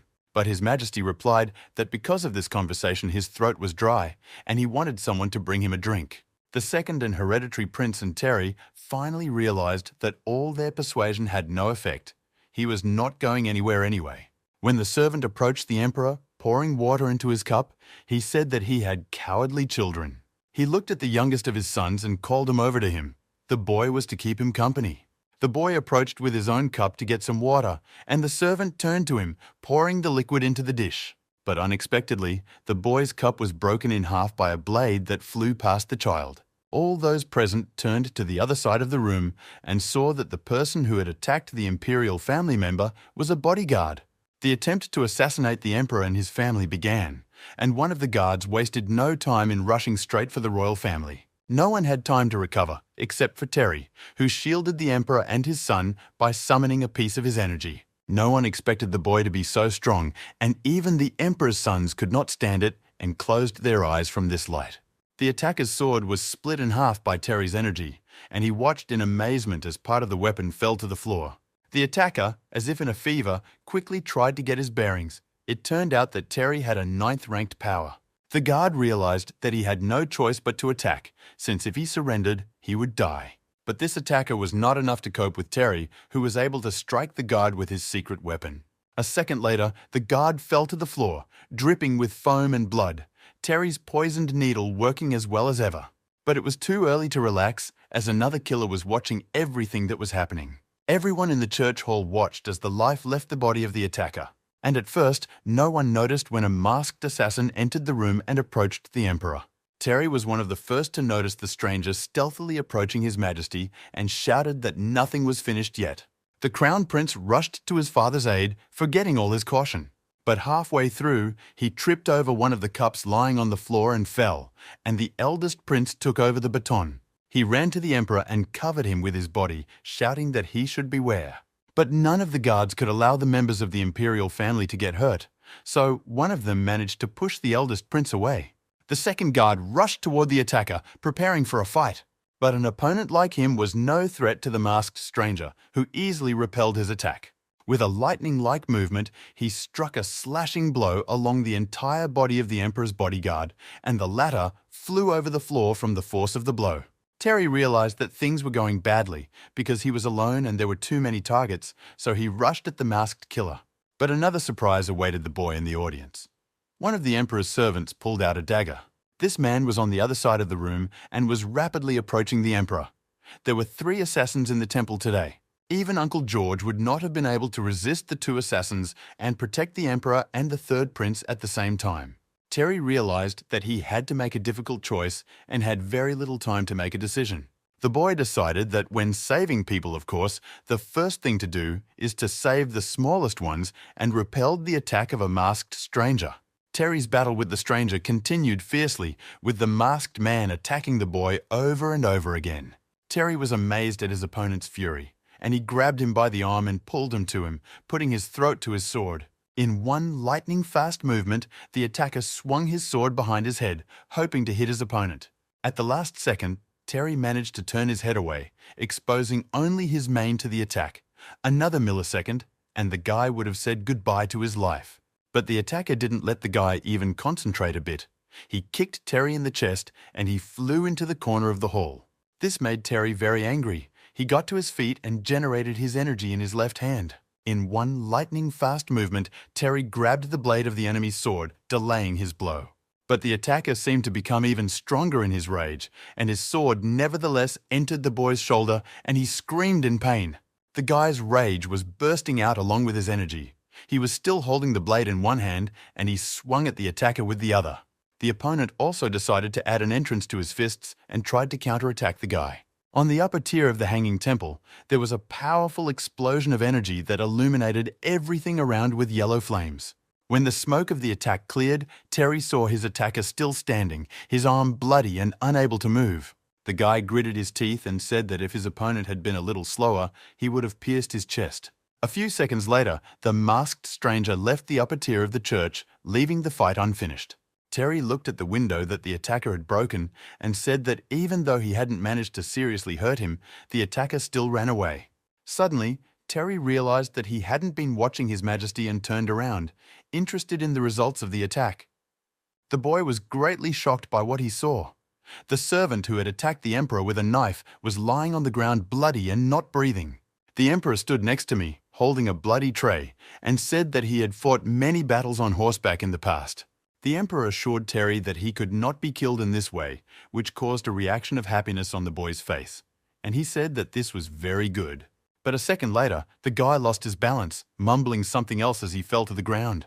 The Emperor was very frightened when he saw that Terry Fan had lost consciousness, and he must have been badly injured. His Majesty began to shout loudly, calling his guards, demanding that the Imperial doctor be called immediately. Several days passed since those events, and gossip spread through the city.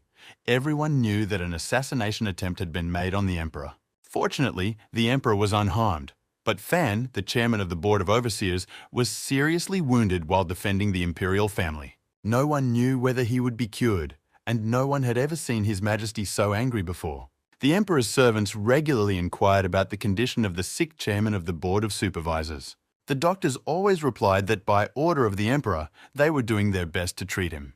The Emperor listened to his subordinates' reports on the case several times each day, but there was still no good news. He ordered to tell the doctors that if Terry Fan did not regain consciousness, all the doctors would be executed. Everyone in the hall held their breath in fear. Even the eunuch standing on the Emperor's left hand thought it was very cruel. The Emperor reasoned that Terry had come to him at once in the hall of the Hanging Temple, even before the Tiger Guards had appeared there. His Majesty thought that the boy wanted to prove his loyalty to him, but he did not expect such a turn of events. Terry Fan decided at a crucial moment to protect the third prince, not the Emperor himself. Of all His Majesty's sons, the eldest was too straightforward in the Emperor's opinion.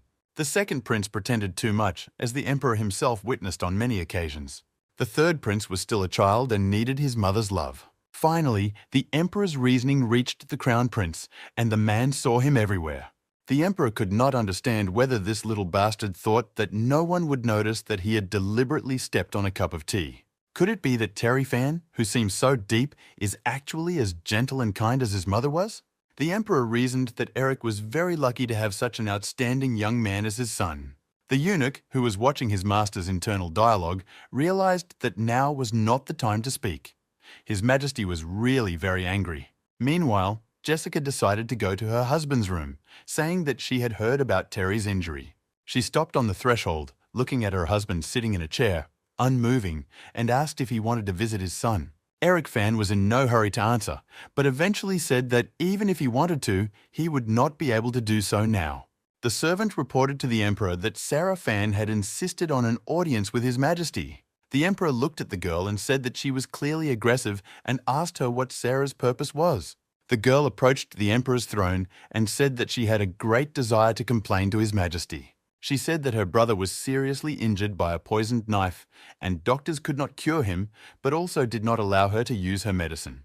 She said that Terry had an antidote pill, and if he took it, he might come to his senses and cure himself with the help of medical techniques. The Emperor listened to Sarah, and sometime later, the boy finally came to his senses. The girl was very happy. The Emperor, without saying anything, gave the doctors in the room a look like a person looks at garbage, and they immediately fell silent. The four men did not know what to do with themselves from anxiety. The Emperor's mood had clearly not improved, especially with regard to them. Terry realized that this was the first time he had ever faced a 9th-ranked warrior face-to-face, and he whispered that he needed a pillow. The guy was so angry. It was a very bad time. His truth key had dissipated, and he felt that he would not be able to heal himself. If the internal bleeding continues, Terry will die tonight. The location is the lower part of the sternum, somewhere in the upper end of the stomach. He whispered, barely audible, that he wanted a specific person from the third department of the Board of Supervisors. The eunuch standing on the doorstep said that the man was already waiting outside the palace. When the emperor heard this news, he ordered the eunuch to call the visitor to the room immediately, and the eunuch hurried to fulfill the order. Shortly after, the acting chairman of the third division of the Board of Supervisors, Terry Fang's mentor brother and Richard's student, entered the room. He went to the sick man's bedside and opened the bag of tools he had brought with him. The man said that he had brought the things he had prepared to his brother mentor in the department and asked him how to use them. Terry whispered that he would need someone with a lot of courage and a steady hand. Everyone in the room fell silent, each looking at the other, thinking about what they had heard. Sarah was the bravest of all the men, putting her hand to her chest and firmly saying that she was willing to do it for her brother. Terry insisted that the girl be escorted out of the room, despite the fact that she kept assuring him that she would do so. Sarah interrupted all the guys' objections, saying that she had very steady hands. In the end, Terry said that he had to entrust this man with the operation, and it would be a rather unpleasant sight. The girl said that she realized this in the first seconds, and that is why she volunteered to help. One of the doctors came to the bedside and asked why everyone was waiting. It was just a small operation. It had to start immediately. First, you need to sterilize the equipment and wash your hands to avoid secondary infections. The boy had to entrust anesthesia and cleaning to his brother, a mentor from the third department of the Board of Supervisors. The guy asked if the girl remembered what to look for and how to perform the operation. Sarah, who was already waiting for Terry with a scalpel in hand, replied that she remembered everything very well. Chloroform should be used as an anesthetic. If Terry is afraid of pain, he can smell it again, which will be more effective. Terry said that it was time to start, and if Sarah was unable to continue, the mentor brother should replace her immediately. The entire imperial family waited for the operation to end outside the imperial chambers. The second prince saw that the doctor who came out of the operating room was vomiting and, waiting for him to finish, asked how Terry was doing and if he was okay. The doctor said that what was happening there was the height of skill. He had never seen wounds treated with such an amazing knife and needle technique. The second prince, angry, asked how Terry Fan was feeling, and he only cared about his health, not what had struck the doctor there. The doctor replied that everyone present did not have to worry. Terry's internal organs had been healed and he would recover. But the boy had lost a lot of blood. The entire imperial family breathed a sigh of relief, especially His Majesty.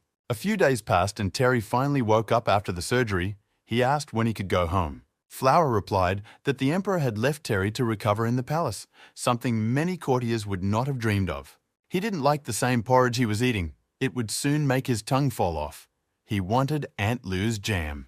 Terry's capriciousness was interrupted by the voice of the empress, who came into his room and said that there was no jam in the palace. She picked up a bowl of food and said that perhaps her soup would be suitable for diversifying the patient's menu. She added that she did not come alone. The third prince also wanted to be present and visit his savior. The empress gave the vessel to her son, and he hurriedly ran to Terry's bedside. As the third prince approached the boy, he said "thank you" to his face and handed him a vessel, calling him Sup. Terry accepted the edible gift from the boy and said that he himself should thank him for it. Sarah and Flower approached the prince and asked him to walk with them in the garden. When the trio left the room, Terry said that the empress should just say what she wanted directly and not play games. The woman looked slyly at Terry and asked if she could not even visit him for free. This time, the boy did her a favor by saving the life of the third prince, even at such a time. She added that she had no one to rely on but Terry Fan. Terry replied that the guards at the palace knew perfectly well that the killer who ambushed them was not targeting the third prince. The empress closed her eyes and sighed. If it was true, she was relieved now. After a moment of silence, the woman added that the boy should know that the second son of the Qin family had been arrested. As soon as the threat to Terry's life disappeared, the emperor began to deal with the assassination attempt, and the commander of the Imperial Guard was nowhere to be found at the time. This man justified himself and said that he had gone to the city of Luo on orders, but the emperor insisted that he had not given such an order. Terry reasoned that, no matter how stupid the man was, he was unlikely to tell a lie. So there were only two options. Or His Majesty did not want anyone to know about the mission they were entrusted with. Or His Majesty deliberately distracted the head of his guard from his work. The empress knew that the boy would be interested, So she asked him in advance whether one of the murderers was a man from Sihu who had been sent to Nanjing 14 years ago. At that time, their countries were in a state of war, and it is worth noting that it was quite bloody. The Chihu wanted to sign an armistice and sent a detachment to Nanjing, and this detachment returned. But one of its members remained a spy in the country. Terry asked, even if everything was true, how this man had managed to get into the palace who had forged his documents. The Empress replied that this person had long since died, so the case would remain unsolved. This eunuch of the palace was a descendant of the Qin family. Many people died in those days, but he survived by chance. 3 years ago, he entered the palace, was responsible for cleaning the top floor of the temple, and for 3 years he hid the dagger, waiting for the right moment. Terry asked what Ye's family had to say about this, and the Empress replied that they had nothing to say. They had not fulfilled their duty. The head of the Ye family wrote 8 confessions and handed over all his troops to the state. The Empress suddenly asked the boy why he was asking about Ye's family. The guy thought about it, and after a bit of hesitation, replied that he had some bold assumptions about this.